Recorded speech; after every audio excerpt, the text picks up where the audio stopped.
5 weeks in a balloon. Jules Verne. Chapter 1. The end of a much applauded speech. The presentation of Dr. Samuel Ferguson. Excelsior. Full-length portrait of the Doctor. A fatalist convinced. A dinner at the Travellers' Club. Several toasts for the occasion. There was a large audience assembled on the 14th of January, 1862, at the session of the Royal Geographical Society, No. 3 Waterloo Place, London. The President, Sir Francis M., made an important communication to his colleagues, in an address that was frequently interrupted by applause. This rare specimen of eloquence terminated with the following sonorous phrases bubbling over with patriotism.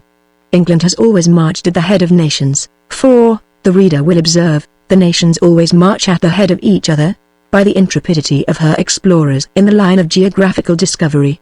General assent. Dr. Samuel Ferguson, one of her most glorious sons, will not reflect discredit on his origin. No, indeed. From all parts of the whole, this attempt, should it succeed, it will succeed, will complete and link together the notions, as yet disjointed, which the world entertains of African cartology. Vehement applause, and, should it fail, it will, at least, remain on record as one of the most daring conceptions of human genius. Tremendous cheering. Hutzer! Hutzer! Shouted the immense audience, completely electrified by these inspiring words. Hutzer for the intrepid Ferguson! Cried one of the most excitable of the enthusiastic crowd. The wildest cheering resounded on all sides. The name of Ferguson was in every mouth, and we may safely believe that it lost nothing in passing through English throats. Indeed, the hall fairly shook with it.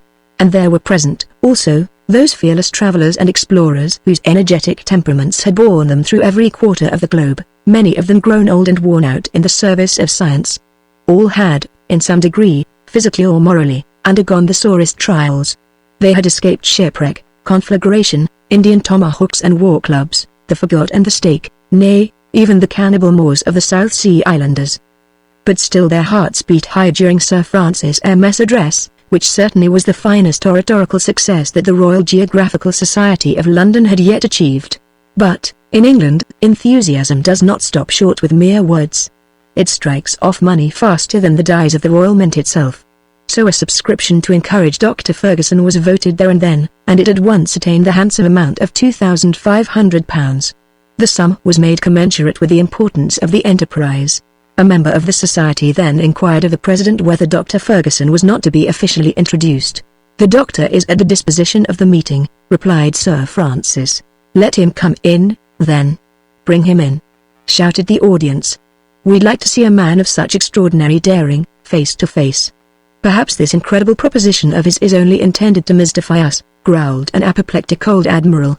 "Suppose that there should turn out to be no such person as Dr. Ferguson?" exclaimed another voice, with a malicious twang. "Why, then, we'd have to invent one," replied a facetious member of this grave society. "Ask Dr. Ferguson to come in," was the quiet remark of Sir Francis M. And come in the doctor did, and stood there, quite unmoved by the thunders of applause that greeted his appearance. He was a man of about 40 years of age, of medium height and physique. His sanguine temperament was disclosed in the deep color of his cheeks. His countenance was coldly expressive, with regular features, and a large nose, one of those noses that resemble the prow of a ship, and stamp the faces of men predestined to accomplish great discoveries. His eyes, which were gentle and intelligent, rather than bold, lent a peculiar charm to his physiognomy. His arms were long, and his feet were planted with that solidity which indicates a great pedestrian. A calm gravity seemed to surround the doctor's entire person, and no one would dream that he could become the agent of any mystification, however harmless.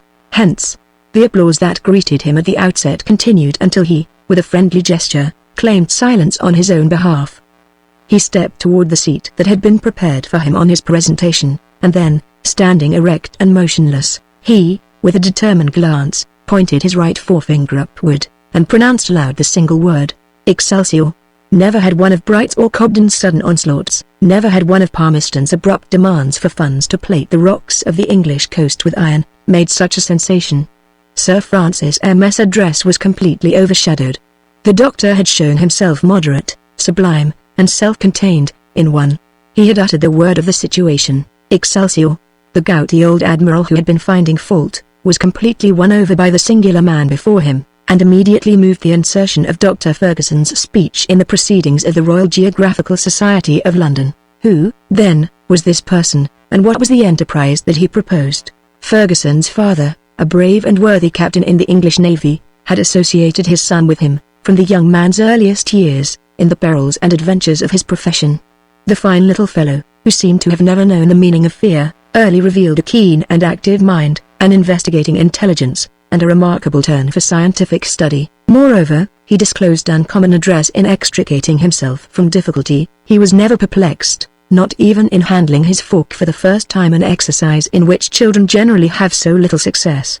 His fancy kindled early at the recitals he read of daring enterprise and maritime adventure, and he followed with enthusiasm the discoveries that signalized the first part of the 19th century. He mused over the glory of the Mungo Parks, the Bruces, the Cayleys, the Levalents, and to some extent, I verily believe, of Selkirk, Robinson Crusoe, whom he considered in no wise inferior to the rest. How many a well-employed hour he passed with that hero on his Isle of Juan Fernandez. Often he criticized the ideas of the shipwrecked sailor, and sometimes discussed his plans and projects. He would have done differently, in such and such a case, or quite as well at least of that he felt assured. But of one thing he was satisfied, that he never should have left that pleasant island, where he was as happy as a king without subjects. No, not if the inducement held out had been promotion to the first lordship in the Admiralty. It may readily be conjectured whether these tendencies were developed during the youth of adventure, spent in every nook and corner of the globe. Moreover, his father, who was a man of thorough instruction, omitted no opportunity to consolidate this keen intelligence by serious studies in hydrography, physics, and mechanics, along with a slight tincture of botany, medicine, and astronomy. Upon the death of the estimable captain, Samuel Ferguson, then 22 years of age, had already made his voyage around the world. He had enlisted in the Bengalese Corps of Engineers, and distinguished himself in several affairs, but this soldier's life had not exactly suited him. Caring but little for command, he had not been fond of obeying. He, therefore, sent in his resignation, and half botanizing, half playing the hunter, he made his way toward the north of the Indian Peninsula, and crossed it from Calcutta to Surat, a mere amateur trip for him. From Surat we see him going over to Australia, and in 1845 participating in Captain Sturt's expedition, which had been sent out to explore the new Caspian Sea, supposed to exist in the centre of New Holland. Samuel Ferguson returned to England about 1850, and, more than ever possessed by the demon of discovery, he spent the intervening time, until 1853, in accompanying Captain McClure on the expedition that went around the American continent from Behring's Straits to Cape Farewell. Notwithstanding fatigues of every description, and in all climates, Ferguson's constitution continued marvellously sound. He felt at ease in the midst of the most complete privations. In fine, he was the very type of the thoroughly accomplished explorer whose stomach expands or contracts at will, whose limbs grow longer or short according to the resting place that each stage of a journey may bring, who can fall asleep at any hour of the day or awake at any hour of the night. Nothing, then, was less surprising, after that, than to find our traveller, in the period from 1855 to 1857, visiting the whole region west of the Thibet, in company with the brothers Schlagentweet, and bringing back some curious ethnographic observations from that expedition. During these different journeys, Ferguson had been the most active and interesting correspondent of the Daily Telegraph, the penny newspaper whose circulation amounts to 140,000 copies, and yet scarcely suffices for its many legions of readers. Thus, the Doctor had become well known to the public, although he could not claim membership in either of the Royal Geographical Societies of London, Paris, Berlin, Vienna, or St. Petersburg, or yet with the Travellers' Club, or even the Royal Polytechnic Institute, where his friend the statistician Cockburn ruled in state. The latter savant had, one day, gone so far as to propose to him the following problem: given the number of miles travelled by the Doctor in making the circuit of the globe, how many more had his hair described than his feet, by reason of the different lengths of the radii ? Or, the number of miles traversed by the Doctor's head and feet respectively being given, required the exact height of that gentleman. This was done with the idea of complimenting him, but the Doctor had held himself aloof from all the learned bodies belonging, as he did, to the church militant and not to the church polemical. He found his time better employed in seeking than in discussing, in discovering rather than discoursing. There is a story told of an Englishman who came one day to Geneva, intending to visit the lake. He was placed in one of those odd vehicles in which the passengers sit side by side, as they do in an omnibus. Well, it so happened that the Englishman got a seat that left him with his back turned toward the lake. The vehicle completed its circular trip without his thinking to turn around once, and he went back to London delighted with the Lake of Geneva. Dr. Ferguson, however, had turned around to look about him on his journeyings, and turned to such good purpose that he had seen a great deal. In doing so, he had simply obeyed the laws of his nature, and we have good reason to believe that he was, to some extent, a fatalist, but of an orthodox school of fatalism withal, that led him to rely upon himself and even upon Providence. He claimed that he was impelled, rather than drawn by his own volition, to journey as he did, and that he traversed the world like the locomotive, which does not direct itself, but is guided and directed by the track it runs on.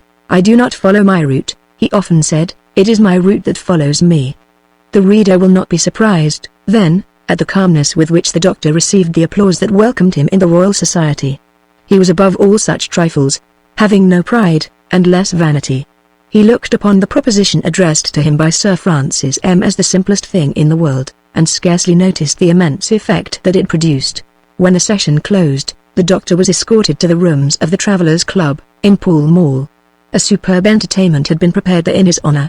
The dimensions of the dishes served were made to correspond with the importance of the personage entertained, and the boiled sturgeon that figured at this magnificent repast was not an inch shorter than Dr. Ferguson himself. Numerous toasts were offered and quaffed, in the wines of France, to the celebrated travellers who had made their names illustrious by their explorations of African territory. The guests drank to their health or to their memory, in alphabetical order, a good old English way of doing the thing.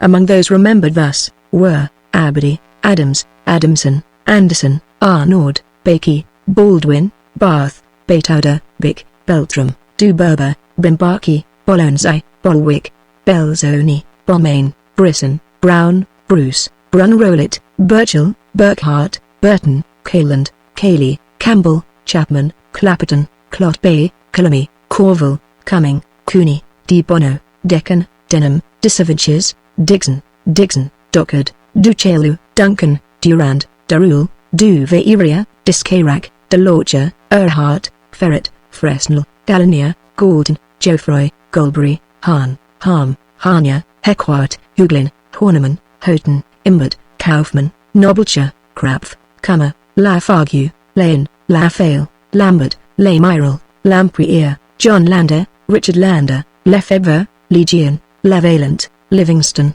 McCarthy, Magger, Mayizin, Maltsack, Moffat, Mollion, Montero, Morrison, Mungo Park, Naemans, Overweg, Bennett, Partari, Pascal, Pierce, Peddy, Benny, Petherick, Bonsate, Prax, Raffanel, Rab, Riebman, Richardson, Riley, Ritchie, Rochade Hericourt, Wrong or E, Rocher, Ruppel, Senior, Speak, Steidner, Thibord, Thompson, Thornton, Toole, Tousney, Trotter, Tucky, Tywit, Vordy, Vasier, Vincent, Vinco, Vogel, Wahlberg, Warrington, Washington, Wern, Wild, and last, but not least, Dr. Ferguson, who, by his incredible attempt, was to link together the achievements of all these explorers, and complete the series of African discovery. Chapter 2. The article in the Daily Telegraph. War between the scientific journals. Mr. Peterman backs his friend Dr. Ferguson. Reply of the 7th Kona. Bets made. Sundry propositions offered to the doctor. On the next day, in its number of January 15th, the Daily Telegraph published an article couched in the following terms. Africa is, at length, about to surrender the secret of her vast solitudes. A modern Oedipus is to give us the key to that enigma which the learned men of 60 centuries have not been able to decipher. In other days, to seek the sources of the Nile Font's Niliquary was regarded as a mad endeavor, a chimera that could not be realized. Dr. Barth, in following out to Soudan the track traced by Denham and Clapperton, Dr. Livingstone, in multiplying his fearless explorations from the Cape of Good Hope to the basin of the Zambesi, Captains Burton and Speke, in the discovery of the great interior lakes, have opened 3 highways to modern civilization. Their point of intersection, which no traveler has yet been able to reach, is the very heart of Africa, and it is thither that all efforts should now be directed. The labors of these hardy pioneers of science are now about to be knit together by the daring project of Dr. Samuel Ferguson, whose fine explorations our readers have frequently had the opportunity of appreciating. This intrepid discoverer proposes to traverse all Africa from east to west in a balloon. If we are well informed, the point of departure for this surprising journey is to be the island of Zanzibar, upon the eastern coast. As for the point of arrival, it is reserved for Providence alone to designate. The proposal for this scientific undertaking was officially made, yesterday, at the rooms of the Royal Geographical Society, and the sum of £2,500 was voted to defray the expenses of the enterprise. We shall keep our readers informed as to the progress of this enterprise, which has no precedent in the annals of exploration. As may be supposed, the foregoing article had an enormous echo among scientific people. At first, it stirred up a storm of incredulity. Dr. Ferguson passed for a purely chimerical personage of the Barnum stamp, who, after having gone through the United States, proposed to do the British Isles. A humorous reply appeared in the February number of the Bulletins de la Société Géographique of Geneva, which very wittily showed up the Royal Society of London and their phenomenal sturgeon. But Herr Petermann, in his Mythologion, published at Gotha, reduced the Geneva Journal to the most absolute silence. Herr Petermann knew Dr. Ferguson personally, and guaranteed the intrepidity of his dauntless friend. Besides, all manner of doubt was quickly put out of the question. Preparations for the trip were set on foot at London. The factories of Lyon received a heavy order for the silk required for the body of the balloon, and, finally, the British government placed the transport ship Resolute, Captain Bennett, at the disposal of the expedition. At once, upon word of all this, 1,000 encouragements were offered, and felicitations came pouring in from all quarters. The details of the undertaking were published in full in the bulletins of the Geographical Society of Paris. A remarkable article appeared in the Nouvelles Annales des Voyages, de la Géographie, de l'Histoire, et de l'Archéologie de M. V. A. Maltbrun, New Annals of Travels, Geography, History, and Archaeology, by M. V. A. Maltbrun, and a searching essay in the Zeitschrift für Allgemeine Erdkunde, by Dr. W. Kohner, triumphantly demonstrated the feasibility of the journey, its chances of success, the nature of the obstacles existing, the immense advantages of the aerial mode of locomotion, and found fault with nothing but the selected point of departure, which it contended should be Massa, a small port in Abyssinia, whence James Bruce, in 1768, started upon his explorations in search of the sources of the Nile. Apart from that, it mentioned, in terms of unreserved admiration, the energetic character of Dr. Ferguson, and the heart, thrice panoplied in bronze, that could conceive and undertake such an enterprise. The North American Review could not, without some displeasure, contemplate so much glory monopolized by England. It therefore rather ridiculed the doctor's scheme, and urged him, by all means, to push his explorations as far as America, while he was about it. In a word, without going over all the journals in the world, there was not a scientific publication, from the Journal of Evangelical Missions to the Revue Algérienne et Coloniale, from the Annales de la Propagation de la Foi to the Church Missionary Intelligencer, that had not something to say about the affair in all its phases. Many large bets were made at London and throughout England generally, first, as to the real or supposititious existence of Dr. Ferguson, secondly, as to the trip itself, which, some contended, would not be undertaken at all, and which was really contemplated, according to others, thirdly, upon the success or failure of the enterprise, and fourthly, upon the probabilities of Dr. Ferguson's return. The betting books were covered with entries of immense sums, as though the Epsom races were at stake. Thus, believers and unbelievers, the learned and the ignorant, alike had their eyes fixed on the doctor, and he became the lion of the day, without knowing that he carried such a mane.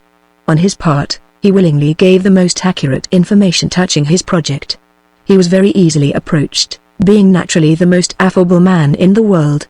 More than one bold adventurer presented himself, offering to share the dangers as well as the glory of the undertaking, but he refused them all, without giving his reasons for rejecting them. Numerous inventors of mechanism applicable to the guidance of balloons came to propose their systems, but he would accept none, and, when he was asked whether he had discovered something of his own for that purpose, he constantly refused to give any explanation, and merely busied himself more actively than ever with the preparations for his journey. Chapter 3. The Doctor's Friend. The origin of their friendship. Dick Kennedy at London.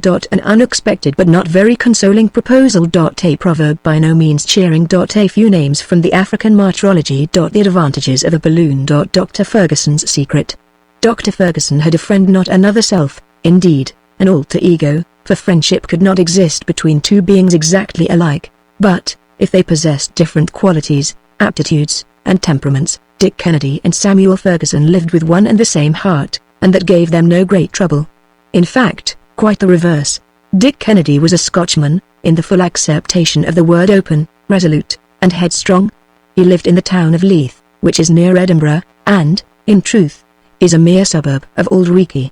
Sometimes he was a fisherman, but he was always and everywhere a determined hunter. and that was nothing remarkable for a son of Caledonia, who had known some little climbing among the Highland mountains.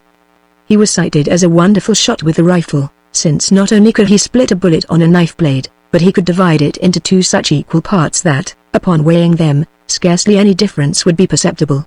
Kennedy's countenance strikingly recalled that of Herbert Glendinning, as Sir Walter Scott has depicted it in The Monastery. His stature was above 6 feet, full of grace and easy movement. He yet seemed gifted with Herculean strength, a face embrowned by the sun, eyes keen and black, a natural air of daring courage, in fine, something sound, solid, and reliable in his entire person, spoke, at first glance, in favor of the bonny Scot. The acquaintanceship of these two friends had been formed in India, when they belonged to the same regiment. While Dick would be out in pursuit of the tiger and the elephant, Samuel would be in search of plants and insects. Each could call himself expert in his own province, and more than one rare botanical specimen, that to science was as great a victory won as the conquest of a pair of ivory tusks, became the doctor's booty. These two young men, moreover, never had occasion to save each other's lives, or to render any reciprocal service. Hence, an unalterable friendship. Destiny sometimes bore them apart, but sympathy always united them again. Since their return to England they had been frequently separated by the doctor's distant expeditions, but, on his return, the latter never failed to go, not to ask for hospitality, but to bestow some weeks of his presence at the home of his crony Dick. The Scot talked of the past, the doctor busily prepared for the future. The one looked back, the other forward. Hence, a restless spirit personified in Ferguson, perfect calmness typified in Kennedy. Such was the contrast. After his journey to the Thibet, the doctor had remained nearly 2 years without hinting at new explorations, and Dick, supposing that his friend's instinct for travel and thirst for adventure had at length died out, was perfectly enchanted. They would have ended badly, some day or other. He thought to himself, no matter what experience one has with men, one does not travel always with impunity among cannibals and wild beasts. So, Kennedy besought the doctor to tie up his bark for life, having done enough for science, and too much for the gratitude of men. The doctor contented himself with making no reply to this. He remained absorbed in his own reflections, giving himself up to secret calculations, passing his nights among heaps of figures, and making experiments with the strangest-looking machinery, inexplicable to everybody but himself. It could readily be guessed, though, that some great thought was fermenting in his brain. What can he have been planning? Wondered Kennedy, when, in the month of January, his friend quitted him to return to London. He found out one morning when he looked into the Daily Telegraph. Merciful heaven! He exclaimed, the lunatic! The madman! Cross Africa in a balloon! Nothing but that was wanted to cap the climax.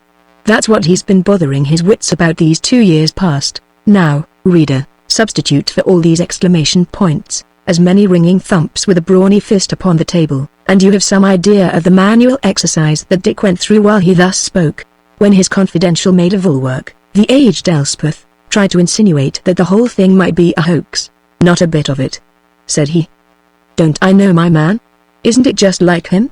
Travel through the air. There, now. He's jealous of the e-girls, next. No. I warrant you, he'll not do it. I'll find a way to stop him. Why, if they'd let him alone, he'd start some day for the moon. On that very evening Kennedy, half alarmed, and half exasperated, took the train for London, where he arrived next morning. 3/4 of an hour later a cab deposited him at the door of the doctor's modest dwelling, in Soho Square, Greek Street. Forthwith he bounded up the steps and announced his arrival with 5 good, hearty, sounding raps at the door. Ferguson opened, in person. Dick. You here? He exclaimed, but with no great expression of surprise. After all, Dick himself, was the response. What, my dear boy, you at London, and this the mid-season of the winter shooting? Yes. Here I am, at London. And what have you come to town for? To prevent the greatest piece of folly that ever was conceived. Folly, said the doctor. Is what this paper says the truth? Rejoined Kennedy, holding out the copy of the Daily Telegraph, mentioned above. Ah. That's what you mean, is it? These newspapers are great tattlers. But, sit down, my dear Dick. No, I won't sit down! Then, you really intend to attempt this journey? Most certainly. All my preparations are getting along finely, and where are your traps? Let me have a chance at them. I'll make them fly. I'll put your preparations in fine order. And so saying, the gallant Scot gave way to a genuine explosion of wrath. Come, be calm, my dear Dick," resumed the doctor. "You're angry at me because I did not acquaint you with my new project." He calls this his new project. "I have been very busy," the doctor went on, without heeding the interruption. "I have had so much to look after. But rest assured that I should not have started without writing to you." "Oh, indeed. I'm highly honored, because it is my intention to take you with me." Upon this, the Scotchman gave a leap that a wild goat would not have been ashamed of among his native crags. "Ah, really, then, you want them to send us both to Bedlam? I have counted positively upon you, my dear Dick, and I have picked you out from all the rest." Kennedy stood speechless with amazement.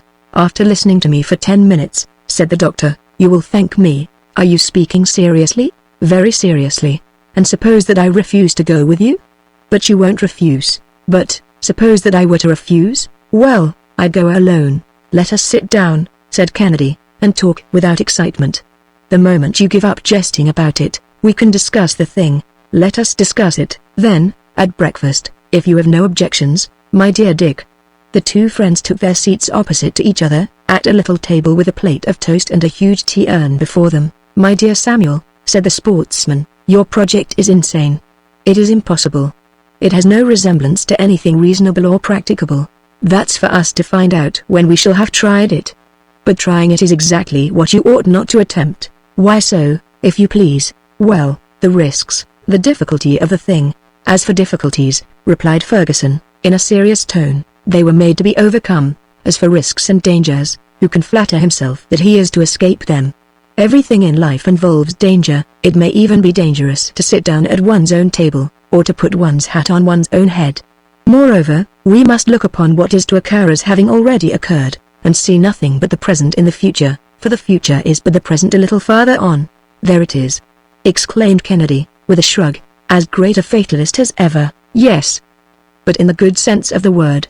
Let us not trouble ourselves, then, about what fate has in store for us, and let us not forget our good old English proverb, 'The man who was born to be hung will never be drowned.'" There was no reply to make, but that did not prevent Kennedy from resuming a series of arguments which may be readily conjectured, but which were too long for us to repeat. "Well, then," he said, after an hour's discussion, "if you are absolutely determined to make this trip across the African continent if it is necessary for your happiness, why not pursue the ordinary routes?" "Why?" ejaculated the doctor, growing animated. "Because, all attempts to do so, up to this time, have utterly failed. Because, from Mungo Park, assassinated on the Niger, to Vogel, who disappeared in the Wadai country, from Oudney, who died at Murmur, and Clapperton, lost at Sackett, to the Frenchman Mayazin, who was cut to pieces, from Major Lane, killed by the Tuaregs, to Russia, from Hamburg, massacred in the beginning of 1860, the names of victim after victim have been inscribed on the lists of African martyrdom. Because, to contend successfully against the elements, against hunger, and thirst, and fever, against savage beasts, and still more savage men, is impossible. Because, what cannot be done in one way, should be tried in another. In fine, because what one cannot pass through directly in the middle, must be passed by going to one side or overhead, if passing over it were the only question," interposed Kennedy. "But passing high up in the air, doctor, there's the rub." "Come, then," said the doctor, "what have I to fear? You will admit that I've taken my precautions in such manner as to be certain that my balloon will not fall, but, should it disappoint me, I should find myself on the ground in the normal conditions imposed upon other explorers. But, my balloon will not deceive me, and we need make no such calculations." "Yes, but you must take them into view." "No, Dick. I intend not to be separated from the balloon until I reach the western coast of Africa. With it, everything is possible. Without it, I fall back into the dangers and difficulties as well as the natural obstacles that ordinarily attend such an expedition. With it, neither heat, nor torrents, nor tempests, nor the simoom, nor unhealthy climates, nor wild animals, nor savage men, are to be feared. If I feel too hot, I can ascend. If too cold, I can come down. Should there be a mountain, I can pass over it. A precipice, I can sweep across it. A river, I can sail beyond it. A storm, I can rise away above it. A torrent, I can skim it like a bird. I can advance without fatigue. I can halt without need of repose. I can soar above the nascent cities. I can speed onward with the rapidity of a tornado, sometimes at the loftiest heights, sometimes only 100 feet above the soil, while the map of Africa unrolls itself beneath my gaze in the great atlas of the world. Even the stubborn Kennedy began to feel moved, and yet the spectacle thus conjured up before him gave him the vertigo. He riveted his eyes upon the doctor with wonder and admiration, and yet with fear, for he already felt himself swinging aloft in space. "Come, come," said he, at last. "Let us see, Samuel. Then you have discovered the means of guiding a balloon?" "Not by any means.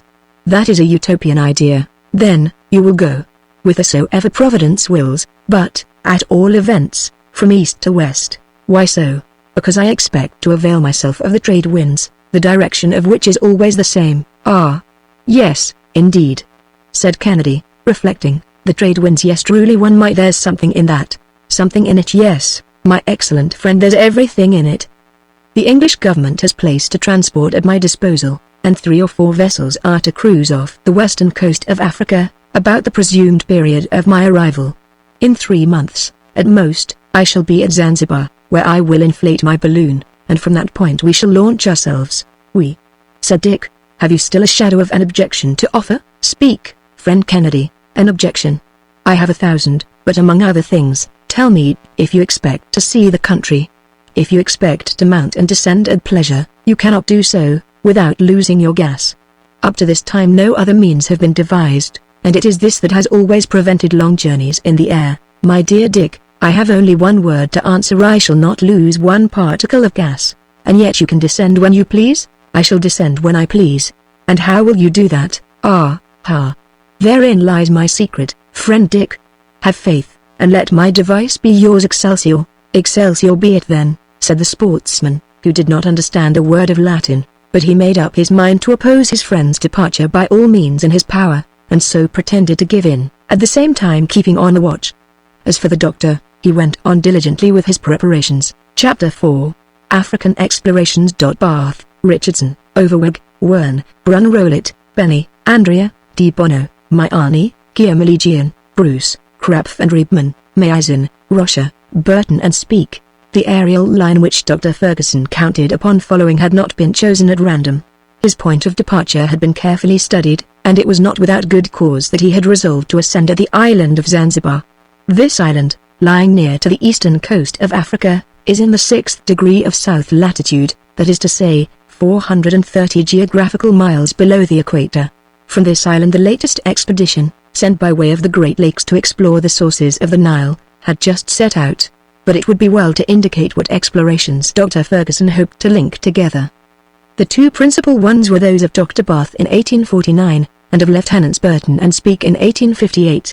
Dr. Bath is a Hamburger, who obtained permission for himself and for his countryman Overweg to join the expedition of the Englishman Richardson. The latter was charged with a mission in the Soudan. This vast region is situated between the 15th and 10th degrees of north latitude, that is to say, that, in order to approach it, the explorer must penetrate 1,500 miles into the interior of Africa. Until then, the country in question had been known only through the journeys of Denham, of Clapperton, and of Oudney, made from 1822 to 1824. Richardson, Bath, and Overweg, jealously anxious to push their investigations farther, arrived at Tunis and Tripoli, like their predecessors, and got as far as Mzouk, the capital of Fezzan. They then abandoned the perpendicular line, and made a sharp turn westward toward Ghent, guided, with difficulty, by the Tuaregs. After 1,000 scenes of pillage, of vexation, and attacks by armed forces, their caravan arrived, in October, at the vast oasis of Asban. Dr. Bath separated from his companions, made an excursion to the town of Agades, and rejoined the expedition, which resumed its march on the 12th of December. At length it reached the province of Damegu. There the 3 travellers parted, and Bath took the road to Kano, where he arrived by dint of perseverance, and after paying considerable tribute, in spite of an intense fever, he quitted that place on the 7th of March, accompanied by a single servant. The principal aim of his journey was to reconnoitre Lake Chad, from which he was still 350 miles distant. He therefore advanced toward the east, and reached the town of Zaurikalo, in the Bornu country, which is the core of the great Central Empire of Africa. There he heard of the death of Richardson, who had succumbed to fatigue and privation. He next arrived at Kuka, the capital of Bornu, on the borders of the lake. Finally, at the end of 3 weeks, on the 14th of April, 12 months after having quitted Tripoli, he reached the town of Nkornu. We find him again setting forth on the 29th of March, 1851, with Overweg, to visit the kingdom of Adamawa, to the south of the lake, and from there he pushed on as far as the town of Yola, a little below 9 degrees north latitude. This was the extreme southern limit reached by that daring traveler. He returned in the month of August to Kuka. From there he successively traversed the Mandara, Bargami, and Klainam countries, and reached his extreme limit in the east, the town of Masna, situated at 17 degrees 20 minutes west longitude. On the 25th of November, 1852, after the death of Overweg, his last companion, he plunged into the west, visited Sokoto, crossed the Niger, and finally reached Timbuktu, where he had to languish, during 8 long months, under vexations inflicted upon him by the sheikh, and all kinds of ill treatment and wretchedness. But the presence of a Christian in the city could not long be tolerated, and the Fowlans threatened to besiege it. The doctor, therefore, left it on the 17th of March, 1854, and fled to the frontier, where he remained for 33 days in the most abject destitution. He then managed to get back to Kano in November, thence to Kuka, where he resumed Denham's route after 4 months' delay. He regained Tripoli toward the close of August, 1855, and arrived in London on the 6th of September, the only survivor of his party. Such was the venturous journey of Dr. Bath. Dr. Ferguson carefully noted the fact that he had stopped at 4 degrees north latitude and 17 degrees west longitude. Now let us see what Lieutenants Burton and Speke accomplished in Eastern Africa. The various expeditions that had ascended the Nile could never manage to reach the mysterious source of that river. According to the narrative of the German doctor, Ferdinand Verne, the expedition attempted in 1840, under the auspices of Mehmet Ali, stopped at Gondokoro, between the 4th and 5th parallels of north latitude. In 1855, Brun Rollet, a native of Savoy, appointed consul for Sardinia in eastern Soudan, to take the place of Vordi, who had just died, set out from Khartoum, and, under the name of Yaqub the merchant, trading in gums and ivory, got as far as Bologna, beyond the 4th degree, but had to return in ill health to Khartoum, where he died in 1857. Neither Dr. Penny, the head of the Egyptian medical service, who, in a small steamer, penetrated 1 degree beyond Gondokoro, and then came back to die of exhaustion at Khartoum, nor Myani, the Venetian, who, turning the cataracts below Gondokoro, reached the 2nd parallel, nor the Maltese trader, Andrea di Bono, who pushed his journey up the Nile still farther, could work their way beyond the apparently impassable limit. In 1859, M. Guillaume Legion, entrusted with a mission by the French government, reached Khartoum by way of the Red Sea, and embarked upon the Nile with a retinue of 21 hired men and 20 soldiers, but he could not get past Gondokoro, and ran extreme risk of his life among the Negro tribes, who were in full revolt. The expedition directed by M. Descartes made an equally unsuccessful attempt to reach the famous sources of the Nile. This fatal limit invariably brought every traveler to a halt. In ancient times, the ambassadors of Nero reached the 9th degree of latitude, but in 18 centuries only from 5 to 6 degrees, or from 300 to 360 geographical miles, were gained. Many travelers endeavored to reach the sources of the Nile by taking their point of departure on the eastern coast of Africa. Between 1768 and 1772 the Scotch traveller, Bruce, set out from Massa, a port of Abyssinia, traversed the Tiger, visited the ruins of Axum, saw the sources of the Nile where they did not exist, and obtained no serious result. In 1844, Dr. Krapf, an Anglican missionary, founded an establishment at Munbaz, on the coast of Zanzibar, and, in company with the Reverend Dr. Riebman, discovered 2 mountain ranges 300 miles from the coast. These were the mountains of Kilimanjaro and Kenya, which Messrs. de Heuglin and Thornton have partly scaled so recently. In 1845, Maizin, the French explorer, disembarked, alone, at Bagamoyo, directly opposite to Zanzibar, and got as far as Djlamora, where the chief caused him to be put to death in the most cruel torment. In 1859, in the month of August, the young traveller, Rocher, from Hamburg, set out with a caravan of Arab merchants, reached Lake Nyassa, and was there assassinated while he slept. Finally, in 1857, Lieutenants Burton and Speke, both officers in the Bengal Army, were sent by the London Geographical Society to explore the great African lakes, and on the 17th of June they quitted Zanzibar, and plunged directly into the west. After 4 months of incredible suffering, their baggage having been pillaged, and their attendants beaten and slain, they arrived at Kazi, a sort of central rendezvous for traders and caravans. They were in the midst of the country of the moon, and there they collected some precious documents concerning the manners, government, religion, fauna, and flora of the region.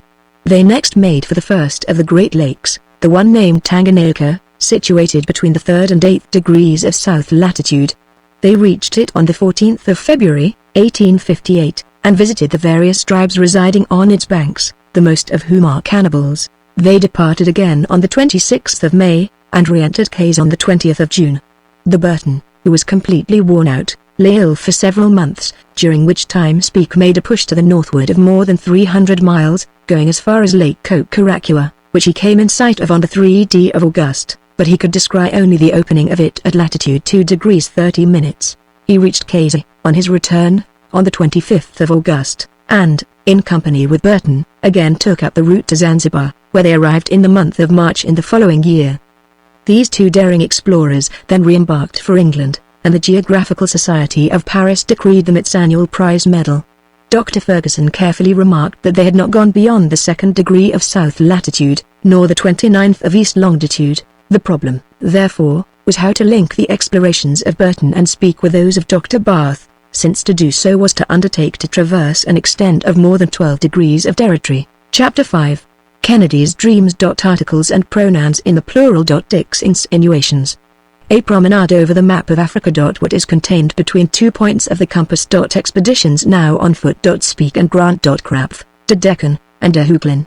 Dr. Ferguson energetically pushed the preparations for his departure, and in person superintended the construction of his balloon, with certain modifications, in regard to which he observed the most absolute silence. For a long time past he had been applying himself to the study of the Arab language and the various Mandingo idioms, and, thanks to his talents as a polyglot, he had made rapid progress. In the meanwhile his friend, the sportsman, never let him out of his sight, afraid, no doubt, that the doctor might take his departure, without saying a word to anybody. On this subject, he regaled him with the most persuasive arguments, which, however, did not persuade Samuel Ferguson, and wasted his breath in pathetic entreaties, by which the latter seemed to be but slightly moved. In fine, Dick felt that the doctor was slipping through his fingers. The poor Scot was really to be pitied. He could not look upon the azure vault without a sombre terror. When asleep, he felt oscillations that made his head reel, and every night he had visions of being swung aloft at immeasurable heights. We must add that, during these fearful nightmares, he once or twice fell out of bed. His first care then was to show Ferguson a severe contusion that he had received on the cranium. And yet, he would add, with warmth, that it was at the height of only 3 feet, not an inch more, and such a bump as this. Only think, then, this insinuation, full of sad meaning as it was, did not seem to touch the doctor's heart. "We'll not fall," was his invariable reply, "but, still, suppose that we were to fall." "We will not fall." This was decisive, and Kennedy had nothing more to say. What particularly exasperated Dick was, that the doctor seemed completely to lose sight of his personality, of his Kennedys, and to look upon him as irrevocably destined to become his aerial companion. Not even the shadow of a doubt was ever suggested, and Samuel made an intolerable misuse of the first-person plural. "We are getting along, we shall be ready on the dash, we shall start on there, etc., etc." And then there was the singular possessive adjective. Our balloon, our car, our expedition. And the same in the plural, too. Our preparations, our discoveries, our ascensions. Dick shuddered at them, although he was determined not to go. But he did not want to annoy his friend. Let us also disclose the fact that, without knowing exactly why himself, he had sent to Edinburgh for a certain selection of heavy clothing, and his best hunting gear and firearms. One day, after having admitted that, with an overwhelming run of good luck, there might be one chance of success in 1,000, he pretended to yield entirely to the doctor's wishes, but, in order to still put off the journey, he opened the most varied series of subterfuges. He threw himself back upon questioning the utility of the expedition, its opportuneness, etc. This discovery of the sources of the Nile, was it likely to be of any use?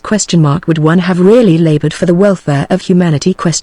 When, after all, the African tribes should have been civilized, would they be any happier?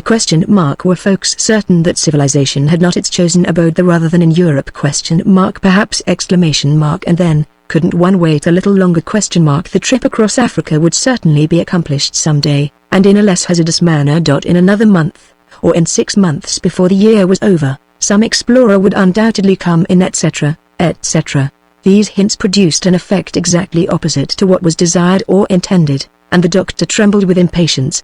"Are you willing, then, wretched Dick? Are you willing, false friend that this glory should belong to another?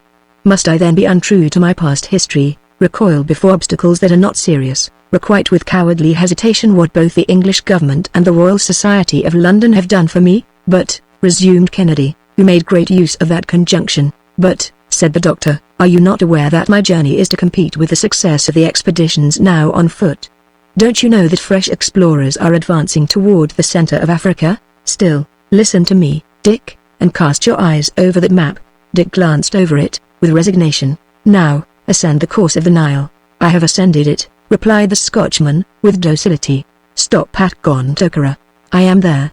And Kennedy thought to himself how easy such a trip was on the map. Now, take one of the points of these dividers and let it rest upon that place beyond which the most daring explorers have scarcely gone. I have done so. And now look along the coast for the island of Zanzibar, in latitude 6 degrees south. I have it. Now, follow the same parallel and arrive at Kazi. I have done so. Run up again along the 33rd degree of longitude to the opening of Lake Ukeru, at the point where Lieutenant Speke had to halt. I am there, a little more, and I should have tumbled into the lake. Very good.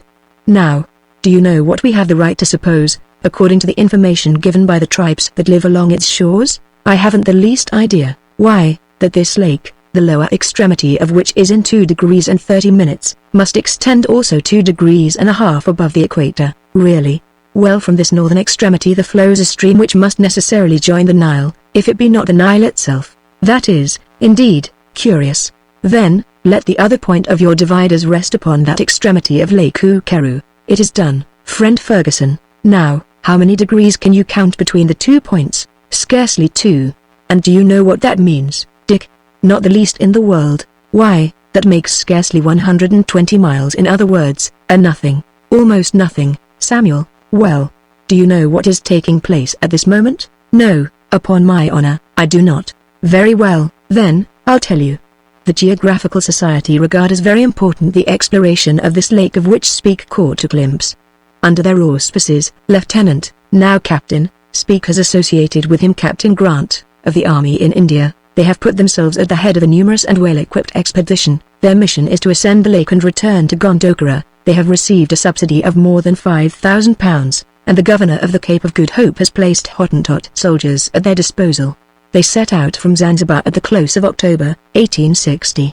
In the meanwhile John Betherick, the English consul at the city of Khartoum, has received about £700 from the Foreign Office. He is to equip a steamer at Khartoum, stock it with sufficient provisions, and make his way to Gondokoro. There, he will await Captain Speke's caravan, and be able to replenish its supplies to some extent. Well planned, said Kennedy. You can easily see, then, that time presses if we are to take part in these exploring labors. And that is not all, since, while some are thus advancing with sure steps to the discovery of the sources of the Nile, others are penetrating to the very heart of Africa, on foot. Said Kennedy. Yes, on foot, rejoined the doctor, without noticing the insinuation. Dr. Krapf proposes to push forward, in the west, by way of the Job, a river lying under the equator.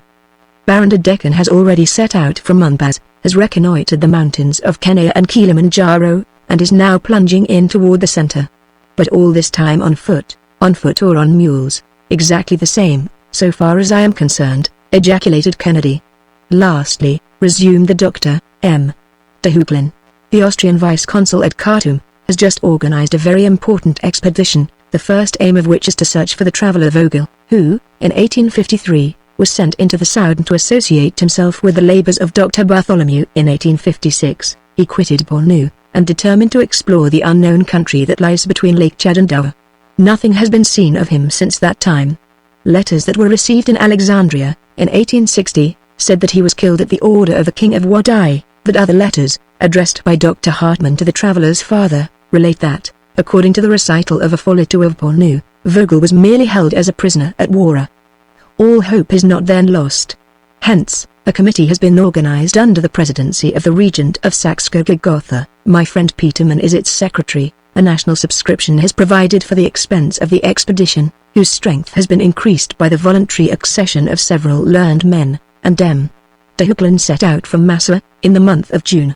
While engaged in looking for Vogel, he is also to explore all the country between the Nile and Lake Chad, that is to say, to knit together the operations of Captain Speke and those of Dr. Barth, and then Africa will have been traversed from east to west. 1. Well, said the canny Scot, since everything is getting on so well, what's the use of our going down there? Dr. Ferguson made no reply, but contented himself with a significant shrug of the shoulders. Chapter 6. A servant match him! He can see the satellites of Jupiter. Dick and Joe harded it. Doubt and faith. The weighing ceremony. Joe and Wellington. He gets a half-crown. Dr. Ferguson had a servant who answered with alacrity to the name of Joe. He was an excellent fellow, who testified the most absolute confidence in his master, and the most unlimited devotion to his interests, even anticipating his wishes and orders, which were always intelligently executed. In fine, he was a Caleb without a growling, and a perfect pattern of constant good humor. Had he been made on purpose for the place, it could not have been better done. Ferguson put himself entirely in his hands, so far as the ordinary details of existence were concerned, and he did well. Incomparable, wholesale Joe. A servant who orders your dinner, who likes what you like, who packs your trunk, without forgetting your socks or your linen, who has charge of your keys and your secrets, and takes no advantage of all this. But then, what a man the doctor was in the eyes of this worthy Joe. With what respect and what confidence the latter received all his decisions. When Ferguson had spoken, he would be a fool who should attempt to question the matter. Everything he thought was exactly right, everything he said, the perfection of wisdom, everything he ordered to be done, quite feasible, all that he undertook, practicable, all that he accomplished, admirable.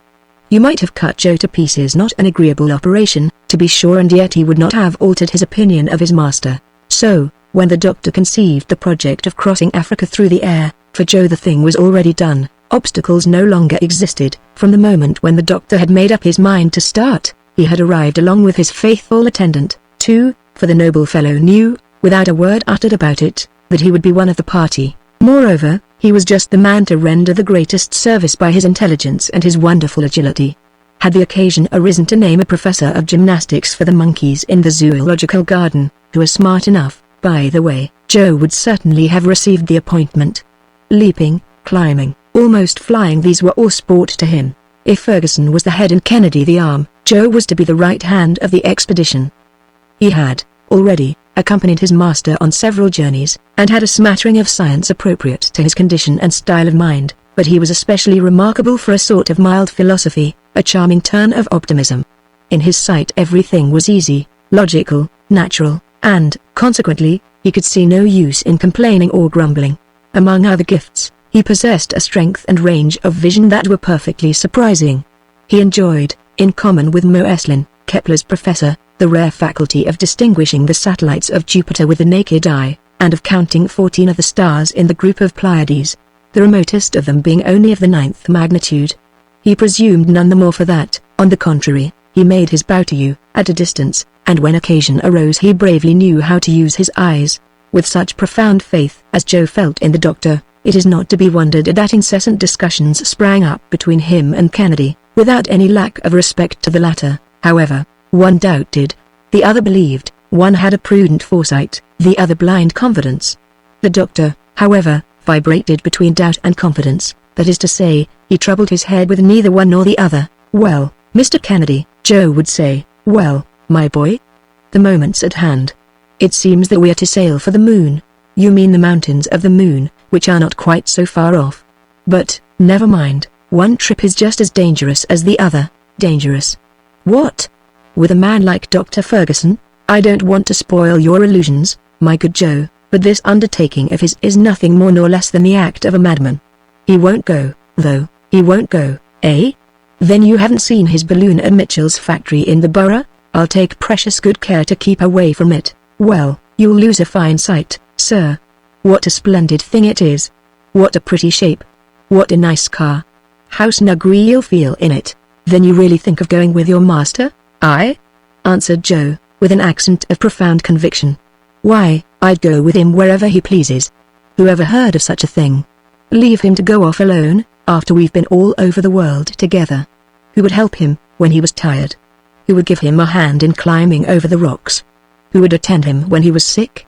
No, Mr. Kennedy, Joe will always stick to the doctor. You're a fine fellow, Joe, but, then, you're coming with us."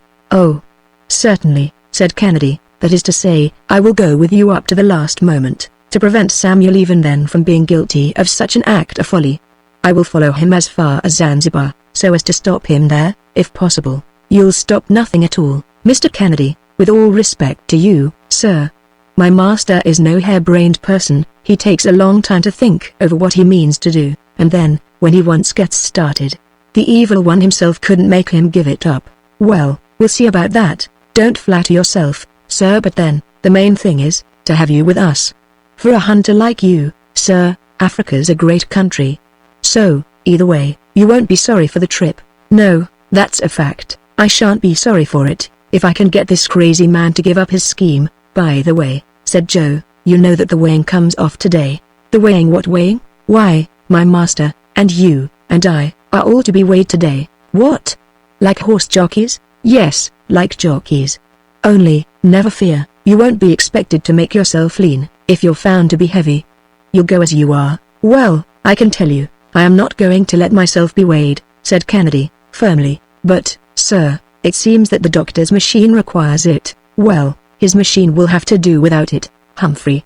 And suppose that it couldn't go up, then? Egad. That's all I want. Come. Come, Mr. Kennedy. My master will be sending for us directly. I shan't go. Oh. Now, you won't vex the doctor in that way. That I will. Well, said Joe with a laugh, you say that because he's not here, but when he says to your face, Dick. With all respect to you, sir, Dick, I want to know exactly how much you weigh. You'll go, I warrant it. No, I will not go. At this moment the doctor entered his study, where this discussion had been taking place, and, as he came in, cast a glance at Kennedy, who did not feel altogether at his ease. Dick, said the doctor, come with Joe. I want to know how much you both weigh, but you may keep your hat on. Come. And Kennedy went. They repaired in company to the workshop of the Messrs. Mitchell, where one of those so-called Roman scales was in readiness. It was necessary, by the way, for the doctor to know the weight of his companions, so as to fix the equilibrium of his balloon, so he made Dick get up on the platform of the scales. The latter, without making any resistance, said, in an undertone, "Oh. Well, that doesn't bind me to anything. 153 pounds, said the doctor, noting it down on his tablets. Am I too heavy? Why, no, Mr. Kennedy, said Joe, and then, you know, I'm like to make up for it. So saying, Joe, with enthusiasm, took his place on the scales, and very nearly upset them in his ready haste. He struck the attitude of Wellington where he is made to ape Achilles, at Hyde Park entrance, and was superb in it, without the shield. 120 pounds, wrote the doctor. Ah. Ha. Said Joe, with a smile of satisfaction. And why did he smile? He never could tell himself. It's my turn now, said Ferguson, and he put down 135 pounds to his own account. All three of us, said he, do not weigh much more than 400 pounds. But, sir, said Joe, if it was necessary for your expedition, I could make myself thinner by 20 pounds, by not eating so much. Useless, my boy, replied the doctor. You may eat as much as you like, and here's half a crown to buy you the ballast. Chapter 7. Geometrical details. Calculation of the capacity of the balloon. The double receptacle. The covering. The car. The mysterious apparatus. The provisions and stores. The final summing up. Dr. Ferguson had long been engaged upon the details of his expedition. It is easy to comprehend that the balloon, that marvelous vehicle which was to convey him through the air, was the constant object of his solicitude. At the outset, in order not to give the balloon too ponderous dimensions, he had decided to fill it with hydrogen gas, which is 14.5 times lighter than common air. The production of this gas is easy, and it has given the greatest satisfaction hitherto in aerostatic experiments. The doctor, according to very accurate calculations, found that, including the articles indispensable to his journey and his apparatus, he should have to carry a weight of 4,000 pounds. Therefore he had to find out what would be the ascensional force of a balloon capable of raising such a weight, and, consequently, what would be its capacity. A weight of 4,000 pounds is represented by a displacement of the air amounting to 44,847 cubic feet, or, in other words, 44,847 cubic feet of air weigh about 4,000 pounds. By giving the balloon these cubic dimensions, and filling it with hydrogen gas, instead of common air, the former being 14.5 times lighter and weighing therefore only 276 pounds, a difference of 3,724 pounds in equilibrium is produced. and it is this difference between the weight of the gas contained in the balloon and the weight of the surrounding atmosphere that constitutes the ascensional force of the former. However, with the 44,847 cubic feet of gas of which we speak, all introduced into the balloon, it would be entirely filled, but that would not do, because, as the balloon continued to mount into the more rarefied layers of the atmosphere, the gas within would dilate, and soon burst the cover containing it. Balloons, then, are usually only 2/3 filled. But the Doctor, in carrying out a project known only to himself, resolved to fill his balloon only 1/2, and, since he had to carry 44,847 cubic feet of gas, to give his balloon nearly double capacity, he arranged it in that elongated, oval shape which has come to be preferred. The horizontal diameter was 50 feet, and the vertical diameter 75 feet. He thus obtained a spheroid, the capacity of which amounted, in round numbers, to 90,000 cubic feet. Could Dr. Ferguson have used 2 balloons, his chances of success would have been increased, for, should one burst in the air, he could, by throwing out ballast, keep himself up with the other. But the management of 2 balloons would, necessarily, be very difficult, in view of the problem how to keep them both at an equal ascensional force. After having pondered the matter carefully, Dr. Ferguson, by an ingenious arrangement, combined the advantages of 2 balloons, without incurring their inconveniences. He constructed 2 of different sizes, and enclosed the smaller in the larger one. His external balloon, which had the dimensions given above, contained a less one of the same shape, which was only 45 feet in horizontal, and 68 feet in vertical diameter. The capacity of this interior balloon was only 67,000 cubic feet. It was to float in the fluid surrounding it. A valve opened from one balloon into the other, and thus enabled the aeronaut to communicate with both. This arrangement offered the advantage, that if gas had to be let off, so as to descend, that which was in the outer balloon would go first, and, were it completely emptied, the smaller one would still remain intact.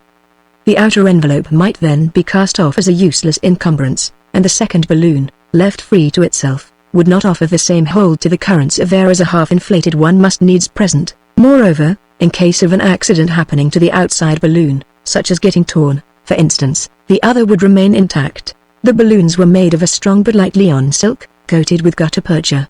This gummy, resinous substance is absolutely waterproof, and also resists acids and gas perfectly. The silk was doubled, at the upper extremity of the oval, where most of the strain would come. Such an envelope as this could retain the inflating fluid for any length of time. It weighed half a pound per 9 square feet. Hence the surface of the outside balloon being about 11,600 square feet, its envelope weighed 650 pounds. The envelope of the second or inner balloon, having 9,200 square feet of surface, weighed only about 510 pounds, or say 1,160 pounds for both. The network that supported the car was made of very strong hempen cord, and the 2 valves were the object of the most minute and careful attention, as the rudder of a ship would be. The car, which was of a circular form and 15 feet in diameter, was made of wicker work, strengthened with a slight covering of iron, and protected below by a system of elastic springs, to deaden the shock of collision. Its weight, along with that of the network, did not exceed 250 pounds. In addition to the above, the Doctor caused to be constructed 2 sheet iron chests 2 lines in thickness. These were connected by means of pipes furnished with stopcocks. He joined to these a spiral, 2 inches in diameter, which terminated in 2 branch pieces of unequal length, the longer of which, however, was 25 feet in height and the shorter only 15 feet. These sheet iron chests were embedded in the car in such a way as to take up the least possible amount of space. The spiral, which was not to be adjusted until some future moment, was packed up, separately, along with a very strong Bunsen electric battery. This apparatus had been so ingeniously combined that it did not weigh more than 700 pounds, even including 25 gallons of water in another receptacle. The instruments provided for the journey consisted of 2 barometers, 2 thermometers, 2 compasses, a sextant, 2 chronometers, an artificial horizon, and an altizimuth, to throw out the height of distant and inaccessible objects. The Greenwich Observatory had placed itself at the Doctor's disposal. The latter, however, did not intend to make experiments in physics. He merely wanted to be able to know in what direction he was passing, and to determine the position of the principal rivers, mountains, and towns. He also provided himself with 3 thoroughly tested iron anchors, and a light but strong silk ladder 50 feet in length. He at the same time carefully weighed his stores of provision, which consisted of tea, coffee, biscuit, salted meat, and pemmican, a preparation which comprises many nutritive elements in a small space. Besides a sufficient stock of pure brandy, he arranged 2 water tanks, each of which contained 22 gallons. The consumption of these articles would necessarily, little by little, diminish the weight to be sustained, for it must be remembered that the equilibrium of a balloon floating in the atmosphere is extremely sensitive. The loss of an almost insignificant weight suffices to produce a very noticeable displacement, nor did the doctor forget an awning to shelter the car, nor the coverings and blankets that were to be the bedding of the journey, nor some fowling pieces and rifles, with their requisite supply of powder and ball. Here is the summing up of his various items, and their weight, as he computed it. Ferguson, 135 pounds, Kennedy, 153, Joe, 120, weight of the outside balloon, 650, weight of the second balloon, 510, car and network, 280, anchors, instruments, awnings, and sundry utensils, guns, coverings, etc. 190, meat, pemmican, biscuits, tea, coffee, brandy. 386, water. 400, apparatus. 700, weight of the hydrogen. 276, ballast. 200. 4,000 pounds. Such were the items of the 4,000 pounds that Dr. Ferguson proposed to carry up with him. He took only 200 pounds of ballast for unforeseen emergencies, as he remarked, since otherwise he did not expect to use any, thanks to the peculiarity of his apparatus. Chapter 8. Joe's importance. The commander of the Resolute. Kennedy's arsenal. Mutual amenities. The farewell dinner. Departure on the 21st of February. The doctor's scientific sessions. Duvet area. Livingston. Details of the aerial voyage. Kennedy silenced. About the 10th of February, the preparations were pretty well completed, and the balloons, firmly secured, one within the other, were altogether finished. They had been subjected to a powerful pneumatic pressure in all parts, and the test gave excellent evidence of their solidity and of the care applied in their construction. Joe hardly knew what he was about, with delight. He trotted incessantly to and fro between his home in Greek Street, and the Mitchell establishment, always full of business, but always in the highest spirits, giving details of the affair to people who did not even ask him, so proud was he, above all things, of being permitted to accompany his master. I have even a shrewd suspicion that what with showing the balloon, explaining the plans and views of the doctor, giving folks a glimpse of the latter, through a half-opened window, or pointing him out as he passed along the streets, the clever scamp earned a few half-crowns, but we must not find fault with him for that. He had as much right as anybody else to speculate upon the admiration and curiosity of his contemporaries. On the 16th of February, the Resolute cast anchor near Greenwich. She was a screw propeller of 800 tons, a fast sailer, and the very vessel that had been sent out to the polar regions, to revictual the last expedition of Sir James Ross. Her commander, Captain Bennett, had the name of being a very amiable person, and he took a particular interest in the doctor's expedition, having been one of that gentleman's admirers for a long time.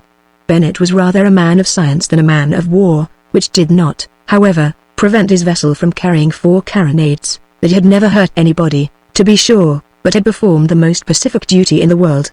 The hold of the Resolute was so arranged as to find a stowing place for the balloon.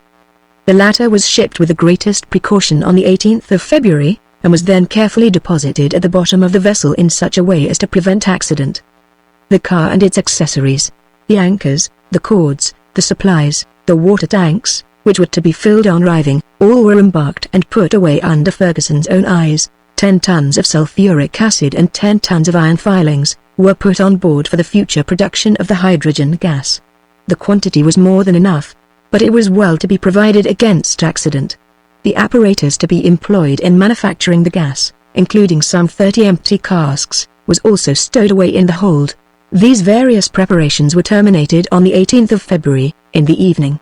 2 staterooms, comfortably fitted up, were ready for the reception of Dr. Ferguson and his friend Kennedy.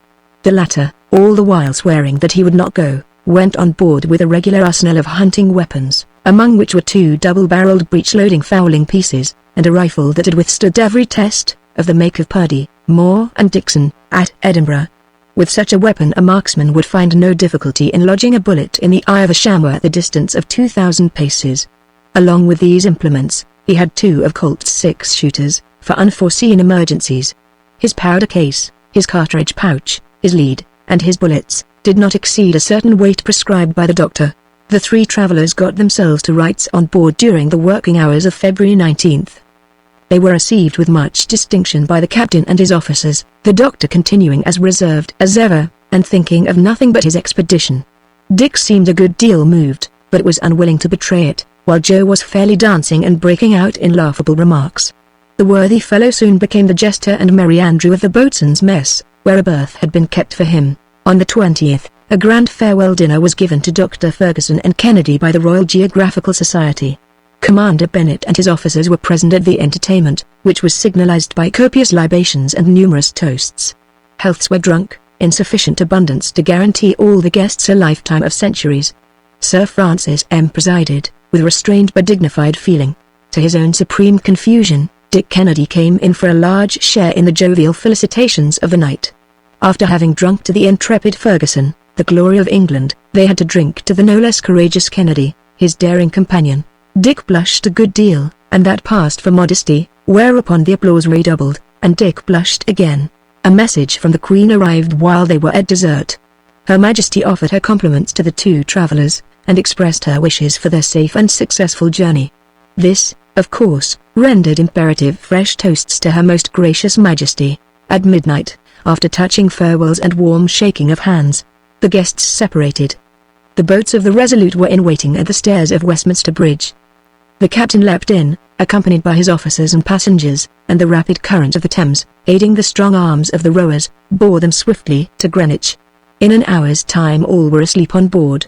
The next morning, February 21st, at 3 o'clock, the furnaces began to roar. At 5, the anchors were weighed, and the Resolute, powerfully driven by her screw, began to plough the water toward the mouth of the Thames.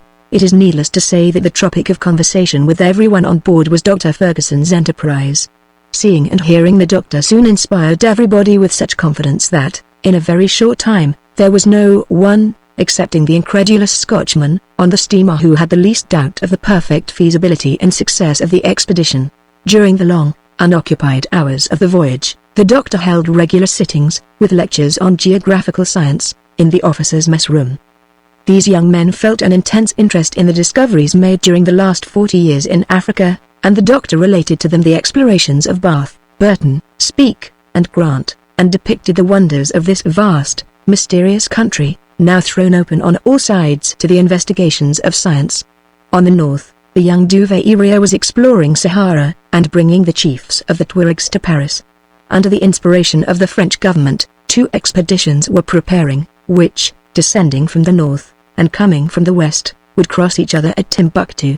In the south, the indefatigable Livingstone was still advancing toward the equator, and, since March, 1862, he had, in company with Mackenzie, ascended the river Rovuma. The 19th century would, assuredly, not pass, contended the doctor, without Africa having been compelled to surrender the secrets she has kept locked up in her bosom for 6,000 years. But the interest of Dr. Ferguson's hearers was excited to the highest pitch when he made known to them, in detail, the preparations for his own journey. They took pleasure in verifying his calculations, they discussed them, and the doctor frankly took part in the discussion.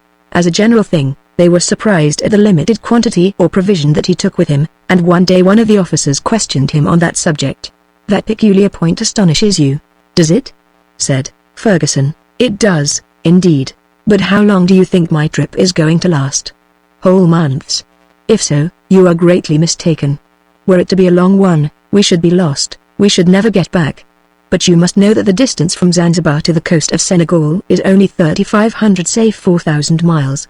Well, at the rate of 240 miles every 12 hours, which does not come near the rapidity of our railroad trains, by traveling day and night, it would take only 7 days to cross Africa. But then you could see nothing, make no geographical observations, or reconnoiter the face of the country." "Ah," replied the doctor, "if I am master of my balloon, if I can ascend and descend at will, I shall stop when I please, especially when 2 violent currents of air threaten to carry me out of my way with them." "And you will encounter such," said Captain Bennett. "There are tornadoes that sweep at the rate of more than 240 miles per hour. You see, then, that with such speed as that, we could cross Africa in 12 hours. One would rise at Zanzibar, and go to bed at St. Louis." "But," rejoined the officer, "could any balloon withstand the wear and tear of such velocity?" "It has happened before," replied Ferguson. "And the balloon withstood it?" "Perfectly well. It was at the time of the coronation of Napoleon, in 1804. The aeronaut, Gurnerin, sent up a balloon at Paris, about 11 o'clock in the evening. It bore the following inscription, in letters of gold: Paris, 25 Frimaire, year 13, coronation of the Emperor Napoleon by His Holiness, Pius VII. On the next morning, the inhabitants of Rome saw the same balloon soaring above the Vatican, whence it crossed the Campagna, and finally fluttered down into the Lake of Bracciano. So you see, gentlemen, that a balloon can resist such velocities. A balloon that might be, but a man?" insinuated Kennedy. "Yes, a man." For the balloon is always motionless with reference to the air that surrounds it. What moves is the mass of the atmosphere itself. For instance, one may light a taper in the car, and the flame will not even waver. An aeronaut in Gurnerin's balloon would not have suffered in the least from the speed. But then I have no occasion to attempt such velocity, and if I can anchor to some tree, or some favorable inequality of the ground, at night, I shall not fail to do so. Besides, we take provision for 2 months with us, after all, and there is nothing to prevent our skillful huntsmen here from furnishing game in abundance when we come to alight." "Ah, Mr. Kennedy," said a young midshipman, with envious eyes, "what splendid shots you'll have." "Without counting," said another, "that you'll have the glory as well as the sport." "Gentlemen," replied the hunter, stammering with confusion, "I greatly appreciate your compliments, but they don't belong to me." "You!" exclaimed everybody. "Don't you intend to go?" "I am not going." "You won't accompany Dr. Ferguson?" "Not only shall I not accompany him, but I am here so as to be present at the last moment to prevent his going." Every eye was now turned to the doctor. "Never mind him," said the latter, calmly. "This is a matter that we can't argue with him. At heart he knows perfectly well that he is going." "By St. Andrew," said Kennedy, "I swear to nothing, friend Dick. You have been ganged and weighed, you and your powder, your guns, and your bullets, so don't let us say anything more about it." And, in fact, from that day until the arrival at Zanzibar, Dick never opened his mouth. He talked neither about that nor about anything else. He kept absolutely silent. Chapter 9. They double the cap. The forecastle. A course of cosmography by Professor Joe. Concerning the method of guiding balloons. How to seek out atmospheric currents. Eureka. The Resolute plunged along rapidly toward the Cape of Good Hope, the weather continuing fine, although the sea ran heavier. On the 30th of March, 27 days after the departure from London, the Table Mountain loomed up on the horizon. Cape City, lying at the foot of an amphitheater of hills, could be distinguished through the ship's glasses, and soon the Resolute cast anchor in the port. But the captain touched there only to replenish his coal bunkers, and that was but a day's job. On the morrow, he steered away to the southward, so as to double the southernmost point of Africa, and enter the Mozambique Channel. This was not Joe's first sea voyage, and so, for his part, he soon found himself at home on board. Everybody liked him for his frankness and good humor. A considerable share of his master's renown was reflected upon him. He was listened to as an oracle, and he made no more mistakes than the next one. So, while the doctor was pursuing his descriptive course of lecturing in the officers' mess, Joe reigned supreme on the forecastle, holding forth in his own peculiar manner, and making history to suit himself, a style of procedure pursued, by the way, by the greatest historians of all ages and nations. The topic of discourse was, naturally, the aerial voyage. Joe had experienced some trouble in getting the rebellious spirits to believe in it, but, once accepted by them, nothing connected with it was any longer an impossibility to the imaginations of the seamen stimulated by Joe's harangues. Our dazzling narrator persuaded his hearers that, after this trip, many others still more wonderful would be undertaken. In fact, it was to be but the first of a long series of superhuman expeditions. You see, my friends, when a man has had a taste of that kind of traveling, he can't get along afterward with any other. So, on our next expedition, instead of going off to one side, we'll go right ahead, going up, too, all the time, Humphrey. Then you'll go to the moon, said one of the crowd, with a stare of amazement. To the moon, exclaimed Joe. To the moon? Pooh.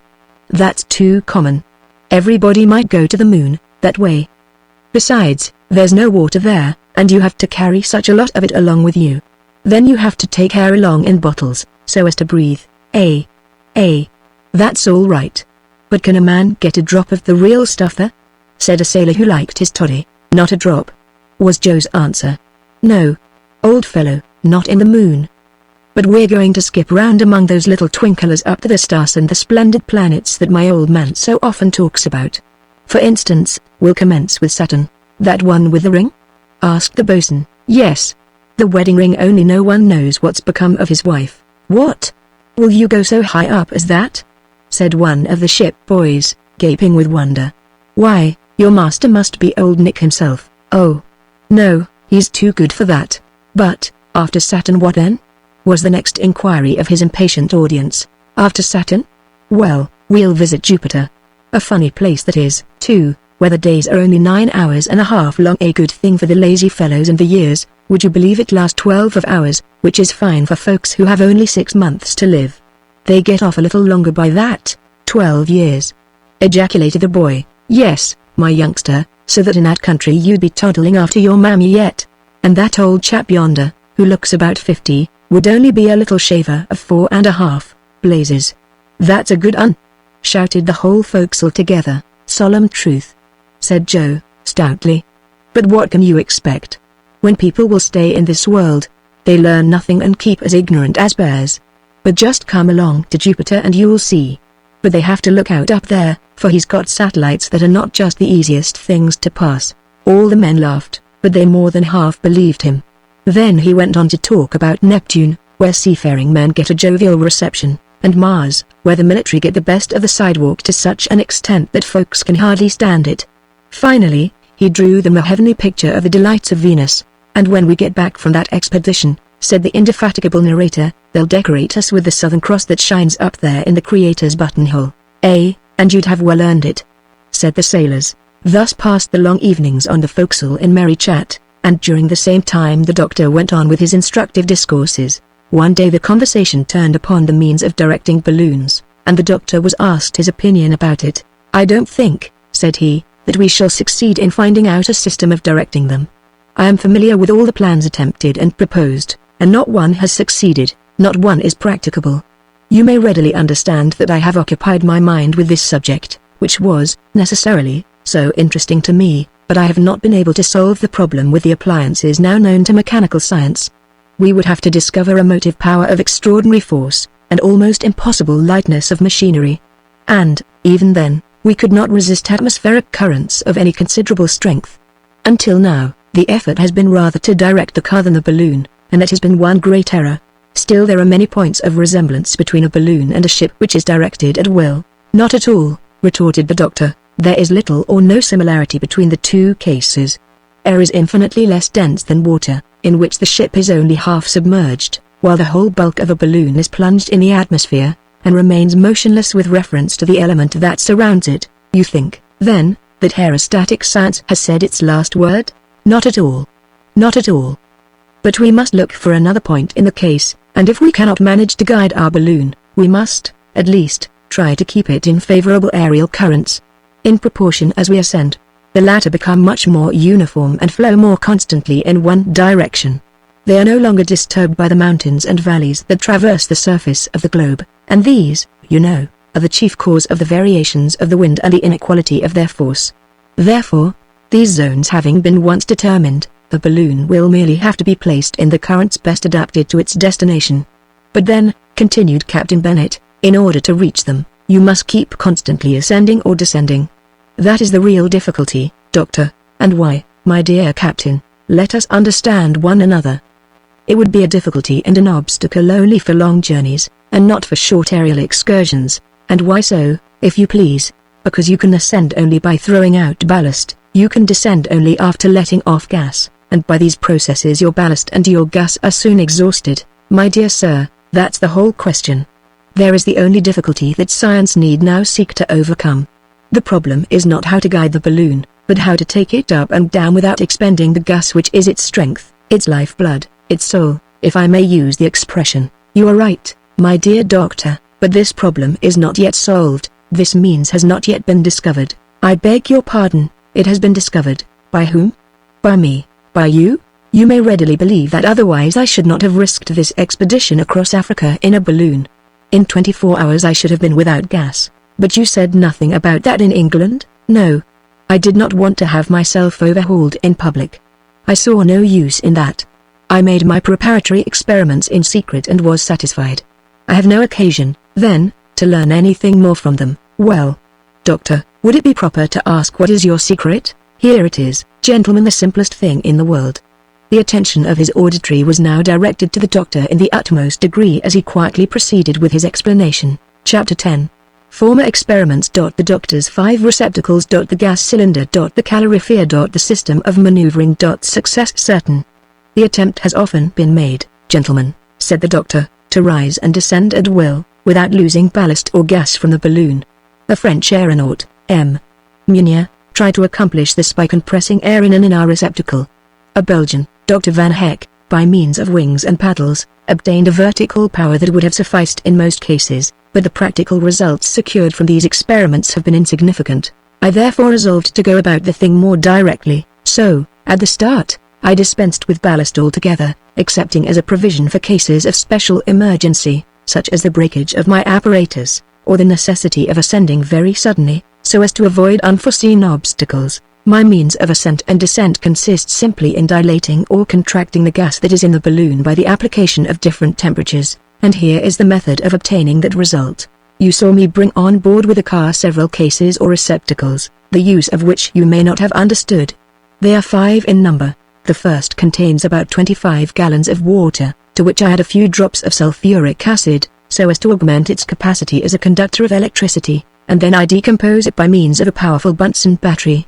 Water, as you know, consists of 2 parts of hydrogen to 1 of oxygen gas. The latter, through the action of the battery, passes at its positive pole into the second receptacle. A third receptacle, placed above the second one, and of double its capacity, receives the hydrogen passing into it by the negative pole. Stopcocks, of which one has an orifice twice the size of the other, communicate between these receptacles, and a fourth one, which is called the mixture reservoir, since in it the 2 gases obtained by the decomposition of the water do really commingle. The capacity of this 4th tank is about 41 cubic feet. On the upper part of this tank is a platinum tube provided with a stopcock. You will now readily understand, gentlemen, the apparatus that I have described to you is really a gas cylinder and blowpipe for oxygen and hydrogen, the heat of which exceeds that of a forge fire. This much established, I proceed to the second part of my apparatus. From the lowest part of my balloon, which is hermetically closed, issue 2 tubes a little distance apart. The one starts among the upper layers of the hydrogen gas, the other amid the lower layers. These 2 pipes are provided at intervals with strong jointings of India rubber, which enable them to move in harmony with the oscillations of the balloon. Both of them run down as far as the car, and lose themselves in an iron receptacle of cylindrical form, which is called the heat tank. The latter is closed at its 2 ends by 2 strong plates of the same metal. The pipe running from the lower part of the balloon runs into this cylindrical receptacle through the lower plate. It penetrates the latter and then takes the form of a helicoidal or screw-shaped spiral, the rings of which, rising one over the other, occupy nearly the whole of the height of the tank. Before again issuing from it, this spiral runs into a small cone with a concave base that is turned downward in the shape of a spherical cap. It is from the top of this cone that the second pipe issues, and it runs, as I have said, into the upper beds of the balloon. The spherical cap of the small cone is of platinum, so as not to melt by the action of the cylinder and blowpipe, for the latter are placed upon the bottom of the iron tank in the midst of the helicoidal spiral, and the extremity of their flame will slightly touch the cap in question. You will not know, gentlemen, what a calorifier, to heat apartments, is. You know how it acts. The air of the apartments is forced to pass through its pipes, and is then released with a heightened temperature. Well, what I have just described to you is nothing more nor less than a calorifier. In fact, what is it that takes place? The cylinder once lighted, the hydrogen in the spiral and in the concave cone becomes heated, and rapidly ascends through the pipe that leads to the upper part of the balloon. A vacuum is created below, and it attracts the gas in the lower parts. This becomes heated in its turn, and is continually replaced. Thus, an extremely rapid current of gas is established in the pipes and in the spiral, which issues from the balloon and then returns to it, and is heated over again, incessantly. Now, the cases increase 1/480 of their volume for each degree of heat applied. If, then, I force the temperature 18 degrees, the hydrogen of the balloon will dilate 18,480 or 1,614 cubic feet, and will, therefore, displace 1,614 more cubic feet of air, which will increase its ascensional power by 160 pounds. This is equivalent to throwing out that weight of ballast. If I augment the temperature by 180 degrees, the gas will dilate 480 and will displace 16,740 cubic feet more, and its ascensional force will be augmented by 1,600 pounds. Thus, you see, gentlemen, that I can easily effect very considerable changes of equilibrium. The volume of the balloon has been calculated in such manner that, when half inflated, it displaces a weight of air exactly equal to that of the envelope containing the hydrogen gas, and of the car occupied by the passengers, and all its apparatus and accessories. At this point of inflation, it is in exact equilibrium with the air, and neither mounts nor descends. In order, then, to effect an ascent, I give the gas a temperature superior to the temperature of the surrounding air by means of my cylinder. By this excess of heat it obtains a larger distension, and inflates the balloon more. The latter, then, ascends in proportion as I heat the hydrogen. The descent, of course, is effected by lowering the heat of the cylinder, and letting the temperature abate. The ascent would be, usually, more rapid than the descent, but that is a fortunate circumstance, since it is of no importance to me to descend rapidly, while, on the other hand, it is by a very rapid ascent that I avoid obstacles. The real danger lurks below, and not above. Besides, as I have said, I have a certain quantity of ballast, which will enable me to ascend more rapidly still, when necessary. My valve, at the top of the balloon, is nothing more nor less than a safety valve. The balloon always retains the same quantity of hydrogen, and the variations of temperature that I produce in the midst of this shut-up gas are, of themselves, sufficient to provide for all these ascending and descending movements. Now, gentlemen, as a practical detail, let me add this. The combustion of the hydrogen and of the oxygen at the point of the cylinder produces solely the vapor or steam of water. I have, therefore, provided the lower part of the cylindrical iron box with escape pipe, with a valve operating by means of a pressure of 2 atmospheres. Consequently, so soon as this amount of pressure is attained, the steam escapes of itself. Here are the exact figures. 25 gallons of water, separated into its constituent elements, yield 200 pounds of oxygen and 25 pounds of hydrogen. This represents, at atmospheric tension, 1,800 cubic feet of the former and 3,780 cubic feet of the latter, or 5,670 cubic feet, in all, of the mixture. Hence, the stopcock of my cylinder, when fully open, expends 27 cubic feet per hour, with a flame at least 6 times as strong as that of the large lamps used for lighting streets. On an average, then, and in order to keep myself at a very moderate elevation, I should not burn more than 9 cubic feet per hour, so that my 25 gallons of water represent 636 hours of aerial navigation, or a little more than 26 days. Well, as I can descend when I please, to replenish my stock of water on the way, my trip might be indefinitely prolonged. Such, gentlemen, is my secret. It is simple, and, like most simple things, it cannot fail to succeed. The dilation and contraction of the gas in the balloon is my means of locomotion, which calls for neither cumbersome wings, nor any other mechanical motor. A calorifier to produce the changes of temperature, and a cylinder to generate the heat, are neither inconvenient nor heavy. I think, therefore, that I have combined all the elements of success. Dr. Ferguson here terminated his discourse, and was most heartily applauded. There was not an objection to make to it, all had been foreseen and decided. However, said the captain, the thing may prove dangerous. What matters that, replied the doctor, provided that it be practicable. Chapter 11. The arrival at Zanzibar. The English consul. Ill will of the inhabitants. The island of Kumbuni. The rainmakers. Inflation of the balloon. Departure on the 18th of April. The last goodbye. The Victoria, an invariably favorable wind had accelerated the progress of the Resolute toward the place of her destination. The navigation of the Mozambique Channel was especially calm and pleasant. The agreeable character of the trip by sea was regarded as a good omen of the probable issue of the trip through the air. Everyone looked forward to the hour of arrival, and sought to give the last touch to the doctor's preparations. At length the vessel hove in sight of the town of Zanzibar, upon the island of the same name, and, on the 15th of April, at 11 o'clock in the morning, she anchored in the port. The island of Zanzibar belongs to the Imam of Muscat, an ally of France and England, and is, undoubtedly, his finest settlement. The port is frequented by a great many vessels from the neighboring countries. The island is separated from the African coast only by a channel, the greatest width of which is but 30 miles. It has a large trade in gums, ivory, and, above all, in ebony. for Zanzibar is the great slave market. Thither converges all the booty captured in the battles which the chiefs of the interior are continually fighting. This traffic extends along the whole eastern coast, and as far as the Nile latitudes. Mr. G. Lee Gian even reports that he has seen it carried on, openly, under the French flag. Upon the arrival of the Resolute, the English consul at Zanzibar came on board to offer his services to the doctor, of whose projects the European newspapers had made him aware for a month past. But, up to that moment, he had remained with the numerous phalanx of the incredulous. "I doubted," said he, holding out his hand to Dr. Ferguson, "but now I doubt no longer." He invited the doctor, Kennedy, and the faithful Joe, of course, to his own dwelling. Through his courtesy, the doctor was enabled to have knowledge of the various letters that he had received from Captain Speke. The captain and his companions had suffered dreadfully from hunger and bad weather before reaching the Ugogo country. They could advance only with extreme difficulty, and did not expect to be able to communicate again for a long time. "Those are perils and privations which we shall manage to avoid," said the doctor. The baggage of the 3 travelers was conveyed to the consul's residence. Arrangements were made for disembarking the balloon upon the beach at Zanzibar. There was a convenient spot, near the signal mast, close by an immense building, that would serve to shelter it from the east winds.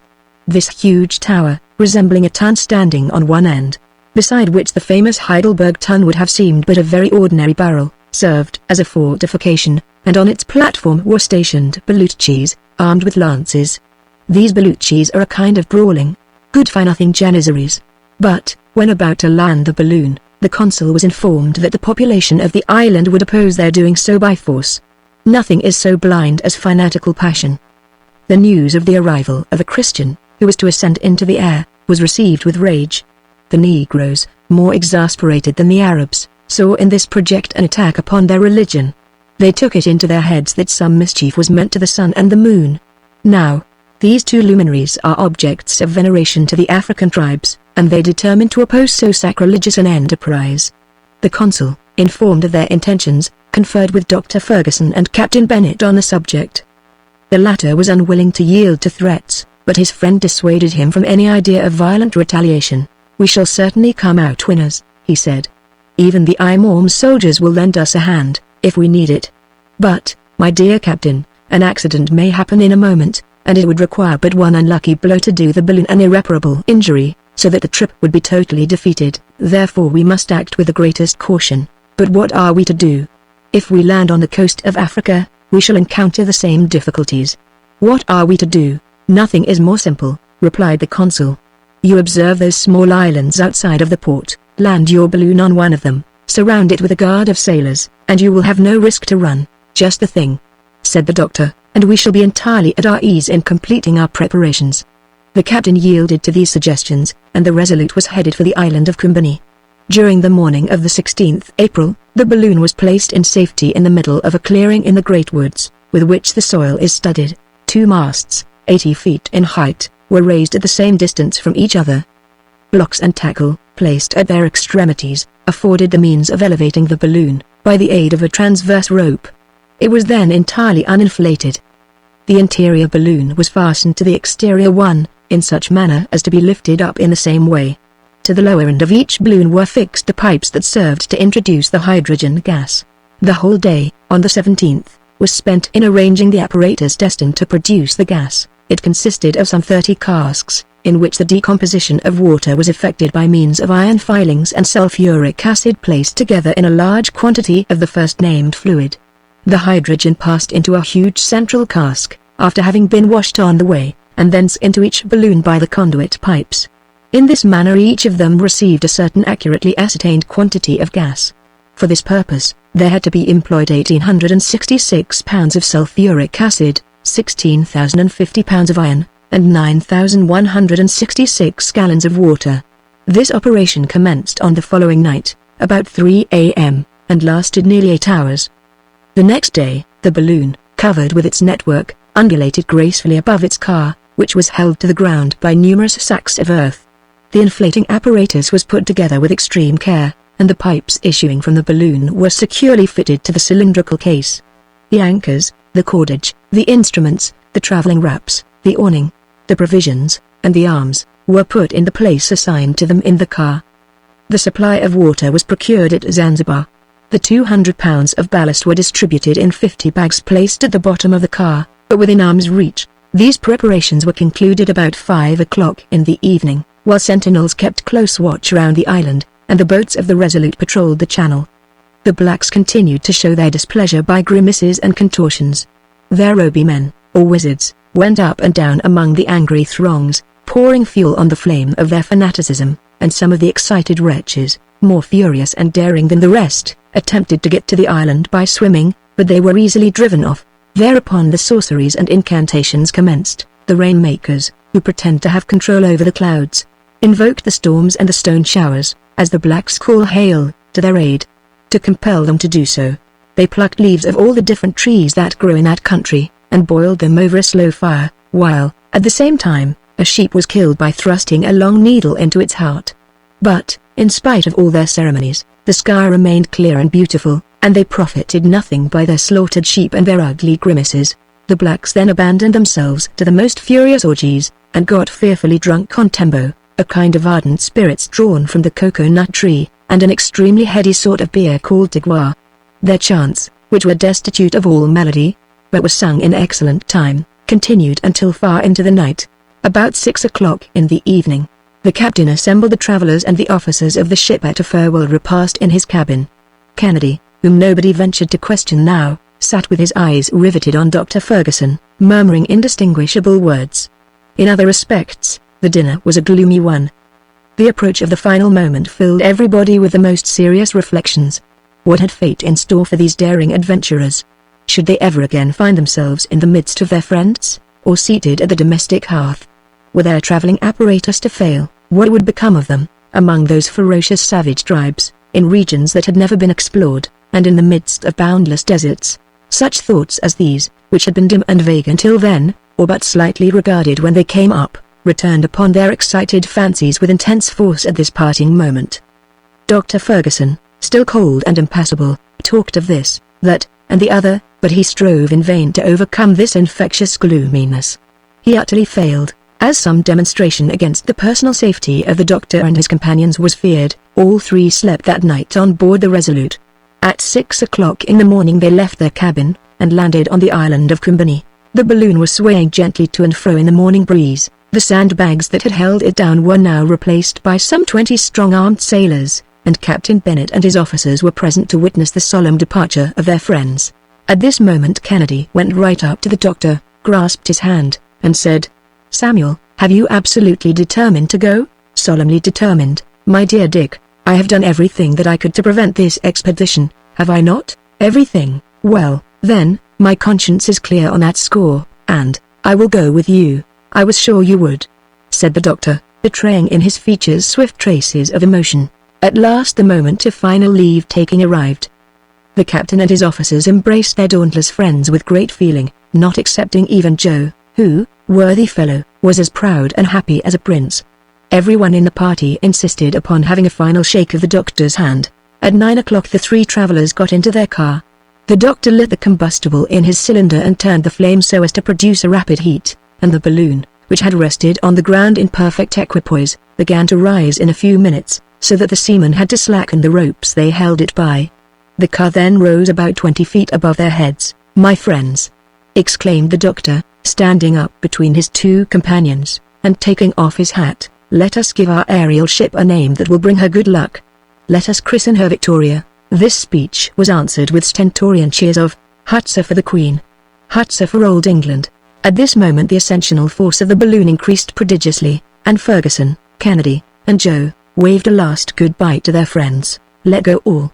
shouted the doctor, and at the word the Victoria shot rapidly up into the sky, while the four carronades on board the Resolute thundered forth a parting salute in her honor. Chapter 12. Crossing the Strait. The murmur. Dick's remark and Joe's proposition. A recipe for coffee making. The Uzaramo. The unfortunate Maison. Mount Darthumi. The doctor's cards. Night under an opal. The air was pure, the wind moderate, and the balloon ascended almost perpendicularly to a height of 1,500 feet, as indicated by a depression of 2 inches in the barometric column. At this height a more decided current carried the balloon toward the southwest. What a magnificent spectacle was then outspread beneath the gaze of the travelers! The island of Zanzibar could be seen in its entire extent, marked out by its deeper color upon a vast planisphere. The fields had the appearance of patterns of different colors, and thick clumps of green indicated the groves and thickets. The inhabitants of the island looked no larger than insects. The hutsaying and shouting were little by little lost in the distance, and only the discharge of the ship's guns could be heard in the concavity beneath the balloon, as the latter sped on its flight. "How fine that is," said Joe, breaking silence for the first time. He got no reply. The doctor was busy observing the variations of the barometer and noting down the details of his ascent. Kennedy looked on, and had not eyes enough to take in all that he saw. The rays of the sun coming to the aid of the heating cylinder, the tension of the gas increased, and the Victoria attained the height of 2,500 feet. The Resolute looked like a mere cockleshell, and the African coast could be distinctly seen in the west, marked out by a fringe of foam. "You don't talk?" said Joe, again. "We are looking," said the doctor, directing his spyglass toward the mainland. "For my part, I must talk." "As much as you please, Joe, talk as much as you like." And Joe went on alone with a tremendous volley of exclamations. The O's and the R's exploded one after the other, incessantly, from his lips. During his passage over the sea, the doctor deemed it best to keep at his present elevation. He could thus reconnoiter a greater stretch of the coast. The thermometer and the barometer, hanging up inside of the half-opened awning, were always within sight, and a second barometer suspended outside was to serve during the night watches. At the end of about 2 hours the Victoria, driven along at a speed of a little more than 8 miles, very visibly neared the coast of the mainland. The doctor, thereupon, determined to descend a little nearer to the ground. So he moderated the flame of his cylinder, and the balloon, in a few moments, had descended to an altitude only 300 feet above the soil. It was then found to be passing just over the Mrima country, the name of this part of the eastern coast of Africa. Dense borders of mango trees protected its margin, and the ebb tide disclosed to view their thick roots, chafed and gnawed by the teeth of the Indian Ocean. The sands which, at an earlier period, formed the coastline, rounded away along the distant horizon, and Mount Nguru reared aloft its sharp summit in the northwest. The Victoria passed near to a village which the doctor found marked upon his chart as K.O. Its entire population had assembled in crowds, and were yelling with anger and fear, at the same time vainly directing their arrows against this monster of the air that swept along so majestically away above all their powerless fury. The wind was setting to the southward, but the doctor felt no concern on that score, since it enabled him the better to follow the route traced by Captains Burton and Speke. Kennedy had, at length, become as talkative as Joe, and the two kept up a continual interchange of admiring interjections and exclamations. "Out upon stage coaches," said one. "Steamers indeed," said the other. "Railroads, eh?" "Rubbish," put in Kennedy, "that you travel on, without seeing the country." "Balloons, they're the sort for me," Joe would add. "Why, you don't feel yourself going, and nature takes the trouble to spread herself out before one's eyes. What a splendid sight! What a spectacle! What a delight! A dream in a hammock. Suppose we take our breakfast?" Was Joe's unpoetical change of tune, at last, for the keen, open air had mightily sharpened his appetite. "Good idea, my boy. Oh, it won't take us long to do the cooking. Biscuit and potted meat, and as much coffee as you like," said the doctor. "I give you leave to borrow a little heat from my cylinder. There's enough and to spare, for that matter, and so we shall avoid the risk of a conflagration." "That would be a dreadful misfortune," ejaculated Kennedy. "It's the same as a powder magazine suspended over our heads." "Not precisely," said Ferguson, "but still if the gas were to take fire it would burn up gradually, and we should settle down on the ground, which would be disagreeable, but never fear, our balloon is hermetically sealed." "Let us eat a bite, then," replied Kennedy. "Now, gentlemen," put in Joe, "while doing the same as you, I'm going to get you up a cup of coffee that I think you'll have something to say about. The fact is," added the doctor, "that Joe, along with 1,000 other virtues, has a remarkable talent for the preparation of that delicious beverage. He compounds it of a mixture of various origin, but he never would reveal to me the ingredients. Well, master, since we are so far above ground, I can tell you the secret. It is just to mix equal quantities of mocha, of bourbon coffee, and of Réunionnaise." A few moments later, 3 steaming cups of coffee were served, and topped off a substantial breakfast, which was additionally seasoned by the jokes and repartees of the guests. Each one then resumed his post of observation. The country over which they were passing was remarkable for its fertility. Narrow, winding paths plunged in beneath the overarching verdure. They swept along above cultivated fields of tobacco, maize, and barley, at full maturity, and here and there immense rice fields, full of straight stalks and purple blossoms. They could distinguish sheep and goats too, confined in large cages, set up on piles to keep them out of reach of the leopard's fangs. Luxuriant vegetation spread in wild profuseness over this prodigal soil. Village after village rang with yells of terror and astonishment at the sight of the Victoria, and Dr. Ferguson prudently kept her above the reach of the barbarian arrows. The savages below, thus baffled, ran together from their huddle of huts and followed the travelers with their vain imprecations while they remained in sight. At noon, the doctor, upon consulting his map, calculated that they were passing over the Uzaramo country. The soil was thickly studded with cocoa-nut, pawpaw, and cottonwood trees, above which the balloon seemed to disport itself like a bird. Joe found this splendid vegetation a matter of course, seeing that they were in Africa. Kennedy described some hares and quails that asked nothing better than to get a good shot from his fowling piece, but it would have been powder wasted, since there was no time to pick up the game. The aeronauts swept on with a speed of 12 miles per hour, and soon were passing in 38 degrees 20 minutes east longitude, over the village of Tounda. It was there, said the doctor, that Burton and Speke were seized with violent fevers, and for a moment thought their expedition ruined. And yet they were only a short distance from the coast, but fatigue and privation were beginning to tell upon them severely. In fact, there is a perpetual malaria reigning throughout the country in question. Even the doctor could hope to escape its effects only by rising above the range of the miasma that exhales from this damp region whence the blazing rays of the sun pump up its poisonous vapors. Once in a while they could descry a caravan resting in a kraal, awaiting the freshness and cool of the evening to resume its route. These kraals are wide patches of cleared land, surrounded by hedges and jungles, where traders take shelter against not only the wild beasts, but also the robber tribes of the country. They could see the natives running and scattering in all directions at the sight of the Victoria. Kennedy was keen to get a closer look at them, but the doctor invariably held out against the idea. "The chiefs are armed with muskets," he said, "and our balloon would be too conspicuous a mark for their bullets. Would a bullet hole bring us down?" asked Joe. "Not immediately, but such a hole would soon become a large torn orifice through which our gas would escape.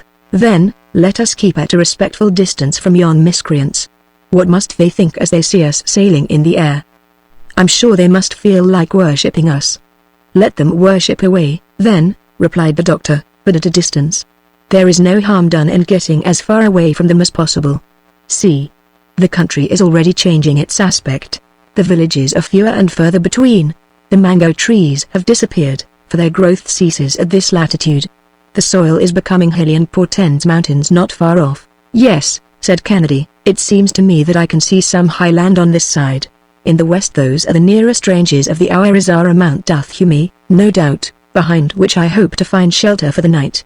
I'll stir up the heat in the cylinder a little, for we must keep at an elevation of 500 or 600 feet. "That was a grand idea of yours, sir," said Joe. "It's mighty easy to manage it. You turn a cock, and the thing's done." "Ah. Here we are more at our ease," said the sportsman, as the balloon ascended. The reflection of the sun on those red sands was getting to be insupportable. "What splendid trees!" cried Joe. "They're quite natural, but they are very fine. Why, a dozen of them would make a forest." "Those are baobabs," replied Dr. Ferguson. "See, there's one with a trunk fully 100 feet in circumference."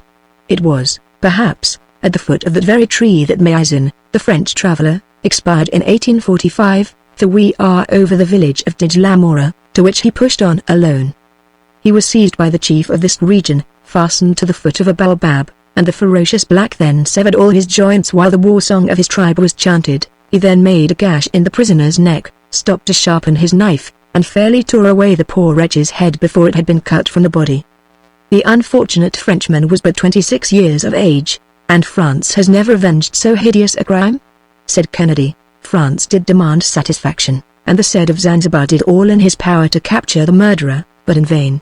"I move that we don't stop here," urged Joe. "Let us go up, master, let us go up higher by all means, all the more willingly, Joe, that there is Mount Duthumi right ahead of us.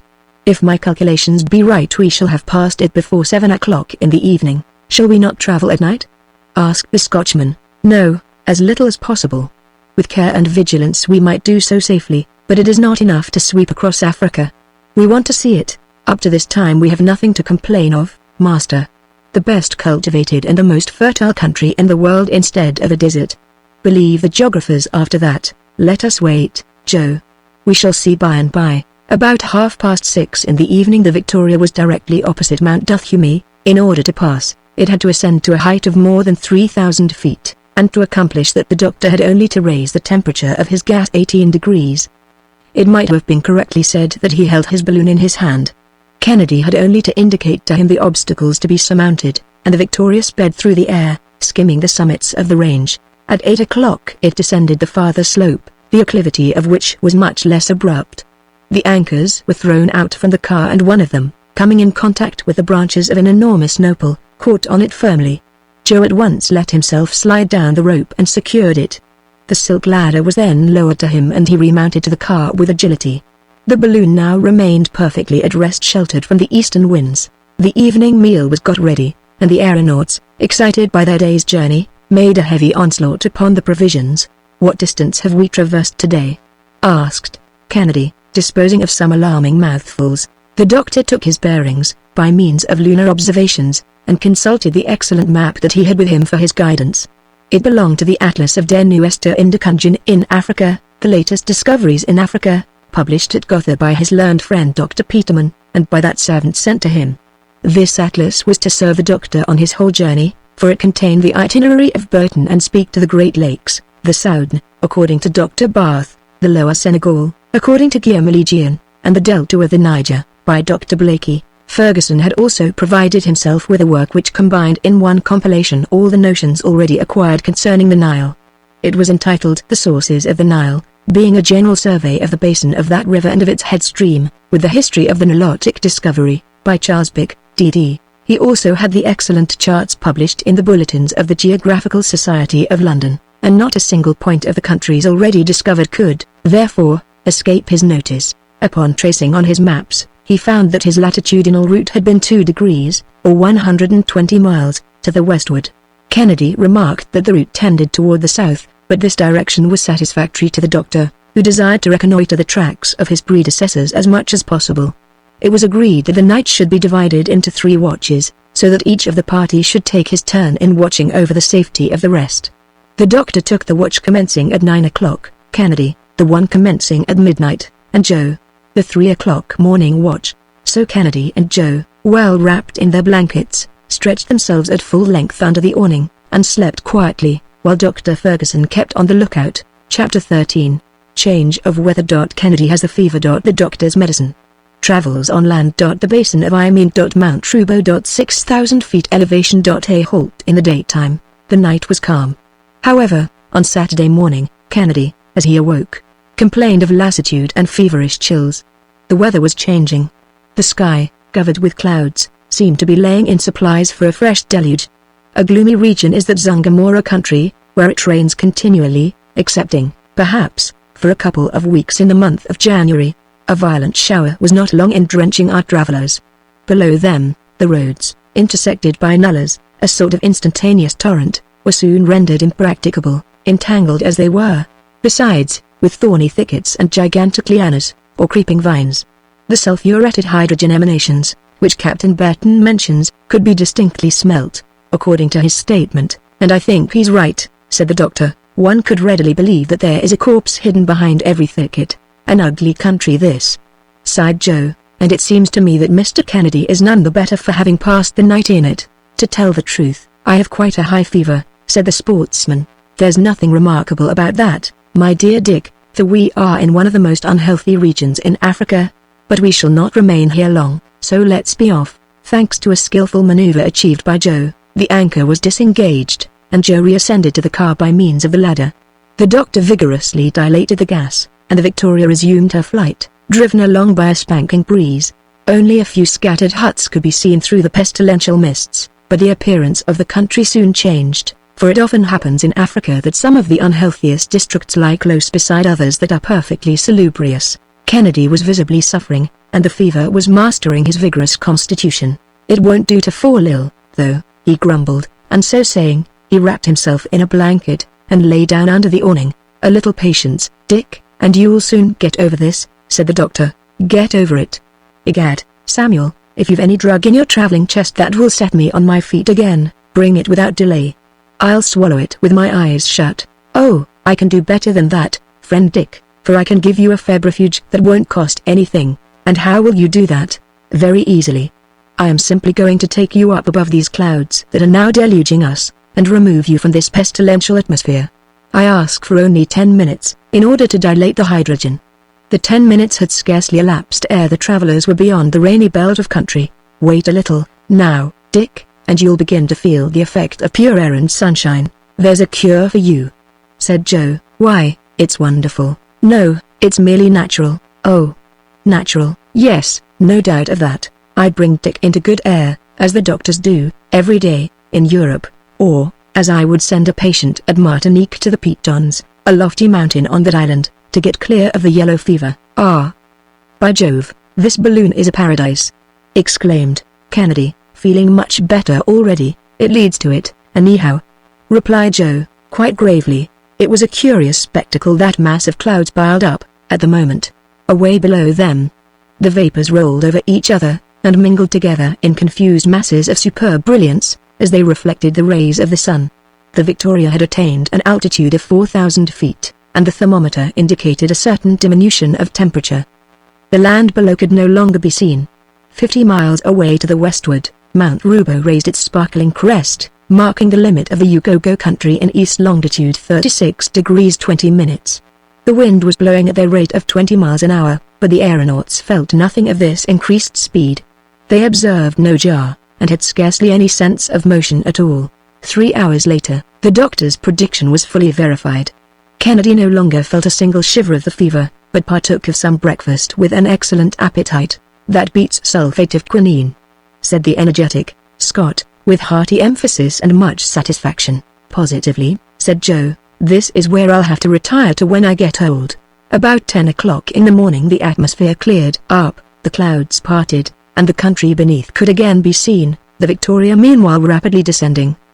Dr. Ferguson was in search of a current that would carry him more to the northeast, and he found it about 600 feet from the ground. The country was becoming more broken, and even mountainous. The Zungamora district was fading out of sight in the east with the last coconut trees of that latitude. Ere long, the crests of a mountain range assumed a more decided prominence. A few peaks rose here and there, and it became necessary to keep a sharp lookout for the pointed cones that seemed to spring up every moment. "We're right among the breakers," said Kennedy. "Keep cool, Dick. We shan't touch them," was the doctor's quiet answer. "It's a jolly way to travel, anyhow," said Joe, with his usual flow of spirits. In fact, the doctor managed his balloon with wondrous dexterity. "Now, if we had been compelled to go afoot over that drenched soil," said he, "we should still be dragging along in a pestilential mire. Since our departure from Zanzibar, half our beasts of burden would have died with fatigue. We should be looking like ghosts ourselves, and despair would be seizing on our hearts. We should be in continual squabbles with our guides and porters, and completely exposed to their unbridled brutality. During the daytime, a damp, penetrating, unendurable humidity. At night, a cold frequently intolerable, and the stings of a kind of fly whose bite pierces the thickest cloth, and drives the victim crazy. All this, too, without saying anything about wild beasts and ferocious native tribes. "I move that we don't try it," said Joe, in his droll way. "I exaggerate nothing," continued Ferguson, "for, upon reading the narratives of such travelers as have had the hardihood to venture into these regions, your eyes would fill with tears." About 11 o'clock they were passing over the basin of Iming, and the tribes scattered over the adjacent hills were impotently menacing the Victoria with their weapons. Finally, she sped along as far as the last undulations of the country which precede Rubo. These formed the last and loftiest chain of the mountains of Usagara. The aeronauts took careful and complete note of the orographic conformation of the country. The 3 ramifications mentioned, of which the Duthumi forms the first link, are separated by immense longitudinal plains. These elevated summits consist of rounded cones, between which the soil is bestrewn with erratic blocks of stone and gravelly boulders. The most abrupt declivity of these mountains confronts the Zanzibar coast, but the western slopes are merely inclined plains. The depressions in the soil are covered with a black, rich loam, on which there is a vigorous vegetation. Various watercourses filter through, toward the east, and work their way onward to flow into the Kingani, in the midst of gigantic clumps of sycamore, tamarind, calabash, and palmyra trees. "Attention," said Dr. Ferguson. "We are approaching Rubo. the name of which signifies, in the language of the country, the passage of the winds, and we would do well to double its jagged pinnacles at a certain height. If my chart be exact, we are going to ascend to an elevation of 5,000 feet. Shall we often have occasion to reach those far upper belts of the atmosphere? Very seldom. The height of the African mountains appears to be quite moderate compared with that of their European and Asiatic ranges, but, in any case, our good Victoria will find no difficulty in passing over them. In a very little while, the gas expanded under the action of the heat, and the balloon took a very decided ascensional movement. Besides, the dilation of the hydrogen involved no danger, and only 3/4 of the vast capacity of the balloon was filled when the barometer, by a depression of 8 inches, announced an elevation of 6,000 feet. "Shall we go this high very long?" asked Joe. "The atmosphere of the Earth has a height of 6,000 fathoms, said the doctor, "and, with a very large balloon, one might go far." That is what Messrs. Brieschi and Gay-Lussac did, but then the blood burst from their mouths and ears. Respirable air was wanting. Some years ago, 2 fearless Frenchmen, Messrs. Barrel and Bixchot, also ventured into the very lofty regions, but their balloon burst, and they fell? Asked Kennedy, abruptly. Certainly they did, but as learned men should always fall, namely, without hurting themselves. Well, gentlemen, said Joe, you may try their fall over again, if you like, but, as for me, who am but a dolt, I prefer keeping at the medium height, neither too far up, nor too low down. It won't do to be too ambitious. At the height of 6,000 feet, the density of the atmosphere has already greatly diminished, sound is conveyed with difficulty, and a voice is not so easily heard. The view of objects becomes confused, the gaze no longer takes in any but large, quite ill-distinguishable masses, men and animals on the surface become absolutely invisible. The roads and rivers get to look like threads, and the lakes dwindle to ponds. The doctor and his friends felt themselves in a very anomalous condition. An atmospheric current of extreme velocity was bearing them away beyond arid mountains, upon whose summits vast fields of snow surprised the gaze, while their convulsed appearance told of titanic travail in the earliest epoch of the world's existence. The sun shone at the zenith, and his rays fell perpendicularly upon those lonely summits.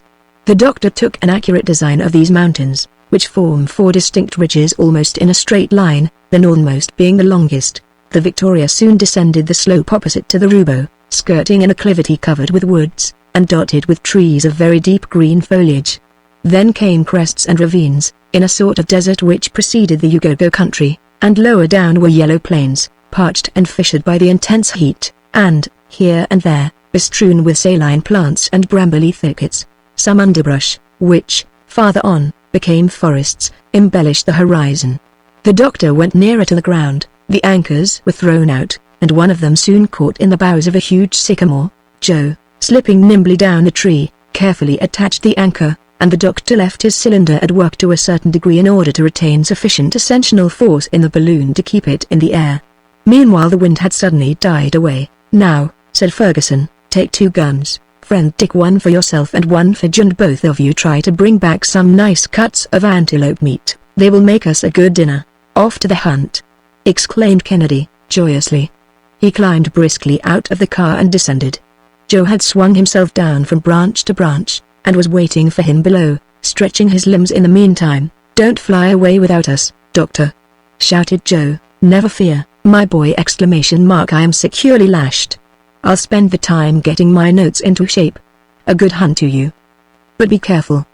Besides, from my post here, I can observe the face of the country, and, at the least suspicious thing I notice, I'll fire a signal shot, and with that you must rally home." "Agreed," said Kennedy, and off they went. Chapter 14. The Forest of Gum Trees. The Blue Antelope. The Rallying Signal. An Unexpected Attack. The Canyon. A Night in the Open Air. The Mabungaroo. Jilamcod. A Supply of Water. Arrival at Kazi. The country, dry and parched as it was, consisting of a clayey soil that cracked open with the heat, seemed, indeed, a desert. Here and there were a few traces of caravans, the bones of men and animals, that had been half gnawed away, mouldering together in the same dust. After half an hour's walking, Dick and Joe plunged into a forest of gum trees, their eyes alert on all sides, and their fingers on the trigger. There was no foreseeing what they might encounter. Without being a rifleman, Joe could handle firearms with no trifling dexterity. "A walk does one good, Mr. Kennedy, but this isn't the easiest ground in the world," he said, Kicking aside some fragments of quartz with which the soil was bestrewn, Kennedy motioned to his companion to be silent and to halt. The present case compelled them to dispense with hunting dogs, and, no matter what Joe's agility might be, he could not be expected to have the scent of a setter or a greyhound. A herd of a dozen antelopes were quenching their thirst in the bed of a torrent where some pools of water had lodged. The graceful creatures, snuffing danger in the breeze, seemed to be disturbed and uneasy. Their beautiful heads could be seen between every draught, raised in the air with quick and sudden motion as they sniffed the wind in the direction of our two hunters, with their flexible nostrils. Kennedy stole around behind some clumps of shrubbery, while Joe remained motionless where he was. The former, at length, got within gunshot and fired. The herd disappeared in the twinkling of an eye. One male antelope only, that was hit just behind the shoulder joint, fell headlong to the ground, and Kennedy leapt toward his booty. It was a blauwbok, a superb animal of a pale bluish color shading upon the gray, but with the belly and the inside of the legs as white as the driven snow. "A splendid shot!" exclaimed the hunter. "It's a very rare species of the antelope, and I hope to be able to prepare his skin in such a way as to keep it." "Indeed," said Joe. "Do you think of doing that, Mr. Kennedy?" "Why, certainly I do. Just see what a fine hide it is, but Dr. Ferguson will never allow us to take such an extra weight." "You're right, Joe. Still it is a pity to have to leave such a noble animal." "The whole of it?" "Oh, we won't do that, sir. We'll take all the good eatable parts of it, and, if you'll let me, I'll cut him up just as well as the chairman of the Honourable Corporation of Butchers of the City of London could do." "As you please, my boy. But you know that in my hunter's way, I can just as easily skin and cut up a piece of game as kill it." "I'm sure of that, Mr. Kennedy." "Well, then, you can build a fireplace with a few stones. There's plenty of dry dead wood, and I can make the hot coals tell in a few minutes." "Oh, that won't take long," said Kennedy, going to work on the fireplace, where he had a brisk flame crackling and sparkling in a minute or two. Joe had cut some of the nicest steaks and the best parts of the tenderloin from the carcass of the antelope, and these were quickly transformed to the most savory of broils. "There, those will tickle the doctor," said Kennedy. "Do you know what I was thinking about?" said Joe. "Why, about the steaks you're broiling, to be sure," replied Dick. "Not the least in the world. I was thinking what a figure we'd cut if we couldn't find the balloon again. By George, what an idea. Why, do you think the doctor would desert us?" "No, but suppose his anchor were to slip." "Impossible. And, besides, the doctor would find no difficulty in coming down again with his balloon. He handles it at his ease." "But suppose the wind were to sweep it off, so that he couldn't come back toward us?" Come, Joe.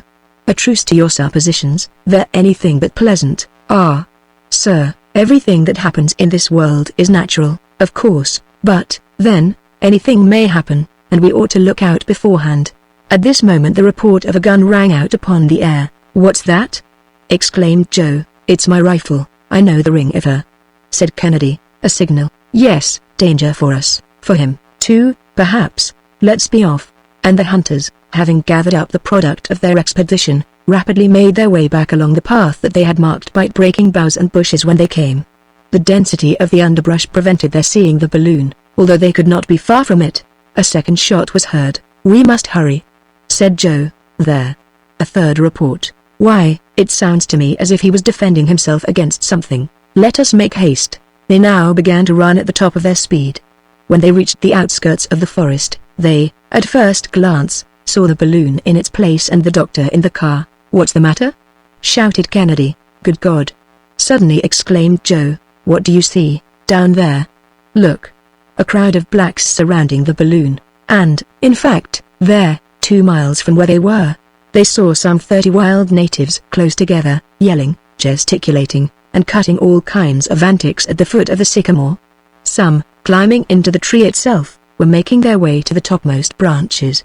The danger seemed pressing. "My master is lost," cried Joe. "Come. A little more coolness, Joe, and let us see how we stand. We hold the lives of 4 of those villains in our hands." Forward, then. They had made a mile with headlong speed, when another report was heard from the car.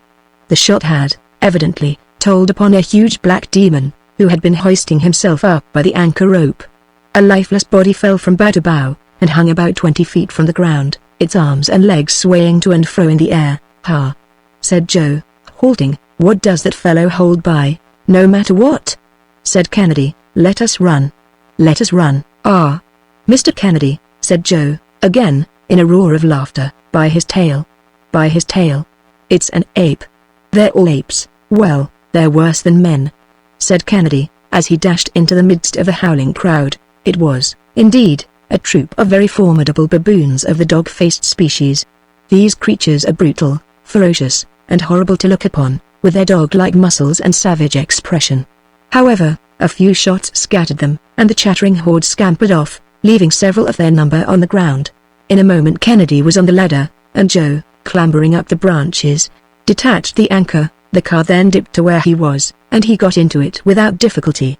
A few minutes later, the Victoria slowly ascended and soared away to the eastward, wafted by a moderate wind. "That was an attack for you," said Joe. "We thought you were surrounded by natives." "Well, fortunately, they were only apes," said the doctor.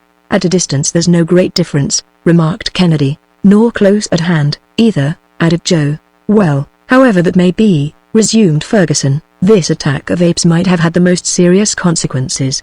Had the anchor yielded to their repeated efforts, who knows whither the wind would have carried me. What did I tell you, Mr. Kennedy?" "You were right, Joe, but, even right as you may have been, you were, at that moment, preparing some antelope steaks, the very sight of which gave me a monstrous appetite." "I believe you," said the doctor. "The flesh of the antelope is exquisite. You may judge of that yourself. Now, sir, for supper's ready. Upon my word as a sportsman, those venison steaks have a gamey flavor that's not to be sneezed at, I tell you." "Good," said Joe, with his mouth full. "I could live on antelope all the days of my life, and all the better with a glass of grog to wash it down." So saying, the good fellow went to work to prepare a jorum of that fragrant beverage, and all hands tasted it with satisfaction. "Everything has gone well thus far," said he. "Very well indeed," assented Kennedy. "Come, now, Mr. Kennedy, are you sorry that you came with us? I'd like to see anybody prevent my coming."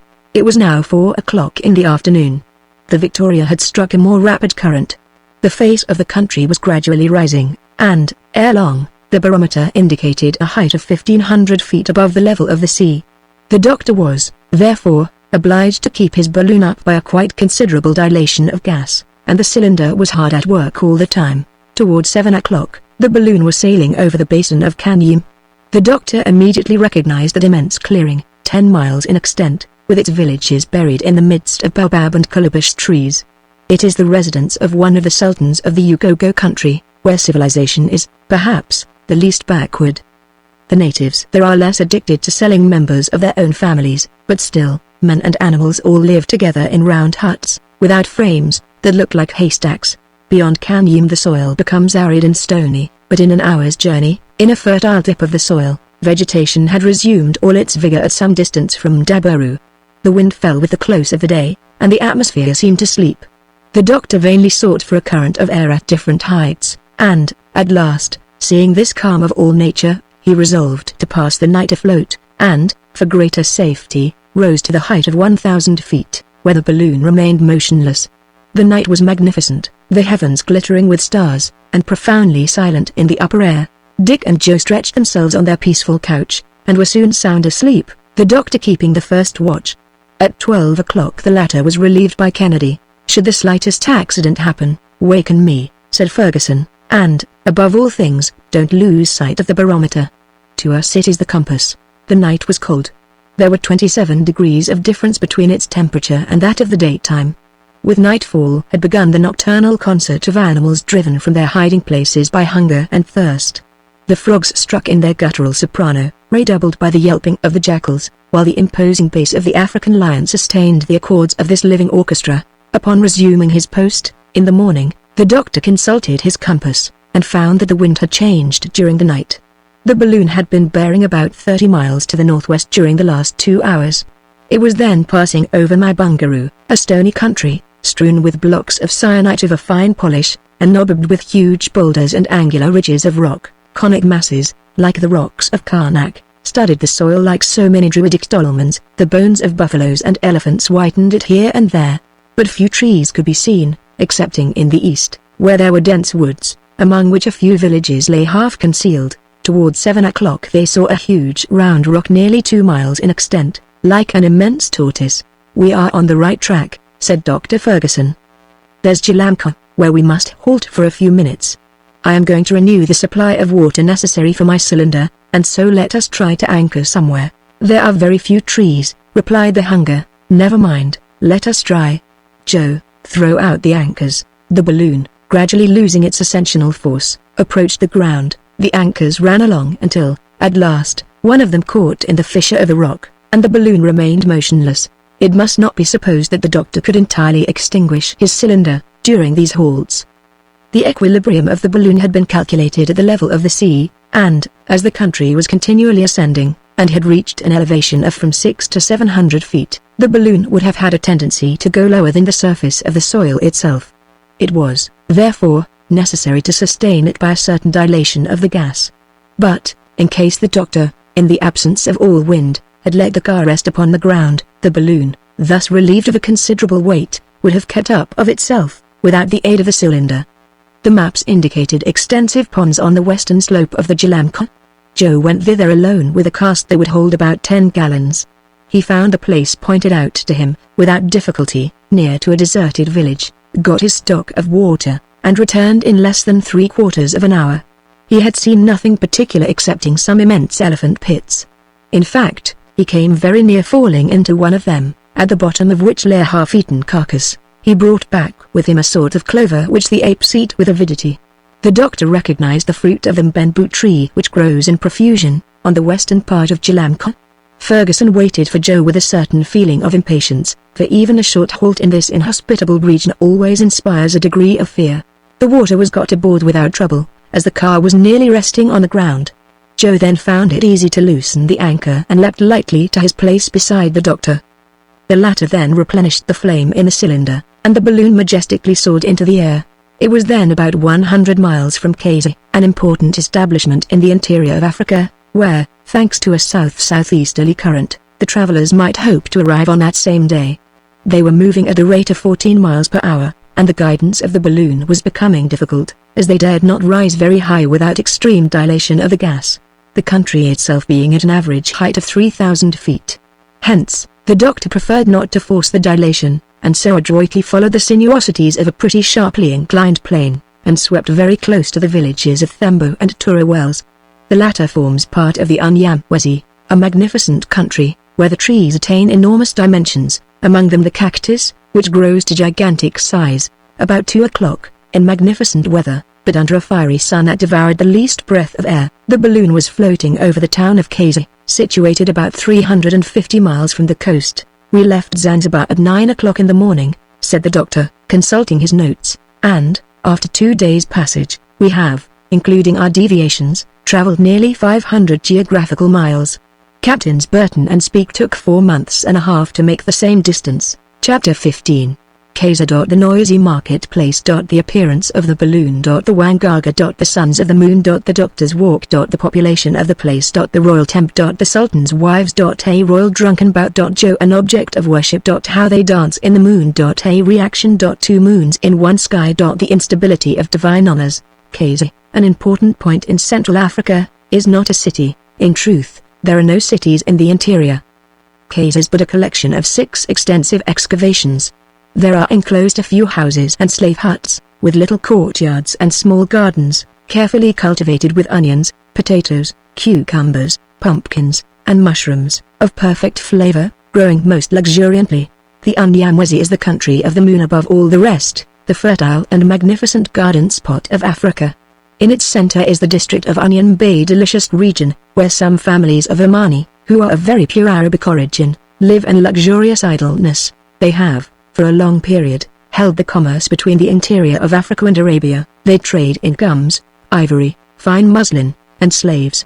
Their caravans traverse these equatorial regions on all sides, and they even make their way to the coast in search of those articles of luxury and enjoyment which the wealthy merchants covet, while the latter, surrounded by their wives and their attendants, lead in this charming country the least disturbed and most horizontal of lives, always stretched at full length, laughing, smoking, or sleeping. Around these excavations are numerous native dwellings, wide, open spaces for the markets, fields of cannabis and datura, superb trees and depths of freshest shade such as Kazi. There, too, is held the general rendezvous of the caravans, those of the south, with their slaves and their freightage of ivory, and those of the west, which export cotton, glassware, and trinkets, to the tribes of the Great Lakes. So in the marketplace there reigns perpetual excitement, a nameless hubbub, made up of the cries of mixed-breed porters and carriers, the beating of drums, and the twanging of horns, the neighing of mules, the braying of donkeys, the singing of women, the squalling of children, and the banging of the huge rattan, wielded by the jemadar or leader of the caravans, who beats time to this pastoral symphony. There, spread forth, without regard to order indeed, we may say, in charming disorder are the showy stuffs, the glass beads, the ivory tusks, the rhinoceros teeth, the shark's teeth, the honey, the tobacco, and the cotton of these regions, to be purchased at the strangest of bargains by customers in whose eyes each article has a price only in proportion to the desire it excites to possess it. All at once this agitation, movement and noise stopped as though by magic. The balloon had just come in sight, far aloft in the sky, where it hovered majestically for a few moments, and then descended slowly, without deviating from its perpendicular. Men, women, children, merchants and slaves, Arabs and Negroes, as suddenly disappeared within the tembs and the huts. "My dear doctor," said Kennedy, "if we continue to produce such a sensation as this, we shall find some difficulty in establishing commercial relations with the people hereabouts." "There's one kind of trade that we might carry on, though, easily enough," said Joe, "and that would be to go down the quietly, and walk off with the best of the goods, without troubling our heads about the merchants. We'd get rich that way." "Ah," said the doctor. "These natives are a little scared at first, but they won't be long in coming back, either through suspicion or through curiosity." "Do you really think so, doctor?" "Well, we'll see pretty soon. But it wouldn't be prudent to go too near to them, for the balloon is not ironclad, and is, therefore, not proof against either an arrow or a bullet." "Then you expect to hold a parley with these blacks?" "If we can do so safely, why should we not? There must be some Arab merchants here at Casey, who are better informed than the rest, and not so barbarous. I remember that Burton and Speke had nothing but praises to utter concerning the hospitality of these people, so we might, at least, make the venture." The balloon having, meanwhile, gradually approached the ground, one of the anchors lodged in the top of a tree near the marketplace. By this time the whole population had emerged from their hiding places stealthily, thrusting their heads out first. Several Waganga, recognizable by their badges of conical shellwork, came boldly forward. They were the sorcerers of the place. They bore in their girdles small gourds, coated with tallow, and several other articles of witchcraft, all of them, by the way, most professionally filthy. Little by little the crowd gathered beside them, the women and children grouped around them, the drums renewed their deafening uproar, hands were violently clapped together, and then raised toward the sky. "That's their style of praying," said the doctor, "and, if I'm not mistaken, we're going to be called upon to play a great part." "Well, sir, play it. You, too, my good Joe. Perhaps you're to be a god." "Well, master, that won't trouble me much. I like a little flattery." At this moment, one of the sorcerers, a Myanga, made a sign, and all the clamor died away into the profoundest silence. He then addressed a few words to the strangers, but in an unknown tongue. Dr. Ferguson, not having understood them, shouted some sentences in Arabic, at a venture, and was immediately answered in that language. The speaker below then delivered himself of a very copious harangue, which was also very flowery and very gravely listened to by his audience. From it the doctor was not slow in learning that the balloon was mistaken for nothing less than the moon in person, and that the amiable goddess in question had condescended to approach the town with her 3 sons, an honor that would never be forgotten in this land so greatly loved by the god of day. The doctor responded, with much dignity, that the moon made her provincial tour every 1,000 years, feeling the necessity of showing herself nearer at hand to her worshippers. He, therefore, begged them not to be disturbed by her presence, but to take advantage of it to make known all their wants and longings. The sorcerer, in his turn, replied that the Sultan, the Mwani, who had been sick for many years, implored the aid of heaven, and he invited the son of the moon to visit him. The doctor acquainted his companions with the invitation.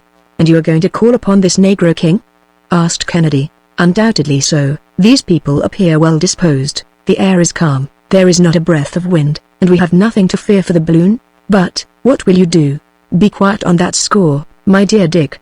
With a little medicine, I shall work my way through the affair." Then, addressing the crowd, he said, "The moon, taking compassion on the sovereign who is so dear to the children of Unyamwezi, has charged us to restore him to health. Let him prepare to receive us." The clamor, the songs and demonstrations of all kinds increased twofold, and the whole immense ants' nest of blackheads was again in motion. "Now, my friends, said Dr. Ferguson. "We must look out for everything beforehand. We may be forced to leave this at any moment, unexpectedly, and be off with extra speed. Dick had better remain, therefore, in the car, and keep the cylinder warm so as to secure a sufficient ascensional force for the balloon. The anchor is solidly fastened, and there is nothing to fear in that respect. I shall descend, and Joe will go with me, only that he must remain at the foot of the ladder." "What? Are you going alone into that blackamoor's den?" "How? Doctor, am I not to go with you?" "No. I shall go alone. These good folks imagine that the goddess of the moon has come to see them, and their superstition protects me, so have no fear, and each one remain at the post that I have assigned to him." "Well, since you wish it," sighed Kennedy. "Look closely to the dilation of the gas." "Agreed." By this time the shouts of the natives had swelled to double volume as they vehemently implored the aid of the heavenly powers. There, said Joe, "they're rather rough in their orders to their good moon and her divine sons." The doctor, equipped with his traveling medicine chest, descended to the ground, preceded by Joe, who kept a straight countenance and looked as grave and knowing as the circumstances of the case required. He then seated himself at the foot of the ladder in the Arab fashion, with his legs crossed under him, and a portion of the crowd collected around him in a circle, at respectful distances. In the meanwhile the doctor, escorted to the sound of savage instruments, and with wild religious dances, slowly proceeded toward the royal temple, situated a considerable distance outside of the town. It was about 3 o'clock, and the sun was shining brilliantly. In fact, what less could it do upon so grand an occasion? The doctor stepped along with great dignity, the Waganka surrounding him and keeping off the crowd. He was soon joined by the natural son of the Sultan, a handsomely built young fellow, who, according to the custom of the country, was the sole heir of the paternal goods, to the exclusion of the old man's legitimate children. He prostrated himself before the son of the moon, but the latter graciously raised him to his feet.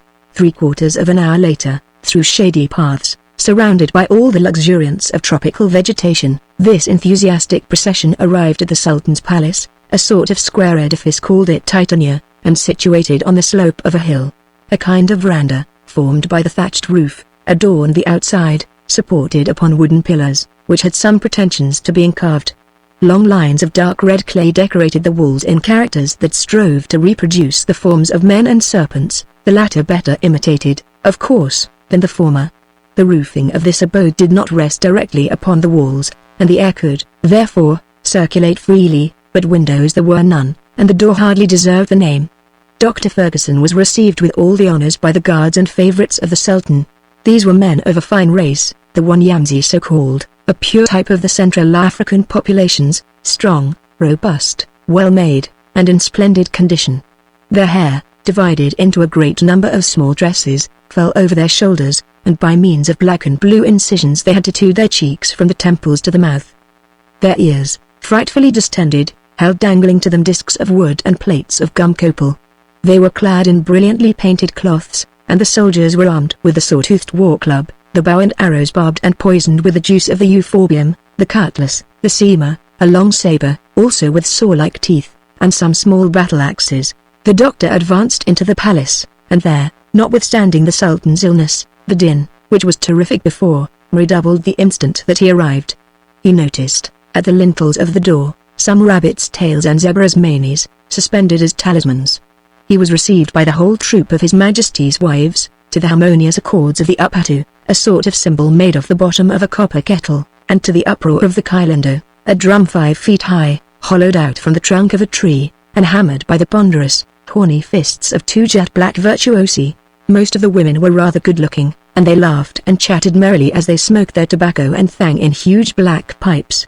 They seemed to be well made, too, under the long robes that they wore gracefully flung about their persons, and carried a sort of kilt woven from the fibers of calabash fastened around their girdles. 6 of them were not the least merry of the party, although put aside from the rest, and reserved for a cruel fate. On the death of the Sultan, they were to be buried alive with him, so as to occupy and divert his mind during the period of eternal solitude. Dr. Ferguson, taking in the whole scene at a rapid glance, approached the wooden couch on which the Sultan lay reclining. There he saw a man of about 40, completely brutalized by orgies of every description, and in a condition that left little or nothing to be done. The sickness that had afflicted him for so many years was simply perpetual drunkenness. The royal sot had nearly lost all consciousness, and all the ammonia in the world would not have set him on his feet again. His favorites and the women kept on bended knees during this solemn visit. By means of a few drops of powerful cordial, the doctor for a moment reanimated the embruted carcass that lay before him. The Sultan stirred, and, for a dead body that had given no sign whatever of life for several hours previously, this symptom was received with a tremendous repetition of shouts and cries in the doctor's honor. The latter, who had seen enough of it by this time, by a rapid motion put aside his two demonstrative admirers and went out of the palace, directing his steps immediately toward the balloon, for it was now 6 o'clock in the evening. Joe, during his absence, had been quietly waiting at the foot of the ladder, where the crowd paid him their most humble respects. Like a genuine son of the moon, he let them keep on. For a divinity, he had the air of a very clever sort of fellow, by no means proud, nay, even pleasingly familiar with the young negresses, who seemed never to tire of looking at him. Besides, he went so far as to chat agreeably with them. "Worship me, ladies. Worship me," he said to them. "I'm a clever sort of devil, if I am the son of a goddess." They brought him propitiatory gifts, such as are usually deposited in the fetish huts or mzim. These gifts consisted of stalks of barley and of pomp.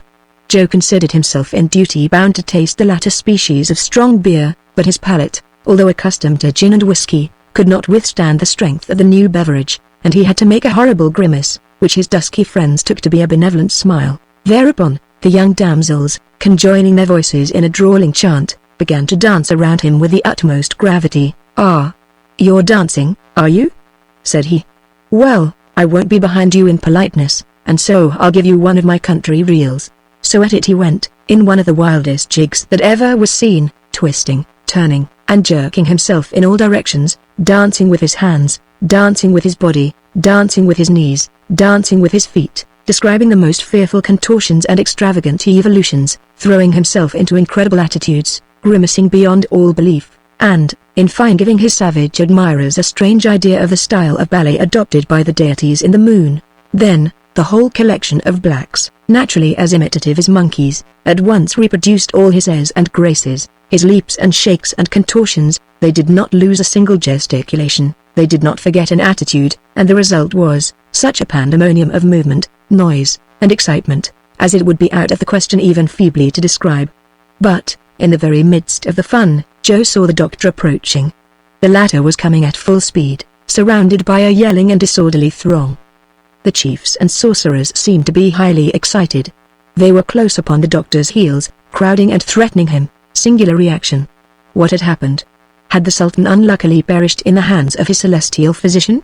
Kennedy, from his post of observation, saw the danger without knowing what had caused it, and the balloon, powerfully urged by the dilation of the gas, strained and tugged at the ropes that held it as though impatient to soar away. The doctor had got as far as the foot of the ladder. A superstitious fear still held the crowd aloof and hindered them from committing any violence on his person. He rapidly scaled the ladder, and Joe followed him with his usual agility. "Not a moment to lose," said the doctor. "Don't attempt to let go the anchor. We'll cut the cord. Follow me." "But what's the matter?" asked Joe, clambering into the car. "What's happened?" questioned Kennedy, rifle in hand. "Look," replied the doctor, pointing to the horizon. "Well?" ejaculated the Scot. "Well, the moon, and, in fact, there was the moon rising red and magnificent, a globe of fire in a field of blue. It was she. Indeed she and the balloon ! Both in one sky. Either there were two moons, then, or these strangers were impostors, designing scamps, false deities." Such were the very natural reflections of the crowd, and hence the reaction in their feelings. Joe could not, for the life of him, keep in a roar of laughter, and the population of Kazi, comprehending that their prey was slipping through their clutches, set up prolonged howlings, aiming, the while, their bows and muskets at the balloon. But one of the sorcerers made a sign, and all the weapons were lowered. He then began to climb into the tree, intending to seize the rope and bring the machine to the ground. Joe leaned out with a hatchet ready. "Shall I cut away?" said he. "No, wait a moment," replied the doctor. "But this black, we may, perhaps, save our anchor, and I hold a great deal by that. There'll always be time enough to cut loose." The sorcerer, having climbed to the right place, worked so vigorously that he succeeded in detaching the anchor, and the latter, violently jerked, at that moment, by the start of the balloon, caught the rascal between the limbs, and carried him off astride of it through the air. The stupefaction of the crowd was indescribable as they saw one of their waganga thus whirled away into space. "Hutzer!" roared Joe, as the balloon, thanks to its ascensional force, shot up higher into the sky, with increased rapidity. "He holds on well," said Kennedy. "A little trip will do him good. Shall we let this darky drop all at once?" inquired Joe. "Oh no," replied the doctor, "we'll let him down easily, and I warrant me that, after such an adventure, the power of the wizard will be enormously enhanced in the sight of his comrades. Why, I wouldn't put it past them to make a god of him," said Joe, with a laugh. The Victoria, by this time, had risen to the height of 1,000 feet, and the black hung to the rope with desperate energy. He had become completely silent, and his eyes were fixed, for his terror was blended with amazement. A light west wind was sweeping the balloon right over the town, and far beyond it. Half an hour later, the doctor, seeing the country deserted, moderated the flame of his cylinder, and descended toward the ground. At 20 feet above the turf, the affrighted sorcerer made up his mind in a twinkling. He let himself drop, fell on his feet, and scampered off at a furious pace toward Casey, while the balloon, suddenly relieved of his weight, again shot up on her course. Chapter 16. Symptoms of a Storm. The country of the moon. The future of the African continent. The last machine of all. A view of the country at sunset. Flora and fauna. The tempest. The zone of fire. The starry heavens. "See," said Joe, "what comes of playing the sons of the moon without our leave.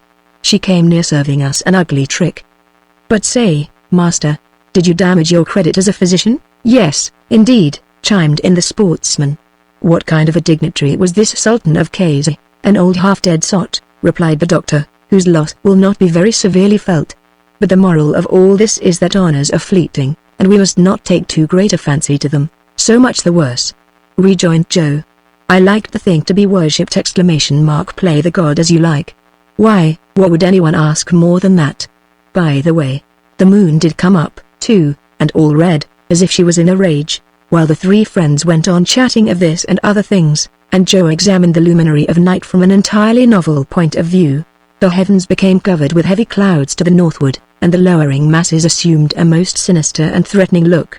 Quite a smart breeze, found about 300 feet from the earth, drove the balloon toward the north-northeast, and above it the blue vault was clear, but the atmosphere felt close and dull. The aeronauts found themselves, at about 8 in the evening, in 32 degrees 40 minutes east longitude, and 4 degrees 17 minutes latitude.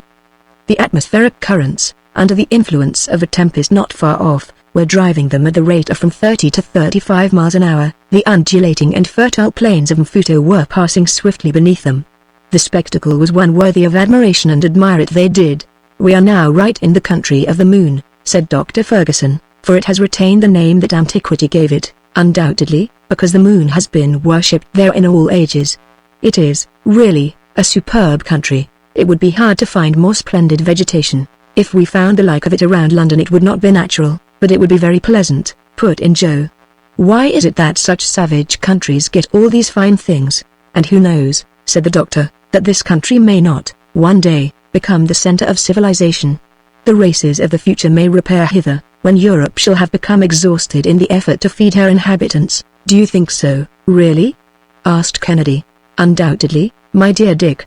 Just note the progress of events, consider the migrations of races, and you will arrive at the same conclusion assuredly. Asia was the first nurse of the world, was she not? For about 4,000 years she travailed, she grew pregnant, she produced, and then, when stones began to cover the soil where the golden harvests sung by Homer had flourished, her children abandoned her exhausted and barren bosom. You next see them precipitating themselves upon young and vigorous Europe, which has nourished them for the last 2,000 years. But already her fertility is beginning to die out. Her productive powers are diminishing every day. Those new diseases that annually attack the products of the soil, those defective crops, those insufficient resources, are all signs of a vitality that is rapidly wearing out and of an approaching exhaustion. Thus, we already see the millions rushing to the luxuriant bosom of America, as a source of help, not inexhaustible indeed, but not yet exhausted. In its turn, that new continent will grow old, its virgin forests will fall before the axe of industry, and its soil will become weak through having too fully produced what had been demanded of it. Where 2 harvests bloomed every year, hardly one will be gathered from a soil completely drained of its strength. Then, Africa will be there to offer to new races the treasures that for centuries have been accumulating in her breast. Those climates now so fatal to strangers will be purified by cultivation and by drainage of the soil, and those scattered water supplies will be gathered into one common bed to form an artery of navigation. Then this country over which we are now passing, more fertile, richer, and fuller of vitality than the rest, will become some grand realm where more astonishing discoveries than steam and electricity will be brought to light. "Ah, sir," said Joe, "I'd like to see all that. You got up too early in the morning, my boy." "Besides," said Kennedy, "that may prove to be a very dull period when industry will swallow up everything for its own profit. By dint of inventing machinery, men will end in being eaten up by it. I have always fancied that the end of the earth will be when some enormous boiler, heated to 3,000 millions of atmospheric pressure, shall explode and blow up our globe. And I add that the Americans," said Joe, "will not have been the last to work at the machine." "In fact," assented the doctor, "they are great boiler makers. But, without allowing ourselves to be carried away by such speculations, let us rest content with enjoying the beauties of this country of the moon, since we have been permitted to see it. The sun, darting his last rays beneath the masses of heaped-up cloud, adorned with a crest of gold the slightest inequalities of the ground below, gigantic trees, arborescent bushes, mosses on the even surface all had their share of this luminous effulgence. The soil, slightly undulating, here and there rose into little conical hills. There were no mountains visible on the horizon. Immense brambly palisades, impenetrable hedges of thorny jungle, separated the clearings dotted with numerous villages, and immense euphorbia surrounded them with natural fortifications, interlacing their trunks with the coral-shaped branches of the shrubbery and undergrowth. Ere long, the Malgazari, the chief tributary of Lake Tanganyika, was seen winding between heavy thickets of verdure, offering an asylum to many watercourses that spring from the torrents formed in the season of freshets, or from ponds hollowed in the clayey soil. To observers looking from a height, it was a chain of waterfalls thrown across the whole western face of the country. Animals with huge humps were feeding in the luxuriant prairies, and were half hidden, sometimes, in the tall grass. Spreading forests in bloom redolent of spicy perfumes presented themselves to the gaze like immense bouquets, but, in these bouquets, lions, leopards, hyenas, and tigers, were then crouching for shelter from the last hot rays of the setting sun. From time to time, an elephant made the tall tops of the undergrowth sway to and fro, and you could hear the crackling of huge branches as his ponderous ivory tusks broke them in his way. "What a sporting country!" exclaimed Dick, unable longer to restrain his enthusiasm. "Why, a single ball fired at random into those forests would bring down game worthy of it. Suppose we try it once." "No, my dear Dick, the night is close at hand, a threatening night with a tempest in the background, and the storms are awful in this country, where the heated soil is like one vast electric battery." "You are right, sir," said Joe, "the heat has got to be enough to choke one, and the breeze has died away. One can feel that something's coming." "The atmosphere is saturated with electricity," replied the doctor. "Every living creature is sensible that this state of the air portends a struggle of the elements, and I confess that I never before was so full of the fluid myself." "Well, then," suggested Dick, "would it not be advisable to alight?" "On the contrary, Dick, I'd rather go up, only that I am afraid of being carried out of my course by these countercurrents contending in the atmosphere." "Have you any idea, then, of abandoning the route that we have followed since we left the coast?" "If I can manage to do so," replied the doctor, "I will turn more directly northward, by from 7 to 8 degrees. I shall then endeavor to ascend toward the presumed latitudes of the sources of the Nile. Perhaps we may discover some traces of Captain Speke's expedition or of M. de Hoopland's caravan. Unless I am mistaken, we are at 32 degrees 40 minutes east longitude, and I should like to ascend directly north of the equator." "Look there!" exclaimed Kennedy, suddenly. "See those hippopotami sliding out of the pools, those masses of blood-colored flesh, and those crocodiles snuffing the air aloud." "They're choking," ejaculated Joe. "Ah, what a fine way to travel this is, and how one can snap his fingers at all that vermin!" Doctor. "Mr. Kennedy, see those packs of wild animals hurrying along close together. There are fully 200. Those are wolves." "No, Joe, not wolves, but wild dogs, a famous breed that does not hesitate to attack the lion himself. They are the worst customers a traveler could meet, for they would instantly tear him to pieces." "Well, it isn't Joe that'll undertake to muscle them," responded that amiable youth. "After all, though, if that's the nature of the beast, we mustn't be too hard on them for it." Silence gradually settled down under the influence of the impending storm.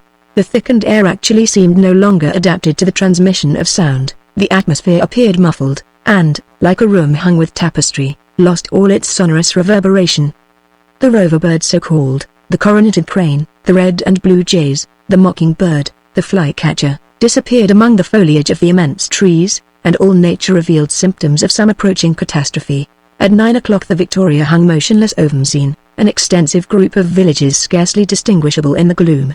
Once in a while, the reflection of a wandering ray of light in the dull water disclosed a succession of ditches regularly arranged, and, by one last gleam, the eye could make out the calm and somber forms of palm trees, sycamores, and gigantic euphorbiae. "I am stifling," said the Scot, inhaling, with all the power of his lungs, as much as possible of the rarefied air. "We are not moving an inch. Let us descend." "But the tempest," said the doctor, with much uneasiness. "If you are afraid of being carried away by the wind, it seems to me that there is no other course to pursue." "Perhaps the storm won't burst tonight," said Joe. "The clouds are very high. That is just the thing that makes me hesitate about going beyond them. We should have to rise still higher, lose sight of the earth, and not know all night whether we were moving forward or not, or in what direction we were going. Make up your mind, dear doctor, for time presses." "It's a pity that the wind has fallen," said Joe. "Again, it would have carried us clear of the storm." "It is, indeed, a pity, my friends," rejoined the doctor. "The clouds are dangerous for us. They contain opposing currents which might catch us in their eddies, and lightnings that might set on fire. Again, those perils avoided, the force of the tempest might hurl us to the ground. Were we to cast our anchor in the treetops, then what shall we do? Well, we must try to get the balloon into a medium zone of the atmosphere, and thus keep her suspended between the perils of the heavens and those of the earth. We have enough water for the cylinder, and our 200 pounds of ballast are untouched. In case of emergency I can use them. We will keep watch with you," said the hunter. "No, my friends, put the provisions under shelter, and lie down. I will rouse you, if it becomes necessary. But, master, wouldn't you do well to take some rest yourself, as there's no danger close on us just now?" insisted poor Joe. "No, thank you, my good fellow, I prefer to keep awake. We are not moving, and should circumstances not change, we'll find ourselves tomorrow in exactly the same place. Good night, then, sir. Good night, if you can only find it so." Kennedy and Joe stretched themselves out under their blankets, and the doctor remained alone in the immensity of space. However, the huge dome of clouds visibly descended, and the darkness became profound. The black vault closed in upon the earth as if to crush it in its embrace. All at once a violent, rapid, incisive flash of lightning pierced the gloom, and the rented made had not closed ere a frightful clap of thunder shook the celestial depths. "Up! Up! Turn out!" shouted Ferguson. The two sleepers, aroused by the terrible concussion, were at the doctor's orders in a moment. "Shall we descend?" said Kennedy. "No. The balloon could not stand it. Let us go up before those clouds dissolve in water, and the wind is let loose." And, so saying, the doctor actively stirred up the flame of the cylinder, and turned it on the spirals of the serpentine siphon. The tempests of the tropics develop with a rapidity equalled only by their violence. A second flash of lightning rent the darkness, and was followed by a score of others in quick succession. The sky was crossed and dotted, like the zebra's hide, with electric sparks, which danced and flickered beneath the great drops of rain. "We have delayed too long," exclaimed the doctor. "We must now pass through a zone of fire, with our balloon filled as it is with inflammable gas. But let us descend, then." "Let us descend," urged Kennedy. "The risk of being struck would be just about even, and we should soon be torn to pieces by the branches of the trees. We are going up, doctor. Quicker, quicker still. In this part of Africa, during the equatorial storms, it is not rare to count from 30 to 35 flashes of lightning per minute. The sky is literally on fire, and the crashes of thunder are continuous. The wind burst forth with frightful violence in this burning atmosphere. It twisted the blazing clouds. One might have compared it to the breath of some gigantic bellows, fanning all this conflagration. Dr. Ferguson kept his cylinder at full heat, and the balloon dilated and went up, while Kennedy, on his knees, held together the curtains of the awning. The balloon whirled round wildly enough to make their heads turn, and the aeronauts got some very alarming jolts, indeed, as their machine swung and swayed in all directions. Huge cavities would form in the silk of the balloon as the wind fiercely bent it in, and the stuff fairly cracked like a pistol as it flew back from the pressure. A sort of hail, preceded by a rumbling noise, hissed through the air and rattled on the covering of the Victoria. The latter, however, continued to ascend, while the lightning described tangents to the convexity of her circumference. But she bore on, right through the midst of the fire. "God protect us," said Dr. Ferguson, solemnly. "We are in his hands. He alone can save us, but let us be ready for every event, even for fire. Our fall could not be very rapid." The doctor's voice could scarcely be heard by his companions, but they could see his countenance calm as ever even amid the flashing of the lightnings. He was watching the phenomena of phosphorescence produced by the fires of Street Elmo, that were now skipping to and fro along the network of the balloon. The latter whirled and swung, but steadily ascended, and, ere the hour was over, it had passed the stormy belt. The electric display was going on below it like a vast crown of artificial fireworks suspended from the car. Then they enjoyed one of the grandest spectacles that nature can offer to the gaze of man. Below them, the tempest; above them, the starry firmament, tranquil, mute, impassable, with the moon projecting her peaceful rise over these angry clouds. Dr. Ferguson consulted the barometer. It announced 12,000 feet of elevation. It was then 11 o'clock at night. "Thank heaven, all danger is past. All we have to do now, is, to keep ourselves at this height," said the doctor. "It was frightful," remarked Kennedy. "Oh," said Joe, "it gives a little variety to the trip, and I'm not sorry to have seen a storm from a trifling distance up in the air. It's a fine sight." Chapter 17. The Mountains of the Moon. An ocean of verdure. They cast anchor. The towing elephant. A running fire. Death of the monster. The field oven. A meal on the grass. A night on the ground.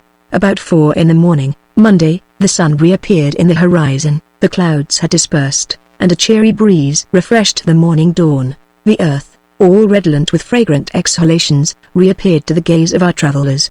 The balloon, whirled about by opposing currents, had hardly budged from its place, and the doctor, letting the gas contract, descended so as to get a more northerly direction.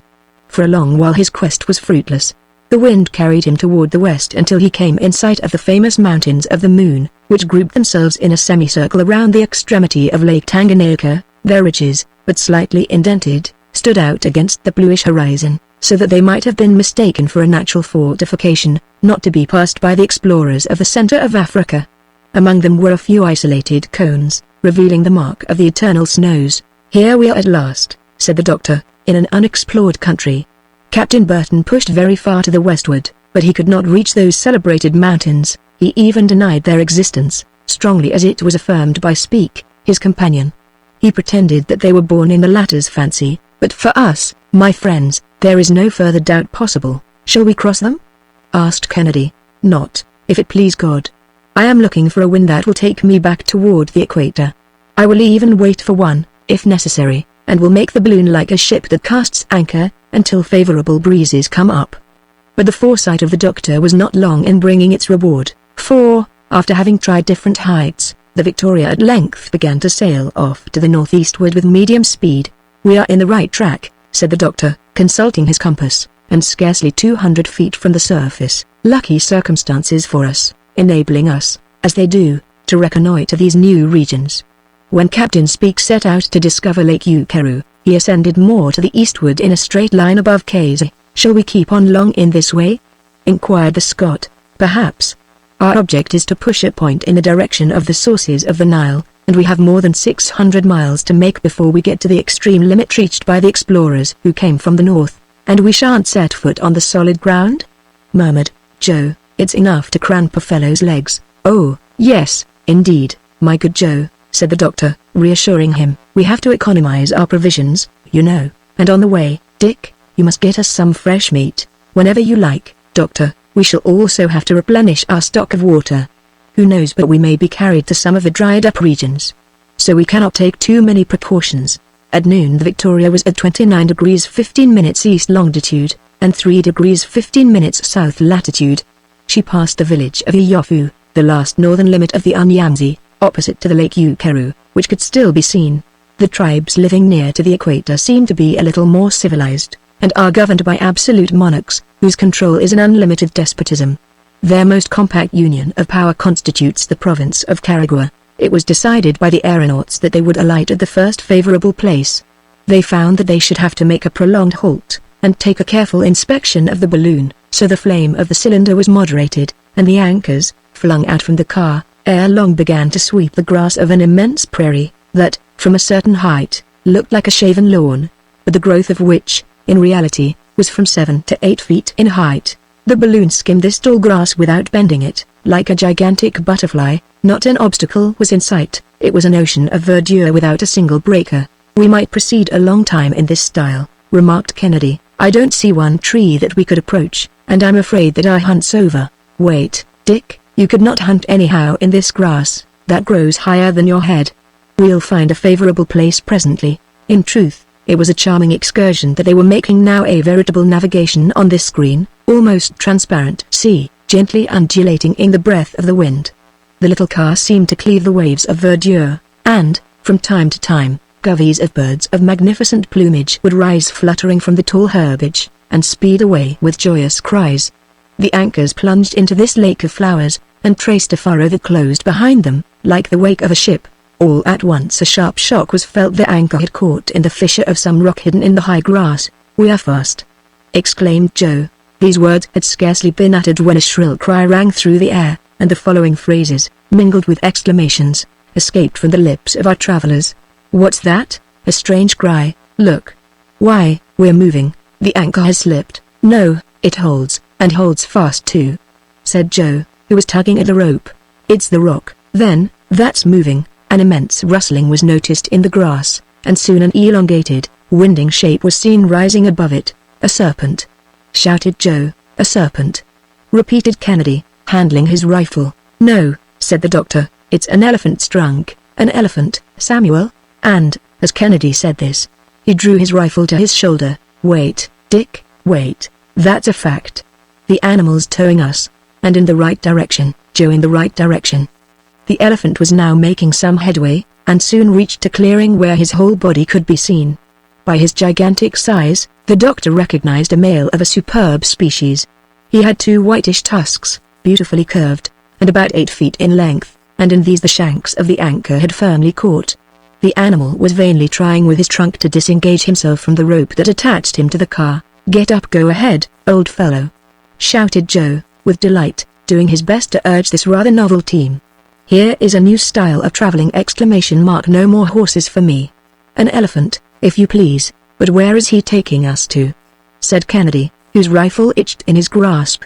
"He's taking us exactly to where we want to go, my dear Dick. A little patience, Whiggamore. Whiggamore. As the Scotch country folks say," shouted Joe, in high glee. Gee up there." The huge animal now broke into a very rapid gallop. He flung his trunk from side to side, and his monstrous bounds gave the car several rather heavy thumps. Meanwhile the doctor stood ready, hatchet in hand, to cut the rope, should need arise. "But," said he, "we shall not give up our anchor until the last moment." This drive, with an elephant for the team, lasted about an hour and a half, yet the animal did not seem in the least fatigued. These immense creatures can go over a great deal of ground, and, from one day to another, are found at enormous distances from where they were last seen, like the whales, whose mass and speed they rival. "In fact," said Joe, "it's a whale that we have harpooned, and we're only doing just what whalemen do when out fishing." But a change in the nature of the ground compelled the doctor to vary his style of locomotion. A dense grove of calmeds was descried on the horizon, about 3 miles away, on the north of the prairie. So it became necessary to detach the balloon from its draft animal at last.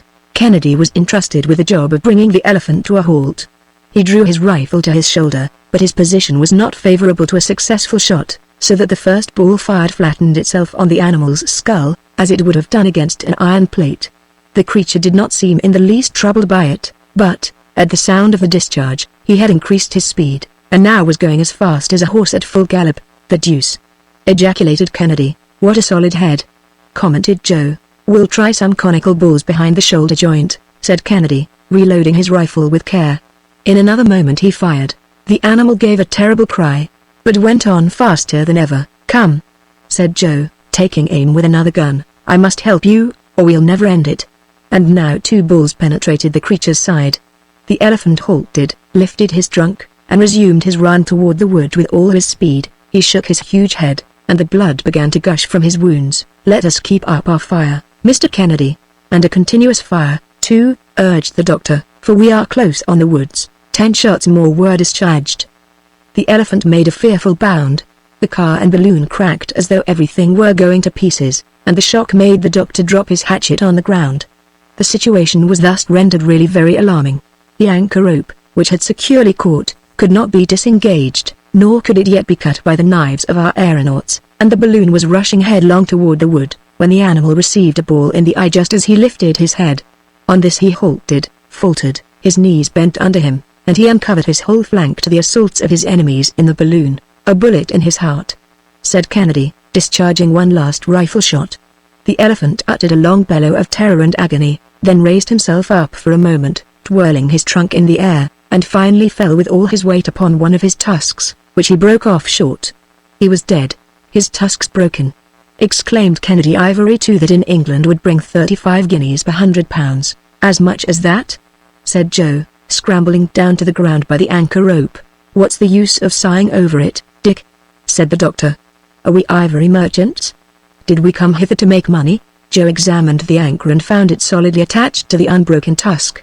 The doctor and Dick leapt out on the ground, while the balloon, now half emptied, hovered over the body of the huge animal. "What a splendid beast!" said Kennedy. "What a mass of flesh! I never saw an elephant of that size in India. There's nothing surprising about that, my dear Dick. The elephants of Central Africa are the finest in the world. The Andersons and the Cummings have hunted so incessantly in the neighborhood of the Cape, that these animals have migrated to the equator, where they are often met with in large herds. In the meanwhile, I hope," added Joe, "that we'll taste a morsel of this fellow. I'll undertake to get you a good dinner at his expense. Mr. Kennedy will go off and hunt for an hour or two, the doctor will make an inspection of the balloon, and, while they're busy in that way, I'll do the cooking." "A good arrangement," said the doctor, "so do as you like, Joe. As for me," said the hunter, "I shall avail myself of the 2 hours recess that Joe has condescended to let me have. Go, my friend, but no imprudence. Don't wander too far away, never fear, doctor." And, so saying, Dick, shouldering his gun, plunged into the woods. Forthwith Joe went to work at his vocation. At first he made a hole in the ground 2 feet deep. This he filled with the dry wood that was so abundantly scattered about, where it had been strewn by the elephants, whose tracks could be seen where they had made their way through the forest. This hole filled, he heaped a pile of faggots on it a foot in height, and set fire to it. Then he went back to the carcass of the elephant, which had fallen only about 100 feet from the edge of the forest. He next proceeded adroitly to cut off the trunk, which might have been 2 feet in diameter at the base. Of this he selected the most delicate portion, and then took with it one of the animal's spongy feet. In fact, these are the finest morsels, like the hump of the bison, the paws of the bear, and the head of the wild boar. When the pile of faggots had been thoroughly consumed, inside and outside, the whole, cleared of the cinders and hot coals, retained a very high temperature.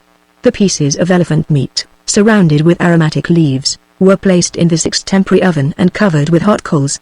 Then Joe piled up a second heap of sticks over all, and when it had burned out the meat was cooked to a turn. Then Joe took the viands from the oven, spread the savory mess upon green leaves, and arranged his dinner upon a magnificent patch of greensward. He finally brought out some biscuit, some coffee, and some cognac, and got a can of pure, fresh water from a neighboring streamlet. The repast thus prepared was a pleasant sight to behold, and Joe, without being too proud, thought that it would also be pleasant to eat. "A journey without danger or fatigue," he soliloquized. "Your meals when you please, a swinging hummock all the time. What more could a man ask?" And there was Kennedy, who didn't want to come, on his part. Dr. Ferguson was engrossed in a serious and thorough examination of the balloon. The latter did not appear to have suffered from the storm. The silk and the gutta percha had resisted wonderfully, and, upon estimating the exact height of the ground and the ascensional force of the balloon, our aeronaut saw, with satisfaction, that the hydrogen was in exactly the same quantity as before.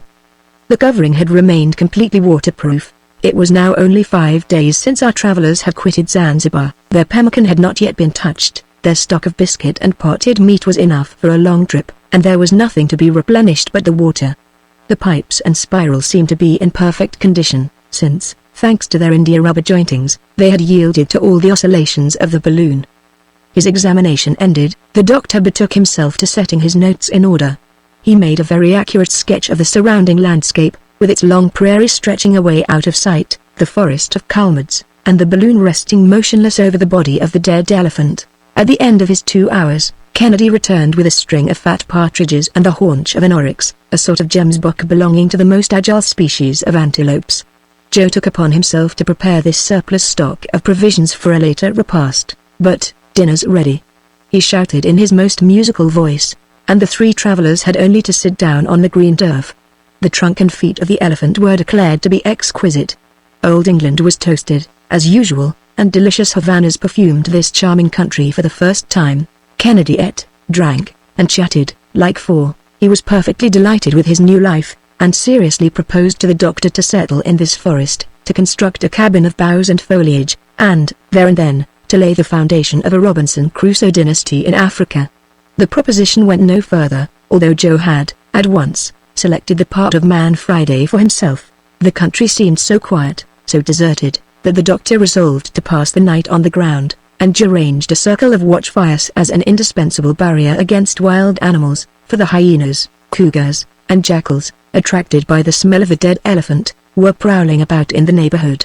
Kennedy had to fire his rifle several times at these unceremonious visitors, but the night passed without any untoward occurrence. Chapter 18. The Caragua. Lake Ukaru. A night on an island. The equator. Crossing the lake. The Cascades. A view of the country. The sources of the Nile. The island of Benga. The signature of Andrea de Bono. The flag with the arms of England. At 5 o'clock in the morning, preparations for departure commenced.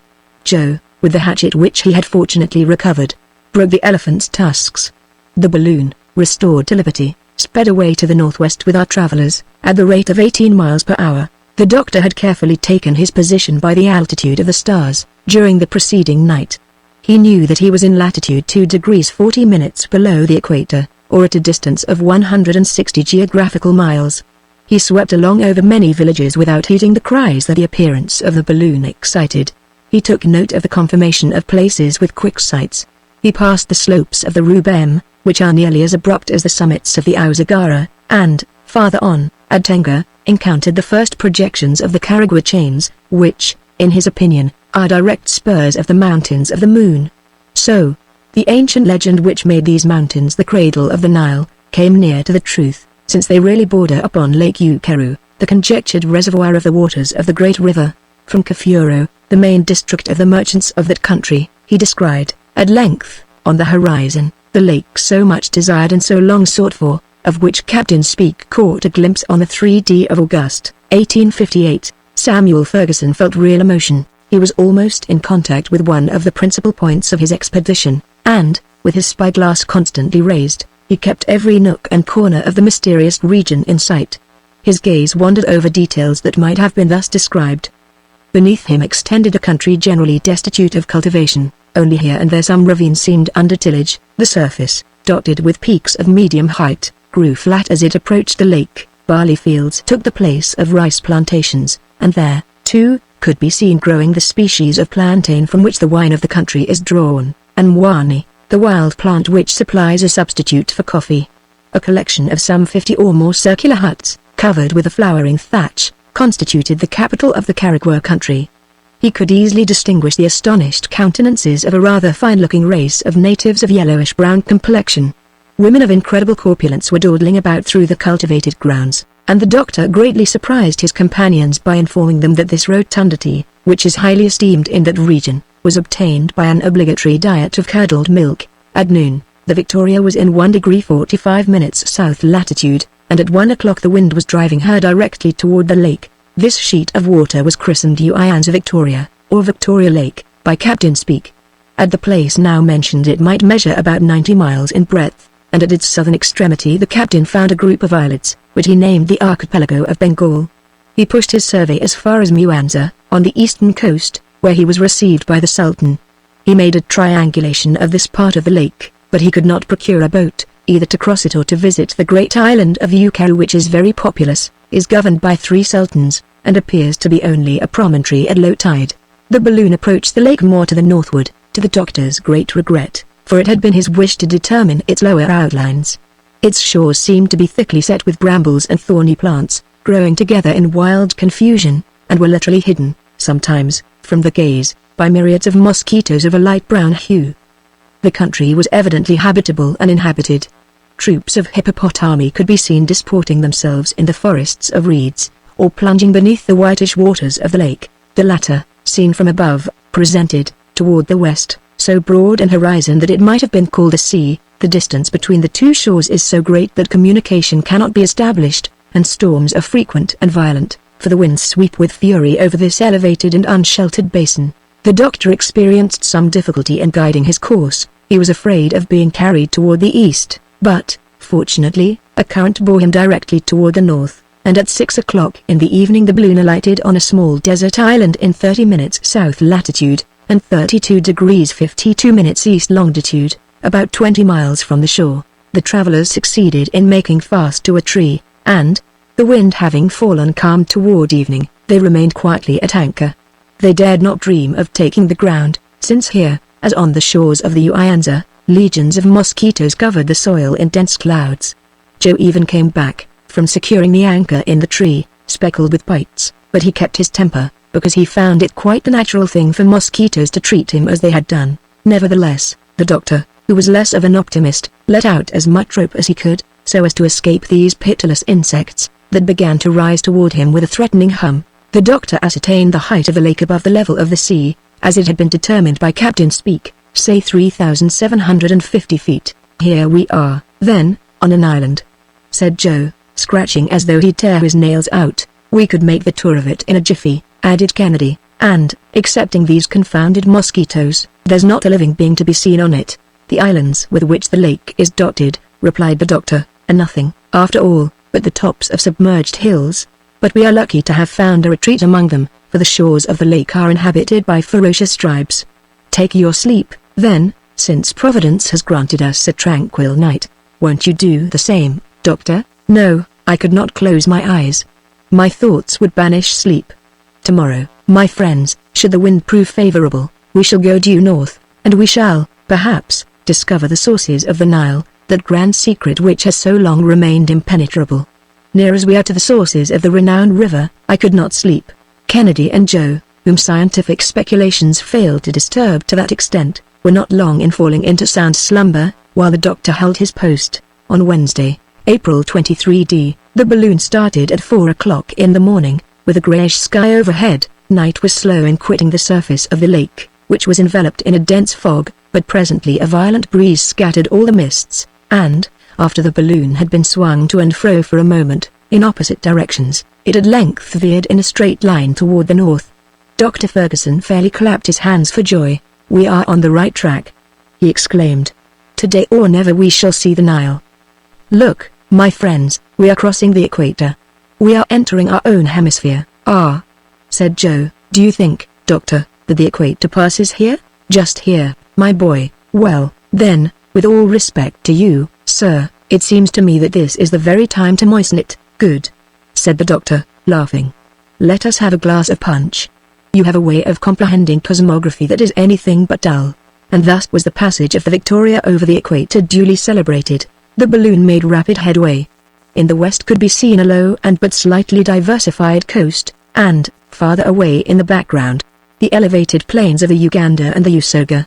At length, the rapidity of the wind became excessive, approaching 30 miles per hour. The waters of the Nyanza, violently agitated, were foaming like the billows of a sea.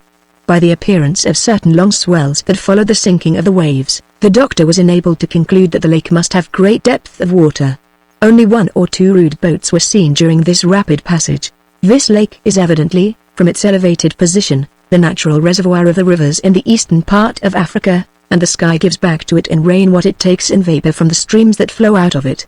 I am certain that the Nile must here take its rise." "Well, we shall see," said Kennedy. About 9 o'clock they drew nearer to the western coast. It seemed deserted, and covered with woods. The wind freshened a little toward the east, and the other shore of the lake could be seen. It bent around in such a curve as to end in a wide angle toward 2 degrees 40 minutes north latitude. Lofty mountains uplifted their arid peaks at this extremity of Nyanza, but, between them, a deep and winding gorge gave exit to a turbulent and foaming river. While busy managing the balloon, Dr. Ferguson never ceased reconnoitering the country with eager eyes. "Look!" he exclaimed. "Look, my friends!" The statements of the Arabs were correct. They spoke of the river by which Lake Ukeri discharged its waters toward the north, and this river exists, and we are descending it, and it flows with a speed analogous to our own. And this drop of water now gliding away beneath our feet is, beyond all question, rushing on, to mingle with the Mediterranean. "It is the Nile, it is the Nile!" echoed Kennedy, carried away by the enthusiasm of his friend. "Hurrah for the Nile!" shouted Joe, glad. and always ready to cheer for something. Enormous rocks, here and there, embarrassed the course of this mysterious river. The water foamed as it fell in rapids and cataracts, which confirmed the doctor in his preconceived ideas on the subject. From the environing mountains numerous torrents came plunging and seething down, and the eye could take them in by hundreds. There could be seen, starting from the soil, delicate jets of water scattering in all directions, crossing and recrossing each other, mingling, contending in the swiftness of their progress, and all rushing toward that nascent stream which became a river after having drunk them in. Here is, indeed, the Nile, reiterated the doctor, with the tone of profound conviction. The origin of its name, like the origin of its waters, has fired the imagination of the learned. They have sought to trace it from the Greek, the Coptic, the Sanskrit, but all that matters little now, since we have made it surrender the secret of its source. But, said the Scotchman, how are you to make sure of the identity of this river with the one recognized by the travelers from the north? We shall have certain, irrefutable, convincing, and infallible proof, replied Ferguson, should the wind hold another hour in our favor. The mountains drew farther apart, revealing in their place numerous villages, and fields of white Indian corn, doura, and sugarcane. The tribes inhabiting the region seemed excited and hostile. They manifested more anger than adoration, and evidently saw in the aeronauts only obtrusive strangers, and not condescending deities. It appeared as though, in approaching the sources of the Nile, these men came to rob them of something, and so the Victoria had to keep out of range of their muskets. To land here would be a ticklish matter, said the Scot. Well, said Joe, so much the worse for these natives. They'll have to do without the pleasure of our conversation. Nevertheless, descend I must, said the doctor, were it only for a quarter of an hour. Without doing so I cannot verify the results of our expedition. It is indispensable, then, doctor, indispensable, and we will descend, even if we have to do so with a volley of musketry. The thing suits me, said Kennedy, toying with his pet rifle, and I'm ready, master, whenever you say the word, added Joe, preparing for the fight. It would not be the first time, remarked the doctor, that science has been followed up, sword in hand. The same thing happened to a French savant among the mountains of Spain, when he was measuring the terrestrial meridian. Be easy on that score, doctor, and trust to your 2 bodyguards. Are we the master? Not yet.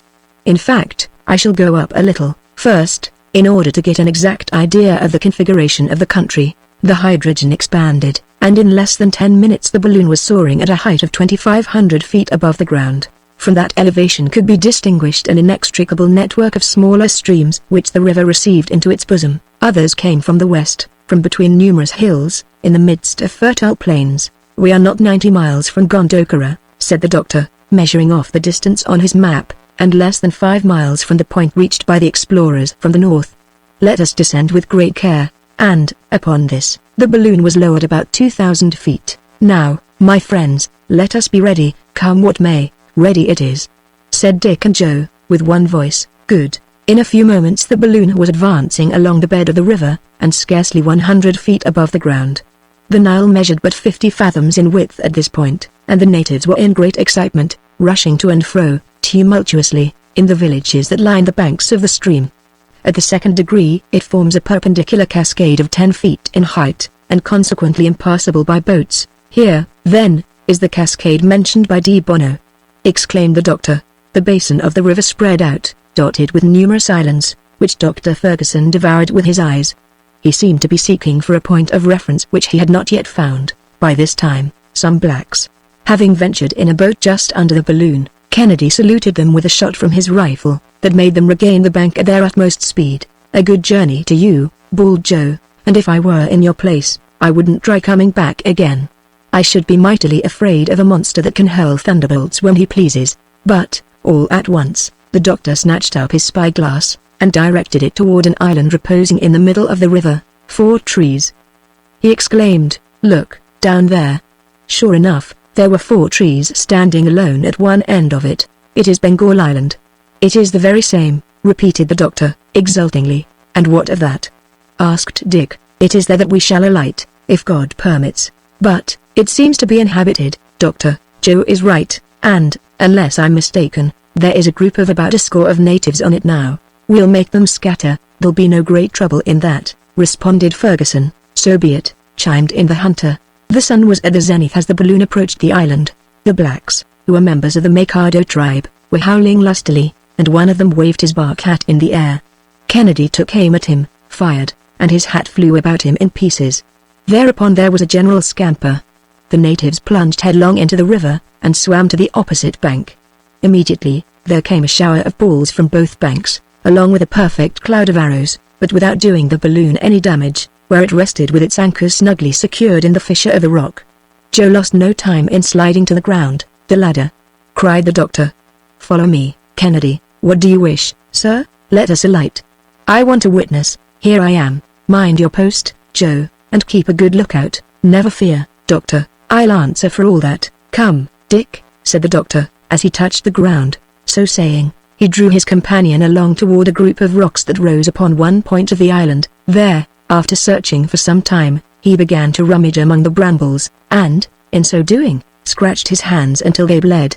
Suddenly he grasped Kennedy's arm, exclaiming, "Look! Look, letters!" Yes, there, indeed, could be descried, with perfect precision of outline, some letters carved on the rock. It was quite easy to make them out. A. D. A. D. repeated Dr. Ferguson. Andrea de Bono, the very signature of the traveler who farthest ascended the current of the Nile. "No doubt of that, friend Samuel," assented Kennedy. "Are you now convinced? It is the Nile."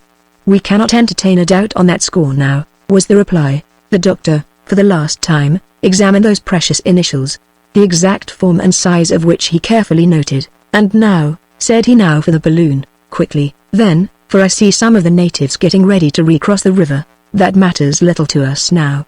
Let the wind but send us northward for a few hours, and we shall reach Gondokoro, and press the hands of some of our countrymen." 10 minutes more, and the balloon was majestically ascending, while Dr. Ferguson, in token of success, waved the English flag triumphantly from his car. Chapter 19. The Nile. The trembling mountain. A remembrance of the country. The narratives of the Arabs. The Niams. Joe's shrewd cogitations. The balloon runs the gauntlet. Aerostatic ascensions. Madame Blanchard, which way do we head? Asked Kennedy, as he saw his friend consulting the compass. "North-northeast, the deuce." "But that's not the north." "No, Dick, and I'm afraid that we shall have some trouble in getting to Gondokoro."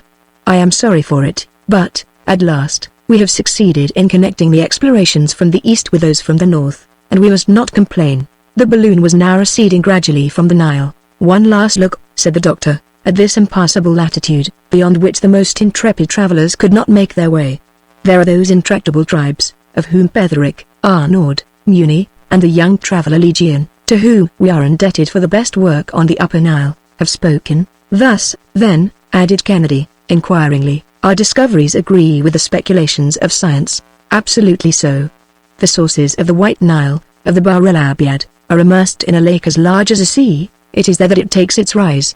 Poesy, undoubtedly, loses something thereby. People were fond of ascribing a celestial origin to this king of rivers. The ancients gave it the name of an ocean, and were not far from believing that it flowed directly from the sun. But we must come down from these flights from time to time, and accept what science teaches us. There will not always be scientific men, perhaps, but there always will be poets. We can still see cataracts," said Joe. "Those are the cataracts of Magneon, in the 3rd degree of latitude." "Nothing could be more accurate." "Oh, if we could only have followed the course of the Nile for a few hours. And down yonder, below us, I see the top of a mountain," said the hunter. "That is Mount Longwek, the trembling mountain of the Arabs. This whole country was visited by de Bono, who went through it under the name of Latif Effendi. The tribes living near the Nile are hostile to each other, and are continually waging a war of extermination. You may form some idea, then, of the difficulties he had to encounter. The wind was carrying the balloon toward the northwest, and, in order to avoid Mount Longwek, it was necessary to seek a more slanting current. "My friends," said the doctor, "here is where our passage of the African continent really commences. Up to this time we have been following the traces of our predecessors. Henceforth we are to launch ourselves upon the unknown. We shall not lack the courage, shall we?" "Never," said Dick and Joe together, almost in a shout. "Onward, then, and may we have the help of heaven." At 10 o'clock at night, after passing over ravines, forests, and scattered villages, the aeronauts reached the side of the trembling mountain, along whose gentle slopes they went quietly gliding. In that memorable day, the 23rd of April, they had, in 15 hours, impelled by a rapid breeze, traversed a distance of more than 315 miles. But this latter part of the journey had left them in dull spirits. and complete silence reigned in the car. Was Dr. Ferguson absorbed in the thought of his discoveries? Were his two companions thinking of their trip through those unknown regions? There were, no doubt, mingled with these reflections, the keenest reminiscences of home and distant friends. Joe alone continued to manifest the same careless philosophy, finding it quite natural that home should not be there, from the moment that he left it, but he respected the silent mood of his friends, the doctor and Kennedy. About 10 the balloon anchored on the side of the trembling mountain, so called, because, in Arab tradition, it is said to tremble the instant that a Mussulman sets foot upon it. The travelers then partook of a substantial meal, and all quietly passed the night as usual, keeping the regular watches. On awaking the next morning, they all had pleasanter feelings. The weather was fine, and the wind was blowing from the right quarter, so that a good breakfast, seasoned with Joe's merry pranks, put them in high good humor. The region they were now crossing is very extensive. It borders on the mountains of the moon on one side, and those of Dover on the other, a space about as broad as Europe. We are, no doubt, crossing what is supposed to be the kingdom of Usurga. Geographers have pretended that there existed, in the center of Africa, a vast depression, an immense central lake. We shall see whether there is any truth in that idea, said the doctor. But how did they come to think so? Asked Kennedy. From the recitals of the Arabs. Those fellows are great narrators, too much so, probably. Some travelers, who had got as far as Kazi, or the Great Lakes, saw slaves that had been brought from this region, interrogated them concerning it, and, from their different narratives, made up a jumble of notions, and deduced systems from them. Down at the bottom of it all there is some appearance of truth, and you see that they were right about the sources of the Nile. Nothing could be more correct, said Kennedy. It was by the aid of these documents that some attempts at maps were made, and so I am going to try to follow a route by one of them, rectifying it when need be. Is all this region inhabited? Asked Joe. Undoubtedly, and disagreeably inhabited, too. I thought so. These scattered tribes come, one and all, under the title of Nam-Nyams, and this compound word is only a sort of nickname. It imitates the sound of chewing, that's it. Excellent, said Joe, champing his teeth as though he were eating. Nyam-Nyam, my good Joe, if you were the immediate object of this chewing, you wouldn't find it so excellent. Why, what's the reason, sir? These tribes are considered man-eaters. Is that really the case? Not a doubt of it. It has also been asserted that these natives had tails, like mere quadrupeds. But it was soon discovered that these appendages belonged to the skins of animals that they wore for clothing. More's the pity. A tail's a nice thing to chase away mosquitoes. That may be, Joe, but we must consign the story to the domain of fable, like the dog's heads which the traveler, Brun Rollet, attributed to other tribes. Dog's heads, eh? Quite convenient for barking, and even for man-eating. But one thing that has been, unfortunately, proven true, is the ferocity of these tribes, who are really very fond of human flesh, and devour it with avidity. I only hope that they won't take such a particular fancy to mine, said Joe, with comic solemnity. See that? Said Kennedy. Yes, indeed, sir, if I have to be eaten, in a moment of famine, I want it to be for your benefit and my master's, but the idea of feeding those black fellows, gracious. I'd die of shame. Well, then, Joe, said Kennedy, that's understood. We count upon you in case of need. At your service, gentlemen. Joe talks in this way so as to make us take good care of him, and fatten him up. Maybe so, said Joe. Every man for himself. In the afternoon, the sky became covered with a warm mist, that oozed from the soil. The brownish vapor scarcely allowed the beholder to distinguish objects, and so, fearing collision with some unexpected mountain peak, the doctor, about 5 o'clock, gave the signal to halt. The night passed without accident, but in such profound obscurity, that it was necessary to use redoubled vigilance. The monsoon blew with extreme violence during all the next morning. The wind buried itself in the lower cavities of the balloon and shook the appendage by which the dilating pipes entered the main apparatus.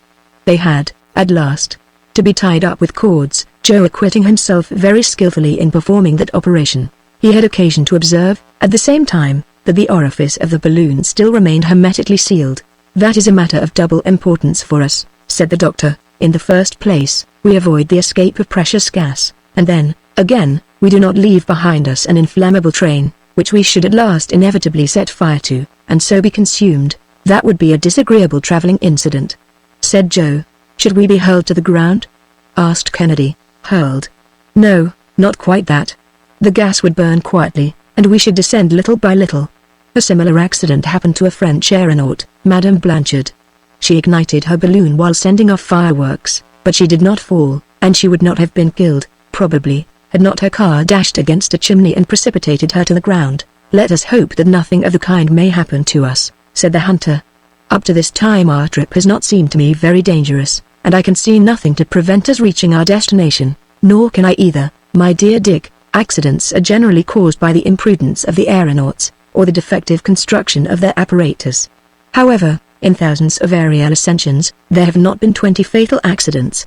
Usually, the danger is in the moment of leaving the ground, or of alighting, and therefore at those junctures we should never omit the utmost precaution." "It's breakfast time," said Joe. "We'll have to put up with preserved meat and coffee until Mr. Kennedy has had another chance to get us a good slice of venison." Chapter 20. The Celestial Bottle. The Fig Palms. The Mammoth Trees. The Tree of War. The Wing Team. 2 Native Tribes in Battle. A Massacre. An Intervention from Above. The wind had become violent and irregular. The balloon was running the gauntlet through the air. Tossed at one moment toward the north, at another toward the south, it could not find one steady current. "We are moving very swiftly without advancing much," said Kennedy, remarking the frequent oscillations of the needle of the compass. "The balloon is rushing at the rate of at least 30 miles an hour. Lean over, and see how the country is gliding away beneath us," said the doctor. "See. That forest looks as though it were precipitating itself upon us." "The forest has become a clearing," added the other. "And the clearing a village," continued Joe, a moment or two later. "Look at the faces of those astonished darkies." "Oh, it's natural enough that they should be astonished," said the doctor. "The French peasants, when they first saw a balloon, fired at it, thinking that it was an aerial monster. A soured Negro may be excused, then, for opening his eyes very wide." "Faith," said Joe, as the Victoria skimmed closely along the ground, at scarcely the elevation of 100 feet, and immediately over a village. "I'll throw them an empty bottle, with your leave, doctor, and if it reaches them safe and sound, they'll worship it. If it breaks, they'll make talismans of the pieces." So saying, he flung out a bottle, which, of course, was broken into 1,000 fragments, while the negroes scampered into their round huts, uttering shrill cries. A little farther on, Kennedy called out, "Look at that strange tree. The upper part is of one kind and the lower part of another." "Well," said Joe, "here's a country where the trees grow on top of each other." "It's simply the trunk of a fig tree," replied the doctor, "on which there is a little vegetating earth. Some fine day, the wind left the seed of a palm on it, and the seed has taken root and grown as though it were on the plain ground. A fine new style of gardening," said Joe, "and I'll import the idea to England. It would be just the thing in the London parks, without counting that it would be another way to increase the number of fruit trees.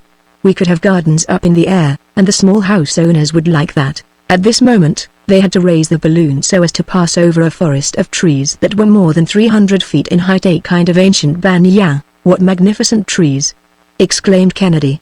"I never saw anything so fine as the appearance of these venerable forests.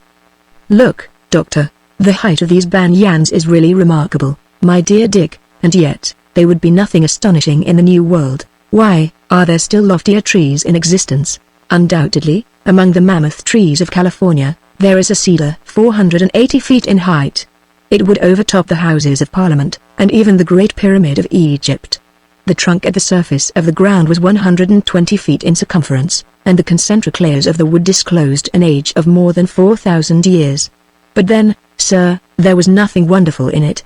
When one has lived 4,000 years, one ought to be pretty tall," was Joe's remark. Meanwhile, during the doctor's recital and Joe's response, the forest had given place to a large collection of huts surrounding an open space. In the middle of this grew a solitary tree, and Joe exclaimed, as he caught sight of it, "Well, if that tree has produced such flowers as those, for the last 4,000 years, I have to offer it my compliments, anyhow," and he pointed to a gigantic sycamore, whose whole trunk was covered with human bones. The flowers of which Joe spoke were heads freshly severed from the bodies, and suspended by daggers thrust into the bark of the tree. "The war tree of these cannibals," said the doctor. "The Indians merely carry off the scalp, but these Negroes take the whole head, a mere matter of fashion," said Joe. But, already, the village and the bleeding heads were disappearing on the horizon. Another place offered a still more revolting spectacle: half-devoured corpses, skeletons smoldering to dust, human limbs scattered here and there, and left to feed the jackals and hyenas. No doubt, These are the bodies of criminals. According to the custom in Abyssinia, these people have left them a prey to the wild beasts, who kill them with their terrible teeth and claws, and then devour them at their leisure, not a whit more cruel than hanging. Said there, Scott, filthier, that's all. In the southern regions of Africa, they content themselves, resumed the doctor, with shutting up the criminal in his own hut with his cattle, and sometimes with his family. They then set fire to the hut, and the whole party are burned together. I call that cruel, but, like friend Kennedy, I think that the gallows is quite as cruel, quite as barbarous. Joe, by the aid of his keen sight, which he did not fail to use continually, noticed some flocks of birds of prey flitting about the horizon. They are eagles, exclaimed Kennedy, after reconnoitering them through the glass. Magnificent birds, whose flight is as rapid as ours. Heaven preserve us from their attacks, said the doctor. They are more to be feared by us than wild beasts or savage tribes. Bah, said the hunter, we can drive them off with a few rifle shots. Nevertheless, I would prefer, dear Dick, not having to rely upon your skill this time, for the silk of our balloon could not resist their sharp beaks. Fortunately, the huge birds will, I believe, be more frightened than attracted by our machine. Yes, but a new idea, and I have dozens of them, said Joe. If we could only manage to capture a team of live eagles, we could hitch them to the balloon, and they'd haul us through the air. The thing has been seriously proposed, replied the doctor, but I think it hardly practicable with creatures naturally so restive. Oh, we'd tame them, said Joe. Instead of driving them with bits, we'd do it with eye blinkers that would cover their eyes. Half blinded in that way, they'd go to the right or to the left, as we desired. When blinded completely, they would stop. Allow me, Joe, to prefer a favorable wind to your team of eagles. It costs less for fodder, and is more reliable. Well, you may have your choice, master, but I stick to my idea. It now was noon. The Victoria had been going at a more moderate speed for some time. The country merely passed below it. It no longer flew. Suddenly, shouts and whistlings were heard by our aeronauts, and, leaning over the edge of the car, they saw on the open plain below them an exciting spectacle. Two hostile tribes were fighting furiously, and the air was dotted with volleys of arrows. The combatants were so intent upon their murderous work that they did not notice the arrival of the balloon. There were about 300 mingled confusedly in the deadly struggle, most of them, red with the blood of the wounded, in which they fairly wallowed, were horrible to behold. As they at last caught sight of the balloon, there was a momentary pause, but their yells redoubled, and some arrows were shot at the Victoria, one of them coming close enough for Joe to catch it with his hand. Let us rise out of range, exclaimed the doctor. There must be no rashness. We are forbidden any risk. Meanwhile, the massacre continued on both sides, with battle-axes and war-clubs. As quickly as one of the combatants fell, a hostile warrior ran up to cut off his head, while the women, mingling in the fray, gathered up these bloody trophies, and piled them together at either extremity of the battlefield. Often, too, they even fought for these hideous spoils. What a frightful scene, said Kennedy, with profound disgust. They're ugly acquaintances, added Joe, but then, if they had uniforms they'd be just like the fighters of all the rest of the world. I have a keen hankering to take a hand in at that fight, said the hunter, brandishing his rifle. No, no, objected the doctor, vehemently. No, let us not meddle with what don't concern us. Do you know which is right or which is wrong, that you would assume the part of the Almighty? Let us, rather, hurry away from this revolting spectacle. Could the great captains of the world float thus above the scenes of their exploits, they would at last, perhaps, conceive a disgust for blood and conquest. The chieftain of one of the contending parties was remarkable for his athletic proportions, his great height, and Herculean strength. With one hand he plunged his spear into the compact ranks of his enemies, and with the other mowed large spaces in them with his battle-axe.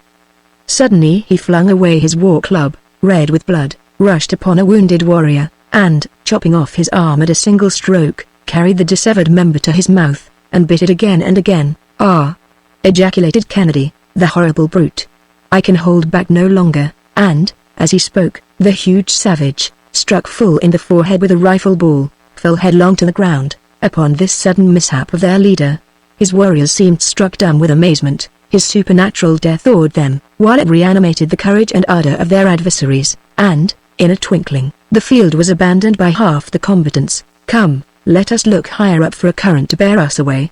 I am sick of this spectacle, said the doctor, but they could not get away so rapidly as to avoid the sight of the victorious tribe rushing upon the dead and the wounded, scrambling and disputing for the still warm and reeking flesh, and eagerly devouring it. 4.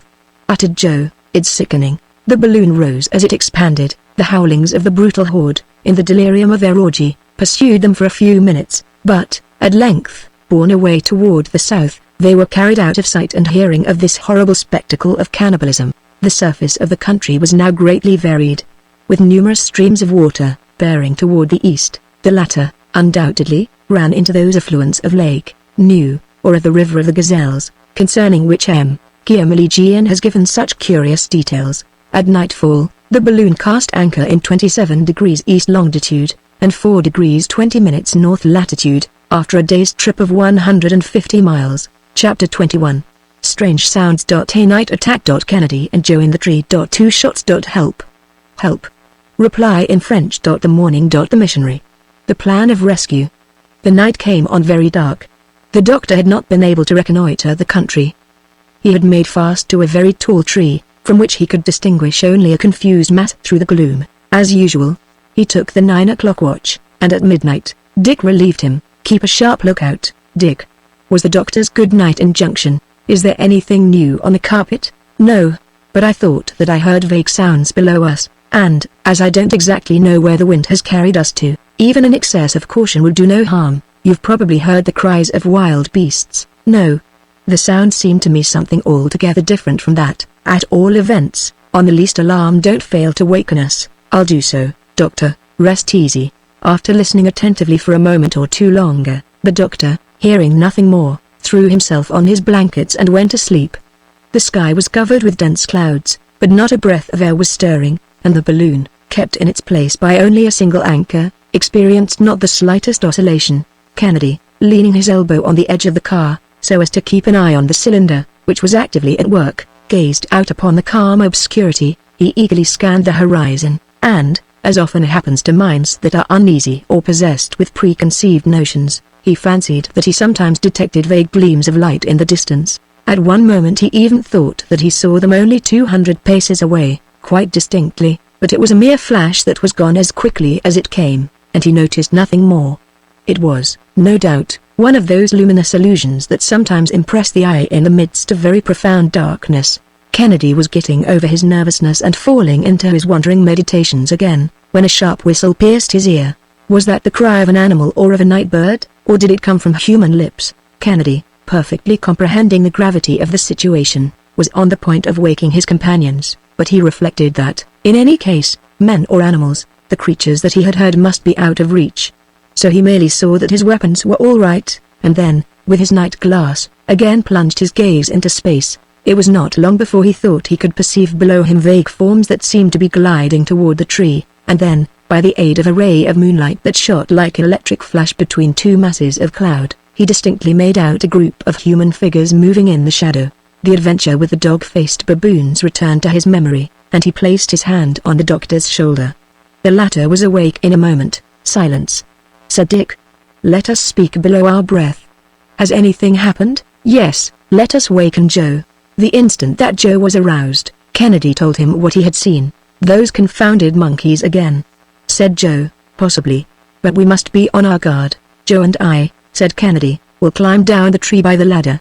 And, in the meanwhile," added the doctor, "I will take my measures so that we can ascend rapidly at a moment's warning." "Agreed. Let us go down, then," said Joe. "Don't use your weapons, excepting at the last extremity. It would be a useless risk to make the natives aware of our presence in such a place as this." Dick and Joe replied with signs of assent, and then letting themselves slide noiselessly toward the tree, took their position in the fork among the strong branches where the anchor had caught. For some moments they listened minutely and motionlessly among the foliage, and ere long Joe seized Kennedy's hand as he heard a sort of rubbing sound against the bark of the tree. "Don't you hear that?" he whispered. "Yes, and it's coming nearer. Suppose it should be a serpent?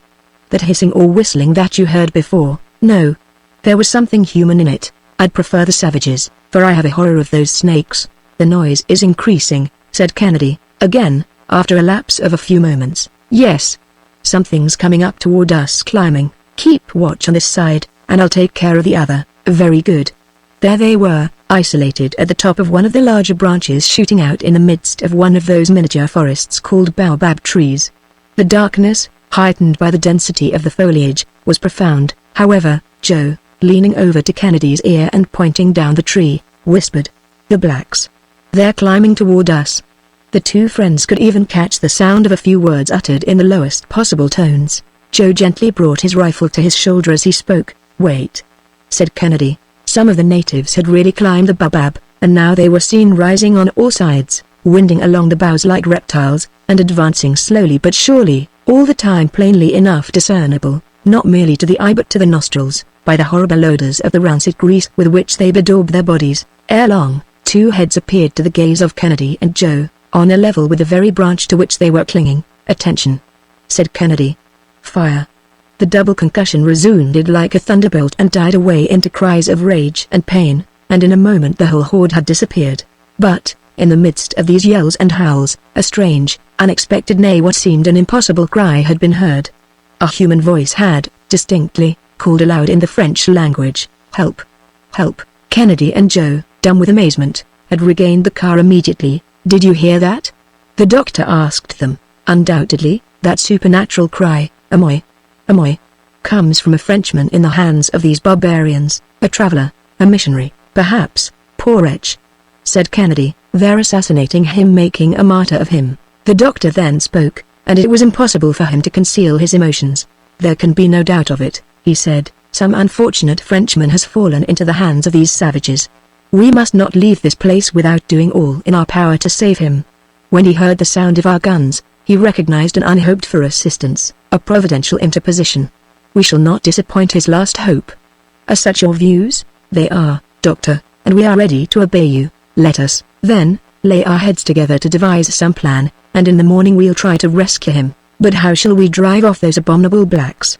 asked Kennedy. "It's quite clear to me, from the way in which they made off, that they are unacquainted with firearms.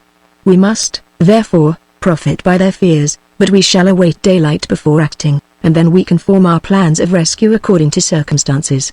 "The poor captive cannot be far off," said Joe, "because, help, help," repeated the voice, but much more feebly this time. "The savage wretches!" exclaimed Joe, trembling with indignation. "Suppose they should kill him tonight." "Do you hear, Doctor?" resumed Kennedy, seizing the doctor's hand. "Suppose they should kill him tonight. It is not at all likely, my friends. These savage tribes kill their captives in broad daylight. They must have the sunshine. Now, if I were to take advantage of the darkness to slip down to the poor fellow?" said Kennedy. "And I'll go with you," said Joe, warmly. "Pause, my friends, pause. The suggestion does honor to your hearts and to your courage, but you would expose us all to great peril, and do still greater harm to the unfortunate man whom you wish to aid." "Why so?" asked Kennedy. "These savages are frightened and dispersed. They will not return. Dick, I implore you, heed what I say. I am acting for the common good, and if by any accident you should be taken by surprise, all would be lost. But, think of that poor wretch, hoping for aid, waiting there, praying, calling aloud. Is no one to go to his assistance? He must think that his senses deceived him, that he heard nothing. We can reassure him, on that score," said Dr. Ferguson, and, standing erect, making a speaking trumpet of his hands, he shouted at the top of his voice, in French, "Whoever you are, be of good cheer. 3 friends are watching over you." A terrific howl from the savages responded to these words, no doubt drowning the prisoner's reply. "They are murdering him! They are murdering him!" exclaimed Kennedy. "Our interference will have served no other purpose than to hasten the hour of his doom. We must act." "But how, Dick? What do you expect to do in the midst of this darkness?" "Oh, if it was only daylight," sighed Joe. "Well, and suppose it were daylight?" said the doctor, in a singular tone. "Nothing more simple, Doctor," said Kennedy. "I'd go down and scatter all these savage villains with powder and ball." "And you, Joe, what would you do?" "I, Master? Why, I'd act more prudently, maybe, by telling the prisoner to make his escape in a certain direction that we'd agree upon." "And how would you get him to know that?" "By means of this arrow that I caught flying the other day. I'd tie a note to it, or I'd just call out to him in a loud voice what you want him to do, because these black fellows don't understand the language that you'd speak in. Your plans are impracticable, my dear friends. The greatest difficulty would be for this poor fellow to escape at all, even admitting that he should manage to elude the vigilance of his captors. As for you, my dear Dick, with determined daring, and profiting by their alarm at our firearms, your project might possibly succeed, but, were it to fail, you would be lost, and we should have 2 persons to save instead of 1. No. We must put all the chances on our side, and go to work differently. But let us act at once," said the hunter. "Perhaps we may," said the doctor, throwing considerable stress upon the words. "Why, doctor, can you light up such darkness as this? Who knows, Joe? If you can do that, you're the greatest learned man in the world." The doctor kept silent for a few moments. He was thinking. His 2 companions looked at him with much emotion, for they were greatly excited by the strangeness of the situation. Ferguson at last resumed. "Here is my plan. We have 200 pounds of ballast left, since the bags we brought with us are still untouched. I'll suppose that this prisoner, who is evidently exhausted by suffering, weighs as much as one of us. There will still remain 60 pounds of ballast to throw out, in case we should want to ascend suddenly. How do you expect to manage the balloon?" asked Kennedy. "This is the idea, Dick. You will admit that if I can get to the prisoner, and throw out a quantity of ballast, equal to his weight, I shall have in no wise altered the equilibrium of the balloon. But, then, if I want to get a rapid ascension, so as to escape these savages, I must employ means more energetic than the cylinder. Well, then, in throwing out this overplus of ballast at a given moment, I am certain to rise with great rapidity. That's plain enough." "Yes, but there is one drawback. It consists in the fact that, in order to descend after that, I should have to part with a quantity of gas proportionate to the surplus ballast that I had thrown out. Now, the gas is precious, but we must not haggle over it when the life of a fellow creature is at stake." "You are right, sir. We must do everything in our power to save him. Let us work, then, and get these bags all arranged on the rim of the car, so that they may be thrown overboard at one movement." "But this darkness? It hides our preparations, and will be dispersed only when they are finished. Take care to have all our weapons close at hand. Perhaps we may have to fire, so we have 1 shot in the rifle, 4 for the 2 muskets, 12 in the 2 revolvers, or 17 in all, which might be fired in a quarter of a minute. But perhaps we shall not have to resort to all this noisy work." "Are you ready?" "We're ready," responded Joe. The sacks were placed as requested, and the arms were put in good order. "Very good," said the doctor. "Have an eye to everything. Joe will see to throwing out the ballast, and Dick will carry off the prisoner, but let nothing be done until I give the word. Joe will first detach the anchor, and then quickly make his way back to the car." Joe let himself slide down by the rope, and, in a few moments, reappeared at his post, while the balloon, thus liberated, hung almost motionless in the air. In the meantime the doctor assured himself of the presence of a sufficient quantity of gas in the mixing tank to feed the cylinder, if necessary, without there being any need of resorting for some time to the Bunsen battery. He then took out the 2 perfectly isolated conducting wires, which served for the decomposition of the water, and, searching in his traveling sack, brought forth 2 pieces of charcoal, cut down to a sharp point, and fixed one at the end of each wire. His 2 friends looked on, without knowing what he was about, but they kept perfectly silent. When the doctor had finished, he stood up erect in the car, and, taking the 2 pieces of charcoal, 1 in each hand, drew their points nearly together. In a twinkling, an intense and dazzling light was produced, with an insupportable glow between the 2 pointed ends of charcoal, and a huge jet of electric radiance literally broke the darkness of the night. "Oh!" ejaculated the astonished friends. "Not a word," cautioned the doctor. Chapter 22. The jet of light. The missionary. The rescue in a ray of electricity. A Lazarist priest. But little hope. The doctor's care. A life of self-denial. Passing a volcano. Dr. Ferguson darted his powerful electric jet toward various points of space, and caused it to rest on a spot from which shouts of terror were heard. His companions fixed their gaze eagerly on the place. The baobab, over which the balloon was hanging almost motionless, stood in the center of a clearing, where, between fields of Indian corn and sugarcane, were seen some 50 low, conical huts, around which swarmed a numerous tribe. 100 feet below the balloon stood a large post, or stake, and at its foot lay a human being, a young man of 30 years or more, with long black hair, half naked, wasted and wan, bleeding, covered with wounds, his head bowed over upon his breast, as Christ's was when he hung upon the cross. The hair, cut shorter on the top of his skull, still indicated the place of a half-effaced tonsure, a missionary. "A priest!" exclaimed Joe. "Poor, unfortunate man," said Kennedy. "We must save him, Dick," responded the doctor. "We must save him." The crowd of blacks, when they saw the balloon over their heads, like a huge comet with a train of dazzling light, were seized with a terror that may be readily imagined. Upon hearing their cries, the prisoner raised his head, His eyes gleamed with sudden hope, and, without too thoroughly comprehending what was taking place, he stretched out his hands to his unexpected deliverers. "He is alive!" exclaimed Ferguson. "God be praised, the savages have got a fine scare, and we shall save him. Are you ready, friends?" "Ready, Doctor." At the word, Joe shut off the cylinder. The doctor's order was executed. An almost imperceptible breath of air impelled the balloon directly over the prisoner, at the same time that it gently lowered with the contraction of the gas. For about 10 minutes it remained floating in the midst of luminous waves, for Ferguson continued to flash right down upon the throng his glowing sheaf of rays, which, here and there, marked out swift and vivid sheets of light. The tribe, under the influence of an indescribable terror, disappeared little by little in the huts, and there was complete solitude around the stake. The doctor had, therefore, been right in counting upon the fantastic appearance of the balloon throwing out rays, as vivid as the sun's, through this intense gloom. The car was approaching the ground, but a few of the savages, more audacious than the rest, guessing that their victim was about to escape from their clutches, came back with loud yells, and Kennedy seized his rifle. The doctor, however, besought him not to fire. The priest, on his knees, for he had not the strength to stand erect, was not even fastened to the stake, his weakness rendering that precaution superfluous. At the instant when the car was close to the ground, the brawny Scot, laying aside his rifle, and seizing the priest around the waist, lifted him into the car, while, at the same moment, Joe trussed over the 200 pounds of ballast. The doctor had expected to ascend rapidly, but, contrary to his calculations, the balloon, after going up some 3 or 4 feet, remained perfectly motionless. "What holds us?" he asked, with an accent of terror. Some of the savages were running toward them, uttering ferocious cries. "Ah, ha!" said Joe, "one of those cursed blacks is hanging to the car." "Dig! Dig!" cried the doctor, "the water tank." Kennedy caught his friend's idea on the instant, and, snatching up with desperate strength one of the water tanks weighing about 100 pounds, he tossed it overboard.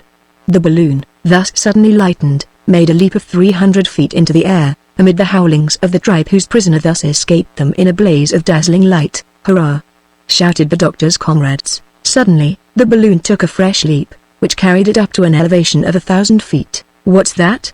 said Kennedy, who had nearly lost his balance. "Oh, nothing, only that black villain leaving us," replied the doctor, tranquilly, and Joe, leaning over, saw the savage that had clung to the car whirling over and over, with his arms outstretched in the air, and presently dashed to pieces on the ground. The doctor then separated his electric wires, and everything was again buried in profound obscurity.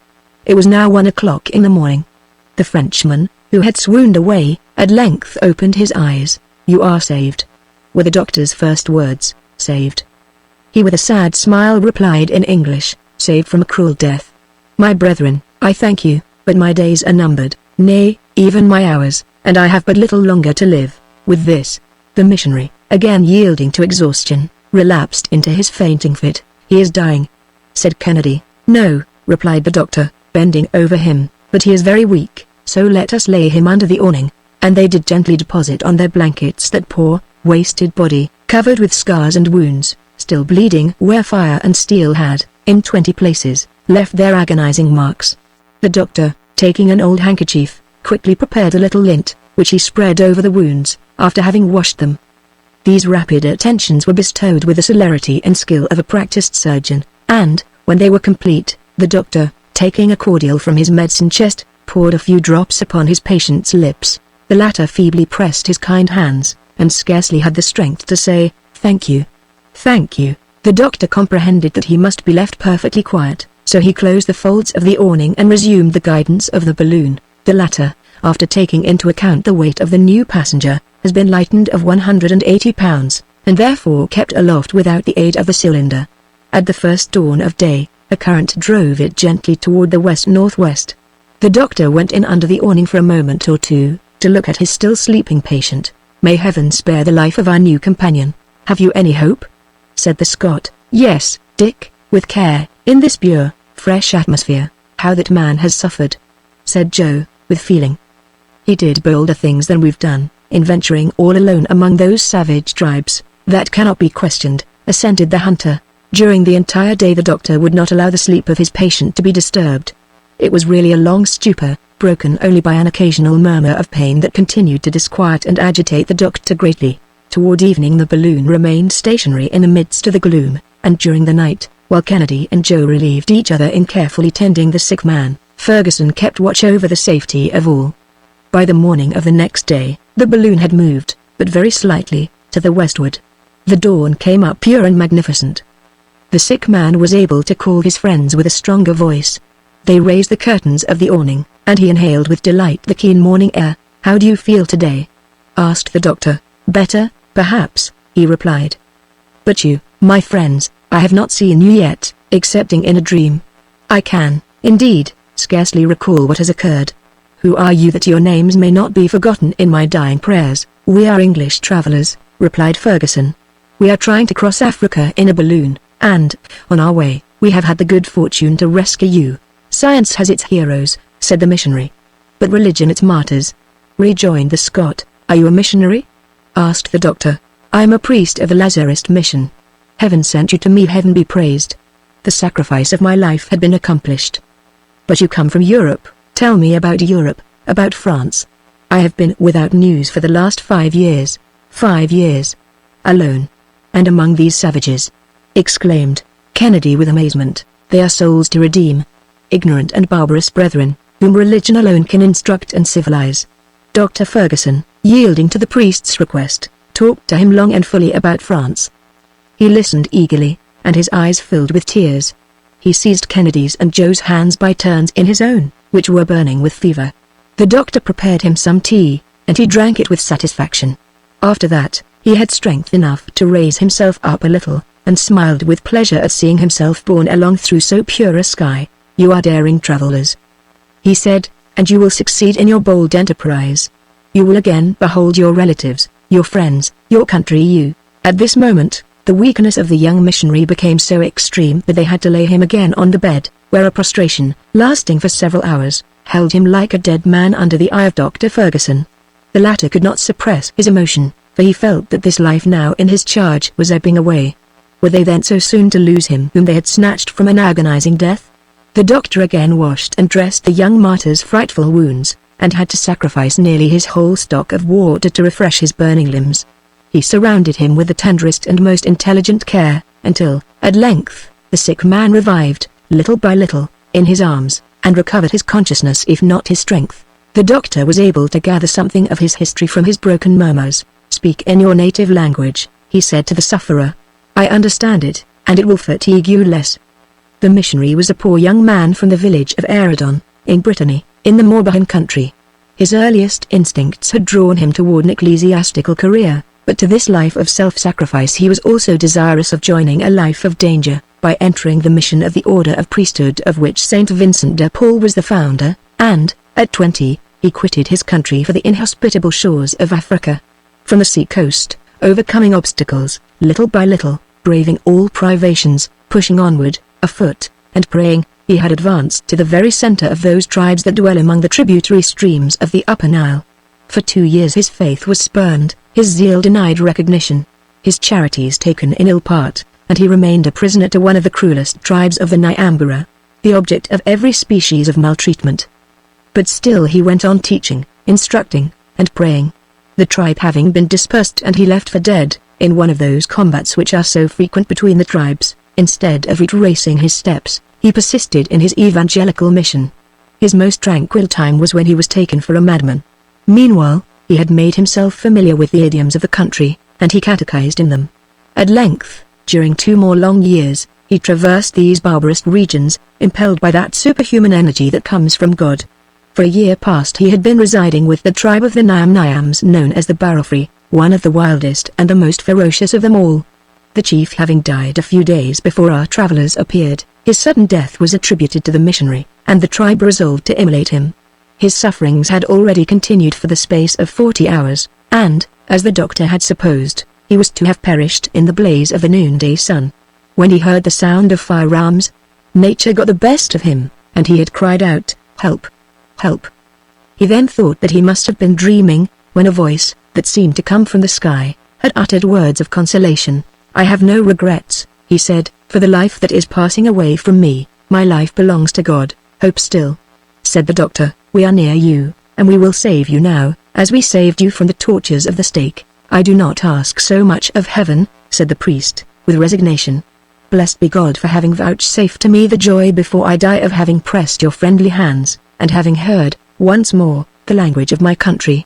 The missionary here grew weak again, and the whole day went by between hope and fear, Kennedy deeply moved, and Joe drawing his hand over his eyes more than once when he thought that no one saw him. The balloon made little progress, and the wind seemed as though unwilling to jostle its precious burden. Toward evening, Joe discovered a great light in the west. Under more elevated latitudes, it might have been mistaken for an immense aurora borealis, for the sky appeared on fire.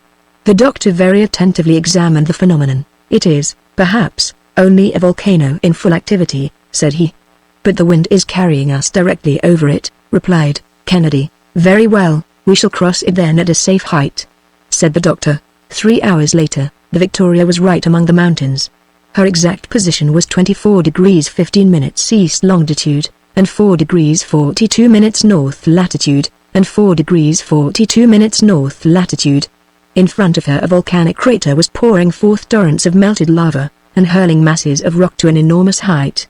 There were jets, too, of liquid fire that fell back in dazzling cascades, a superb but dangerous spectacle, for the wind with unswerving certainty was carrying the balloon directly toward this blazing atmosphere. This obstacle, which could not be turned, had to be crossed, so the cylinder was put to its utmost power, and the balloon rose to the height of 6,000 feet, leaving between it and the volcano a space of more than 300 fathoms. From his bed of suffering, the dying missionary could contemplate that fiery crater from which 1,000 jets of dazzling flame were at the moment escaping. "How grand it is," said he, "and how infinite is the power of God even in its most terrible manifestations." This overflow of blazing lava wrapped the sides of the mountain with a veritable drapery of flame. The lower half of the balloon glowed redly in the upper night. A torrid heat ascended to the car, and Dr. Ferguson made all possible haste to escape from this perilous situation. By 10 o'clock the volcano could be seen only as a red point on the horizon, and the balloon tranquilly pursued her course in a less elevated zone of the atmosphere. Chapter 23. Joe in a fit of rage. The death of a good man. The night of watching by the body. Barrenness and drought. The burial. The quartz rocks. Joe's hallucinations. A precious ballast. A survey of the gold-bearing mountains. The beginning of Joe's despair. A magnificent night overspread the earth, and the missionary lay quietly asleep in utter exhaustion. "He'll not get over it," sighed Joe. "Poor young fellow, scarcely 30 years of age. He'll die in our arms. His breathing, which was so feeble before, is growing weaker still, and I can do nothing to save him," said the doctor, despairingly. "The infamous scoundrels!" exclaimed Joe, grinding his teeth, in one of those fits of rage that came over him at long intervals. "And to think that, in spite of all, this good man could find words only to pity them, to excuse, to pardon them. Heaven has given him a lovely night, Joe, his last on earth, perhaps. He will suffer but little more after this, and his dying will be only a peaceful falling asleep." The dying man uttered some broken words, and the doctor at once went to him. His breathing became difficult, and he asked for air. The curtains were drawn entirely back, and he inhaled with rapture the light breezes of that clear, beautiful night. The stars sent him their trembling rays, and the moon wrapped him in the white winding sheet of its effulgence. "My friends," said he, in an enfeebled voice, "I am going. May God requite you, and bring you to your safe harbor. May He pay for me the debt of gratitude that I owe to you." "You must still hope," replied Kennedy. "This is but a passing fit of weakness. You will not die. How could anyone die on this beautiful summer night?" "Death is at hand," replied the missionary. "I know it. Let me look it in the face. Death, the commencement of things eternal, is but the end of earthly cares.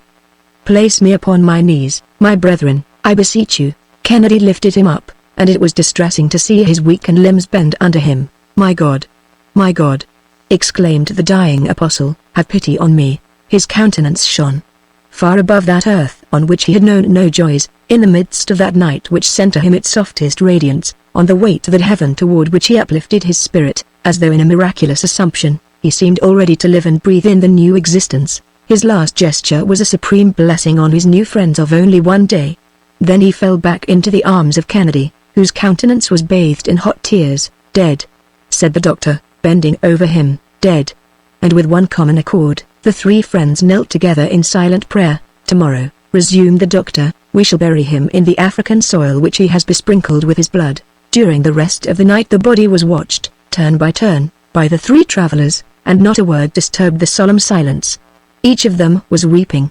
The next day the wind came from the south, and the balloon moved slowly over a vast plateau of mountains. There were extinct craters, here barren ravines, not a drop of water on those parched crests, piles of broken rocks, huge stony masses scattered hither and thither, and, interspersed with whitish marl, all indicated the most complete sterility. Toward noon, the doctor, for the purpose of burying the body, decided to descend into a ravine, in the midst of some plutonic rocks or primitive formation.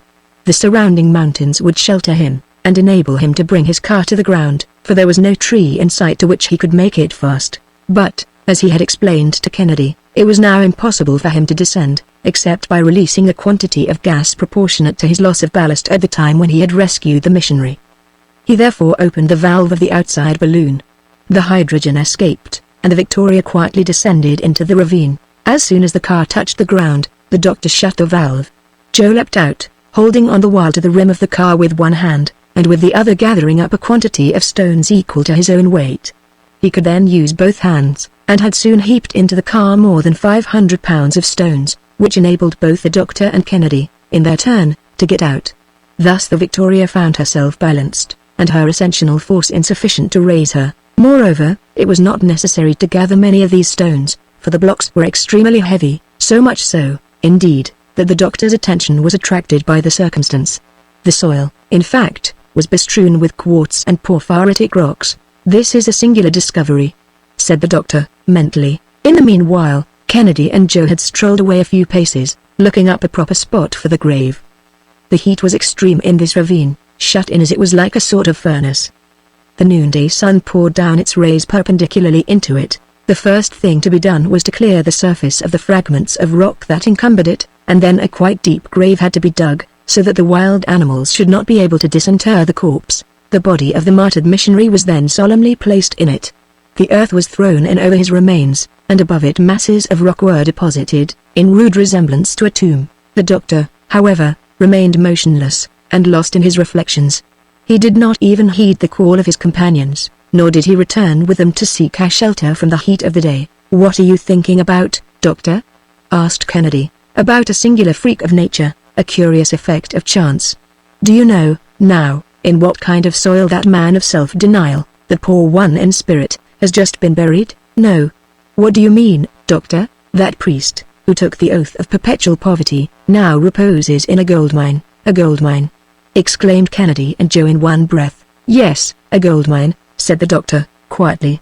"Those blocks which you are trampling underfoot, like worthless stones, contain gold ore of great purity." "Impossible." "Impossible," repeated Joe. "You would not have to look long among those fissures of slaty schist without finding peptides of considerable value." Joe at once rushed like a crazy man among the scattered fragments, and Kennedy was not long in following his example. "Keep cool, Joe," said his master. "Why, doctor, you speak of the thing quite at your ease." "What?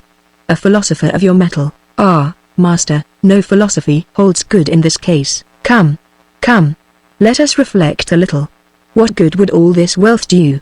We cannot carry any of it away with us. We can't take any of it with us. Indeed, it's rather too heavy for our car. I even hesitated to tell you anything about it, for fear of exciting your regret." "What?" said Joe, again. "Abandon these treasures, a fortune for us! Really for us our own. Leave it behind. Take care, my friend. Would you yield to the thirst for gold?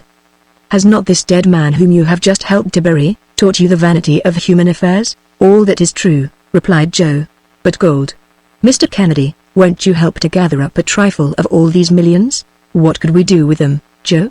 said the hunter, unable to repress a smile. "We did not come hither in search of fortune, and we cannot take one home with us. The millions are rather heavy, you know," resumed the doctor, "and cannot very easily be put into one's pocket." "But, at least," said Joe, driven to his last defenses, "couldn't we take some of that off the ballast, instead of sand?" "Very good. I consent," said the doctor, "but you must not make too many wry faces when we come to throw some thousands of crowns worth overboard." "Thousands of crowns?" echoed Joe. "Is it possible that there is so much gold in them, and that all this is the same?" "Yes, my friend, this is a reservoir in which nature has been heaping up her wealth for centuries. There is enough here to enrich whole nations. an Australia and a California both together in the midst of the wilderness, and the whole of it is to remain useless, perhaps. But at all events, here's what I'll do to console you. That would be rather difficult to do," said Joe, with a contrite air. "Listen. I will take the exact bearings of this spot, and give them to you, so that, upon your return to England, you can tell our countrymen about it, and let them have a share, if you think that so much gold would make them happy." "Ah, master, I give up. I see that you are right, and that there is nothing else to be done. Let us fill our car with the precious mineral, and what remains at the end of the trip will be so much made." And Joe went to work. He did so, too, with all his might, and soon had collected more than 1,000 pieces of quartz, which contained gold enclosed as though in an extremely hard crystal casket. The doctor watched him with a smile, and, while Joe went on, he took the bearings, and found that the missionary's grave lay in 22 degrees 23 minutes east longitude, and 4 degrees 55 minutes north latitude. Then, casting one glance at the swelling of the soil, beneath which the body of the poor Frenchman reposed, he went back to his car. He would have erected a plain, rude cross over the tomb, left solitary thus in the midst of the African deserts, but not a tree was to be seen in the environs. "God will recognize it," said Kennedy. An anxiety of another sort now began to steal over the doctor's mind.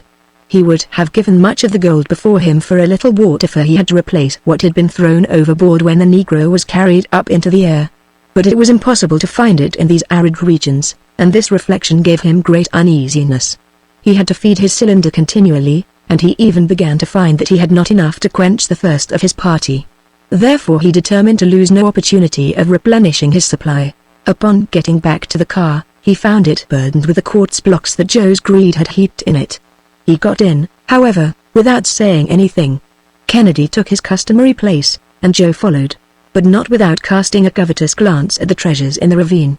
The doctor rekindled the light in the cylinder, the spiral became heated, the current of hydrogen came in a few minutes, and the gas dilated.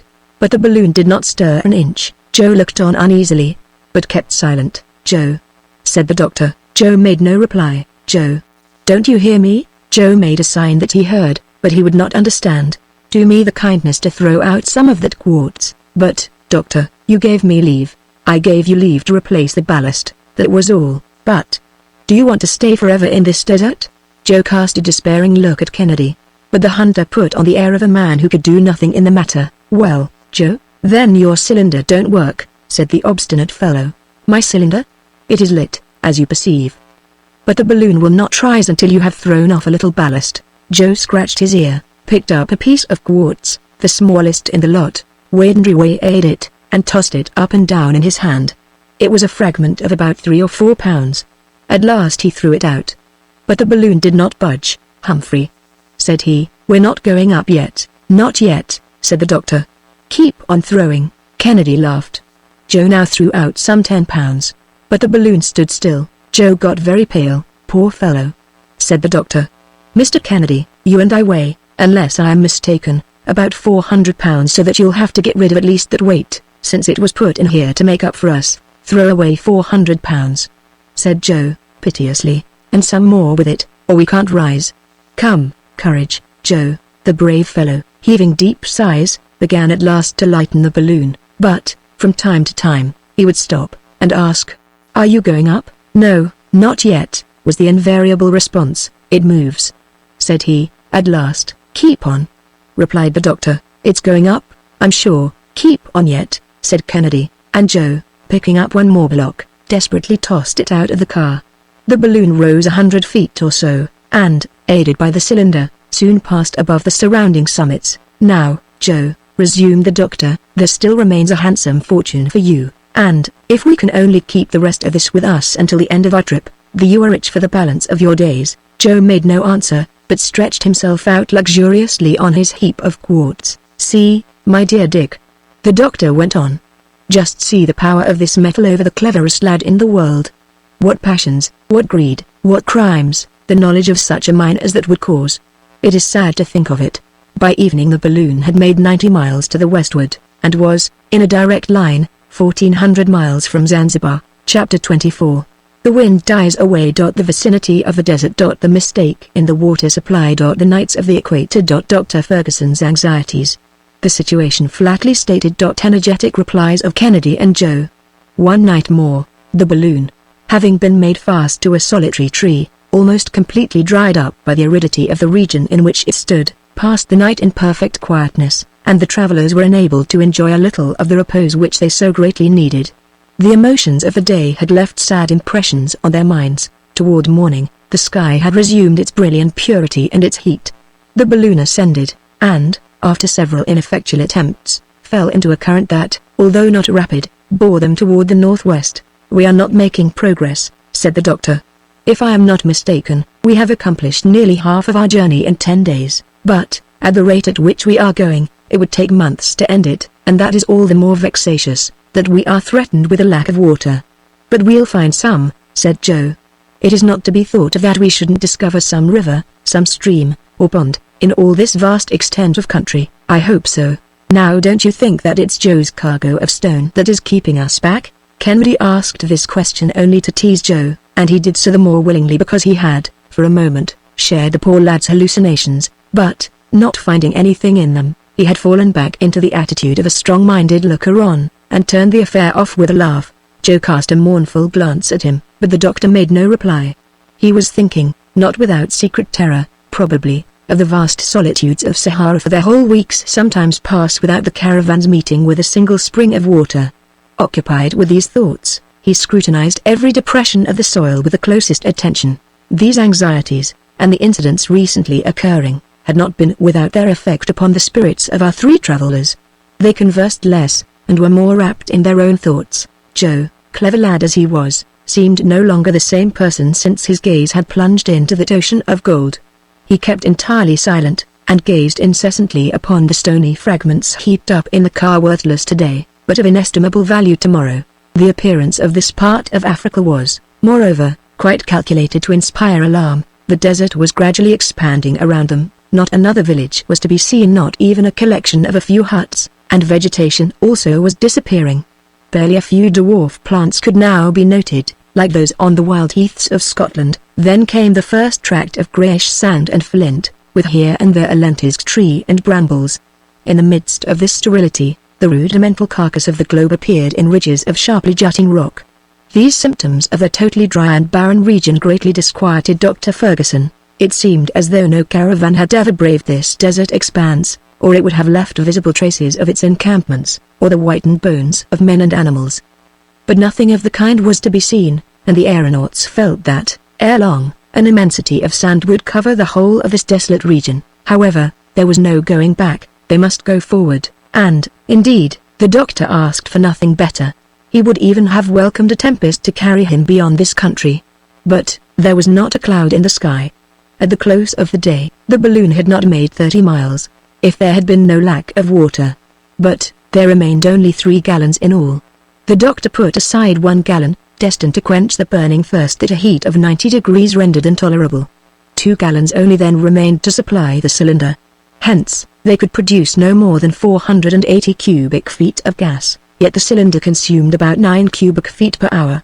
Consequently, they could not keep on longer than 54 hours, and all this was a mathematical calculation. 54 hours, said the doctor to his companions.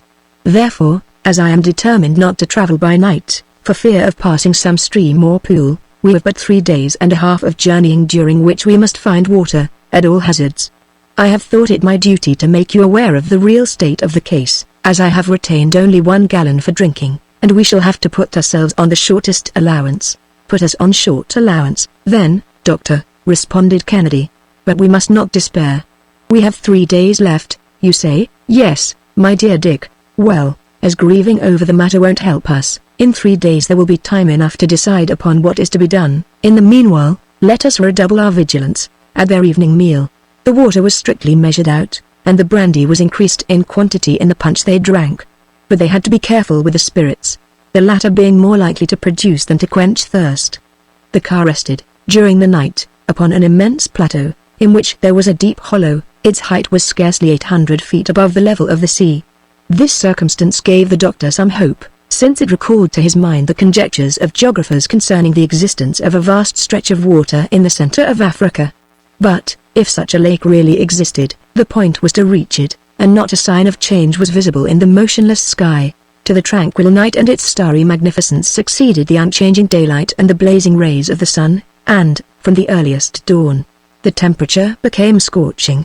At 5 o'clock in the morning, the doctor gave the signal for departure, and, for a considerable time, the balloon remained immovable in the leaden atmosphere. The doctor might have escaped this intense heat by rising into a higher range, but, in order to do so, he would have had to consume a large quantity of water, a thing that had now become impossible. He contented himself, therefore, with keeping the balloon at 100 feet from the ground, and, at that elevation, a feeble current drove it toward the western horizon. The breakfast consisted of a little dried meat and pemmican. By noon, the Victoria had advanced only a few miles. "We cannot go any faster," said the doctor. "We no longer command, we have to obey." "Ah, doctor, here is one of those occasions when a propeller would not be a thing to be despised." "Undoubtedly so, Dick, provided it would not require an expenditure of water to put it in motion, for, in that case, the situation would be precisely the same. Moreover, up to this time, nothing practical of the sort has been invented. Balloons are still at that point where ships were before the invention of steam.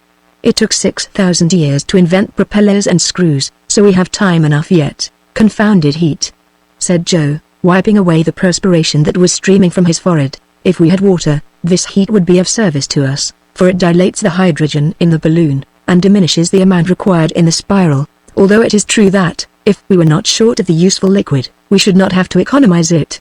"Ah, that rascally savage who cost us the tank."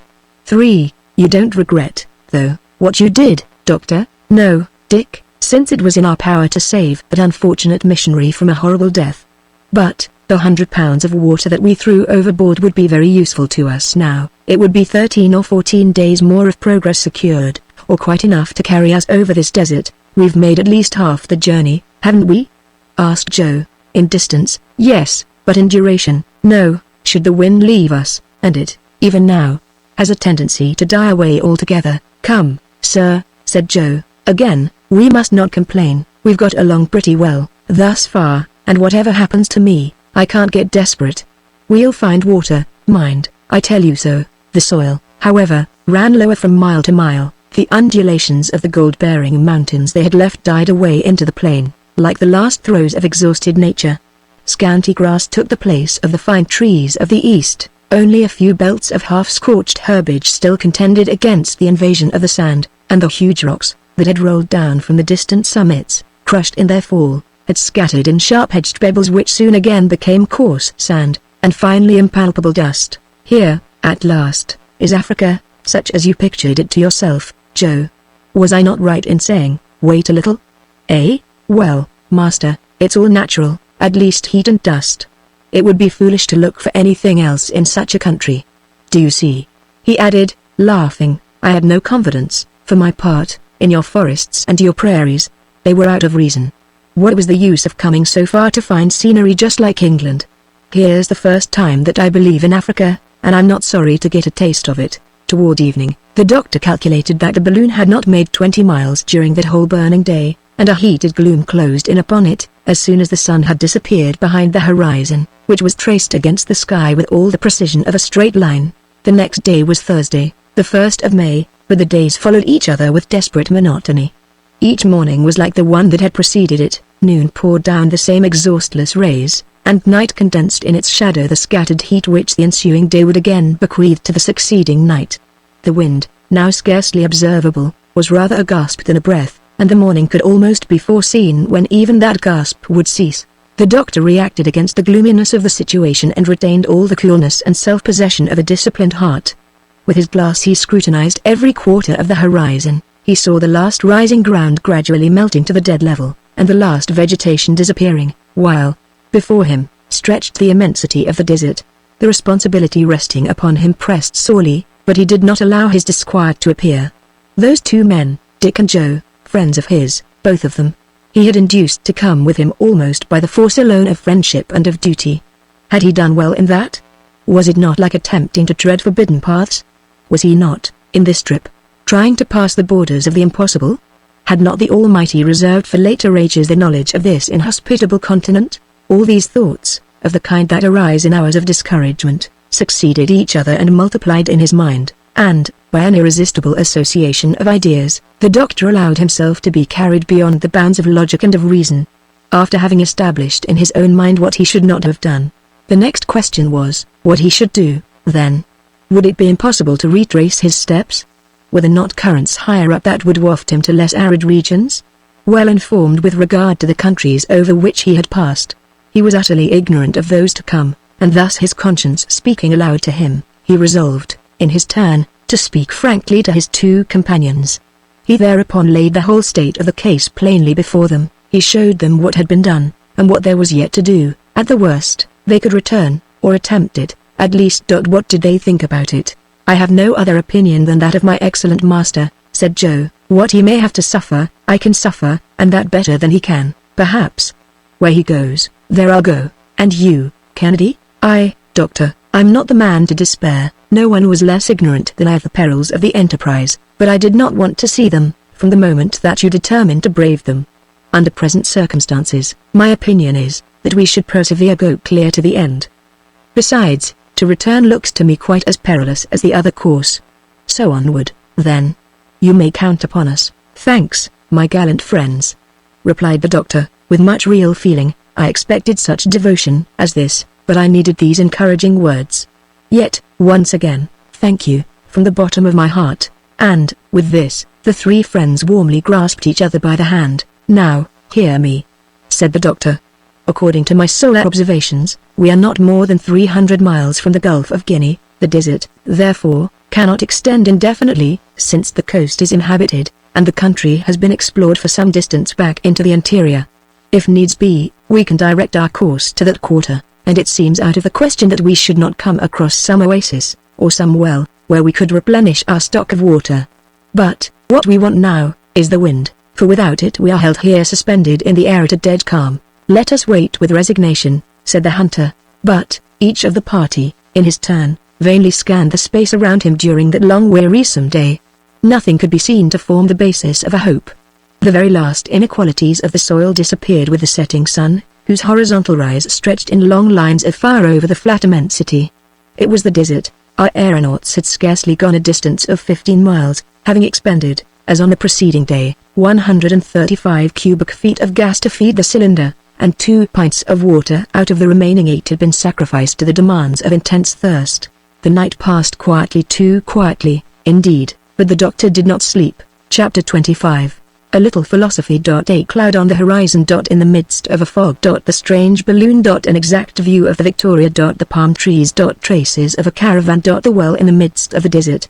On the morrow, there was the same purity of sky, the same stillness of the atmosphere. The balloon rose to an elevation of 500 feet, but it had scarcely changed its position to the westward in any perceptible degree. We are right in the open desert, said the doctor. Look at that vast reach of sand. What a strange spectacle. What a singular arrangement of nature.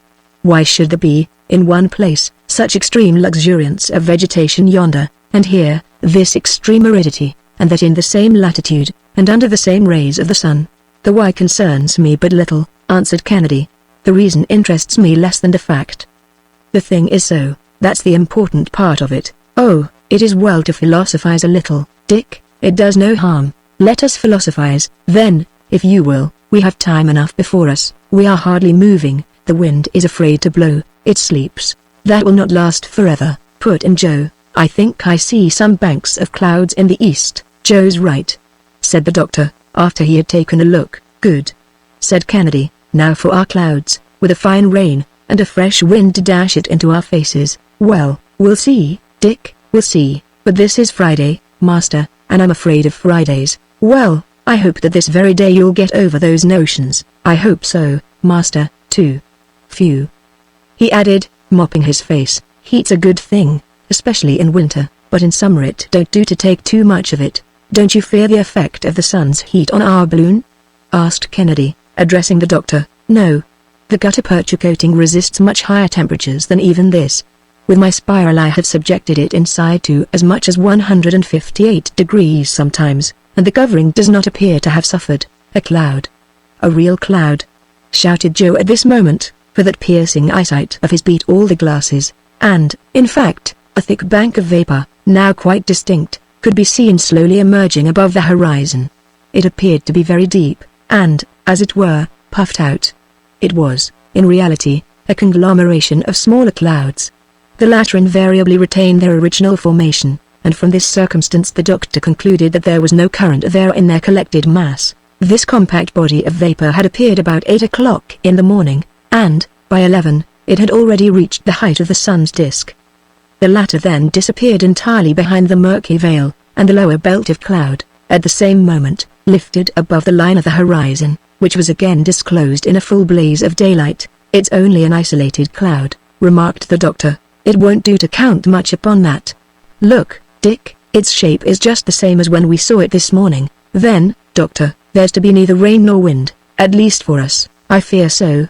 The cloud keeps at a great height." "Well, doctor, suppose we were to go in pursuit of this cloud, since it refuses to burst upon us?" "I fancy that to do so wouldn't help us much. It would be a consumption of gas, and, consequently, of water, to little purpose. But, in our situation, we must not leave anything undried. Therefore, let us ascend." And with this, the doctor put on a full head of flame from the cylinder, and the dilation of the hydrogen, occasioned by such sudden and intense heat, sent the balloon rapidly aloft. About 1,500 feet from the ground, it encountered an opaque mass of cloud, and entered a dense fog, suspended at that elevation, but it did not meet with the least breath of wind. This fog seemed even destitute of humidity, and the articles brought in contact with it were scarcely dampened in the slightest degree. The balloon, completely enveloped in the vapor, gained a little increase of speed, perhaps, and that was all. The doctor gloomily recognized what trifling success he had obtained from his maneuver, and was relapsing into deep meditation, when he heard Joe exclaim, in tones of most intense astonishment, "Ah! By all that's beautiful! What's the matter, Joe?" "Doctor. Mr. Kennedy. Here's something curious." "What is it, then?" "We are not alone, up here. There are rogues about. They've stolen our invention." "Has he gone crazy?" asked Kennedy. Joe stood there, perfectly motionless, the very picture of amazement. "Can the hot sun have really affected the poor fellow's brain?" said the doctor, turning toward him. "Will you tell me ? "Look," said Joe, pointing to a certain quarter of the sky. "By St. James!" exclaimed Kennedy, in turn. "Why, who would have believed it?" Look, doctor, I see it," said the doctor, very quietly. "Another balloon. And other passengers, like ourselves?" And, sure enough, there was another balloon about 200 paces from them, floating in the air with its car and its aeronauts. It was following exactly the same route as the Victoria. "Well," said the doctor, "nothing remains for us but to make signals. Take the flag, Kennedy, and show them our colors." It seemed that the travelers by the other balloon had just the same idea. At the same moment, for the same kind of flag repeated precisely the same salute with a hand that moved in just the same manner. "What does that mean?" asked Kennedy. "They are apes," said Joe, "imitating us." "It means," said the doctor, laughing, "that it is you, Dick, yourself, making that signal to yourself. Or, in other words, that we see ourselves in the second balloon, which is no other than the Victoria." "As to that, master, with all respect to you," said Joe, "you'll never make me believe it. Climb up on the edge of the car, Joe, wave your arms, and then you'll see." Joe obeyed, and all his gestures were instantaneously and exactly repeated. "It is merely the effect of the mirage," said the doctor, "and nothing else, a simple optical phenomenon due to the unequal refraction of light by different layers of the atmosphere, and that is all." "It's wonderful," said Joe, who could not make up his mind to surrender, but went on repeating his gesticulations. "What a curious sight." "Do you know," said Kennedy, "that it's a real pleasure to have a view of our noble balloon in that style? She's a beauty, isn't she? And how stately her movements as she sweeps along." "You may explain the matter as you like," continued Joe. "It's a strange thing, anyhow." But ere long this picture began to fade away. The clouds rose higher, leaving the balloon, which made no further attempt to follow them, and in about an hour they disappeared in the open sky. The wind, which had been scarcely perceptible, seemed still to diminish, and the doctor in perfect desperation descended toward the ground, and all three of the travelers, whom the incident just recorded had, for a few moments, diverted from their anxieties, relapsed into gloomy meditation, sweltering the while beneath the scorching heat. About 4 o'clock, Joe descried some object standing out against the vast background of sand, and soon was able to declare positively that there were 2 palm trees at no great distance. "Palm trees!" exclaimed Ferguson. "Why, then there's a spring, a well." He took up his glass and satisfied himself that Joe's eyes had not been mistaken. At length, he said, over and over again, "Water. Water. And we are saved, for if we do move slowly, still we move, and we shall arrive at last. Good, master. But suppose we were to drink a mouthful in the meantime, for this air is stifling? Let us drink then, my boy." No one waited to be coaxed. A whole pint was swallowed then and there, reducing the total remaining supply to 3 pints and a half. "Ah, that does one good," said Joe. "Wasn't it fine? Barclay and Perkins never turned out ale equal to that. See the advantage of being put on short allowance," moralized the doctor. "It is not great, after all," retorted Kennedy, "and if I were never again to have the pleasure of drinking water, I should agree on condition that I should never be deprived of it." At 6 o'clock the balloon was floating over the palm trees. They were 2 shriveled, stunted, dried-up specimens of trees, 2 ghosts of palms without foliage, and more dead than alive. Ferguson examined them with terror. At their feet could be seen the half-worn stones of a spring, but these stones, pulverized by the baking heat of the sun, seemed to be nothing now but impalpable dust. There was not the slightest sign of moisture. The doctor's heart shrank within him, and he was about to communicate his thoughts to his companions, when their exclamations attracted his attention. As far as the eye could reach to the eastward, extended a long line of whitened bones. Pieces of skeletons surrounded the fountain. A caravan had evidently made its way to that point, marking its progress by its bleaching remains. The weaker had fallen one by one upon the sand, the stronger, having at length reached this spring for which they panted, had found a horrible death. Our travelers looked at each other and turned pale. "Let us not alight," said Kennedy. "Let us fly from this hideous spectacle. There's not a drop of water here." "No, Dick, as well pass the night here as elsewhere. Let us have a clear conscience in the matter. We'll dig down to the very bottom of the well. There has been a spring here, and perhaps there's something left in it." The Victoria touched the ground. Joe and Kennedy put into the car a quantity of sand equal to their weight, and leapt out. They then hastened to the well, and penetrated to the interior by a flight of steps that was now nothing but dust. The spring appeared to have been dry for years. They dug down into a parched and powdery sand, the very driest of all sand. Indeed, there was not one trace of moisture. The doctor saw them come up to the surface of the desert, saturated with perspiration, worn out, covered with fine dust, exhausted, discouraged and despairing. He then comprehended that their search had been fruitless.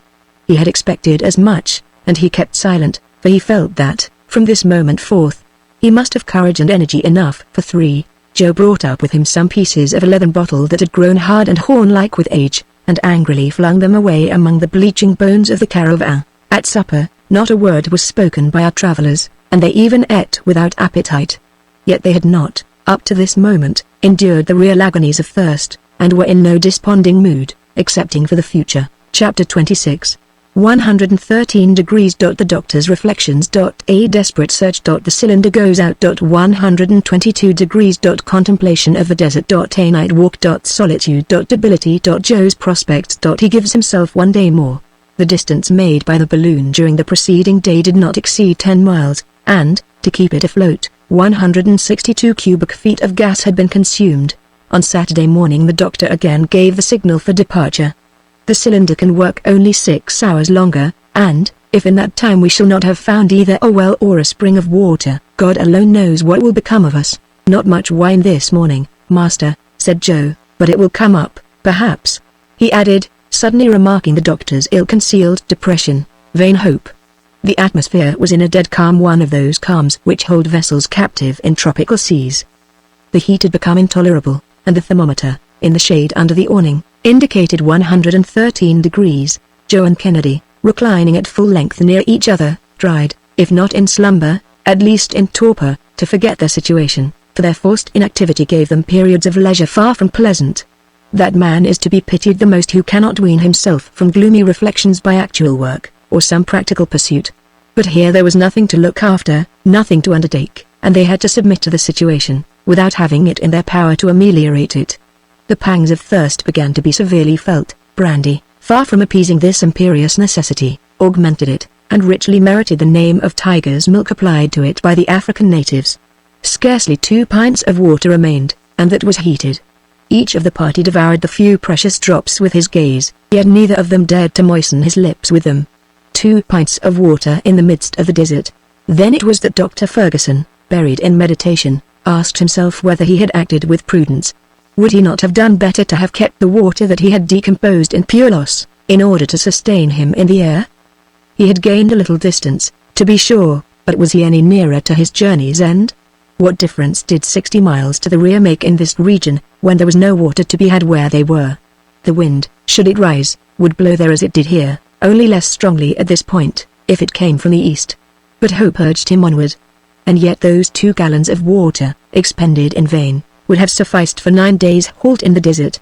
And what changes might not have occurred in 9 days? Perhaps, too, while retaining the water, he might have ascended by throwing out ballast, at the cost merely of discharging some gas, when he had again to descend. But the gas in his balloon was his blood, his very life. 1,001 such reflections whirled in succession through his brain, and, resting his head between his hands, he sat there for hours without raising it. "We must make one final effort," he said, at last, about 10 o'clock in the morning. "We must endeavor, just once more, to find an atmospheric current to bear us away from here, and, to that end, must risk our last resources." Therefore, while his companions slept, the doctor raised the hydrogen in the balloon to an elevated temperature, and the huge globe, filling out by the dilation of the gas, rose straight up in the perpendicular rays of the sun. The doctor searched vainly for a breath of wind. From the height of 100 feet to that of 5 miles, his starting point remained fatally right below him, and absolute calm seemed to reign, up to the extreme limits of the breathing atmosphere. At length the feeding supply of water gave out. The cylinder was extinguished for lack of gas, the Bunsen battery ceased to work, and the balloon, shrinking together, gently descended to the sand, in the very place that the car had hollowed out there. It was noon, and solar observations gave 19 degrees 35 minutes east longitude, and 6 degrees 51 minutes north latitude, or nearly 500 miles from Lake Chad, and more than 400 miles from the western coast of Africa. On the balloon taking ground, Kennedy and Joe awoke from their stupor. "We have halted," said the Scot. "We had to do so," replied the doctor, gravely. His companions understood him. The level of the soil at that point corresponded with the level of the sea, and, consequently, the balloon remained in perfect equilibrium, and absolutely motionless. The weight of the 3 travelers was replaced with an equivalent quantity of sand, and they got out of the car. Each was absorbed in his own thoughts, and for many hours neither of them spoke. Joe prepared their evening meal, which consisted of biscuit and pemmican, and was hardly tasted by either of the party. A mouthful of scalding water from their little store completed this gloomy repast. During the night none of them kept awake, yet none could be precisely said to have slept. On the morrow there remained only half a pint of water, and this the doctor put away, all 3 having resolved not to touch it until the last extremity. It was not long, however, before Joe exclaimed, "I'm choking, and the heat is getting worse. I'm not surprised at that, though," he added, consulting the thermometer. 140 degrees. "The sand scorches me," said the hunter, as though it had just come out of a furnace, and not a cloud in this sky of fire. "It's enough to drive one mad. Let us not despair," responded the doctor. In this latitude these intense heats are invariably followed by storms, and the latter come with the suddenness of lightning. Notwithstanding this disheartening clearness of the sky, great atmospheric changes may take place in less than an hour. "But," asked Kennedy, "is there any sign whatever of that?" "Well," replied the doctor, "I think that there is some slight symptom of a fall in the barometer. May heaven hearken to you, Samuel.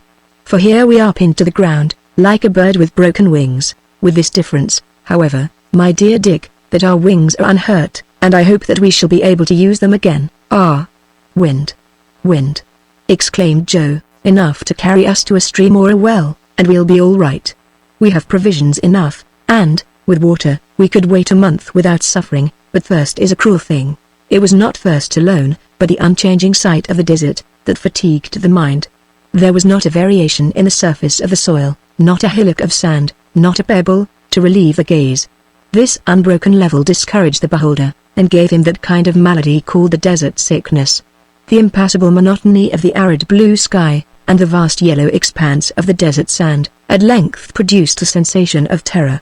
In this inflamed atmosphere the heat appeared to vibrate as it does above a blazing hearth, while the mind grew desperate in contemplating the limitless calm, and could see no reason why the thing should ever end, since immensity is a species of eternity. Thus, at last, our hapless travelers, deprived of water in this torrid heat, began to feel symptoms of mental disorder. Their eyes swelled in their sockets, and their gaze became confused. When night came on, the doctor determined to combat this alarming tendency by rapid walking. His idea was to pace the sandy plain for a few hours, not in search of anything, but simply for exercise. "Come along," he said to his companions. "Believe me, it will do you good." "Out of the question," said Kennedy. "I could not walk a step." "And I," said Joe, "would rather sleep." "But sleep, or even rest, would be dangerous to you, my friends. You must react against this tendency to stupor. Come with me." But the doctor could do nothing with them, and, therefore, set off alone, amid the starry clearness of the night. The first few steps he took were painful, for they were the steps of an enfeebled man quite out of practice in walking. However, he quickly saw that the exercise would be beneficial to him, and pushed on several miles to the westward. Once in rapid motion, he felt his spirits greatly cheered, when, suddenly, a vertigo came over him. He seemed to be poised on the edge of an abyss, his knees bent under him. The vast solitude struck terror to his heart. He found himself the minute mathematical point, the center of an infinite circumference, that is to say a nothing. The balloon had disappeared entirely in the deepening gloom. The doctor, cool, impassible, reckless explorer that he was, felt himself at last seized with a nameless dread. He strove to retrace his steps, but in vain. He called aloud. Not even an echo replied, and his voice died out in the empty vastness of surrounding space, like a pebble cast into a bottomless gulf. Then, down he sank, fainting, on the sand, alone, amid the eternal silence of the desert. At midnight he came to, in the arms of his faithful follower, Joe. The latter, uneasy at his master's prolonged absence, had set out after him, easily tracing him by the clear imprint of his feet in the sand, and had found him lying in a swoon. "What has been the matter, sir?" was the first inquiry. "Nothing, Joe, nothing. Only a touch of weakness, that's all. It's over now." "Oh. It won't amount to anything, sir. I'm sure of that, but get up on your feet, if you can. There. Lean upon me, and let us get back to the balloon." And the doctor, leaning on Joe's arm, returned along the track by which he had come. "You were too bold, sir. It won't do to run such risks. You might have been robbed," he added, laughing. "But, sir, come now, let us talk seriously. Speak. I'm listening to you. We must positively make up our minds to do something. Our present situation cannot last more than a few days longer, and if we get no wind, we are lost." The doctor made no reply. "Well, then, one of us must sacrifice himself for the good of all, and it is most natural that it should fall to me to do so. What have you to propose? What is your plan?" "A very simple one. It is to take provisions enough, and to walk right on until I come to some place, as I must do, sooner or later. In the meantime, if heaven sends you a good wind, you need not wait, but can start again. For my part, if I come to a village, I'll work my way through with a few Arabic words that you can write for me on a slip of paper, and I'll bring you help or lose my hide. What do you think of my plan?" "It is absolute folly, Joe, but worthy of your noble heart. The thing is impossible. You will not leave us, but, sir, we must do something, and this plan can't do you any harm, for, I say again, you need not wait, and then, after all, I may succeed." "No, Joe, no. We will not separate. That would only be adding sorrow to trouble. It was written that matters should be as they are, and it is very probably written that it shall be quite otherwise by and by. Let us wait, then, with resignation. So be it, master, but take notice of one thing. I give you a day longer, and I'll not wait after that. Today is Sunday, we might say Monday, as it is 1 o'clock in the morning, and if we don't get off by Tuesday, I'll run the risk.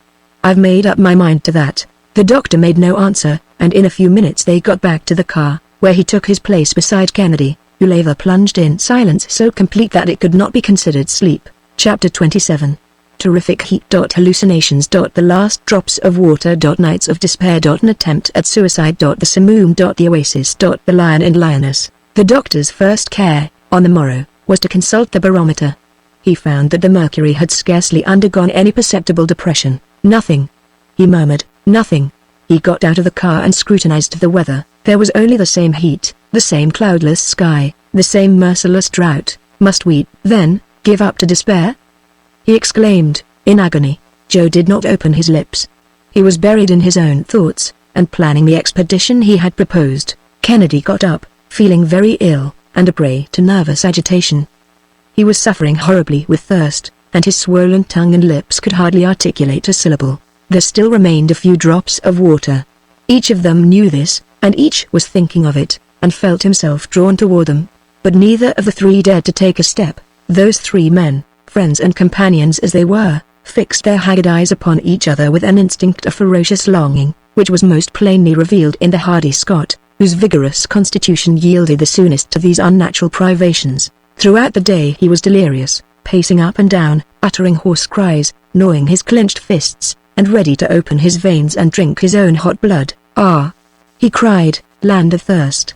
Well might you be called the land of despair." At length he sank down in utter prostration, and his friends heard no other sound from him than the hissing of his breath between his parched and swollen lips. Toward evening, Joe had his turn of delirium. The vast expanse of sand appeared to him an immense pond, full of clear and limpid water, and, more than once, he dashed himself upon the scorching waste to drink long draughts, and rose again with his mouth clogged with hot dust. Curses on it! He yelled, in his madness, "It's nothing but salt water." Then, while Ferguson and Kennedy lay motionless, the resistless longing came over him to drain the last few drops of water that had been kept in reserve. The natural instinct proved too strong. He dragged himself toward the car. On his knees, he glared at the bottle containing the precious fluid. He gave one wild, eager glance, seized the treasured store, and bore it to his lips. At that instant he heard a heart-rending cry close beside him. Water! Water! It was Kennedy, who had crawled up close to him, and was begging there, upon his knees, and weeping piteously. Joe, himself in tears, gave the poor wretch the bottle, and Kennedy drained the last drop with savage haste. "Thanks," he murmured hoarsely. But Joe did not hear him, for both alike had dropped fainting on the sand. What took place during that fearful night neither of them knew, but, on Tuesday morning, under those showers of heat which the sun poured down upon them, the unfortunate men felt their limbs gradually drying up, and when Joe attempted to rise he found it impossible. He looked around him. In the car, the doctor, completely overwhelmed, sat with his arms folded on his breast, gazing with idiotic fixedness upon some imaginary point in space. Kennedy was frightful to behold. He was rolling his head from right to left like a wild beast in a cage. All at once, his eyes rested on the butt of his rifle, which jutted above the rim of the car. "Ah!" he screamed, raising himself with a superhuman effort. Desperate, mad, he snatched at the weapon, and turned the barrel toward his mouth. "Kennedy!" shouted Joe, throwing himself upon his friend. "Let go!" "Hands off!" moaned the Scot, in a hoarse, grating voice, and then the two struggled desperately for the rifle. "Let go, or I'll kill you," repeated Kennedy. But Joe clung to him only the more fiercely, and they had been contending thus without the doctor seeing them for many seconds, when, suddenly the rifle went off. At the sound of its discharge, the doctor rose up erect, like a spectre, and glared around him, but all at once his glance grew more animated. He extended his hand toward the horizon, and in a voice no longer human shrieked, "There! They're off there!" There was such fearful force in the cry that Kennedy and Joe released each other, and both looked where the doctor pointed. The plain was agitated like the sea shaken by the fury of a tempest. Billows of sand went tossing over each other amid blinding clouds of dust. An immense billow was seen whirling toward them through the air from the southeast, with terrific velocity. The sun was disappearing behind an opaque veil of cloud whose enormous barrier extended clear to the horizon, while the grains of fine sand went gliding together with all the supperlees of liquid particles, and the rising dust tide gained more and more with every second. Ferguson's eyes gleamed with a ray of energetic hope. "The simoom!" he exclaimed. "The simoom!" repeated Joe, without exactly knowing what it meant. "So much the better," said Kennedy, with the bitterness of despair. "So much the better we shall die, so much the better," echoed the doctor, "for we shall live." And, so saying, he began rapidly to throw out the sand that encumbered the car. At length his companions understood him, and took their places at his side. "And now, Joe," said the doctor, "throw out some 50 pounds of your raw, there." Joe no longer hesitated, although he still felt a fleeting pang of regret. The balloon at once began to ascend. "It was high time," said the doctor. The simoom, in fact, came rushing on like a thunderbolt, and a moment later the balloon would have been crushed, torn to atoms, annihilated. The awful whirlwind was almost upon it, and it was already pelted with showers of sand driven like hail by the storm. "Out with more ballast!" shouted the doctor. "There!" responded Joe, tossing over a huge fragment of quartz. With this, the Victoria rose swiftly above the range of the whirling column, but, caught in the vast displacement of the atmosphere thereby occasioned, It was borne along with incalculable rapidity away above this foaming sea. The three travelers did not speak. They gazed, and hoped, and even felt refreshed by the breath of the tempest. About 3 o'clock, the whirlwind ceased. The sand, falling again upon the desert, formed numberless little hillocks, and the sky resumed its former tranquility. The balloon, which had again lost its momentum, was floating in sight of an oasis, a sort of islet studded with green trees, thrown up upon the surface of this sandy ocean. Water. "We'll find water there," said the doctor, and, instantly, opening the upper valve, he let some hydrogen escape, and slowly descended, taking the ground at about 200 feet from the edge of the oasis. In 4 hours the travelers had swept over a distance of 240 miles. The car was at once ballasted, and Kennedy, closely followed by Joe, leapt out. "Take your guns with you," said the doctor. "Take your guns, and be careful." Dick grasped his rifle, and Joe took one of the fowling pieces. They then rapidly made for the trees, and disappeared under the fresh verdure, which announced the presence of abundant springs. As they hurried on, they had not taken notice of certain large footprints and fresh tracks of some living creature marked here and there in the damp soil. Suddenly, a dull roar was heard not 20 paces from them. "The roar of a lion," said Joe. "Good for that," said the excited hunter. "We'll fight him." A man feels strong when only a fight's in question. "But be careful, Mr. Kennedy, be careful. The lives of all depend upon the life of one." But Kennedy no longer heard him. He was pushing on, his eye blazing, his rifle cocked, fearful to behold in his daring rashness. There, under a palm tree, stood an enormous black-maned lion, crouching for a spring on his antagonist. Scarcely had he caught a glimpse of the hunter, when he bounded through the air, but he had not touched the ground ere a bullet pierced his heart, and he fell to the earth dead. "Hurrah! Hurrah!" shouted Joe, with wild exultation. Kennedy rushed toward the well, slid down the dampened steps, and flung himself at full length by the side of a fresh spring, in which he plunged his parched lips. Joe followed suit, and for some minutes nothing was heard but the sound they made with their mouths, drinking more like maddened beasts than men. "Take care, Mr. Kennedy," said Joe at last. "Let us not overdo the thing." And he panted for breath. But Kennedy, without a word, drank on. He even plunged his hands, and then his head, into the delicious tide. He fairly reveled in its coolness. "But the doctor?" said Joe. "Our friend, Dr. Ferguson?" That one word recalled Kennedy to himself, and, hastily filling a flask that he had brought with him, he started on a run up the steps of the well. But what was his amazement when he saw an opaque body of enormous dimensions blocking up the passage. Joe, who was close upon Kennedy's heels, recoiled with him. "We are blocked in, entrapped. Impossible. What does that mean?" Dick had no time to finish. A terrific roar made him only too quickly aware what foe confronted him. "Another lion!" exclaimed Joe. "A lioness, rather," said Kennedy. "Ah! Ferocious brute!" he added. "I'll settle you in a moment more," and swiftly reloaded his rifle. In another instant he fired, but the animal had disappeared. "Onward!" shouted Kennedy. "No," interposed the other, "that shot did not kill her. Her body would have rolled down the steps. She's up there, ready to spring upon the first of us who appears, and he would be a lost man. But what are we to do? We must get out of this, and the doctor is expecting us. Let us decoy the animal. Take my piece, and give me your rifle. What is your plan?" "You'll see," and Joe, taking off his linen jacket, hung it on the end of the rifle, and thrust it above the top of the steps. The lioness flung herself furiously upon it. Kennedy was on the alert for her, and his bullet broke her shoulder. The lioness, with a frightful howl of agony, rolled down the steps, overturning Joe in her fall.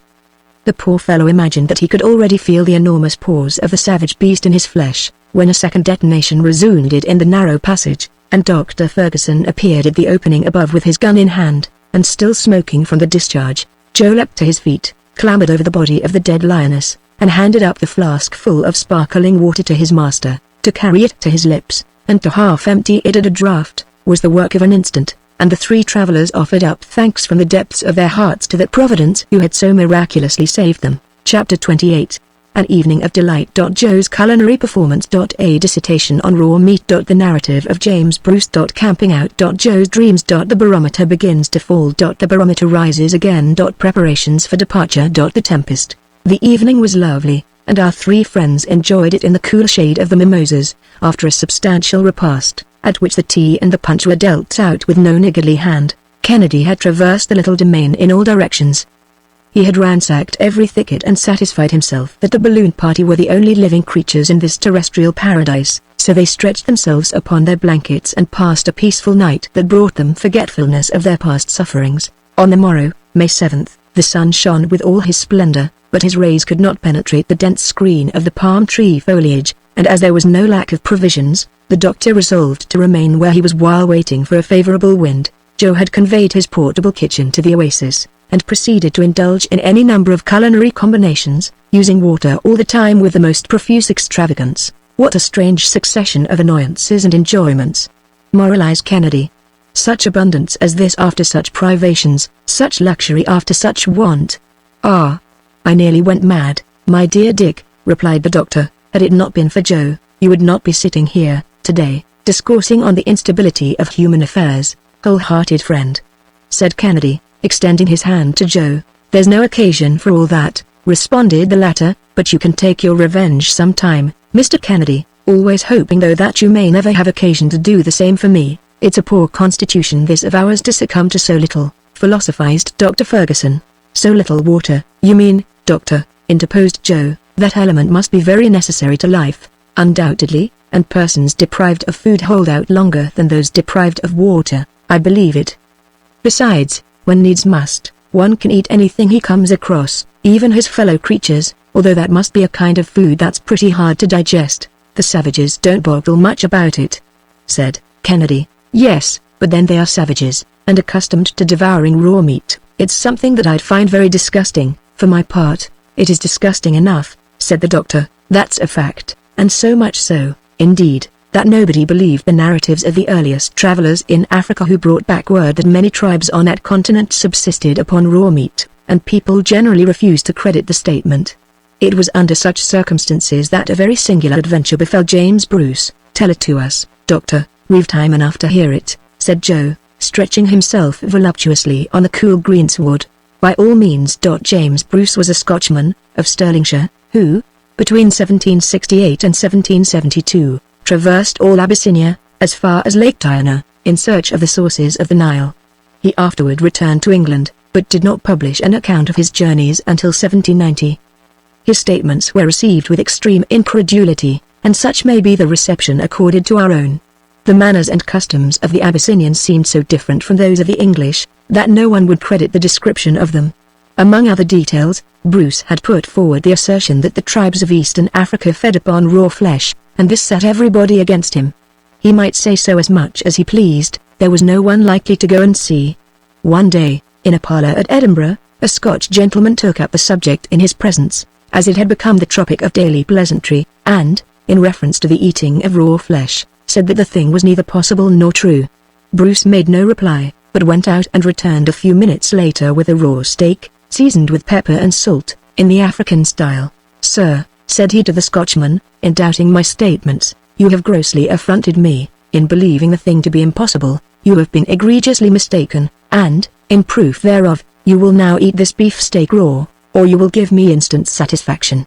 The Scotchman had a wholesome dread of the brawny traveller, and did eat the steak, although not without a good many wry faces. Thereupon, with the utmost coolness, James Bruce added, even admitting, sir, that the thing were untrue, you will, at least, no longer maintain that it is impossible. Well put in, said Joe, and if the Scotchman found it lie heavy on his stomach, he got no more than he deserved.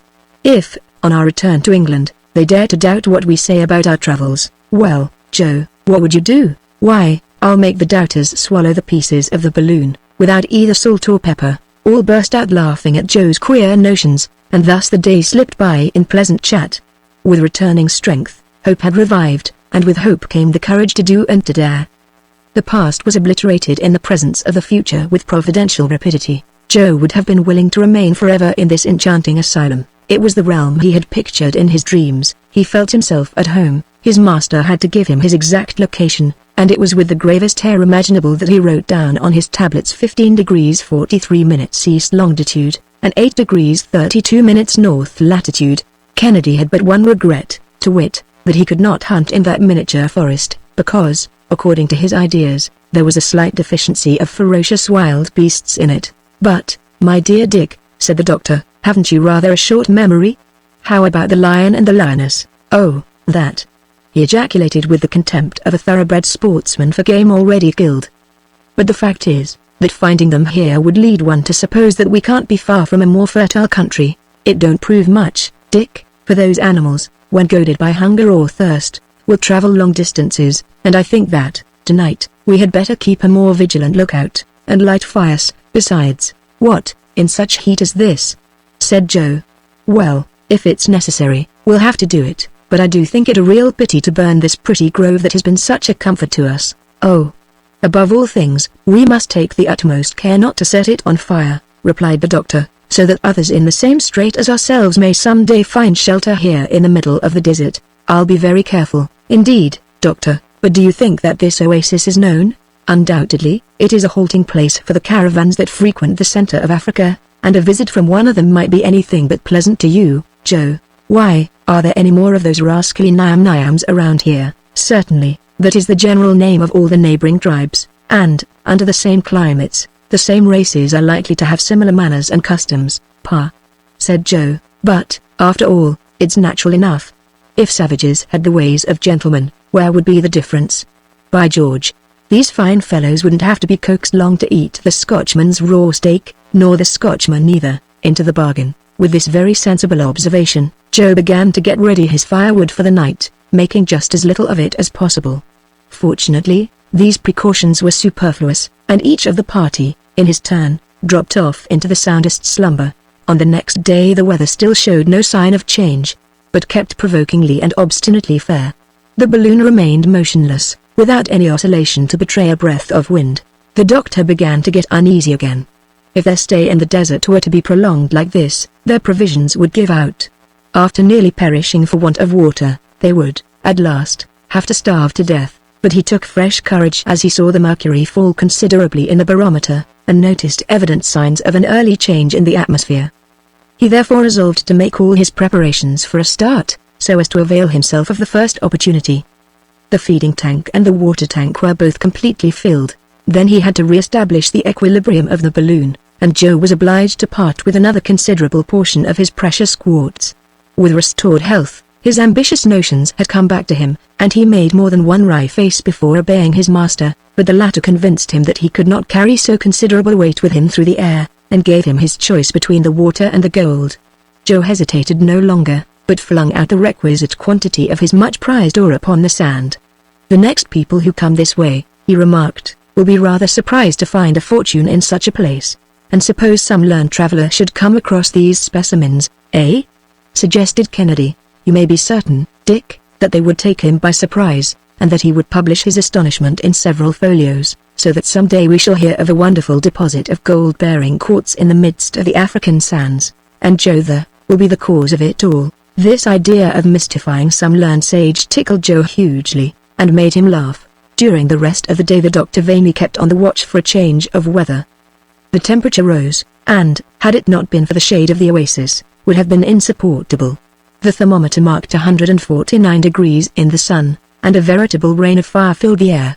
This was the most intense heat that they had yet noted. Joe arranged their bivouac for that evening, as he had done for the previous night, and during the watches kept by the doctor and Kennedy there was no fresh incident. But, toward 3 o'clock in the morning, while Joe was on guard, the temperature suddenly fell, the sky became overcast with clouds, and the darkness increased. "Turn out!"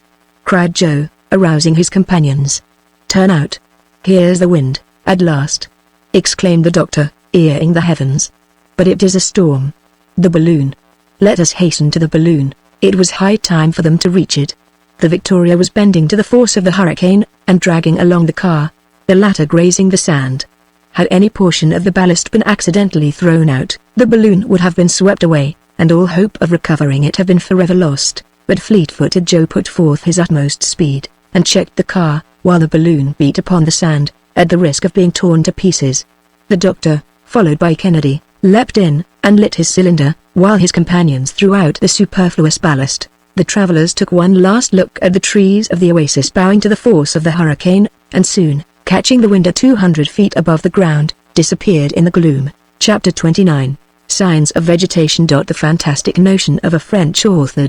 A magnificent country. The kingdom of Adamova. The explorations of Speke and Burton connected with those of Dr. Barth. The Atlantica Mountains. The River Benue. The city of Yola. The Bagel. Mount Mendif. From the moment of their departure, the travelers moved with great velocity.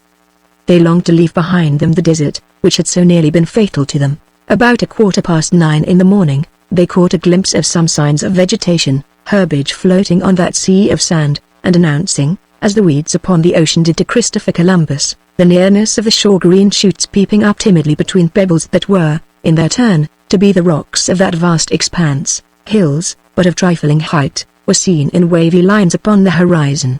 Their profile, muffled by the heavy mist, was defined but vaguely. The monotony, however, was beginning to disappear. The doctor hailed with joy the new country thus disclosed, and, like a seaman on lookout at the masthead, he was ready to shout aloud, "Land, ho! Land!" An hour later the continent spread broadly before their gaze, still wild in aspect, but less flat, less denuded, and with a few trees standing out against the grey sky. "We are in a civilized country at last," said the hunter. "Civilized? Well, that's one way of speaking. But there are no people to be seen yet. It will not be long before we see them," said Ferguson. "At our present rate of travel, are we still in the Negro country, Doctor?" "Yes, and on our way to the country of the Arabs." "What? Real Arabs, sir, with their camels?" "No, not many camels. They are scarce, if not altogether unknown, in these regions. We must go a few degrees farther north to see them." "What a pity, and why, Joe?" "Because, if the wind fell contrary, they might be of use to us." "How so?" "Well, sir, it's just a notion that's got into my head. We might hitch them to the car, and make them tow us along." "What do you say to that, Doctor?" "Poor Joe. Another person had that idea in advance of you. It was used by a very gifted French author M. Merry in a romance, it is true. He has his travelers drawn along in a balloon by a team of camels, then a lion comes up, devours the camels, swallows the tow rope, and hauls the balloon in their stead, and so on through the story. You see that the whole thing is the top flower of fancy, but has nothing in common with our style of locomotion." Joe, a little cut down at learning that his idea had been used already, cudgelled his wits to imagine what animal could have devoured the lion, but he could not guess it, and so quietly went on scanning the appearance of the country. A lake of medium extent stretched away before him, surrounded by an amphitheatre of hills, which yet could not be dignified with the name of mountains. There were winding valleys, numerous and fertile, with their tangled thickets of the most various trees.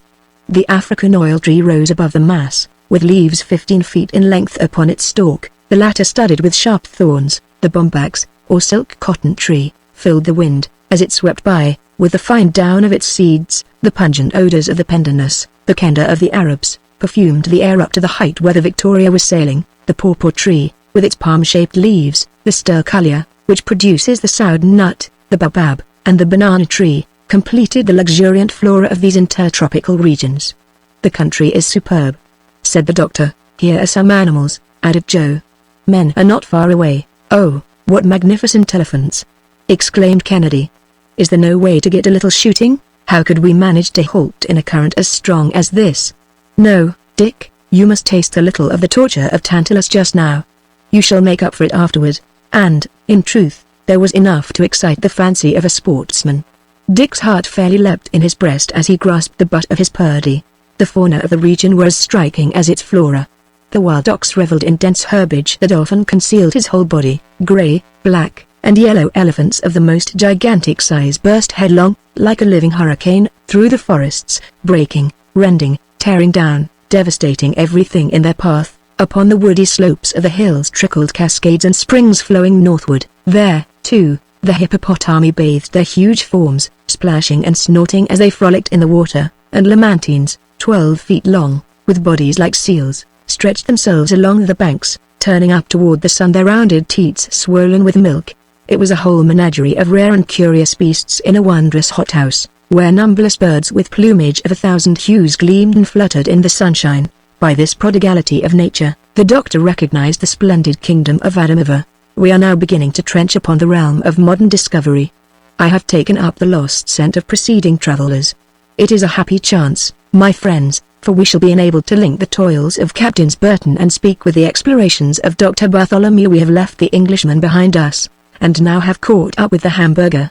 It will not be long, either, before we arrive at the extreme point attained by that daring explorer. It seems to me that there is a vast extent of country between the two explored routes, remarked Kennedy. At least, if I am to judge by the distance that we have made, it is easy to determine. Take the map and see what is the longitude of the southern point of Lake Ukeru, reached by Speke. It is near the 37th degree, and the city of Yola, which we shall sight this evening, and to which Bath penetrated, what is its position? It is about in the 12th degree of east longitude. Then there are 25 degrees, or, counting 60 miles to each, about 1,500 miles in all. A nice little walk, said Joe, for people who have to go on foot. It will be accomplished, however. Livingston and Moffat are pushing on up this line toward the interior. Nyassa, which they have discovered, is not far from Lake Tanganyika, seen by Burton. Ere the close of the century these regions will, undoubtedly, be explored. But, added the doctor, consulting his compass, I regret that the wind is carrying us so far to the westward. I wanted to get to the north. After 12 hours of progress, the Victoria found herself on the confines of Nigrisha. The first inhabitants of this region, the Chouas Arabs, were feeding their wandering flocks. The immense summits of the Atlantika Mountains seen above the horizon, mountains that no European foot had yet scaled, and whose height is computed to be 10,000 feet. Their western slope determines the flow of all the waters in this region of Africa toward the ocean. They are the mountains of the moon to this part of the continent. At length the real river greeted the gaze of our travelers, and, by the enormous ant hills seen in its vicinity, the doctor recognized the Benue, one of the great tributaries of the Niger, the one which the natives have called the Fountain of the Waters. This river, said the doctor to his companions, will, one day, be the natural channel of communication with the interior of Nigrisha. Under the command of one of our brave captains, the steamer Pleiad has already ascended as far as the town of Yola. You see that we are not in an unknown country. Numerous slaves were engaged in the labors of the field, cultivating sorgo, a kind of millet which forms the chief basis of their diet, and the most stupid expressions of astonishment ensued as the Victoria sped past like a meteor. That evening the balloon halted about 40 miles from Yola, and ahead of it, but in the distance, rose the two sharp cones of Mount Mendif. The doctor threw out his anchors and made fast to the top of a high tree, but a very violent wind beat upon the balloon with such force as to throw it over on its side, thus rendering the position of the car sometimes extremely dangerous. Ferguson did not close his all night, and he was repeatedly on the point of cutting the anchor rope and scudding away before the gale. At length, however, the storm abated, and the oscillations of the balloon ceased to be alarming. On the morrow the wind was more moderate, but it carried our travelers away from the city of Yola, which recently rebuilt by the Fuelans, excited Ferguson's curiosity. However, he had to make up his mind to being borne farther to the northward and even a little to the east. Kennedy proposed a halt in this fine hunting country, and Joe declared that the need of fresh meat was beginning to be felt, but the savage customs of the country, the attitude of the population, and some shots fired at the Victoria, admonished the doctor to continue his journey.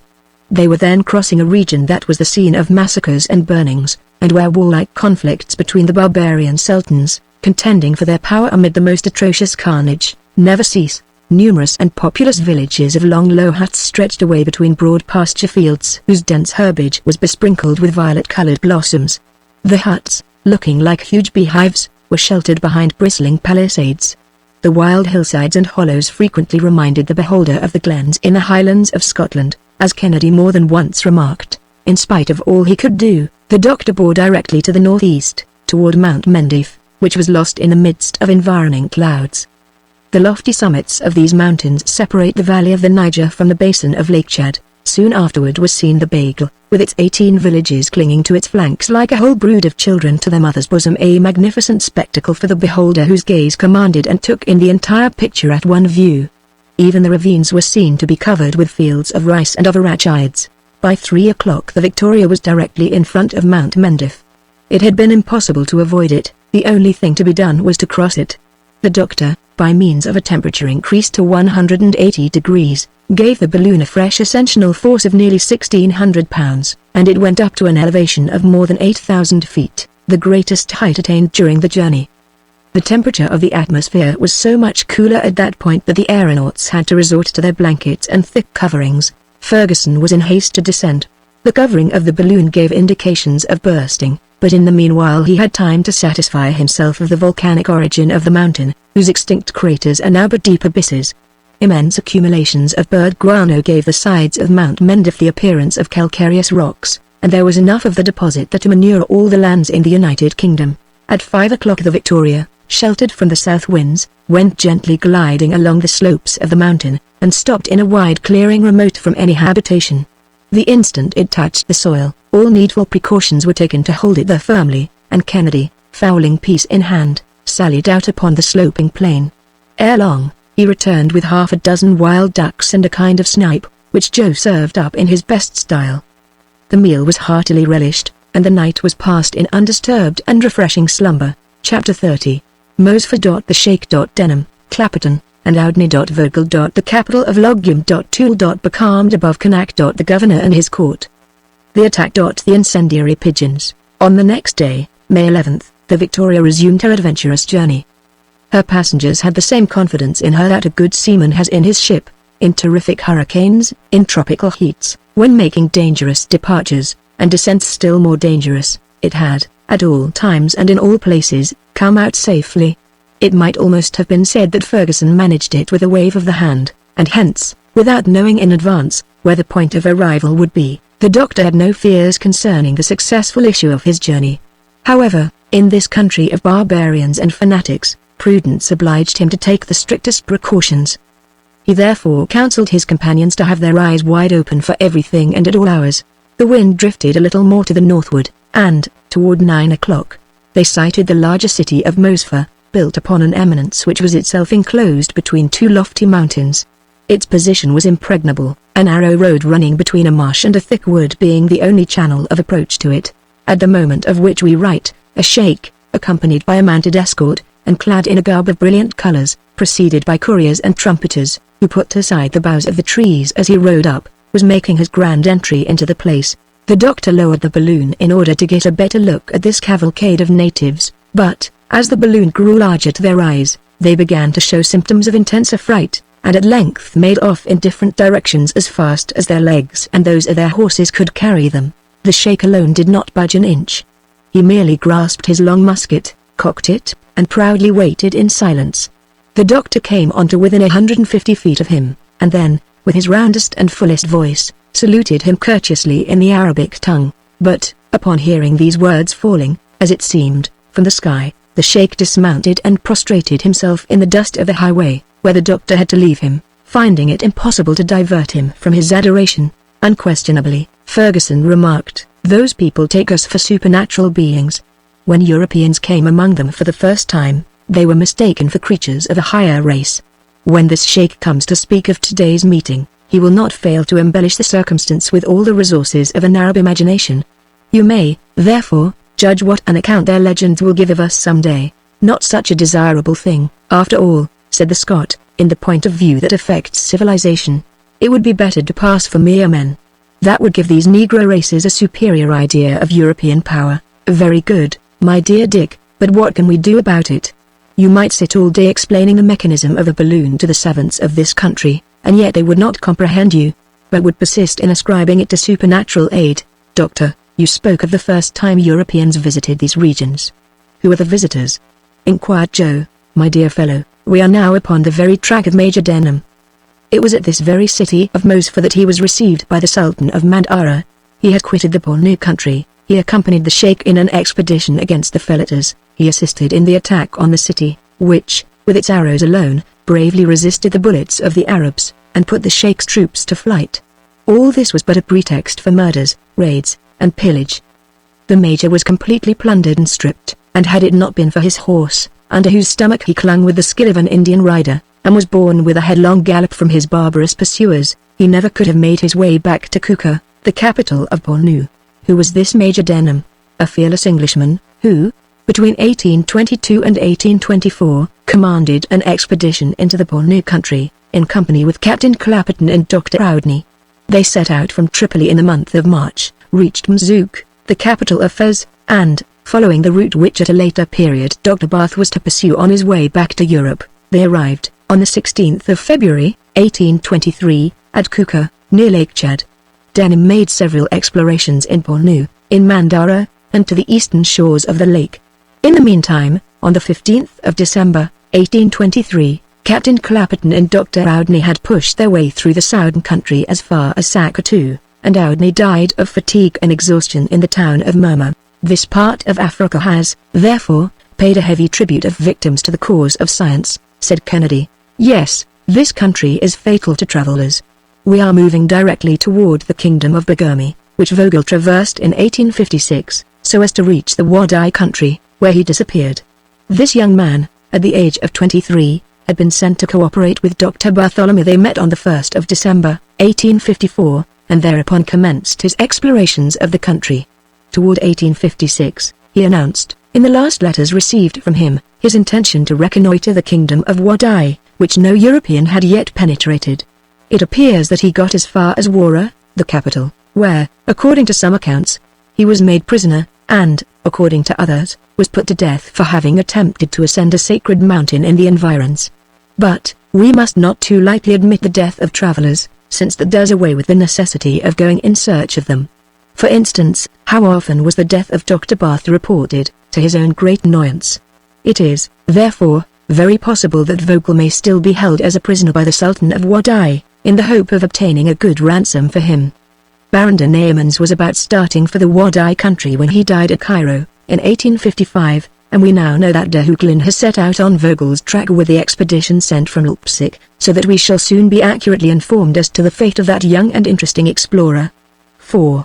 Mosfa had disappeared from the horizon long ere this, and the Mandara country was developing to the gaze of our aeronauts its astonishing fertility, with its forests of acacias, its locust trees covered with red flowers, and the herbaceous plants of its fields of cotton and indigo trees. The river Shari, which 80 miles farther on rolled its impetuous waters into Lake Chad, was quite distinctly seen. The doctor got his companions to trace its course upon the maps drawn by Dr. Barth. You perceive, said he, that the labors of this servant have been conducted with great precision. We are moving directly toward the Logum region, and perhaps toward Konak, its capital. It was there that poor Toole died, at the age of scarcely 22. He was a young Englishman, an ensign in the 80th Regiment, who, a few weeks before, had joined Major Denham in Africa, and it was not long ere he met his death. Ah! This vast country might well be called the graveyard of European travelers. Some boats, 50 feet long, were descending the current of the Shari. The Victoria, then 1,000 feet above the soil, hardly attracted the attention of the natives, but the wind, which until then had been blowing with a certain degree of strength, was falling off. Is it possible that we are to be caught in another dead calm? Sighed the doctor. Well, we've no lack of water, nor the desert to fear, anyhow, master, said Joe. No, but there are races here still more to be dreaded. Why? Said Joe. Again, there's something like a town. That is Konak. The last puffs of the breeze are wafting us to it, and, if we choose, we can take an exact plan of the place. Shall we not go nearer to it? Asked Kennedy. Nothing easier, Dick. We are right over it. Allow me to turn the stopcock of the cylinder, and we'll not be long in descending. Half an hour later the balloon hung motionless about 200 feet from the ground. Here we are, said the doctor, nearer to Konak than a man would be to London, if he were perched in the cupola of St. Paul's.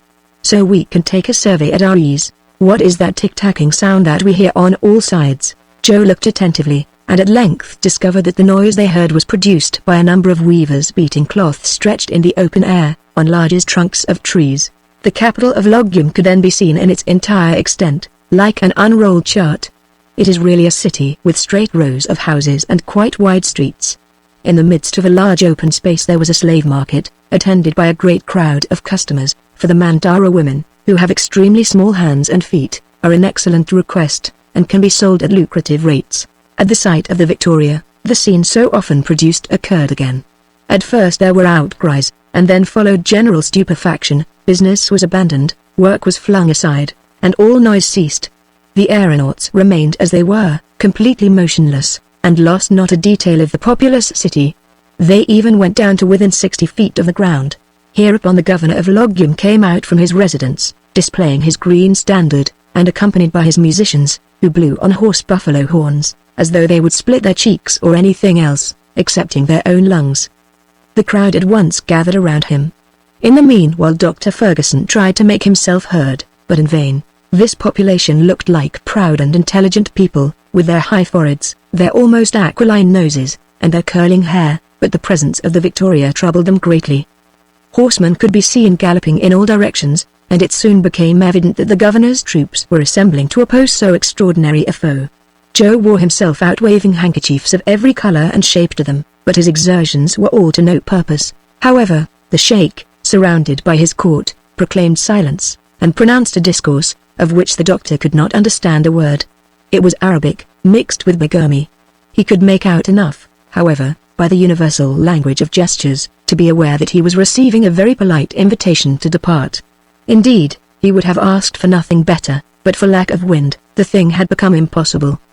His non-compliance, therefore, exasperated the governor, whose courtiers and attendants set up a furious howl to enforce immediate obedience on the part of the aerial monster. They were odd-looking fellows, those courtiers, with their 5 or 6 shirts swathed around their bodies. They had enormous stomachs, some of which actually seemed to be artificial. The doctor surprised his companions by informing them that this was the way to pay court to the Sultan. The rotundity of the stomach indicated the ambition of its possessor. These corpulent gentry gesticulated and bawled at the top of their voices, one of them particularly distinguishing himself above the rest to such an extent, indeed, that he must have been a prime minister at least, if the disturbance he made was any criterion of his rank. The common rabble of dusky denizens united their howlings with the uproar of the court, repeating their gesticulations like so many monkeys, and thereby producing a single and instantaneous movement of 10,000 arms at one time. To these means of intimidation, which were presently deemed insufficient, were added others still more formidable. Soldiers, armed with bows and arrows, were drawn up in line of battle, but by this time the balloon was expanding, and rising quietly beyond their reach. Upon this the governor seized a musket and aimed it at the balloon, but Kennedy, who was watching him, shattered the uplifted weapon in the sheikh's grasp. At this unexpected blow there was a general rout. Every mother's son of them scampered for his dwelling with the utmost celerity, and stayed there, so that the streets of the town were absolutely deserted for the remainder of that day. Night came, and not a breath of wind was stirring. The aeronauts had to make up their minds to remain motionless at the distance of but 300 feet above the ground. Not a fire or light shone in the deep gloom, and around reigned the silence of death, but the doctor only redoubled his vigilance, as this apparent quiet might conceal some snare, and he had reason to be watchful. About midnight, the whole city seemed to be in a blaze. Hundreds of streaks of flame crossed each other, and shot to and fro in the air like rockets, forming a regular network of fire. "That's really curious," said the doctor, somewhat puzzled to make out what it meant. "By all that's glorious," shouted Kennedy, "it looks as if the fire were ascending and coming up toward us." And, sure enough, with an accompaniment of musket shots, yelling, and din of every description, the mass of fire was, indeed, mounting toward the Victoria. Joe got ready to throw out ballast, and Ferguson was not long at guessing the truth. Thousands of pigeons, their tails garnished with combustibles, had been set loose and driven toward the Victoria, and now, in their terror, they were flying high up, zigzagging the atmosphere with lines of fire. Kennedy was preparing to discharge all his batteries into the middle of the ascending multitude, but what could he have done against such a numberless army? The pigeons were already whisking around the car. They were even surrounding the balloon, the sides of which, reflecting their illumination, looked as though enveloped with a network of fire. The doctor dared hesitate no longer, and, throwing out a fragment of quartz, he kept himself beyond the reach of these dangerous assailants, and, for 2 hours afterward, he could see them wandering hither and thither through the darkness of the night, until, little by little, their light diminished, and they, one by one, died out. "Now we may sleep in quiet," said the doctor. "Not badly got up for barbarians," mused friend Joe, speaking his thoughts aloud. "Oh, they employ these pigeons frequently, to set fire to the thatch of hostile villages, but this time the village mounted higher than they could go. Why, positively, a balloon need fear no enemies." "Yes, indeed, it may," objected Ferguson. "What are they, then, doctor?" "They are the careless people in the car. So, my friends, let us have vigilance in all places and at all times." Chapter 31. Departure in the night time. All 3. Kennedy's instincts. Precautions. The course of the Shari River. Lake Chad. The water of the lake. The hippopotamus. 1 bullet thrown away. About 3 o'clock in the morning, Joe, who was then on watch, at length saw the city move away from beneath his feet. The Victoria was once again in motion, and both the doctor and Kennedy awoke. The former consulted his compass, and saw, with satisfaction, that the wind was carrying them toward the north-northeast. "We are in luck," said he. "Everything works in our favor. We shall discover Lake Chad this very day." "Is it a broad sheet of water?" asked Kennedy. "Somewhat, Dick. At its greatest length and breadth, it measures about 120 miles. It will spice our trip with a little variety to sail over a spacious sheet of water. After all, though, I don't see that we have much to complain of on that score. Our trip has been very much varied, indeed, and, moreover, we are getting on under the best possible conditions. Unquestionably so. Excepting those privations on the desert, we have encountered no serious danger. It is not to be denied that our noble balloon has behaved wonderfully well. Today is May 12th, and we started on the 18th of April. That makes 25 days of journeying. In 10 days more we shall have reached our destination. Where is that? I do not know. But what does that signify? You are right again, Samuel. Let us entrust to Providence the care of guiding us and of keeping us in good health as we are now. We don't look much as though we had been crossing the most pestilential country in the world. We had an opportunity of getting up in life, and that's what we have done. Hurrah for trips in the air!" cried Joe. "Here we are at the end of 25 days in good condition, well fed, and well rested. We've had too much rest in fact, for my legs begin to feel rusty, and I wouldn't be vexed a bit to stretch them with a run of 30 miles or so. You can do that, Joe, in the streets of London, but in fine we set out 3 together, like Denham, Clapperton, and Overweg, like Bath, Richardson, and Vogel, and, more fortunate than our predecessors here, we are 3 in number still. But it is most important for us not to separate. If, while one of us was on the ground, the Victoria should have to ascend in order to escape some sudden danger, who knows whether we should ever see each other again. Therefore it is that I say again to Kennedy frankly that I do not like his going off alone to hunt. But still, Samuel, you will permit me to indulge that fancy a little. There is no harm in renewing our stock of provisions. Besides, before our departure, you held out to me the prospect of some superb hunting, and thus far I have done but little in the line of the Andersons and Cummings. But, my dear Dick, your memory fails you, or your modesty makes you forget your own exploits. It really seems to me that, without mentioning small game, you have already an antelope, an elephant, and 2 lions on your conscience. But what's all that to an African sportsman who sees all the animals in creation strutting along under the muzzle of his rifle? There. Look at that troop of giraffes. Those giraffes, roared Joe. Why, they're not as big as my fist, because we are 1,000 feet above them. But close to them you would discover that they are 3 times as tall as you are. And what do you say to yon herd of gazelles, and those ostriches, that run with the speed of the wind? Resumed Kennedy. Those ostriches? Remonstrated Joe. Again, those are chickens, and the greatest kind of chickens. Come, Doctor, can't we get down nearer to them? Pleaded Kennedy. We can get closer to them, Dick, but we must not land. And what good will it do you to strike down those poor animals when they can be of no use to you? Now, if the question were to destroy a lion, a tiger, a cat, a hyena, I could understand it. But to deprive an antelope or a gazelle of life, to no other purpose than the gratification of your instincts as a sportsman, seems hardly worth the trouble.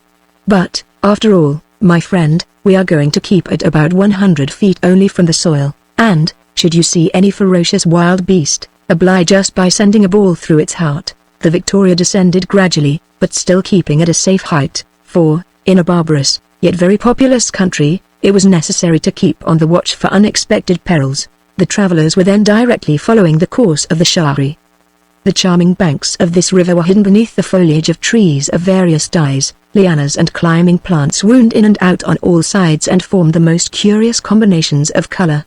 Crocodiles were seen basking in the broad blaze of the sun or plunging beneath the waters with the agility of lizards, and in their gambols they sported about among the many green islands that intercept the current of the stream. It was thus, in the midst of rich and verdant landscapes that our travelers passed over the district of Mafate, and about 9 o'clock in the morning reached the southern shore of Lake Chad.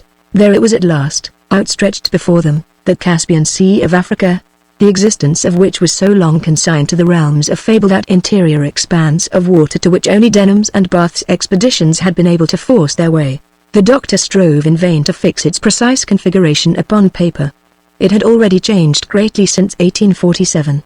In fact, the chart of Lake Chad is very difficult to trace with exactitude, for it is surrounded by muddy and almost impassable morasses, in which Bath thought that he was doomed to perish. From year to year these marshes, covered with reeds and papyrus 15 feet high, become the lake itself.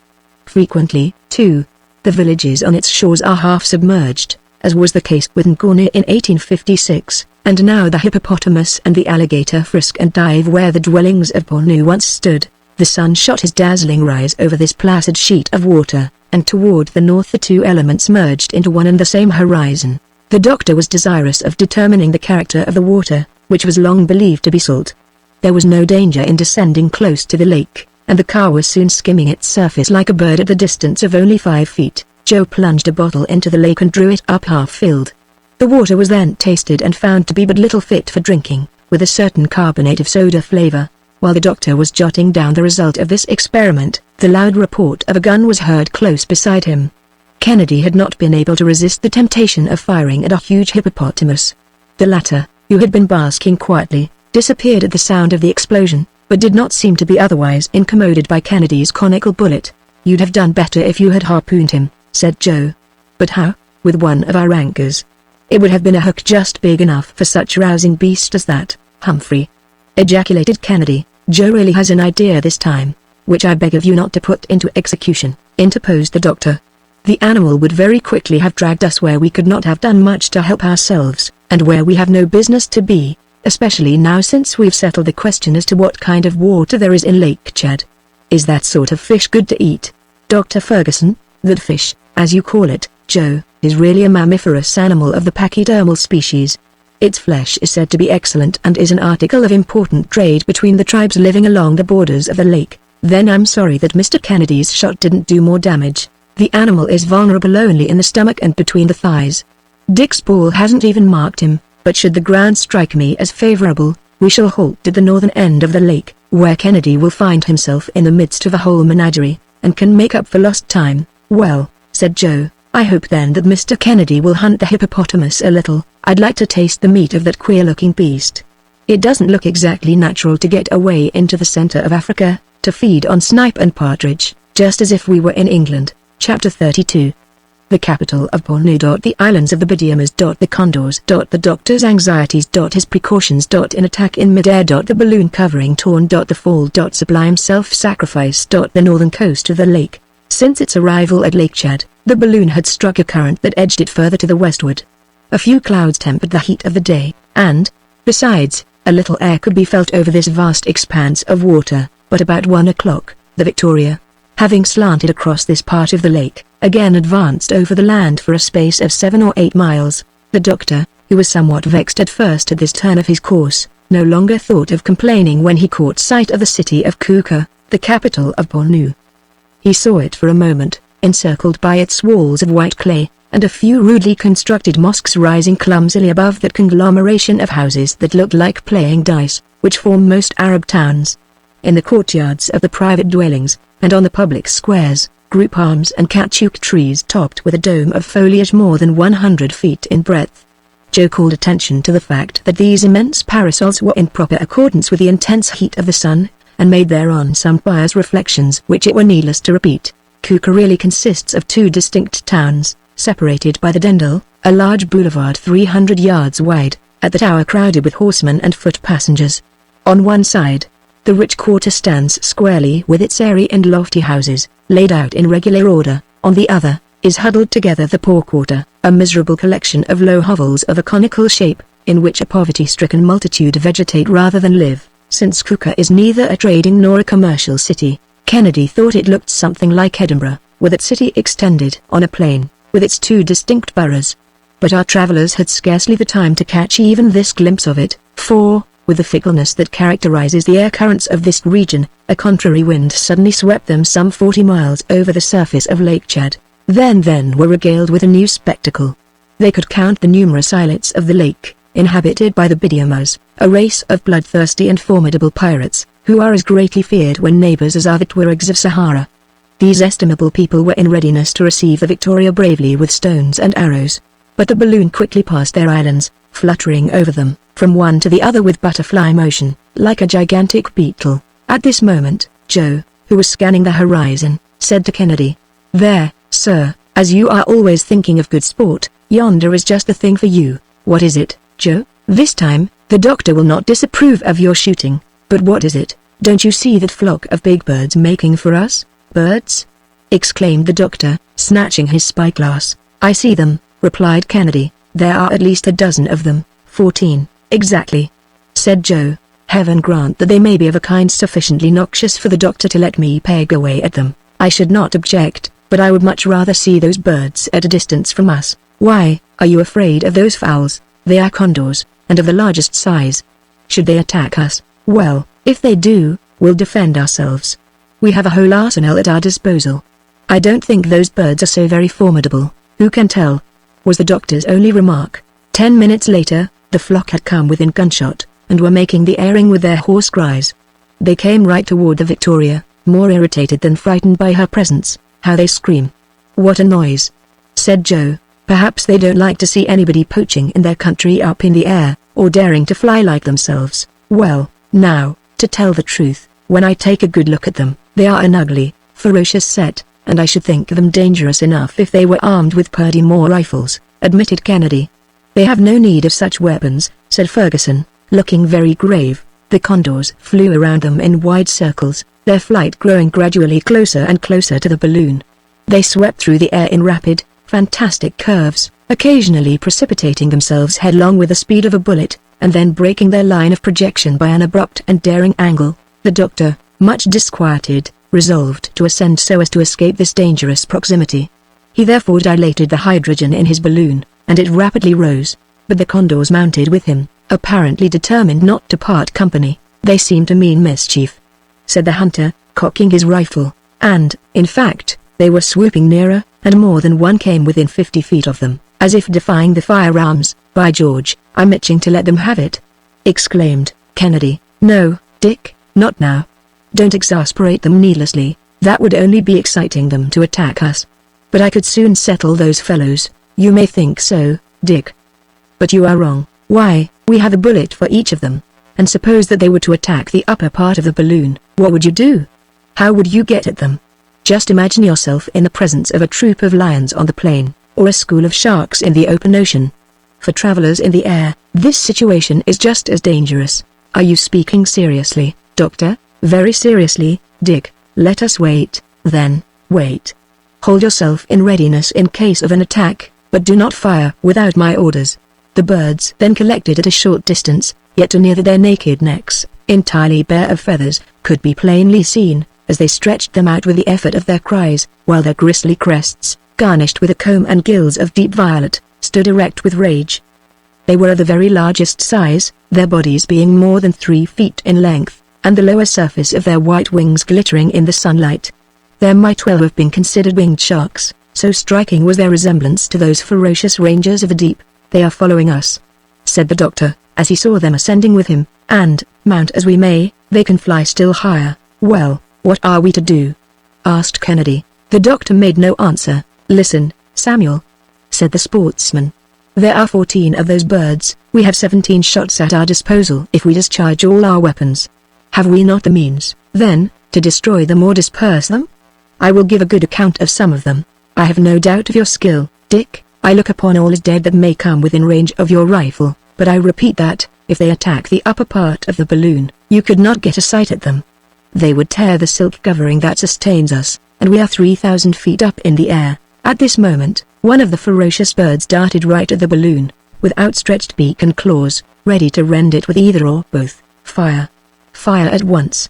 Cried the doctor. He had scarcely ceased, ere the huge creature, stricken dead, dropped headlong, turning over and over in space as he fell. Kennedy had already grasped one of the 2-barreled fowling pieces and Joe was taking aim with another. Frightened by the report, the condors drew back for a moment, but they almost instantly returned to the charge with extreme fury. Kennedy severed the head of one from its body with his first shot, and Joe broke the wing of another. Only 11 left, said he. Thereupon the birds changed their tactics, and by common consent soared above the balloon. Kennedy glanced at Ferguson. The latter, in spite of his imperturbability, grew pale. Then ensued a moment of terrifying silence. In the next they heard a harsh tearing noise, as of something rending the silk, and the car seemed to sink from beneath the feet of our 3 aeronauts. We are lost, exclaimed Ferguson, glancing at the barometer, which was now swiftly rising. Over with the ballast, he shouted. Over with it.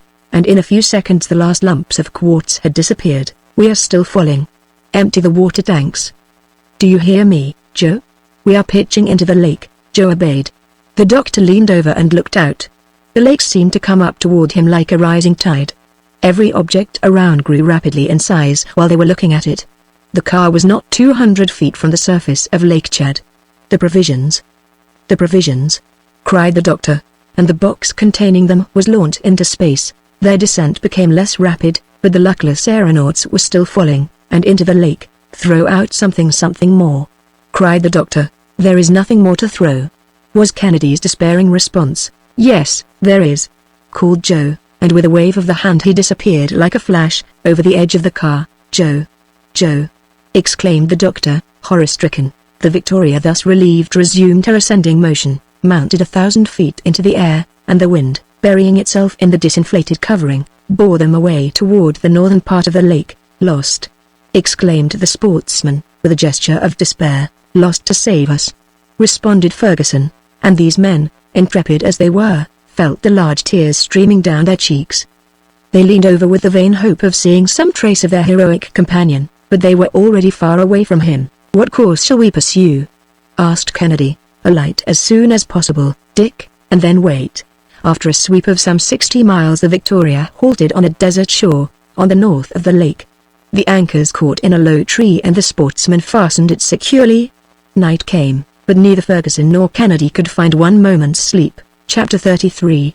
Conjectures. Re-establishment of the Victoria's equilibrium. Dr. Ferguson's new calculations. Kennedy's hunt. A complete exploration of Lake Chad. Tangalia. The return. Larry. On the morrow, the 13th of May, our travelers, for the first time, reconnoitered the part of the coast on which they had landed. It was a sort of island of solid ground in the midst of an immense marsh. Around this fragment of terra firma grew reeds as lofty as trees are in Europe, and stretching away out of sight. These impenetrable swamps gave security to the position of the balloon. It was necessary to watch only the borders of the lake. The vast stretch of water broadened away from the spot, especially toward the east, and nothing could be seen on the horizon, neither mainland nor islands. The two friends had not yet ventured to speak of their recent companion. Kennedy first imparted his conjectures to the doctor. Perhaps Joe is not lost after all, he said. He was a skillful lad, and had few equals as a swimmer. He would find no difficulty in swimming across the Firth of Forth at Edinburgh. We shall see him again, but how and where I know not. Let us omit nothing on our part to give him the chance of rejoining us. May God grant it as you say, Dick, replied the doctor, with much emotion. We shall do everything in the world to find our lost friend again. Let us, in the first place, see where we are. But, above all things, let us rid the Victoria of this outside covering, which is of no further use. That will relieve us of £650, a weight not to be despised, and the end is worth the trouble. The doctor and Kennedy went to work at once, but they encountered great difficulty. They had to tear the strong silk away piece by piece, and then cut it in narrow strips so as to extricate it from the meshes of the network. The tier made by the beaks of the condors was found to be several feet in length. This operation took at least 4 hours. But at length the inner balloon, once completely extricated, did not appear to have suffered in the least degree. The Victoria was thus diminished in size by 1/5, and this difference was sufficiently noticeable to excite Kennedy's surprise. Will it be large enough? He asked. Have no fears on that score. I will re-establish the equilibrium, and should our poor Joe return we shall find a way to start off with him again on our old route. At the moment of our fall, unless I am mistaken, we were not far from an island. Yes, I recollect it, said the doctor, but that island, like all the islands on Lake Chad, is, no doubt, inhabited by a gang of pirates and murderers. They certainly witnessed our misfortune, and should Joe fall into their hands, what will become of him unless protected by their superstitions? Oh, he's just the lad to get safely out of the scrape, I repeat. I have great confidence in his shrewdness and skill. I hope so. Now, Dick, you may go and hunt in the neighborhood, but don't get far away whatever you do. It has become a pressing necessity for us to renew our stock of provisions, since we had to sacrifice nearly all the old lot. Very good, Doctor, I shall not be long absent. Hereupon, Kennedy took a double-barreled fowling piece, and strode through the long grass toward a thicket not far off, where the frequent sound of shooting soon let the doctor know that the sportsman was making a good use of his time. Meanwhile Ferguson was engaged in calculating the relative weight of the articles still left in the car, and in establishing the equipoise of the second balloon, he found that there was still left some 30 pounds of pemmican, a supply of tea and coffee, about 1.5 gallons of brandy, and one empty water tank. All the dried meat had disappeared. The doctor was aware that, by the loss of the hydrogen in the first balloon, the ascensional force at his disposal was now reduced to about 900 pounds. He therefore had to count upon this difference in order to rearrange his equilibrium. The new balloon measured 67,000 cubic feet, and contained 33,480 feet of gas. The dilating apparatus appeared to be in good condition, and neither the battery nor the spiral had been injured. The ascensional force of the new balloon was then about 3,000 pounds, and, in adding together the weight of the apparatus, of the passengers, of the stock of water, of the car and its accessories, and putting aboard 50 gallons of water, and 100 pounds of fresh meat, the doctor got a total weight of 2,830 pounds. He could then take with him 170 pounds of ballast, for unforeseen emergencies, and the balloon would be in exact balance with the surrounding atmosphere. His arrangements were completed accordingly, and he made up for Joe's weight with a surplus of ballast. He spent the whole day in these preparations, and the latter were finished when Kennedy returned. The hunter had been successful, and brought back a regular cargo of geese, wild duck, snipe, teal, and plover. He went to work at once to draw and smoke the game. Each piece, suspended on a small, thin skewer, was hung over a fire of green wood. When they seemed in good order, Kennedy, who was perfectly at home in the business, packed them away in the car. On the morrow, the hunter was to complete his supplies. Evening surprised our travelers in the midst of this work. Their supper consisted of pemmican, biscuit, and tea, and fatigue, after having given them appetite, brought them sleep. Each of them strained eyes and ears into the gloom during his watch, sometimes fancying that they heard the voice of poor Joe, but, alas! The voice that they so longed to hear, was far away. At the first streak of day, the doctor aroused Kennedy. "I have been long and carefully considering what should be done," said he, "to find our companion. Whatever your plan may be, doctor, it will suit me. Speak. Above all things, it is important that Joe should hear from us in some way." "Undoubtedly. Suppose the brave fellow should take it into his head that we have abandoned him? He knows us too well for that. Such a thought would never come into his mind. But he must be informed as to where we are." "How can that be managed? We shall get into our car and be off again through the air." "But, should the wind bear us away?" "Happily, it will not. See, Dick. It is carrying us back to the lake, and this circumstance, which would have been vexatious yesterday, is fortunate now. Our efforts, then, will be limited to keeping ourselves above that vast sheet of water throughout the day. Joe cannot fail to see us, and his eyes will be constantly on the lookout in that direction. Perhaps he will even manage to let us know the place of his retreat. If he be alone and at liberty, he certainly will, and if a prisoner," resumed the doctor, "it not being the practice of the natives to confine their captives, he will see us, and comprehend the object of our researches. But, at last, put in Kennedy, for we must anticipate everything should we find no trace. If he should have left no mark to follow him by, what are we to do? We shall endeavor to regain the northern part of the lake, keeping ourselves as much in sight as possible. There we'll wait, we'll explore the banks, we'll search the water's edge, for Joe will assuredly try to reach the shore, and we will not leave the country without having done everything to find him. Let us set out, then," said the hunter. The doctor hereupon took the exact bearings of the patch of solid land they were about to leave, and arrived at the conclusion that it lay on the north shore of Lake Chad, between the village of Larry and the village of Ingemini, both visited by Major Denham. During this time Kennedy was completing his stock of fresh meat.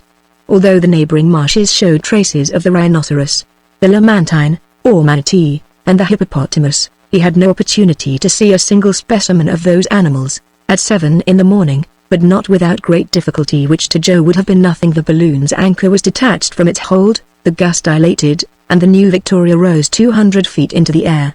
It seemed to hesitate at first, and went spinning around, like a top. But at last a brisk current caught it, and it advanced over the lake, and was soon borne away at a speed of 20 miles per hour. The doctor continued to keep at a height of from 200 to 500 feet.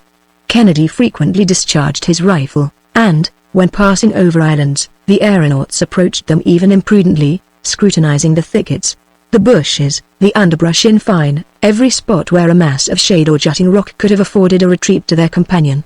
They swooped down close to the long pirogues that navigated the lake, and the wild fishermen, terrified at the sight of the balloon, would plunge into the water and regain their islands with every symptom of undisguised affright. "We can see nothing," said Kennedy, after 2 hours of search. "Let us wait a little longer, Dick, and not lose heart. We cannot be far away from the scene of our accident." By 11 o'clock the balloon had gone 90 miles. It then fell in with a new current, which, blowing almost at right angles to the other, drove them eastward about 60 miles. It next floated over a very large and populous island, which the doctor took to be Farum, on which the capital of the Bidyamas is situated. Ferguson expected at every moment to see Joe spring up out of some thicket, flying for his life, and calling for help. Were he free, they could pick him up without trouble. Were he a prisoner, they could rescue him by repeating the maneuver they had practiced to save the missionary, and he would soon be with his friends again. But nothing was seen, not a sound was heard. The case seemed desperate. About 2:30, the Victoria hove in sight of Tangalia, a village situated on the eastern shore of Lake Chad, where it marks the extreme point attained by Denham at the period of his exploration.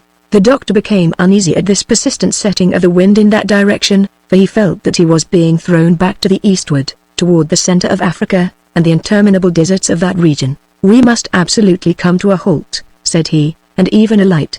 For Joe's sake, particularly, we ought to go back to the lake, but, to begin with, let us endeavor to find an opposite current." During more than an hour he searched at different altitudes. The balloon always came back toward the mainland. But at length, at the height of 1,000 feet, a very violent breeze swept to the northwestward. It was out of the question that Joe should have been detained on one of the islands of the lake, for, in such case he would certainly have found means to make his presence known. Perhaps he had been dragged to the mainland. The doctor was reasoning thus to himself, when he again came in sight of the northern shore of Lake Chad.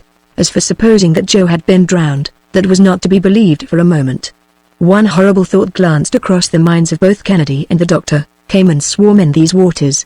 But neither one nor the other had the courage to distinctly communicate this impression. However, it came up to them so forcibly at last that the doctor said, without further preface, "Crocodiles are found only on the shores of the islands or of the lake, and Joe will have skill enough to avoid them. Besides, they are not very dangerous, and the Africans bathe with impunity, and quite fearless of their attacks." Kennedy made no reply. He preferred keeping quiet to discussing this terrible possibility. The doctor made out the town of Larry about 5 o'clock in the evening. The inhabitants were at work gathering in their cotton crop in front of their huts, constructed of woven reeds, and standing in the midst of clean and neatly kept enclosures. This collection of about 50 habitations occupied a slight depression of the soil, in a valley extending between two low mountains. The force of the wind carried the doctor farther onward than he wanted to go, but it changed a second time, and bore him back exactly to his starting point, on the sort of enclosed island where he had passed the preceding night. The anchor, instead of catching the branches of the tree, took hold in the masses of reeds mixed with the thick mud of the marshes, which offered considerable resistance. The doctor had much difficulty in restraining the balloon, but at length the wind died away with the setting in of nightfall, and the two friends kept watch together in an almost desperate state of mind. Chapter 34.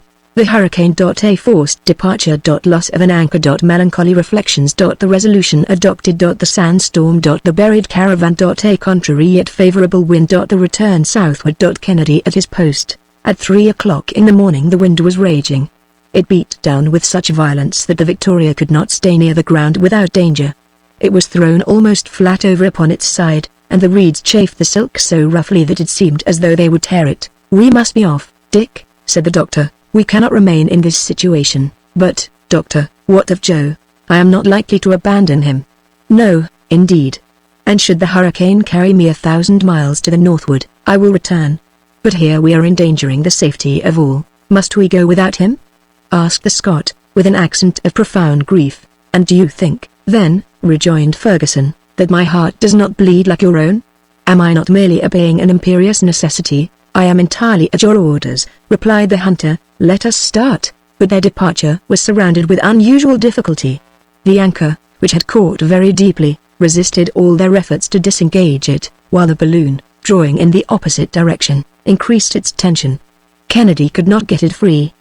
Besides, in his present position, the maneuver had become a very perilous one, for the Victoria threatened to break away before he should be able to get into the car again. The doctor, unwilling to run such a risk, made his friend get into his place, and resigned himself to the alternative of cutting the anchor rope.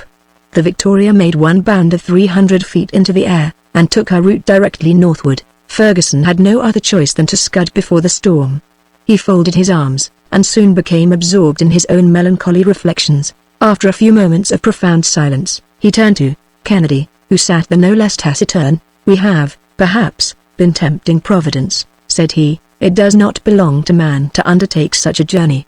And a sigh of grief escaped him as he spoke. "It is but a few days," replied the sportsman, "since we were congratulating ourselves upon having escaped so many dangers."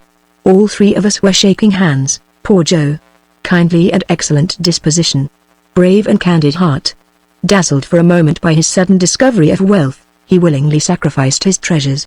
And now, he is far from us, and the wind is carrying us still farther away with resistless speed. Come, Doctor, admitting that he may have found refuge among the lake tribes, can he not do as the travelers who visited them before us did? Like Denham, like Bath.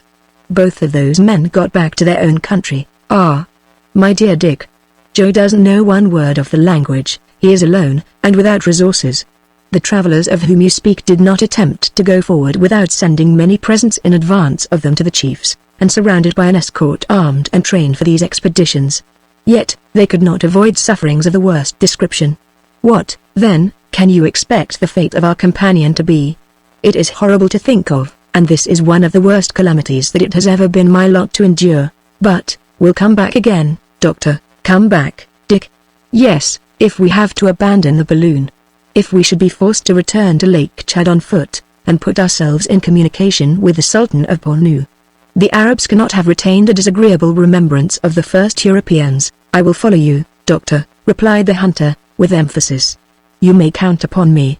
We would rather give up the idea of prosecuting this journey than not return. Joe forgot himself for our sake. We will sacrifice ourselves for his. This resolve revived some hope in the hearts of these two men. They felt strong in the same inspiration. Ferguson forthwith set everything at work to get into a contrary current that might bring him back again to Lake Chad, but this was impracticable at that moment, and even to alight was out of the question on ground completely bare of trees, and with such a hurricane blowing. The Victoria thus passed over the country of the Tibus, crossed the Belo del Gerid, a desert of briars that forms the border of the Soudan, and advanced into the desert of sand streaked with the long tracks of the many caravans that pass and repass there. The last line of vegetation was speedily lost in the dim southern horizon, not far from the principal oasis in this part of Africa, whose 50 wells are shaded by magnificent trees, but it was impossible to stop. An Arab encampment, tents of striped stuff, some camels, stretching out their viper-like heads and necks along the sand, gave life to this solitude, but the Victoria sped by like a shooting star, and in this way traversed a distance of 60 miles in 3 hours, without Ferguson being able to check or guide her course. We cannot halt, we cannot alight, said the doctor. Not a tree, not an inequality of the ground. Are we then to be driven clear across Sahara? Surely, heaven is indeed against us. He was uttering these words with a sort of despairing rage, when suddenly he saw the desert sands rising aloft in the midst of a dense cloud of dust, and go whirling through the air, impelled by opposing currents. Amid this tornado, an entire caravan, disorganized, broken, and overthrown, was disappearing beneath an avalanche of sand. The camels, flung pell-mell together, were uttering dull and pitiful groans. Cries and howls of despair were heard issuing from that dusty and stifling cloud, and, from time to time, a party-colored garment cut the chaos of the scene with its vivid hues, and the moaning and shrieking sounded over all, a terrible accompaniment to this spectacle of destruction. Ere long the sand had accumulated in compact masses, and there, where so recently stretched a level plain as far as the eye could see, rose now a ridgy line of hillocks, still moving from beneath the vast tomb of an entire caravan. The doctor and Kennedy, pallid with emotion, sat transfixed by this fearful spectacle. They could no longer manage their balloon, which went whirling round and round in contending currents, and refused to obey the different dilations of the gas.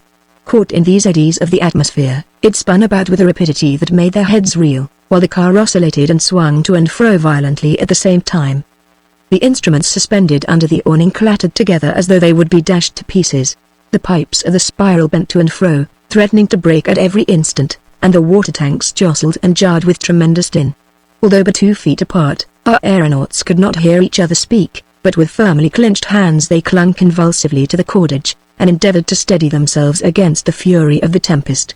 Kennedy, with his hair blown wildly about his face, looked on without speaking, but the doctor had regained all his daring in the midst of this deadly peril. and not a sign of his emotion was betrayed in his countenance, even when, after a last violent whirl, the Victoria stopped suddenly in the midst of a most unlooked-for calm. The north wind had abruptly got the upper hand, and now drove her back with equal rapidity over the route she had traversed in the morning. "Whither are we going now?" cried Kennedy. "Let us leave that to Providence, my dear Dick. I was wrong in doubting it. It knows better than we, and here we are, returning to places that we had expected never to see again." The surface of the country, which had looked so flat and level when they were coming, now seemed tossed and uneven, like the ocean billows after a storm. A long succession of hillocks, that had scarcely settled to their places yet, indented the desert. The wind blew furiously, and the balloon fairly flew through the atmosphere. The direction taken by our aeronauts differed somewhat from that of the morning, and thus about 9 o'clock, instead of finding themselves again near the borders of Lake Chad, they saw the desert still stretching away before them. Kennedy remarked the circumstance. "It matters little," replied the doctor. "The important point is to return southward. We shall come across the towns of Bornu, Waudi, or Kuka, and I should not hesitate to halt there. If you are satisfied, I am content," replied the Scot, "but heaven grant that we may not be reduced to cross the desert, as those unfortunate Arabs had to do. What we saw was frightful. It often happens, Dick. These trips across the desert are far more perilous than those across the ocean. The desert has all the dangers of the sea, including the risk of being swallowed up, and added thereto are unendurable fatigues and privations. I think the wind shows some symptoms of moderating. The sand dust is less dense, the undulations of the surface are diminishing, and the sky is growing clearer. So much the better. We must now reconnoiter attentively with our glasses, and take care not to omit a single point. I will look out for that, Doctor, and not a tree shall be seen without my informing you of it." And, suiting the action to the word, Kennedy took his station, spyglass in hand, at the forward part of the car. Chapter 35. What happened to Joe? The island of the Bidyamas. The adoration shown him. The island that sank. The shores of the lake. The tree of the serpents. The foot tramp. Terrible suffering. Mosquitoes and ants. Hunger. The Victoria seen. She disappears. The swamp. One last despairing cry. What had become of Joe, while his master was thus vainly seeking for him? When he had dashed headlong into the lake, his first movement on coming to the surface was to raise his eyes and look upward. He saw the Victoria already risen far above the water, still rapidly ascending and growing smaller and smaller. It was soon caught in a rapid current and disappeared to the northward. His master, both his friends were saved. How lucky it was, thought he, that I had that idea to throw myself out into the lake. Mr. Kennedy would soon have jumped at it, and he would not have hesitated to do as I did, for nothing's more natural than for one man to give himself up to save 2 others. That's mathematics. Satisfied on this point, Joe began to think of himself. He was in the middle of a vast lake, surrounded by tribes unknown to him, and probably ferocious. All the greater reason why he should get out of the scrape by depending only on himself. And so he gave himself no farther concern about it. Before the attack by the birds of prey, which, according to him, had behaved like real condors, he had noticed an island on the horizon, and determining to reach it, if possible, he put forth all his knowledge and skill in the art of swimming, after having relieved himself of the most troublesome part of his clothing. The idea of a stretch of 5 or 6 miles by no means disconcerted him, and therefore, so long as he was in the open lake, he thought only of striking out straight ahead and manfully.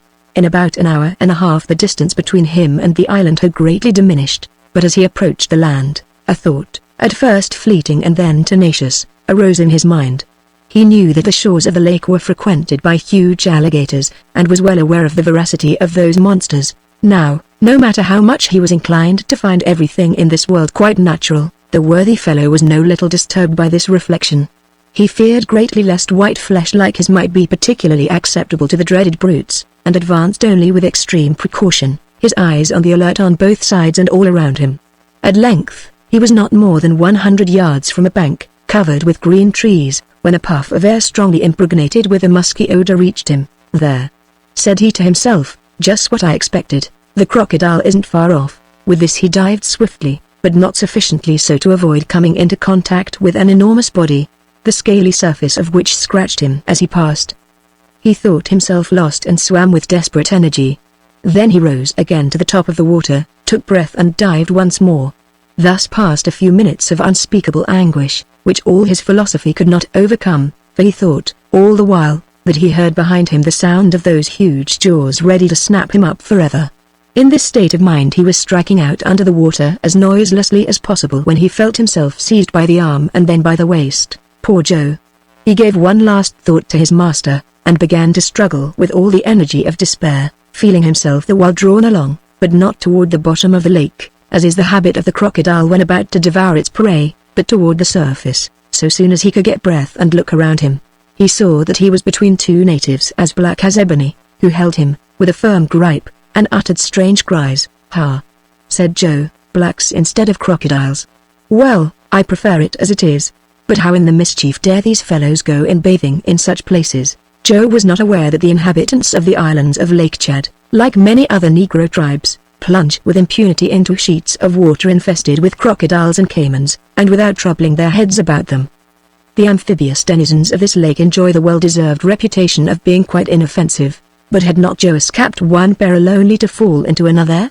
That was a question which he left events to decide, and, since he could not do otherwise, he allowed himself to be conducted to the shore without manifesting any alarm. Evidently, thought he, these chaps saw the Victoria skimming the waters of the lake, like a monster of the air. They were the distant witnesses of my tumble, and they can't fail to have some respect for a man that fell from the sky. Let them have their own way, then. Joe was at this stage of his meditations, when he was landed amid a yelling crowd of both sexes, and all ages and sizes, but not of all colors. In fine, he was surrounded by a tribe of Bidiamers as black as jet. Nor had he to blush for the scantiness of his costume, for he saw that he was in undress in the highest style of that country. But before he had time to form an exact idea of the situation, there was no mistaking the agitation of which he instantly became the object, and this soon enabled him to pluck up courage, although the adventure of Khazad did come back rather vividly to his memory. "I foresee that they are going to make a god of me again," thought he, "some son of the moon most likely. Well, one trade's as good as another when a man has no choice. The main thing is to gain time. Should the Victoria pass this way again, I'll take advantage of my new position to treat my worshippers here to a miracle when I go sailing up into the sky." While Joe's thoughts were running thus, the throng pressed around him. They prostrated themselves before him, they howled, they felt him, they became even annoyingly familiar, but at the same time they had the consideration to offer him a superb banquet consisting of sour milk and rice pounded in honey. The worthy fellow, making the best of everything, took one of the heartiest luncheons he ever ate in his life, and gave his new adorers an exalted idea of how the gods tuck away their food upon grand occasions. When evening came, the sorceress of the island took him respectfully by the hand, and conducted him to a sort of house surrounded with talismans. But, as he was entering it, Joe cast an uneasy look at the heaps of human bones that lay scattered around this sanctuary. But he had still more time to think about them when he found himself at last shut up in the cabin. During the evening and through a part of the night, he heard festive chantings, the reverberations of a kind of drum, and a clatter of old iron, which were very sweet, no doubt, to African ears. Then there were howling choruses, accompanied by endless dances by gangs of natives who circled round and round the sacred hut with contortions and grimaces. Joe could catch the sound of this deafening orchestra, through the mud and reeds of which his cabin was built, and perhaps under other circumstances he might have been amused by these strange ceremonies, but his mind was soon disturbed by quite different and less agreeable reflections. Even looking at the bright side of things, he found it both stupid and sad to be left alone in the midst of this savage country and among these wild tribes. Few travelers who had penetrated to these regions had ever again seen their native land. Moreover, could he trust to the worship of which he saw himself the object? He had good reason to believe in the vanity of human greatness, and he asked himself whether, in this country, adoration did not sometimes go to the length of eating the object adored.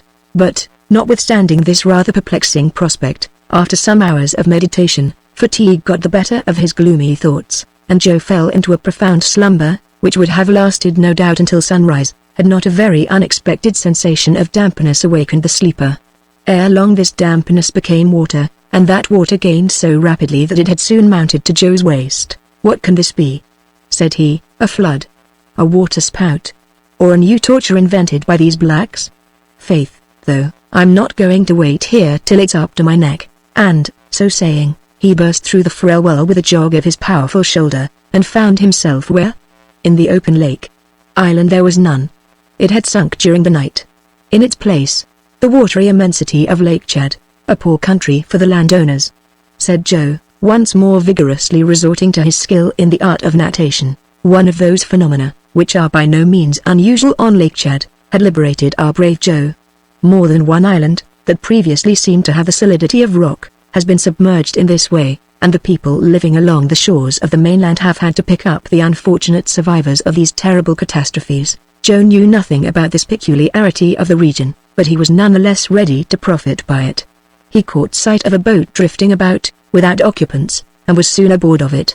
He found it to be but the trunk of a tree rudely hollowed out, but there were a couple of paddles in it, and Joe, availing himself of a rapid current, allowed his craft to float along. "But let us see where we are," he said. "The polar star there, that does its work honorably in pointing out the direction due north to everybody else, will, most likely, do me that service." He discovered, with satisfaction, that the current was taking him toward the northern shore of the lake, and he allowed himself to glide with it. About 2 o'clock in the morning he disembarked upon a promontory covered with prickly reeds, that proved very provoking and inconvenient even to a philosopher like him, but a tree grew there expressly to offer him a bed among its branches, and Joe climbed up into it for greater security, and there, without sleeping much, however, awaited the dawn of day.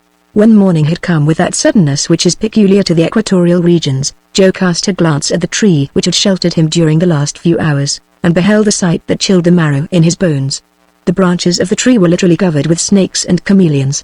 The foliage actually was hidden beneath their coils, so that the beholder might have fancied that he saw before him a new kind of tree that bore reptiles for its leaves and fruit.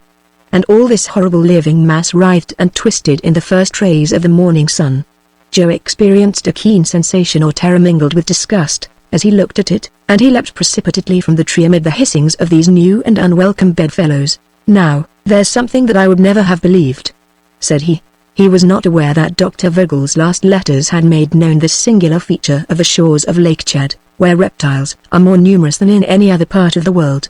But after what he had just seen, Joe determined to be more circumspect for the future, and, taking his bearings by the sun, he set off afoot toward the northeast, avoiding with the utmost care cabins, huts, hovels, and dens of every description, that might serve in any manner as a shelter for human beings. How often his gaze was turned upward to the sky.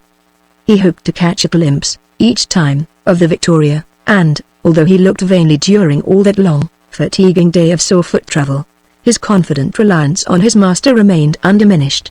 Great energy of character was needed to enable him thus to sustain the situation with philosophy. Hunger conspired with fatigue to crush him, for a man's system is not greatly restored and fortified by a diet of roots, the pith of plants, such as the mal, or the fruit of the doom palm tree, and yet, according to his own calculations, Joe was enabled to push on about 20 miles to the westward. His body bore in scores of places the marks of the thorns with which the lake reeds, the acacias, the mimosas, and other wild shrubbery through which he had to force his way, are thickly studded, and his torn and bleeding feet rendered walking both painful and difficult. But at length he managed to react against all these sufferings, and when evening came again, he resolved to pass the night on the shores of Lake Chad. There he had to endure bites of myriads of insects, gnats, mosquitoes, ants half an inch long, literally covered the ground, and, in less than 2 hours, Joe had not a rag remaining of the garments that had covered him, the insects having devoured them. It was a terrible night, that did not yield our exhausted traveler an hour of sleep. During all this time the wild boars and native buffaloes, reinforced by the ajube, very dangerous species of lamantine, carried on their ferocious revels in the bushes and under the waters of the lake, filling the night with a hideous concert. Joe dared scarcely breathe. Even his courage and coolness had hard work to bear up against so terrible a situation. At length, day came again, and Joe sprang to his feet precipitately, but judge of the loathing he felt when he saw what species of creature had shared his couch. A toad! But a toad 5 inches in length, a monstrous, repulsive specimen of vermin that sat there staring at him with huge round eyes. Joe felt his stomach revolt at the sight, and, regaining a little strength from the intensity of his repugnance, he rushed at the top of his speed and plunged into the lake.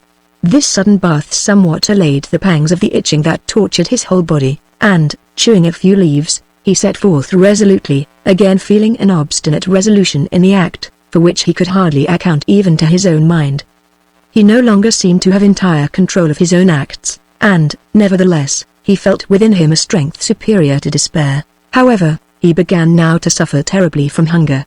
His stomach, less resigned than he was, rebelled, and he was obliged to fasten a tendril of wild vine tightly about his waist.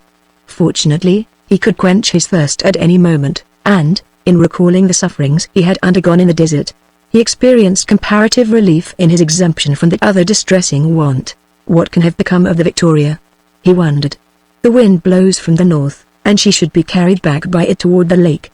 No doubt the doctor has gone to work to right our balance, but yesterday would have given him time enough for that, so that maybe today but I must act just as if I was never to see him again. After all, if I only get to one of the large towns on the lake, I'll find myself no worse off than the travellers my master used to talk about. Why shouldn't I work my way out of the scrape as well as they did? Some of them got back home again. Come, then. The deuce. Cheer up, my boy. Thus talking to himself and walking on rapidly, Joe came right upon a horde of natives in the very depths of the forest, but he halted in time and was not seen by them. The Negroes were busy poisoning arrows with the juice of the euphorbium, a piece of work deemed a great affair among these savage tribes, and carried on with a sort of ceremonial solemnity. Joe, entirely motionless and even holding his breath, was keeping himself concealed in a thicket, when, happening to raise his eyes, he saw through an opening in the foliage the welcome apparition of the balloon, the Victoria herself, moving toward the lake, at a height of only about 100 feet above him. But he could not make himself heard, he dared not, could not make his friends even see him. Tears came to his eyes, not of grief but of thankfulness. His master was then seeking him, his master had not left him to perish. He would have to wait for the departure of the blacks, then he could quit his hiding place and run toward the borders of Lake Chad. But by this time the Victoria was disappearing in the distant sky. Joe still determined to wait for her. She would come back again, undoubtedly. She did, indeed, return, but farther to the eastward. Joe ran, gesticulated, shouted, but all in vain. A strong breeze was sweeping the balloon away with a speed that deprived him of all hope. For the first time, energy and confidence abandoned the heart of the unfortunate man. He saw that he was lost. He thought his master gone beyond all prospect of return. He dared no longer think. He would no longer reflect.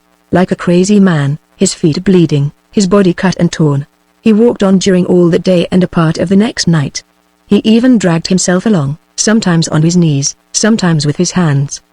He saw the moment nigh when all his strength would fail, and nothing would be left to him but to sink upon the ground and die. Thus working his way along, he at length found himself close to a marsh, or what he knew would soon become a marsh, for night had set in some hours before, and he fell by a sudden misstep into a thick, clinging mire.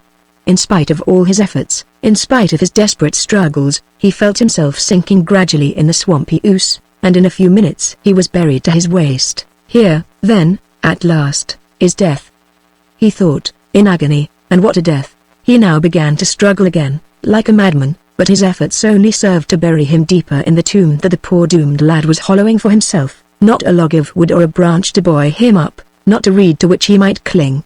He felt that all was over. His eyes convulsively closed. Master! Master! Help! Were his last words, but his voice, despairing, unaided, half stifled already by the rising mire, died away feebly on the night. Chapter 36. A throng of people on the horizon. A troop of Arabs. The pursuit.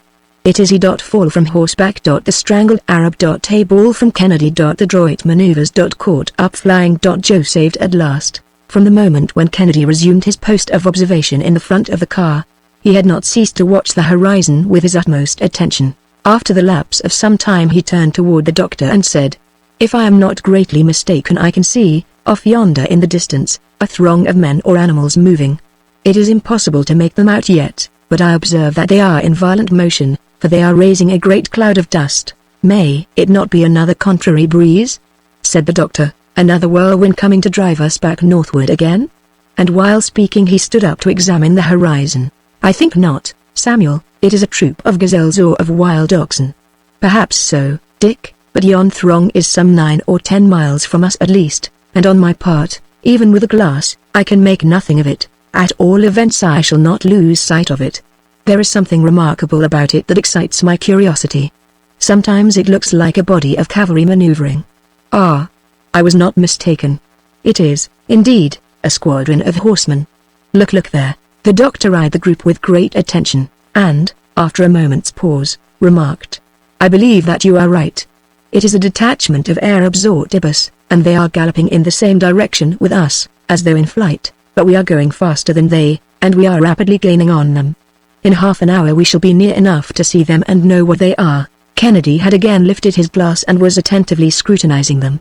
Meanwhile the crowd of horsemen was becoming more distinctly visible, and a few were seen to detach themselves from the main body. "It is some hunting maneuver, evidently," said Kennedy. "Those fellows seem to be in pursuit of something. I would like to know what they are about." "Patience, Dick. In a little while we shall overtake them, if they continue on the same route. We are going at the rate of 20 miles per hour, and no horse can keep up with that." Kennedy again raised his glass, and a few minutes later he exclaimed, "They are Arabs, galloping at the top of their speed. I can make them out distinctly. They are about 50 in number. I can see their bournases puffed out by the wind. It is some cavalry exercise that they are going through. Their chief is 100 paces ahead of them and they are rushing after him at headlong speed. Whoever they may be, Dick, they are not to be feared, and then, if necessary, we can go higher." "Wait, Doctor, wait a little. It's curious," said Kennedy again, after a brief pause. "But there's something going on that I can't exactly explain. By the efforts they make, and the irregularity of their line, I should fancy that those Arabs are pursuing someone, instead of following." "Are you certain of that, Dick?" "Oh, yes, it's clear enough now. I am right. It is a pursuit, a hunt, but a manhunt. That is not their chief riding ahead of them, but a fugitive, exclaimed the doctor, growing more and more interested. "Yes, don't lose sight of him, and let us wait." 3 or 4 miles more were quickly gained upon these horsemen, who nevertheless were dashing onward with incredible speed. "Doctor! Doctor!" shouted Kennedy in an agitated voice. "What is the matter, Dick? Is it an illusion? Can it be possible?" "What do you mean?" "Wait." And so saying, the Scot wiped the sights of his spyglass carefully, and looked through it again intently. "Well?" questioned the doctor. "It is he, Doctor, he!" exclaimed Ferguson with emotion. "It is he. No other." And it was needless to pronounce the name. "Yes, it is he. On horseback, and only 100 paces in advance of his enemies. He is pursued. It is Jojo himself," cried the doctor, turning pale. "He cannot see us in this flight." "He will see us, though," said the doctor, lowering the flame of his blowpipe. "But how? In 5 minutes we shall be within 50 feet of the ground, and in 15 we shall be right over him. We must let him know it by firing a gun." "No. He can't turn back to come this way. He's headed off." "What shall we do, then?" "We must wait." "Wait? ? And these Arabs, we shall overtake them. We'll pass them. We are not more than 2 miles from them, and provided that Joe's horse holds out." "Great God!" exclaimed Kennedy, suddenly. "What is the matter?" Kennedy had uttered a cry of despair as he saw Joe fling himself to the ground. His horse, evidently exhausted, had just fallen headlong. "He sees us," cried the doctor, "and he motions to us, as he gets upon his feet, but the Arabs will overtake him. What is he waiting for?" "Ah, the brave lad!" "Hutzer!" shouted the sportsman, who could no longer restrain his feelings. Joe, who had immediately sprung up after his fall, just as one of the swiftest horsemen rushed upon him, bounded like a panther, avoided his assailant by leaping to one side, jumped up behind him on the crupper, seized the Arab by the throat, and, strangling him with his sinewy hands and fingers of steel, flung him on the sand, and continued his headlong flight. A tremendous howl was heard from the Arabs, but, completely engrossed by the pursuit, they had not taken notice of the balloon, which was now but 500 paces behind them, and only about 30 feet from the ground. On their part, they were not 20 lengths of their horses from the fugitive. One of them was very perceptibly gaining on Joe, and was about to pierce him with his lance, when Kennedy, with fixed eye and steady hand, stopped him short with a ball, that hurled him to the earth. Joe did not even turn his head at the report. Some of the horsemen reined in their bobs, and fell on their faces in the dust as they caught sight of the Victoria. The rest continued their pursuit. "But what is Joe about?" said Kennedy. "He don't stop. He's doing better than that, Dick. I understand him. He's keeping on in the same direction as the balloon. He relies upon our intelligence. Ah, the noble fellow. We'll carry him off in the very teeth of those Arab rascals. We are not more than 200 paces from him." "What are we to do?" asked Kennedy. "Lay aside your rifle, Dick," and the Scot obeyed the request at once. "Do you think that you can hold 150 pounds of ballast in your arms?" More than that." "No. That will be enough." And the doctor proceeded to pile up bags of sand in Kennedy's arms. "Hold yourself in readiness in the back part of the car, and be prepared to throw out that ballast at a single effort. But, for your life, don't do so until I give the word. Be easy on that point. Otherwise, we should miss Joe, and he would be lost. Count upon me." The Victoria at that moment almost commanded the troop of horsemen who were still desperately urging their steeds at Joe's heels. The doctor, standing in the front of the car, held the ladder clear, ready to throw it at any moment. Meanwhile, Joe had still maintained the distance between himself and his pursuers, say about 50 feet. The Victoria was now ahead of the party. "Attention!"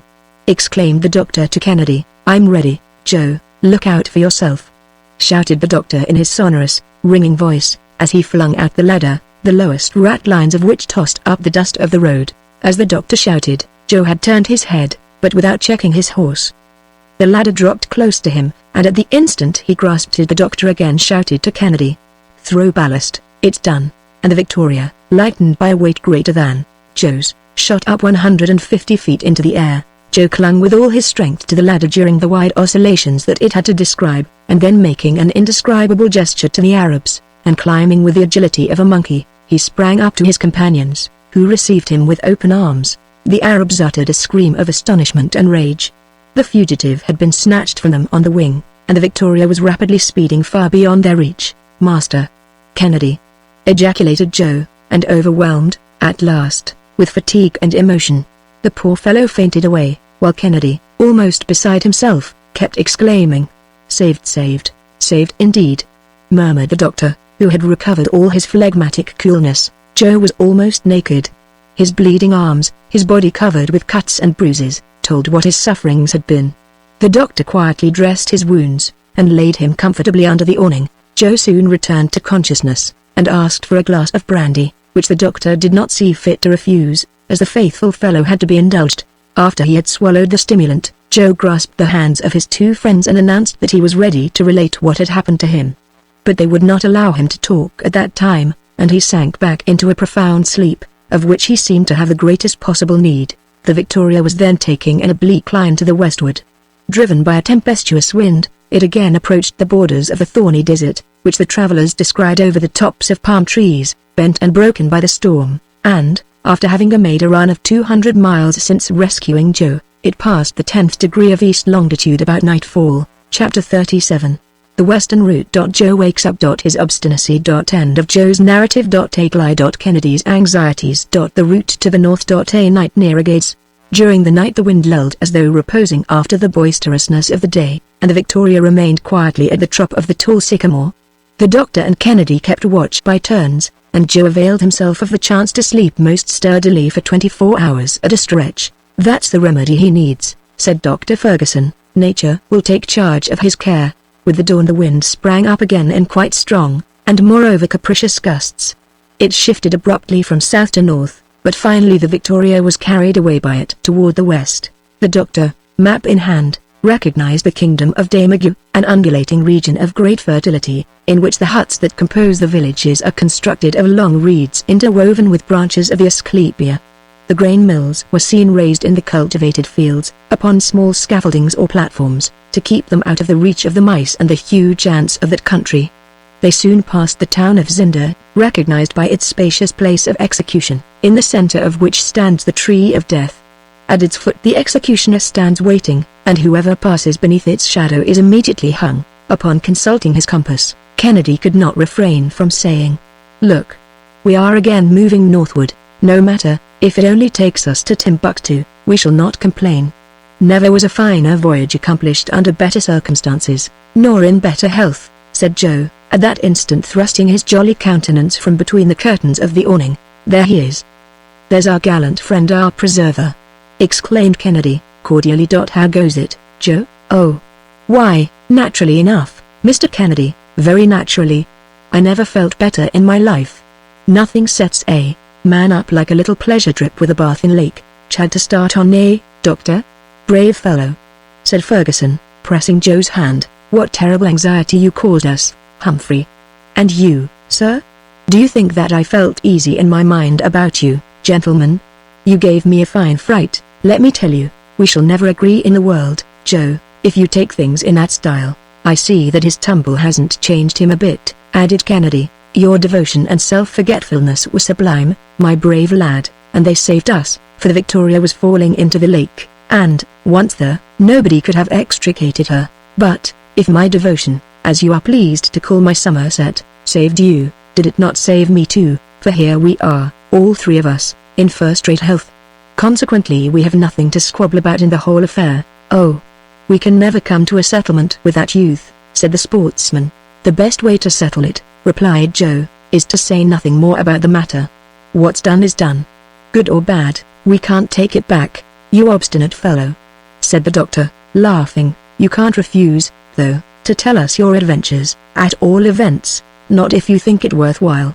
But, in the first place, I'm going to cook this fat goose to a turn, for I see that Mr. Kennedy has not wasted his time. All right, Joe, well, let us see then how this African game will sit on a European stomach. The goose was soon roasted by the flame of the blowpipe, and not long afterward was comfortably stowed away. Joe took his own good share, like a man who had eaten nothing for several days. After the tea and the punch, he acquainted his friends with his recent adventures. He spoke with some emotion, even while looking at things with his usual philosophy. The doctor could not refrain from frequently pressing his hand when he saw his worthy servant more considerate of his master's safety than of his own, and, in relation to the sinking of the island of the Biddiomahs, he explained to him the frequency of this phenomenon upon Lake Chad. At length Joe, continuing his recital, arrived at the point where, sinking in the swamp, he had uttered a last cry of despair. I thought I was gone, said he, and as you came right into my mind, I made a hard fight for it. How, I couldn't tell you, but I'd made up my mind that I wouldn't go under without knowing why. Just then, I saw 2 or 3 feet from me, what do you think?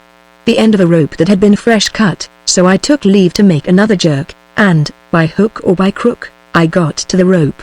When I pulled, it didn't give, so I pulled again and hauled away, and there I was on dry ground. At the end of the rope, I found an anchor. Ah, master, I've a right to call that the anchor of safety, anyhow, if you have no objection. I knew it again. It was the anchor of the Victoria. You had grounded there. So I followed the direction of the rope, and that gave me your direction, and, after trying hard a few times more, I got out of the swamp. I had got my strength back with my spunk, and I walked on part of the night away from the lake, until I got to the edge of a very big wood. There I saw a fenced-in place, where some horses were grazing, without thinking of any harm. Now, there are times when everybody knows how to ride a horse, are there not, doctor? So I didn't spend much time thinking about it, but jumped right on the back of one of those innocent animals, and away we went galloping north as fast as our legs could carry us.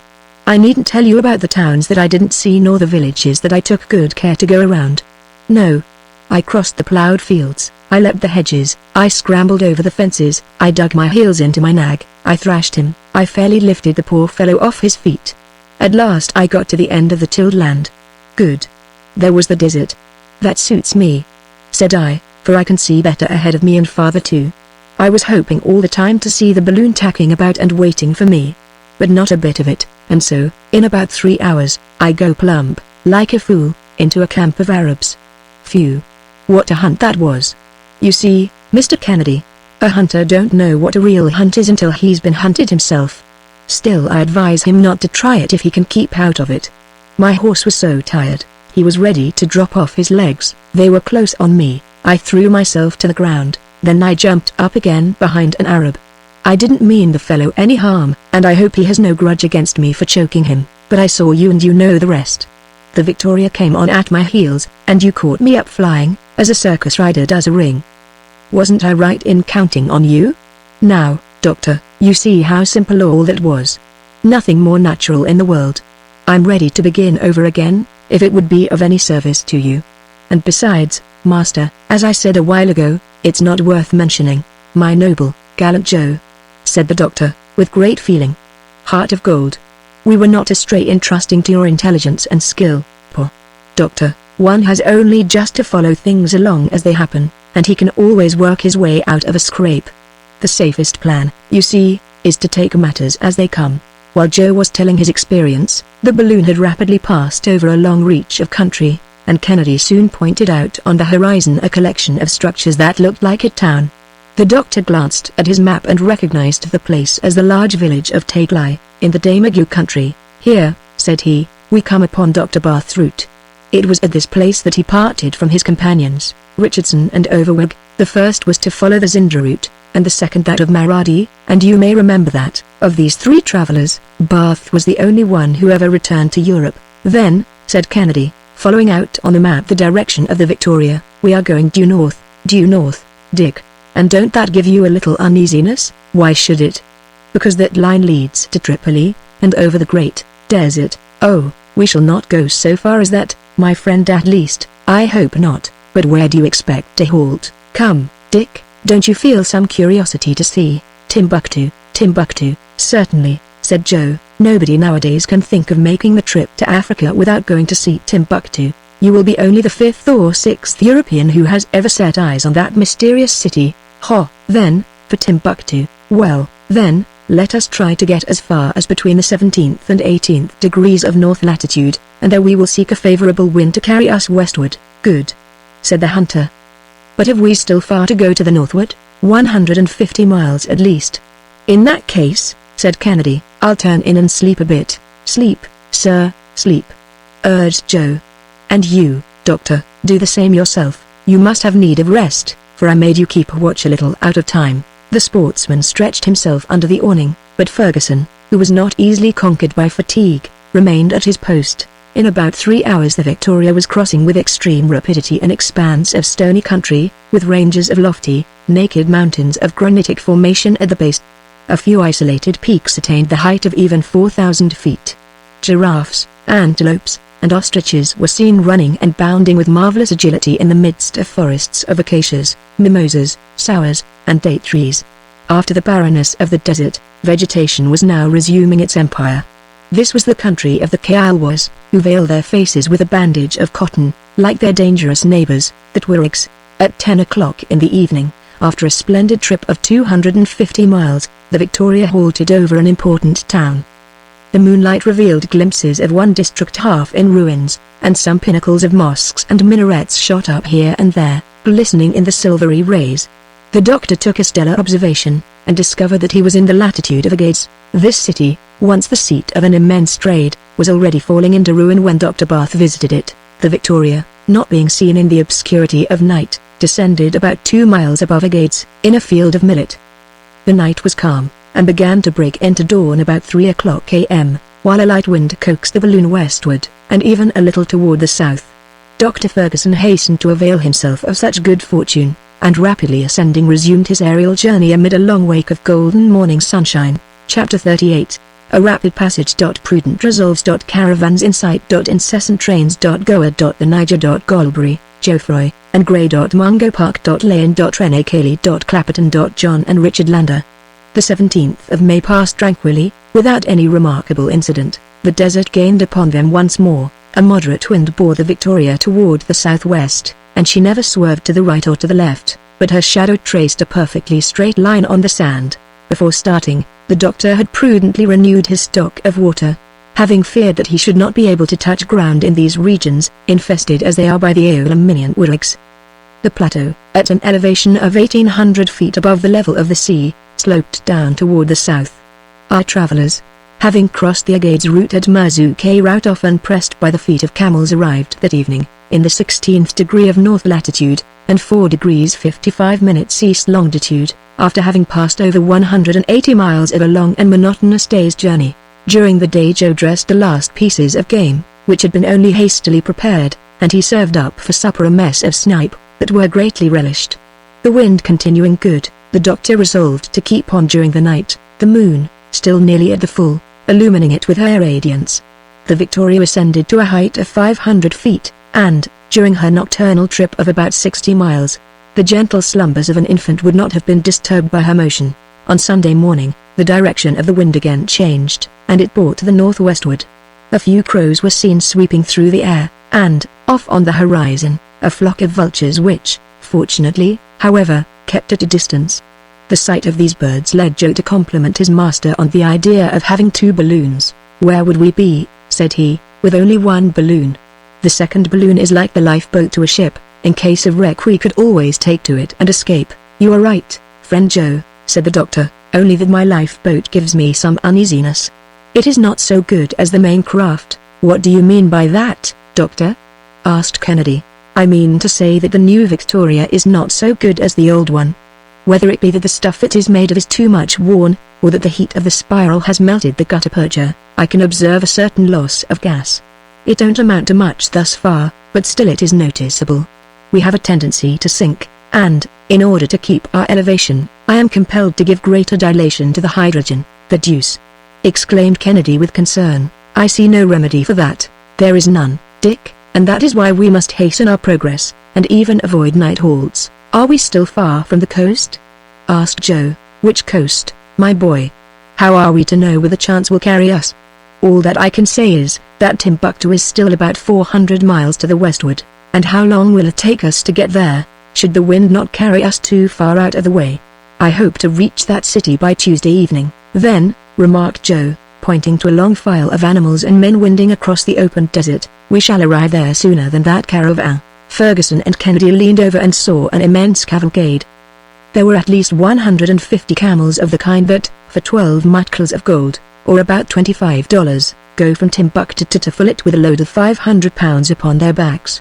Each animal had dangling to its tail a bag to receive its excrement, the only fuel on which the caravans can depend when crossing the desert. These Twer camels are of the very best race. They can go from 3 to 7 days without drinking, and for 2 without eating. Their speed surpasses that of the horse, and they obey with intelligence the voice of the Kabir, or guide of the caravan. They are known in the country under the name of Miri. Such were the details given by the doctor while his companions continued to gaze upon that multitude of men, women, and children, advancing on foot and with difficulty over a waste of sand half in motion, and scarcely kept in its place by scanty nettles, withered grass, and stunted bushes that grew upon it. The wind obliterated the marks of their feet almost instantly. Joe inquired how the Arabs managed to guide themselves across the desert, and come to the few wells scattered far between throughout this vast solitude. "The Arabs," replied Dr. Ferguson, "are endowed by nature with a wonderful instinct in finding their way. Where a European would be at a loss, they never hesitate for a moment. An insignificant fragment of rock, a pebble, a tuft of grass, a different shade of color in the sand, suffice to guide them with accuracy. During the night they go by the polar star. They never travel more than 2 miles per hour, and always rest during the noonday heat. You may judge from that how long it takes them to cross Sahara, a desert more than 900 miles in breadth." But the Victoria had already disappeared from the astonished gaze of the Arabs, who must have envied her rapidity. That evening she passed 2 degrees 20 minutes east longitude, and during the night left another degree behind her. On Monday the weather changed completely. Rain began to fall with extreme violence, and not only had the balloon to resist the power of this deluge, but also the increase of weight which it caused by wetting the whole machine, car and all. This continuous shower accounted for the swamps and marshes that formed the sole surface of the country. Vegetation reappeared, however, along with the mimosas, the baobabs, and the tamarind trees. Such was the Sonray country, with its villages topped with roofs turned over like Armenian caps. There were few mountains, and only such hills as were enough to form the ravines and pools where the pintados and snipes went sailing and diving through. Here and there, an impetuous torrent cut the roads, and had to be crossed by the natives on long vines stretched from tree to tree. The forests gave place to jungles, which alligators, hippopotami, and the rhinoceros, made their haunts. "It will not be long before we see the Niger," said the doctor. "The face of the country always changes in the vicinity of large rivers. These moving highways, as they are sometimes correctly called, have first brought vegetation with them, as they will at last bring civilization. Thus, in its course of 2,500 miles, the Niger has scattered along its banks the most important cities of Africa." "By the way," put in Joe, "that reminds me of what was said by an admirer of the goodness of Providence, who praised the foresight with which it had generally caused rivers to flow close to large cities. At noon the Victoria was passing over a petty town, a mere assemblage of miserable huts, which once was Goa, a great capital. It was there," said the doctor, "that Bath crossed the Niger, on his return from Timbuktu. This is the river so famous in antiquity, the rival of the Nile, to which pagan superstition ascribed a celestial origin. Like the Nile, it has engaged the attention of geographers in all ages, and like it, also, its exploration has cost the lives of many victims, yes, even more of them than perished on account of the other. The Niger flowed broadly between its banks, and its waters rolled southward with some violence of current, but our travelers, borne swiftly by as they were, could scarcely catch a glimpse of its curious outline. "I wanted to talk to you about this river," said Dr. Ferguson. and it is already far from us. Under the names of Daulba, Mayo, Egeru, Kora, and other titles besides, it traverses an immense extent of country, and almost competes in length with the Nile. These appellations signify simply the river, according to the dialect of the countries through which it passes. Did Dr. Barth follow this route? Asked Kennedy. No, Dick, in quitting Lake Chad. He passed through the different towns of Bornu, and intersected the Niger at say, 4 degrees below Goa, then he penetrated to the bosom of those unexplored countries which the Niger embraces in its elbow, and, after 8 months of fresh fatigues, he arrived at Timbuktu, all of which we may do in about 3 days with as swift a wind as this. Have the sources of the Niger been discovered? Asked Joe. Long since, replied the doctor. The exploration of the Niger and its tributaries was the object of several expeditions, the principal of which I shall mention. Between 1749 and 1758, Adamson made a reconnaissance of the river, and visited Kora. From 1785 to 1788, Golbery and Geoffroy travelled across the deserts of Senegambia, and ascended as far as the country of the Moors, who assassinated Sania, Brisson, Adam, Riley, Coquelet, and so many other unfortunate men. Then came the illustrious Mungo Park, the friend of Sir Walter Scott, and, like him, a Scotchman by birth. Sent out in 1795 by the African Society of London, he got as far as Bambara, saw the Niger, travelled 500 miles with a slave merchant, reconnoitred the Gambia River, and returned to England in 1797. He again set out, on the 30th of January, 1805, with his brother-in-law Anderson, Scott, the designer, and a gang of workmen. He reached Kora, there added a detachment of 35 soldiers to his party, and saw the Niger again on the 19th of August.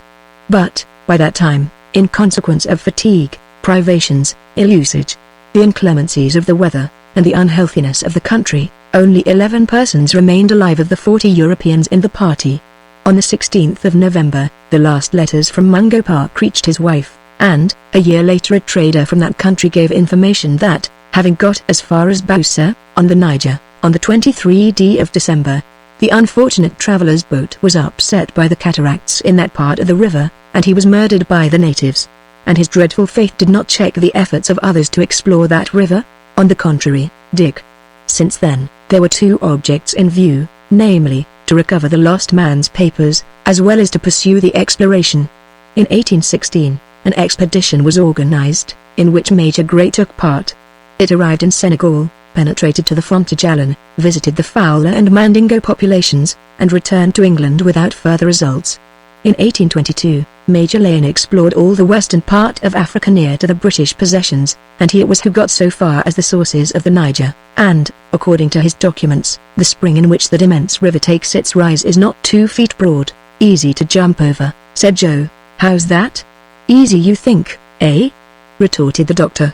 If we are to believe tradition, whoever attempts to pass that spring, by leaping over it, is immediately swallowed up, and whoever tries to draw water from it, feels himself repulsed by an invisible hand. I suppose a man has a right not to believe a word of that, persisted Joe. Oh, by all means! 5 years later, it was Major Lane's destiny to force his way across the desert of Sahara, penetrate to Timbuktu, and perish a few miles above it, by strangling, at the hands of the Oulachimon, who wanted to compel him to turn Musulman. Still another victim, said the sportsman.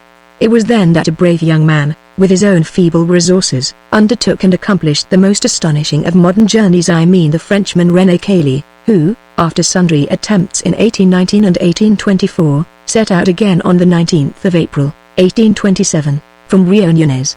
On the 3rd of August he arrived at time, so thoroughly exhausted and ill that he could not resume his journey until 6 months later, in January, 1828. He then joined a caravan, and, protected by his oriental dress, reached the Niger on the 10th of March, penetrated to the city of Jen, embarked on the river, and descended it, as far as Timbuktu, where he arrived on the 30th of April. In 1760, another Frenchman, Imbert by name, and, in 1810, an Englishman, Robert Adams, had seen this curious place, but René Cailly was to be the first European who could bring back any authentic data concerning it. On the 4th of May he quitted this queen of the desert. On the 9th, he surveyed the very spot where Major Lane had been murdered. On the 19th, he arrived at Hellouin, and left that commercial town to brave 1,000 dangers in crossing the vast solitudes comprised between the southern and the northern regions of Africa. At length he entered Tangiers, and on the 28th of September sailed for Toulon. In 19 months, notwithstanding 180 days' sickness, he had traversed Africa from west to north. Had he been born in England, he would have been honored as the most intrepid traveler of modern times, as was the case with Mungo Park. But in France he was not appreciated according to his worth. He was a sturdy fellow, said Kennedy, but what became of him? He died at the age of 39, from the consequences of his long fatigues. They thought they had done enough in decreeing him the prize of the Geographical Society in 1828. The highest honors would have been paid to him in England. While he was accomplishing this remarkable journey, an Englishman had conceived a similar enterprise and was trying to push it through with equal courage, if not with equal good fortune. This was Captain Clapperton, the companion of Denham. In 1829 he re-entered Africa by the western coast of the Gulf of Benin. He then followed in the track of Mungo Park and of Lane, recovered at Boussa the documents relative to the death of the former, and arrived on the 20th of August at Sakatu, where he was seized and held as a prisoner, until he expired in the arms of his faithful attendant Richard Lander. And what became of this Lander? Asked Joe, deeply interested. He succeeded in regaining the coast and returned to London, bringing with him the captain's papers, and an exact narrative of his own journey. He then offered his services to the government to complete the reconnaissance of the Niger. He took with him his brother John, the second child of a poor couple in Cornwall, and, together, these men, between 1829 and 1831, redescended the river from Boussa to its mouth, describing it village by village, mile by mile. So both the brothers escaped the common fate? Queried Kennedy. Yes, on this expedition, at least, but in 1833 Richard undertook a third trip to the Niger, and perished by a bullet, near the mouth of the river. You see, then, my friends, that the country over which we are now passing has witnessed some noble instances of self-sacrifice which, unfortunately, have only too often had death for their reward. Chapter 39. The country in the elbow of the Niger. A fantastic view of there. Humbury Mountains. Cabra. Timbuktu. The chart of Dr. Bath. A decaying city. With a heaven wills. During this dull Monday, Dr. Ferguson diverted his thoughts by giving his companions 1,000 details concerning the country they were crossing. The surface, which was quite flat, offered no impediment to their progress. The doctor's sole anxiety arose from the obstinate northeast wind which continued to blow furiously, and bore them away from the latitude of Timbuktu. The Niger, after running northward as far as that city, sweeps around, like an immense water jet from some fountain, and falls into the Atlantic in a broad sheaf. In the elbow thus formed the country is of varied character, sometimes luxuriantly fertile, and sometimes extremely bare, fields of maize succeeded by wide spaces covered with broom corn and uncultivated plains. All kinds of aquatic birds, pelicans, wild duck, kingfishers, and the rest were seen in numerous flocks hovering about the borders of the pools and torrents. From time to time there appeared an encampment of Tuaregs. The men sheltered under their leather tents, while their women were busied with the domestic toil outside, milking their camels and smoking their huge bowled pipes. By 8 o'clock in the evening the Victoria had advanced more than 200 miles to the westward, and our aeronauts became the spectators of a magnificent scene, a mass of moonbeams forcing their way through an opening in the clouds, and gliding between the long lines of falling rain, descended in a golden shower on the ridges of the Humbury Mountains. Nothing could be more weird than the appearance of these seemingly basaltic summits. They stood out in fantastic profile against the somber sky, and the beholder might have fancied them to be the legendary ruins of some vast city of the Middle Ages, such as the icebergs of the polar seas sometimes mimic them in nights of gloom. An admirable landscape for the mysteries of Udolpho, exclaimed the doctor. Anne Radcliffe could not have depicted yon mountains in a more appalling aspect. Faith, said Joe, I wouldn't like to be strolling alone in the evening through this country of ghosts. Do you see now, master? If it wasn't so heavy, I'd like to carry that whole landscape home to Scotland. It would do for the borders of Loch Lomond, and tourists would rush there in crowds. Our balloon is hardly large enough to admit of that little experiment, but I think our direction is changing. Bravo! The elves and fairies of the place are quite obliging. See, they've sent us a nice little southeast breeze, that will put us on the right track again. In fact, the Victoria was resuming a more northerly route, and on the morning of the 20th she was passing over an inextricable network of channels, torrents, and streams, in fine, the whole complicated tangle of the Niger's tributaries. Many of these channels, covered with a thick growth of herbage, resembled luxuriant meadowlands. There the doctor recognized the route followed by the explorer Bath when he launched upon the river to descend to Timbuktu. 800 fathoms broad at this point. The Niger flowed between banks richly grown with cruciferous plants and tamarind trees. Herds of agile gazelles were seen skipping about, their curling horns mingling with the tall herbage, within which the alligator, half concealed, lay silently in wait for them with watchful eyes. Long files of camels and asses laden with merchandise from Genoa were winding in under the noble trees. Ere long, an amphitheatre of low-built houses was discovered at a turn of the river, their roofs and terraces heaped up with hay and straw gathered from the neighbouring districts. "There's Cabra!" exclaimed the doctor, joyously. "There is the harbour of Timbuktu, and the city is not 5 miles from here." "Then, sir, you are satisfied?" half-queried Joe. "Delighted, my boy. Very good, then everything's for the best. In fact, about 2 o'clock, the queen of the desert, mysterious Timbuktu, which once, like Athens and Rome, had her schools of learned men, and her professorships of philosophy, stretched away before the gaze of our travellers." Ferguson followed the most minute details upon the chart traced by Barth himself, and was enabled to recognize its perfect accuracy. The city forms an immense triangle marked out upon a vast plain of white sand, its acute angle directed toward the north and piercing a corner of the desert. In an environs there was almost nothing, hardly even a few grasses, with some dwarf mimosas and stunted bushes. As for the appearance of Timbuktu, the reader has but to imagine a collection of billiard balls and thimbles such as the bird's eye view. The streets, which are quite narrow, are lined with houses only 1 story in height, built of bricks dried in the sun, and huts of straw and reeds, the former square, the latter conical. Upon the terraces were seen some of the male inhabitants, carelessly lounging at full length in flowing apparel of bright colors, and lance or musket in hand, but no women were visible at that hour of the day. "Yet they are said to be handsome," remarked the doctor. "You see the 3 towers of the 3 mosques that are the only ones left standing of a great number. The city has indeed fallen from its ancient splendor. At the top of the triangle rises the Mosque of Sankor, with its ranges of galleries resting on arcades of sufficiently pure design. Farther on, and near to the Saint Gungu quarter, is the Mosque of Sidi Yahya and some 2-story houses.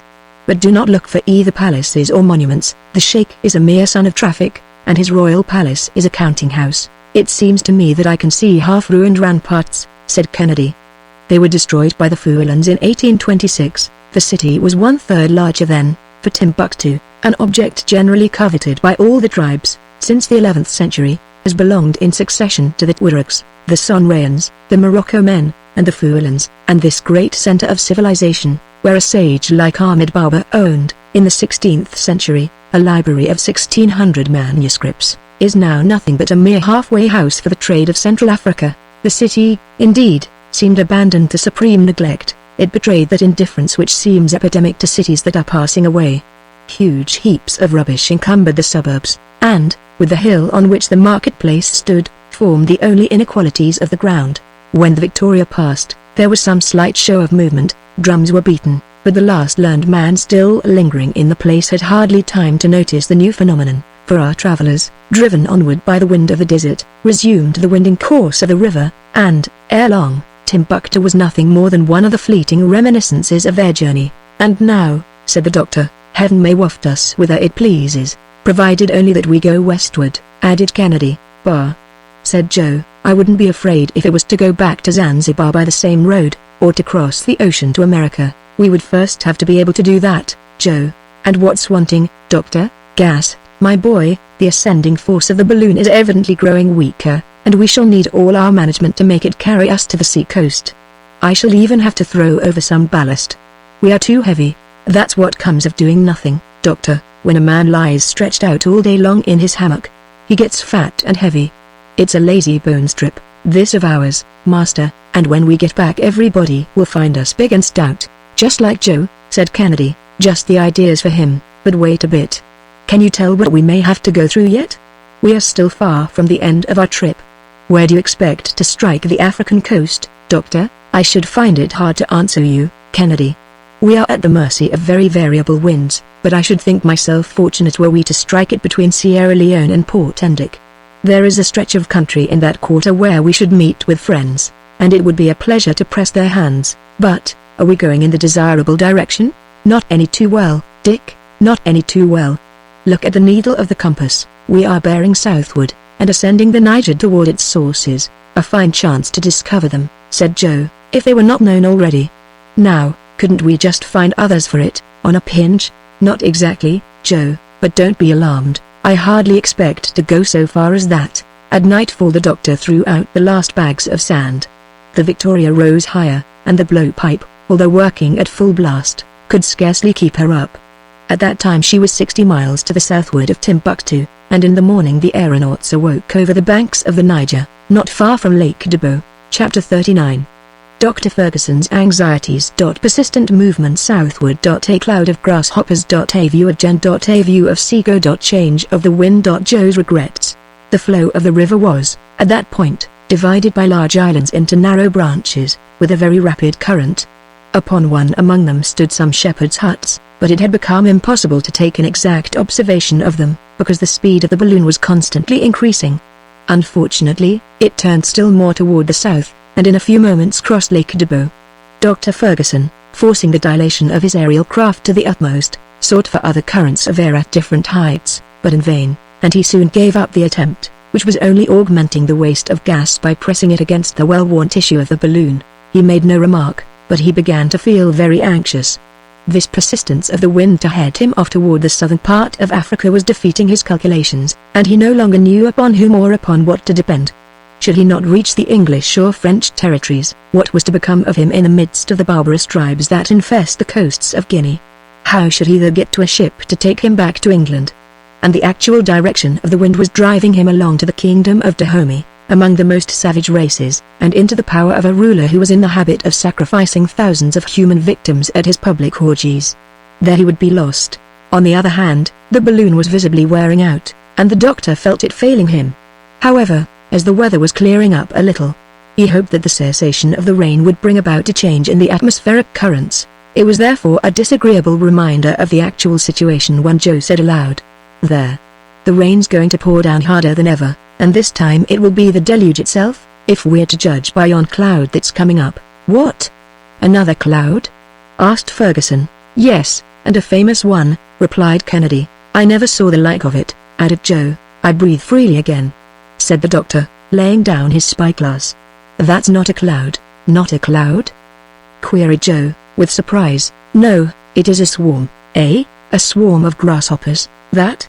"Grasshoppers, myriads of grasshoppers, that are going to sweep over this country like a waterspout, and woe to it. For, should these insects alight, it will be laid waste. That would be a sight worth beholding. Wait a little, Joe. In 10 minutes that cloud will have arrived where we are, and you can then judge by the aid of your own eyes." The doctor was right. The cloud, thick, opaque, and several miles in extent, came on with a deafening noise, casting its immense shadow over the fields. It was composed of numberless legions of that species of grasshopper called crickets.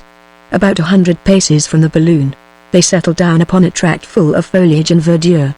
15 minutes later, the mass resumed its flight, and our travelers could, even at a distance, see the trees and the bushes entirely stripped, and the fields as bare as though they had been swept with a scythe. One would have thought that a sudden winter had just descended upon the earth and struck the region with the most complete sterility. "Well, Joe, what do you think of that?" "Well, doctor, it's very curious, but quite natural. What one grasshopper does on a small scale, thousands do on a grand scale. It's a terrible shower," said the hunter, "more so than hail itself in the devastation it causes." "It is impossible to prevent it," replied Ferguson. "Sometimes the inhabitants have had the idea to burn the forests, and even the standing crops, in order to arrest the progress of these insects, but the first ranks plunging into the flames would extinguish them beneath their mass, and the rest of the swarm would then pass irresistibly onward. Fortunately, in these regions, there is some sort of compensation for their ravages, since the natives gather these insects in great numbers and greedily eat them. They are the prawns of the air," said Joe, who added that he was sorry that he had never had the chance to taste them just for information's sake. The country became more marshy toward evening, the forests dwindled to isolated clumps of trees, and on the borders of the river could be seen plantations of tobacco, and swampy meadowlands fat with forage. At last the city of Jen, on a large island, came in sight, with the 2 towers of its clay-built mosque, and the putrid odor of the millions of swallows' nests accumulated in its walls. The tops of some baobabs, mimosas, and day trees peeped up between the houses, and, even at night, the activity of the place seemed very great. Jen is, in fact, quite a commercial city. It supplies all the wants of Timbuktu. Its boats on the river, and its caravans along the shaded roads, bear thither the various products of its industry. Were it not that to do so would prolong our journey, said the doctor, I should like to alight at this place. There must be more than one Arab there who has travelled in England and France, and to whom our style of locomotion is not altogether new.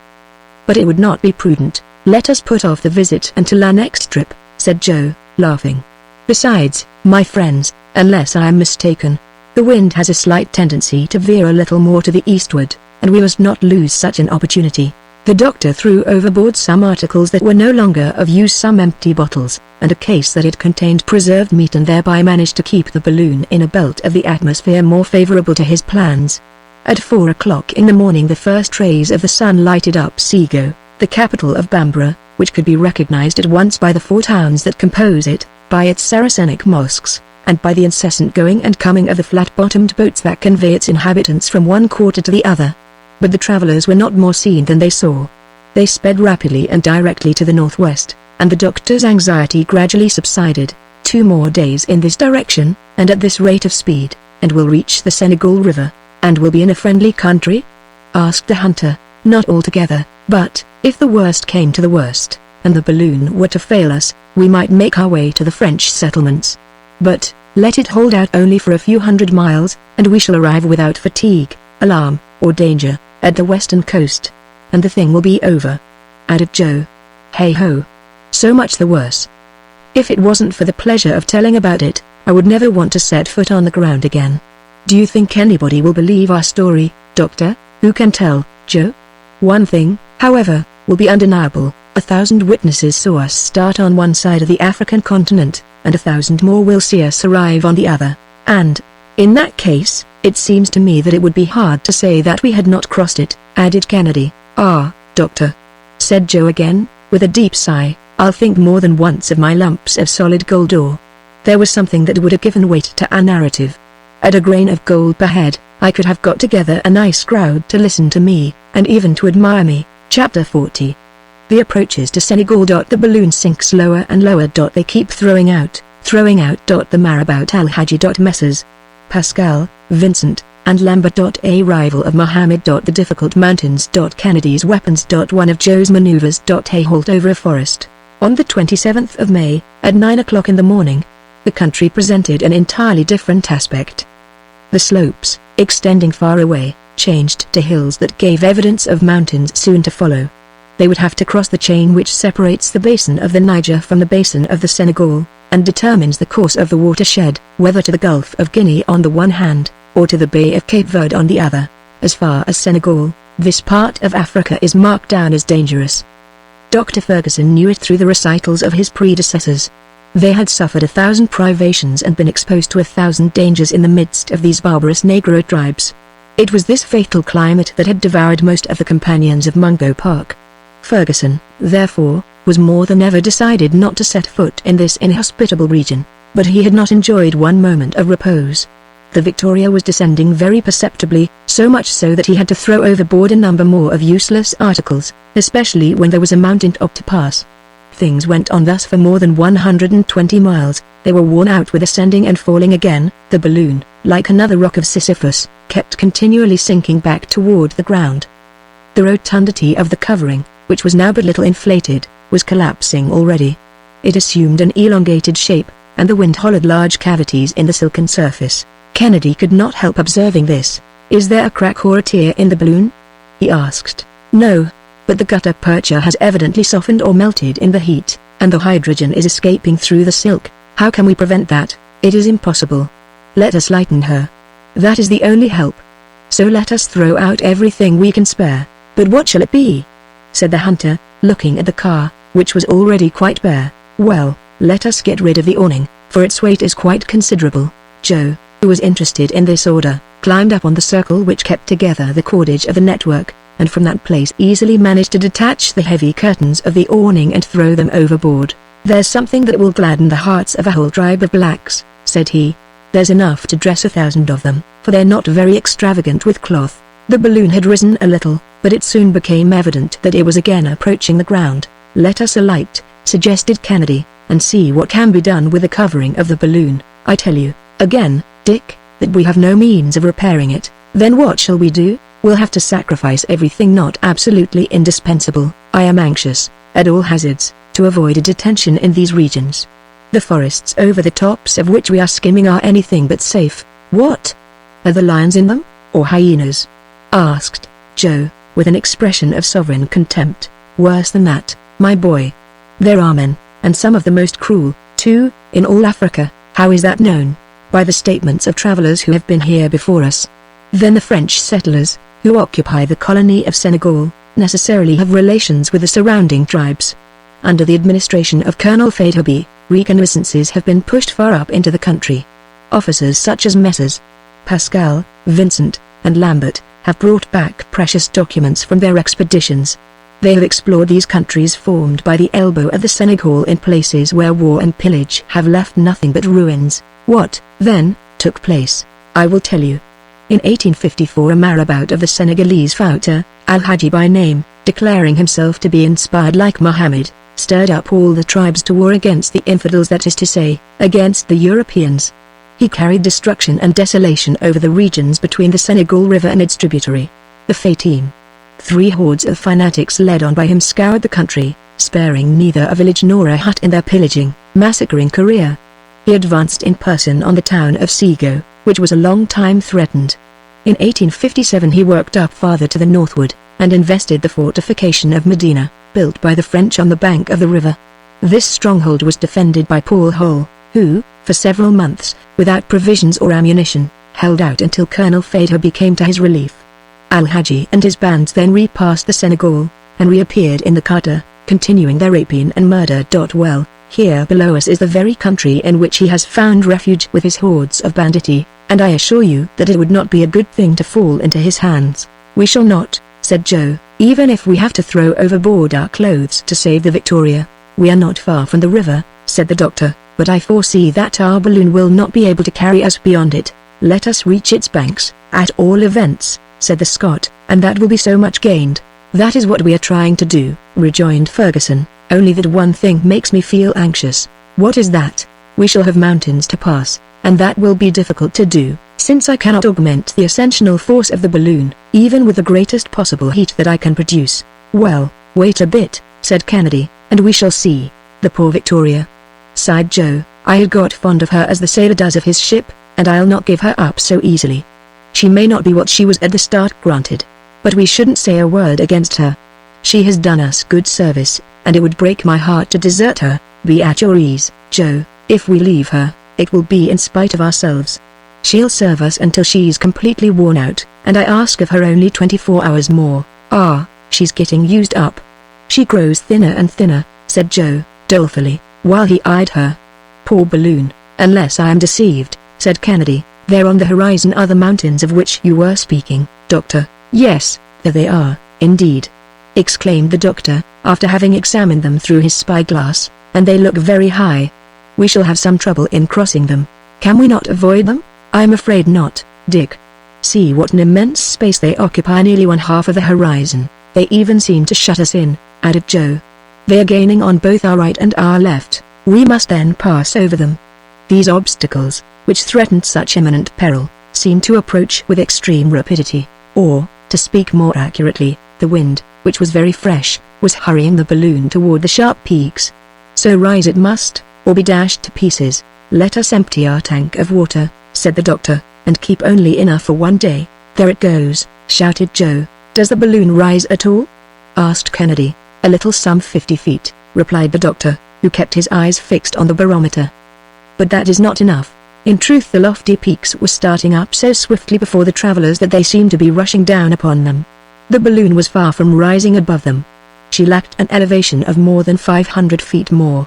The stock of water for the cylinder was also thrown overboard and only a few pints were retained, but still all this was not enough. We must pass them though, urged the doctor. Let us throw out the tanks, we have emptied them, said Kennedy. Over with them, that they go, panted Joe.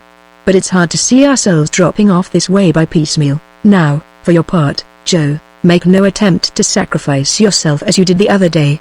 Whatever happens, swear to me that you will not leave us. Have no fears, my master, we shall not be separated. The Victoria had ascended some 120 feet, but the crest of the mountain still towered above it. It was an almost perpendicular ridge that ended in a regular wall rising abruptly in a straight line.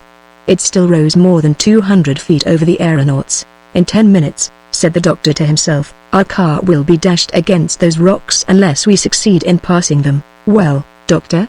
queried Joe. "Keep nothing but our pemmican, and throw out all the heavy meat." Thereupon the balloon was again lightened by some 50 pounds, and it rose very perceptibly, but that was of little consequence, unless it got above the line of the mountain tops. The situation was terrifying. The Victoria was rushing on with great rapidity. They could feel that she would be dashed to pieces, that the shock would be fearful. The doctor glanced around him in the car. It was nearly empty. "If needs be, Dick, hold yourself in readiness to throw over your firearms." "Sacrifice my firearms?" repeated the sportsman, with intense feeling. "My friend, I ask it. It will be absolutely necessary, Samuel." "Doctor, your guns, and your stock of powder and ball might cost us our lives. We are close to it," cried Joe. 60 feet. The mountain still overtopped the balloon by 60 feet. Joe took the blankets and other coverings and tossed them out. Then, without a word to Kennedy, he threw over several bags of bullets and lead. The balloon went up still higher. It surmounted the dangerous ridge, and the rays of the sun shone upon its uppermost extremity. But the car was still below the level of certain broken masses of rock, against which it would inevitably be dashed. "Kennedy! Kennedy! Throw out your firearms, or we are lost!" shouted the doctor. "Wait, sir, wait one moment!" they heard Joe exclaim, and, looking around, they saw Joe disappear over the edge of the balloon. "Joe! Joe!" cried Kennedy. "Wretched man!" was the doctor's agonized expression. The flat top of the mountain may have had about 20 feet in breadth at this point, and, on the other side, the slope presented a less declivity. The car just touched the level of this plain, which happened to be quite even, and it glided over a soil composed of sharp pebbles that grated as it passed. "We're over it! We're over it! We're clear!" cried out an exulting voice that made Ferguson's heart leap to his throat. The daring fellow was there, grasping the lower rim of the car, and running a foot over the top of the mountain, thus lightening the balloon of his whole weight. He had to hold on with all his strength, too, for it was likely to escape his grasp at any moment. When he had reached the opposite declivity, and the abyss was before him, Joe, by a vigorous effort, hoisted himself from the ground, and, clambering up by the cordage, rejoined his friends. That was all. He coolly ejaculated, "My brave Joe! My friend!" said the doctor, with deep emotion. "Oh! What I did," laughed the other, "was not for you, it was to save Mr. Kennedy's rifle. I owed him that good turn for the affair with the Arab. I like to pay my debts, and now we are even," added he, handing to the sportsman his favorite weapon. "I'd feel very badly to see you deprived of it." Kennedy heartily shook the brave fellow's hand, without being able to utter a word. The Victoria had nothing to do now but to descend. That was easy enough, so that she was soon at a height of only 200 feet from the ground, and was then in equilibrium. The surface seemed very much broken as though by a convulsion of nature. It presented numerous inequalities, which would have been very difficult to avoid during the night with a balloon that could no longer be controlled. Evening was coming on rapidly, and, notwithstanding his repugnance, the doctor had to make up his mind to halt until morning. "We'll now look for a favorable stopping place," said he. "Ah," replied Kennedy, "you have made up your mind, then, at last?" "Yes, I have for a long time been thinking over a plan which we'll try to put into execution. It is only 6 o'clock in the evening, and we shall have time enough. Throw out your anchors, Joe." Joe immediately obeyed, and the 2 anchors dangled below the balloon. "I see large forests ahead of us," said the doctor. "We are going to sweep along their tops, and we shall grapple to some tree, for nothing would make me think of passing the night below, on the ground." "But can we not descend?" asked Kennedy. "To what purpose? I repeat that it would be dangerous for us to separate, and, besides, I claim your help for a difficult piece of work." The Victoria, which was skimming along the tops of immense forests, soon came to a sharp halt. Her anchors had caught, and, the wind falling as dusk came on, she remained motionlessly suspended above a vast field of verdure, formed by the tops of a forest of sycamores. Chapter 41. A Struggle of Generosity. The Last Sacrifice. The Dilating Apparatus. Joe's Adroitness. Midnight. The Doctor's Watch. Kennedy's Watch. The latter falls asleep at his post. The fire. The howlings of the natives. Out of range. Dr. Ferguson's first care was to take his bearings by stellar observation, and he discovered that he was scarcely 25 miles from Senegal. "All that we can manage to do, my friends," said he, after having pointed his map, is to cross the river, but, as there is neither bridge nor boat, we must, at all hazards, cross it with a balloon, and, in order to do that, we must still lighten up. But I don't exactly see how we can do that," replied Kennedy, anxious about his firearms, "unless one of us makes up his mind to sacrifice himself for the rest, that is, to stay behind, and, in my turn, I claim that honor." "You, indeed," remonstrated Joe, "ain't I used to? The question now is, not to throw ourselves out of the car, but simply to reach the coast of Africa on foot. I am a first-rate walker, a good sportsman, and I'll never consent to it," insisted Joe. "Your generous rivalry is useless, my brave friends," said Ferguson. "I trust that we shall not come to any such extremity. Besides, if we did, instead of separating, we should keep together, so as to make our way across the country in company." "That's the talk," said Joe. "A little tramp won't do us any harm." "But before we try that," resumed the doctor, "we must employ a last means of lightening the balloon. What will that be?" "I should like to see it," said Kennedy, incredulously. "We must get rid of the cylinder chests, the spiral, and the Bunsen battery. 900 pounds make a rather heavy load to carry through the air." "But then, Samuel, how will you dilate your gas?" "I shall not do so at all. We'll have to get along without it, but, listen, my friends, I have calculated very exactly the amount of ascensional force left to us, and it is sufficient to carry us everyone with the few objects that remain. We shall make in all a weight of hardly 500 pounds, including the 2 anchors which I desire to keep. Dear Doctor, you know more about the matter than we do. You are the sole judge of the situation. Tell us what we ought to do, and we will do it." "I'm at your orders, Master," added Joe. "I repeat, my friends, that however serious the decision may appear, we must sacrifice our apparatus." "Let it go, then," said Kennedy, promptly. "To work," said Joe. It was no easy job. The apparatus had to be taken down piece by piece. First, they took out the mixing reservoir, then the one belonging to the cylinder, and lastly the tank in which the decomposition of the water was effected. The united strength of all 3 travelers was required to detach these reservoirs from the bottom of the car in which they had been so firmly secured, but Kennedy was so strong, Joe so adroit, and the doctor so ingenious, that they finally succeeded. The different pieces were thrown out, one after the other, and they disappeared below, making huge gaps in the foliage of the sycamores.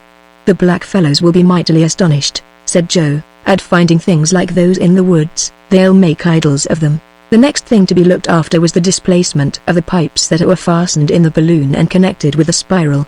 Joe succeeded in cutting the caoutchouc jointings above the car, but when he came to the pipes he found it more difficult to disengage them, because they were held by their upper extremity and fastened by wires to the very circlet of the valve. Then it was that Joe showed wonderful adroitness. In his naked feet, so as not to scratch the covering, he succeeded by the aid of the network, and in spite of the oscillations of the balloon, in climbing to the upper extremity, and after 1,000 difficulties, in holding on with one hand to that slippery surface, while he detached the outside screws that secured the pipes in their place. These were then easily taken out, and drawn away by the lower end, which was hermetically sealed by means of a strong ligature. The Victoria, relieved of this considerable weight, rose upright in the air and tugged strongly at the anchor rope. About midnight this work ended without accident, but at the cost of most severe exertion, and the trio partook of a luncheon of pemmican and cold punch, as the doctor had no more fire to place at Joe's disposal. Besides, the latter and Kennedy were dropping off their feet with fatigue. "Lie down, my friends, and get some rest," said the doctor.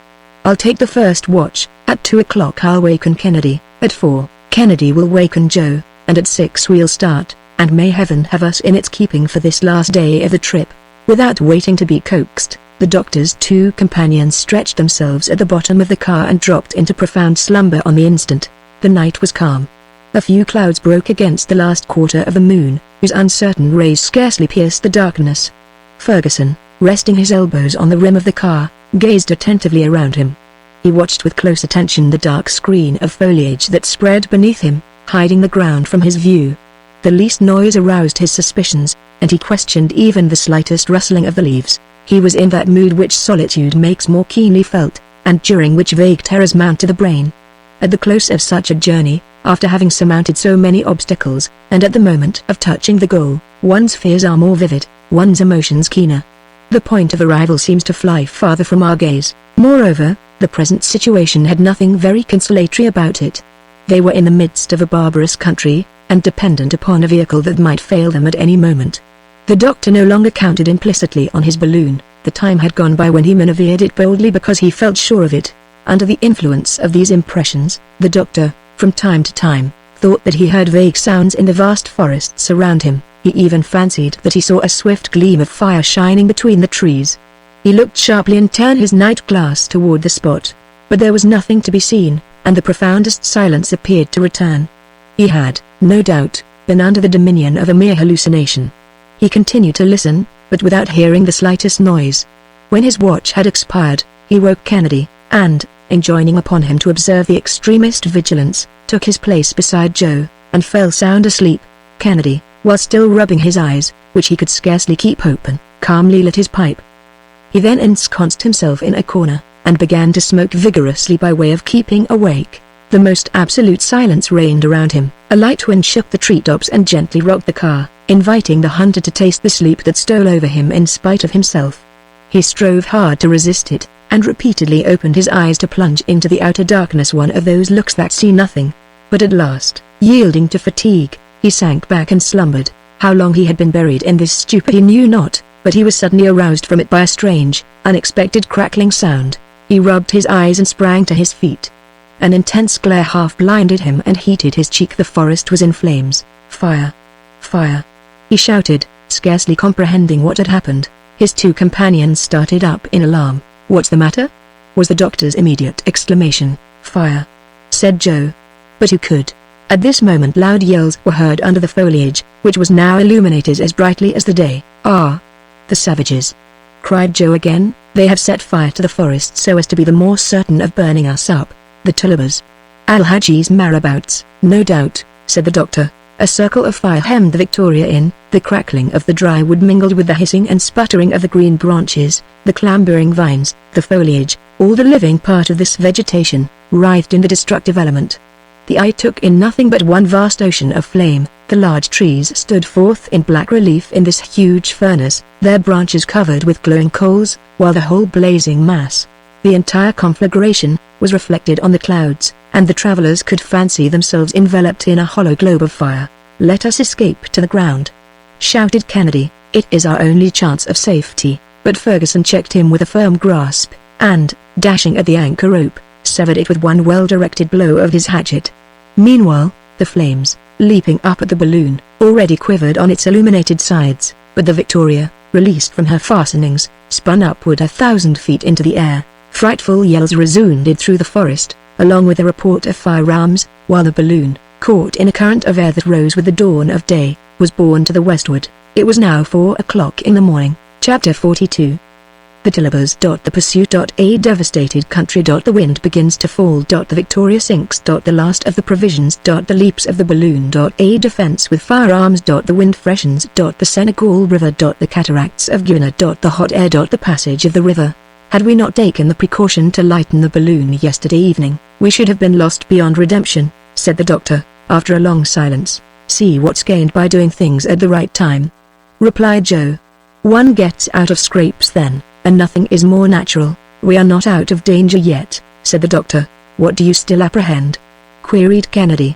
The balloon can't descend without your permission, and even were it to do so, Dick. Look, they had just passed the borders of the forest, and the three friends could see some 30 mounted men clad in broad pantaloons and the floating bournouses. They were armed, some with lances, and others with long muskets, and they were following, on their quick, fiery little steeds, the direction of the balloon, which was moving at only moderate speed. When they caught sight of the aeronauts, they uttered savage cries, and brandished their weapons. Anger and menace could be read upon their swarthy faces, made more ferocious by thin but bristling beards. Meanwhile they galloped along without difficulty over the low levels and gentle declivities that lead down to the Senegal. It is, indeed, they, said the doctor, the cruel Tullibers, the ferocious marabouts of Al-Hadji. I would rather find myself in the middle of the forest encircled by wild beasts than fall into the hands of these banditti. They haven't a very obliging look, assented Kennedy, and they are rough, stalwart fellows. Happily those brutes can't fly, remarked Joe, and that's something. See, said Ferguson, those villages in ruins, those huts burned down, that is their work. Where vast stretches of cultivated land were once seen, they have brought barrenness and devastation. At all events, however, interposed Kennedy, they can't overtake us, and, if we succeed in putting the river between us and them, we are safe. Perfectly, Dick, replied Ferguson, but we must not fall to the ground. And, as he said this, he glanced at the barometer. In any case, Joe, added Kennedy, it would do us no harm to look to our firearms. No harm in the world, Mr. Dick. We are lucky that we didn't scatter them along the road. My rifle, said the sportsman. I hope that I shall never be separated from it. And so saying, Kennedy loaded the pet piece with the greatest care, for he had plenty of powder and ball remaining. At what height are we? He asked the doctor. About 750 feet, but we no longer have the power of seeking favorable currents, either going up or coming down. We are at the mercy of the balloon. That is vexatious, rejoined Kennedy. The wind is poor, but if we had come across a hurricane like some of those we met before, these vile brigands would have been out of sight long ago. The rascals follow us at their leisure, said Joe. They're only at a short gallop. Quite a nice little ride. If we were within range, sighed the sportsman, I should amuse myself with dismounting a few of them. Exactly, said the doctor, but then they would have you within range also, and our balloon would offer only too plain a target to the bullets from their long guns, and, if they were to make a hole in it, I leave you to judge what our situation would be. The pursuit of the Tilibers continued all morning, and by 11 o'clock the aeronauts had made scarcely 15 miles to the westward. The doctor was anxiously watching for the least cloud on the horizon. He feared, above all things, a change in the atmosphere. Should he be thrown back toward the Niger, what would become of him? Besides, he remarked that the balloon tended to fall considerably. Since the start, he had already lost more than 300 feet, and the Senegal must be about a dozen miles distant. At his present rate of speed, he could count upon traveling only 3 hours longer. At this moment his attention was attracted by fresh cries. The Tilibers appeared to be much excited, and were spurring their horses. The doctor consulted his barometer, and at once discovered the cause of these symptoms. Are we descending? Asked Kennedy. Yes, replied the doctor. The mischief, thought Joe. In the lapse of 15 minutes the Victoria was only 150 feet above the ground, but the wind was much stronger than before. The Tilibers checked their horses, and soon a volley of musketry pealed out on the air. Too far, you fools, bawled Joe.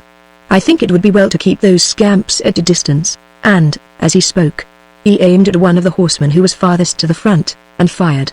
The Tiliber fell headlong, and, his companions halting for a moment, the balloon gained upon them. They are prudent, said Kennedy, because they think that they are certain to take us, replied the doctor, and, they will succeed if we descend much farther. We must, absolutely, get higher into the air. What can we throw out? Asked Joe. All that remains of our stock of pemmican. That will be 30 pounds less weight to carry. Out it goes, sir, said Joe, obeying orders. The car, which was now almost touching the ground, rose again, amid the cries of the Tilibers, but, half an hour later, the balloon was again falling rapidly, because the gas was escaping through the pores of the covering. Ere long the car was once more grazing the soil, and Alhaji's black riders rushed toward it, but, as frequently happens in like cases, the balloon had scarcely touched the surface ere it rebounded, and only came down again a mile away. So we shall not escape, said Kennedy, between his teeth. Throw out our reserved store of brandy, Joe, cried the doctor, our instruments, and everything that has any weight, even to our last anchor, because go they must. Joe flung out the barometers and thermometers, but all that amounted to little, and the balloon, which had risen for an instant, fell again toward the ground. The Tilibers flew toward it, and at length were not more than 200 paces away. Throw out the 2 fowling pieces, shouted Ferguson. Not without discharging them, at least, responded the sportsman, and 4 shots in quick succession struck the thick of the advancing group of horsemen. 4 Tilibers fell, amid the frantic howls and imprecations of their comrades. The Victoria ascended once more, and made some enormous leaps, like a huge gum-elastic ball, bounding and rebounding through the air. A strange sight it was to see these unfortunate men endeavoring to escape by those huge aerial strides, and seeming, like the giant Antuus, to receive fresh strength every time they touched the earth. But this situation had to terminate. It was now nearly noon, the Victoria was getting empty and exhausted, and assuming a more and more elongated form every instant. Its outer covering was becoming flaccid, and floated loosely in the air, and the folds of the silk rustled and grated on each other. Heaven abandons us, said Kennedy. We have to fall, Joe made no answer. He kept looking intently at his master. "No," said the latter, "we have more than £150 yet to throw out." "What can it be, then?" said Kennedy, thinking that the doctor must be going mad. "The car," was his reply. "We can cling to the network. We can hang on in the meshes until we reach the river. Quick! Quick!" And these daring men did not hesitate a moment to avail themselves of this last desperate means of escape. They clutched the network, as the doctor directed, and Joe, holding on by one hand, with the other cut the cords that suspended the car, and the latter dropped to the ground just as the balloon was sinking for the last time. "Hurrah! Hurrah!" shouted the brave fellow exultingly, as the Victoria, once more relieved, shot up again to a height of 300 feet.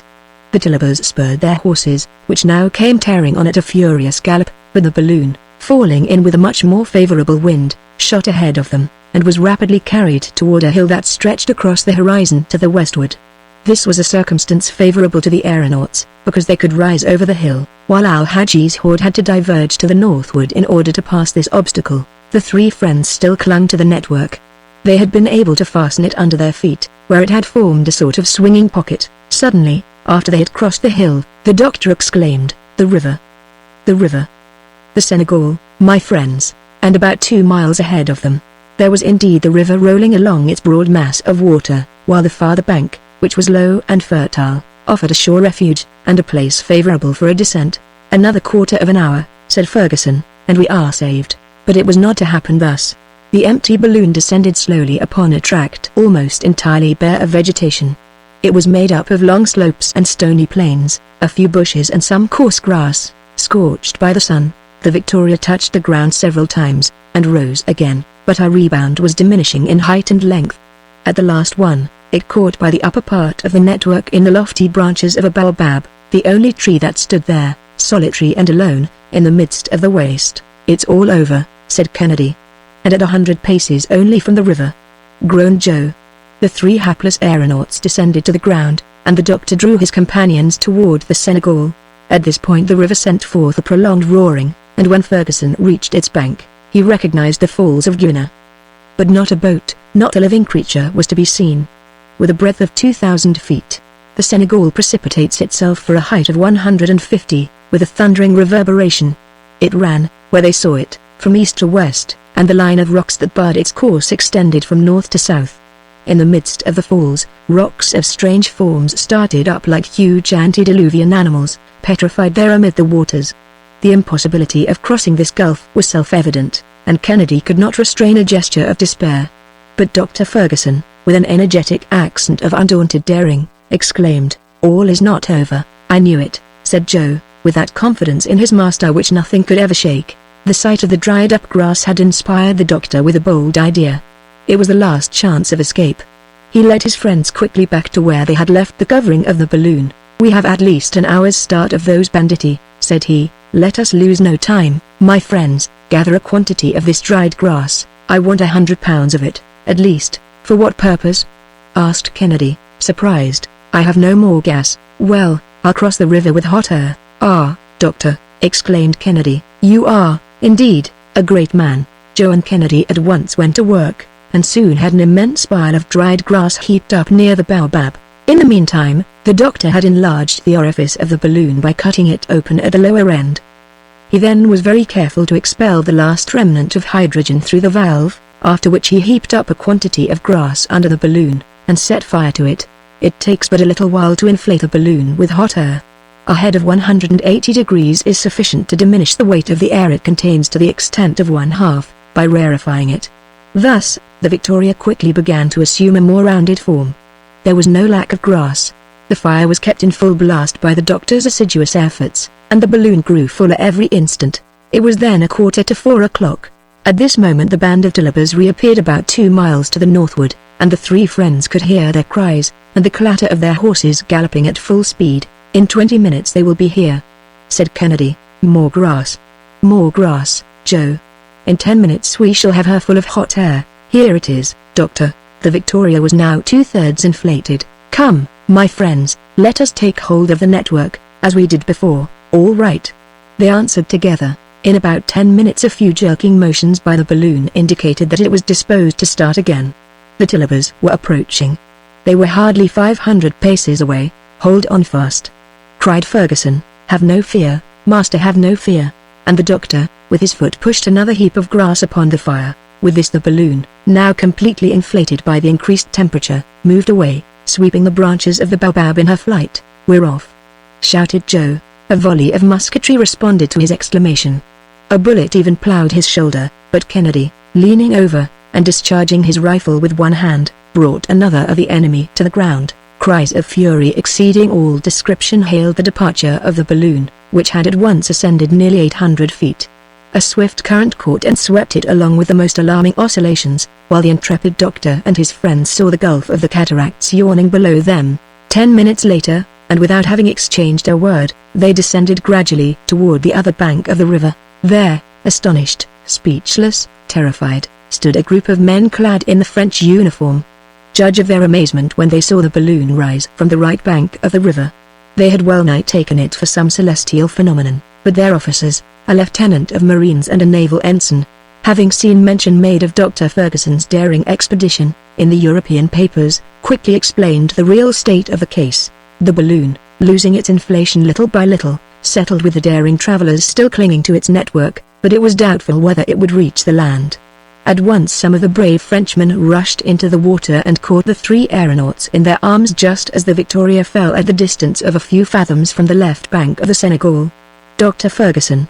exclaimed the lieutenant. "The same, sir," replied the doctor, quietly, and his 2 friends. The Frenchmen escorted our travelers from the river, while the balloon, half empty, and borne away by a swift current, sped on, to plunge, like a huge bubble, headlong with the waters of the Senegal, into the cataracts of Guiana. "The poor Victoria," was Joe's farewell remark. The doctor could not restrain a tear, and extending his hands his 2 friends wrung them silently with that deep emotion which requires no spoken words. Chapter 43. Conclusion. The certificate. The French settlements. The post of Medina. The Basilic. St. Louis. The English frigate. The return to London. The expedition upon the bank of the river had been sent by the governor of Senegal. It consisted of 2 officers, Messrs. Dufresne, Lieutenant of Marines, and Rodamel, Naval Ensign, and with these were a sergeant and 7 soldiers. For 2 days they had been engaged in reconnoitring the most favorable situation for a post at Guiana, when they became witnesses of Dr. Ferguson's arrival. The warm greetings and felicitations of which our travelers were the recipients may be imagined. The Frenchmen, and they alone, having had ocular proof of the accomplishment of the daring project, naturally became Dr. Ferguson's witnesses. Hence the doctor at once asked them to give their official testimony of his arrival at the cataracts of Guiana. "You would have no objection to signing a certificate of the fact, would you?" he inquired of Lieutenant Dufresne. "At your orders," the latter instantly replied. The Englishmen were escorted to a provisional post established on the bank of the river, where they found the most assiduous attention, and everything to supply their wants. And the following certificate was drawn up in the terms in which it appears today, in the archives of the Royal Geographical Society of London. "We, the undersigned, do hereby declare that, on the day herein mentioned, we witnessed the arrival of Dr. Ferguson and his 2 companions, Richard Kennedy and Joseph Wilson, clinging to the cordage and network of the balloon, and that the said balloon fell at a distance of a few paces from us into the river, and being swept away by the current was lost in the cataracts of Guiana. In testimony whereof, we have hereunto set our hands and seals beside those of the persons herein above named, for the information of all whom it may concern.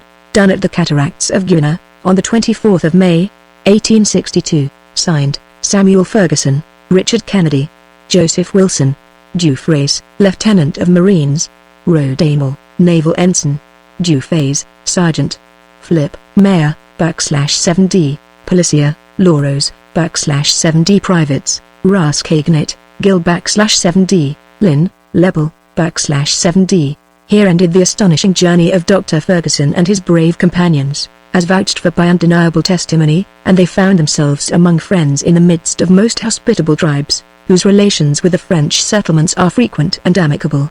They had arrived at Senegal on Saturday, the 24th of May, and on the 27th of the same month they reached the post of Medina, situated a little farther to the north, but on the river. There the French officers received them with open arms, and lavished upon them all the resources of their hospitality. Thus aided, the doctor and his friends were enabled to embark almost immediately on the small steamer called the Basilic, which ran down to the mouth of the river. 2 weeks later, on the 10th of June, They arrived at St. Louis, where the governor gave them a magnificent reception, and they recovered completely from their excitement and fatigue. Besides, Joe said to everyone who chose to listen, "That was a stupid trip of ours, after all, and I wouldn't advise anybody who is greedy for excitement to undertake it. It gets very tiresome at the last, and if it hadn't been for the adventures on Lake Chad and at the Senegal River, I do believe that we'd have died of yawning." An English frigate was just about to sail, and the three travelers procured passage on board of her. On the 25th of June they arrived at Portsmouth, and on the next day at London. We will not describe the reception they got from the Royal Geographical Society, nor the intense curiosity and consideration of which they became the objects. Kennedy set off, at once, for Edinburgh, with his famous rifle, for he was in haste to relieve the anxiety of his faithful old housekeeper. The doctor and his devoted Joe remained the same men that we have known them, excepting that one change took place at their own suggestion. They ceased to be master and servant, in order to become bosom friends. The journals of all Europe were untiring in their praises of the bold explorers, and the Daily Telegraph struck off an edition of 377,000 copies on the day when it published a sketch of the trip. Dr. Ferguson, at a public meeting of the Royal Geographical Society, gave a recital of his journey through the air, and obtained for himself and his companions the golden medal set apart to reward the most remarkable exploring expedition of the year 1862. The first result of Dr. Ferguson's expedition was to establish, in the most precise manner, the facts and geographical surveys reported by Messrs. Bath, Burton, Speke, and others. Thanks to the still more recent expeditions of Messrs. Speke and Grant, de Heukelin and Montsaint-Jean, who have been ascending to the sources of the Nile, and penetrating to the center of Africa, we shall be enabled ere long to verify, in turn, the discoveries of Dr. Ferguson in that vast region comprised between the 14th and 33rd degrees of east longitude,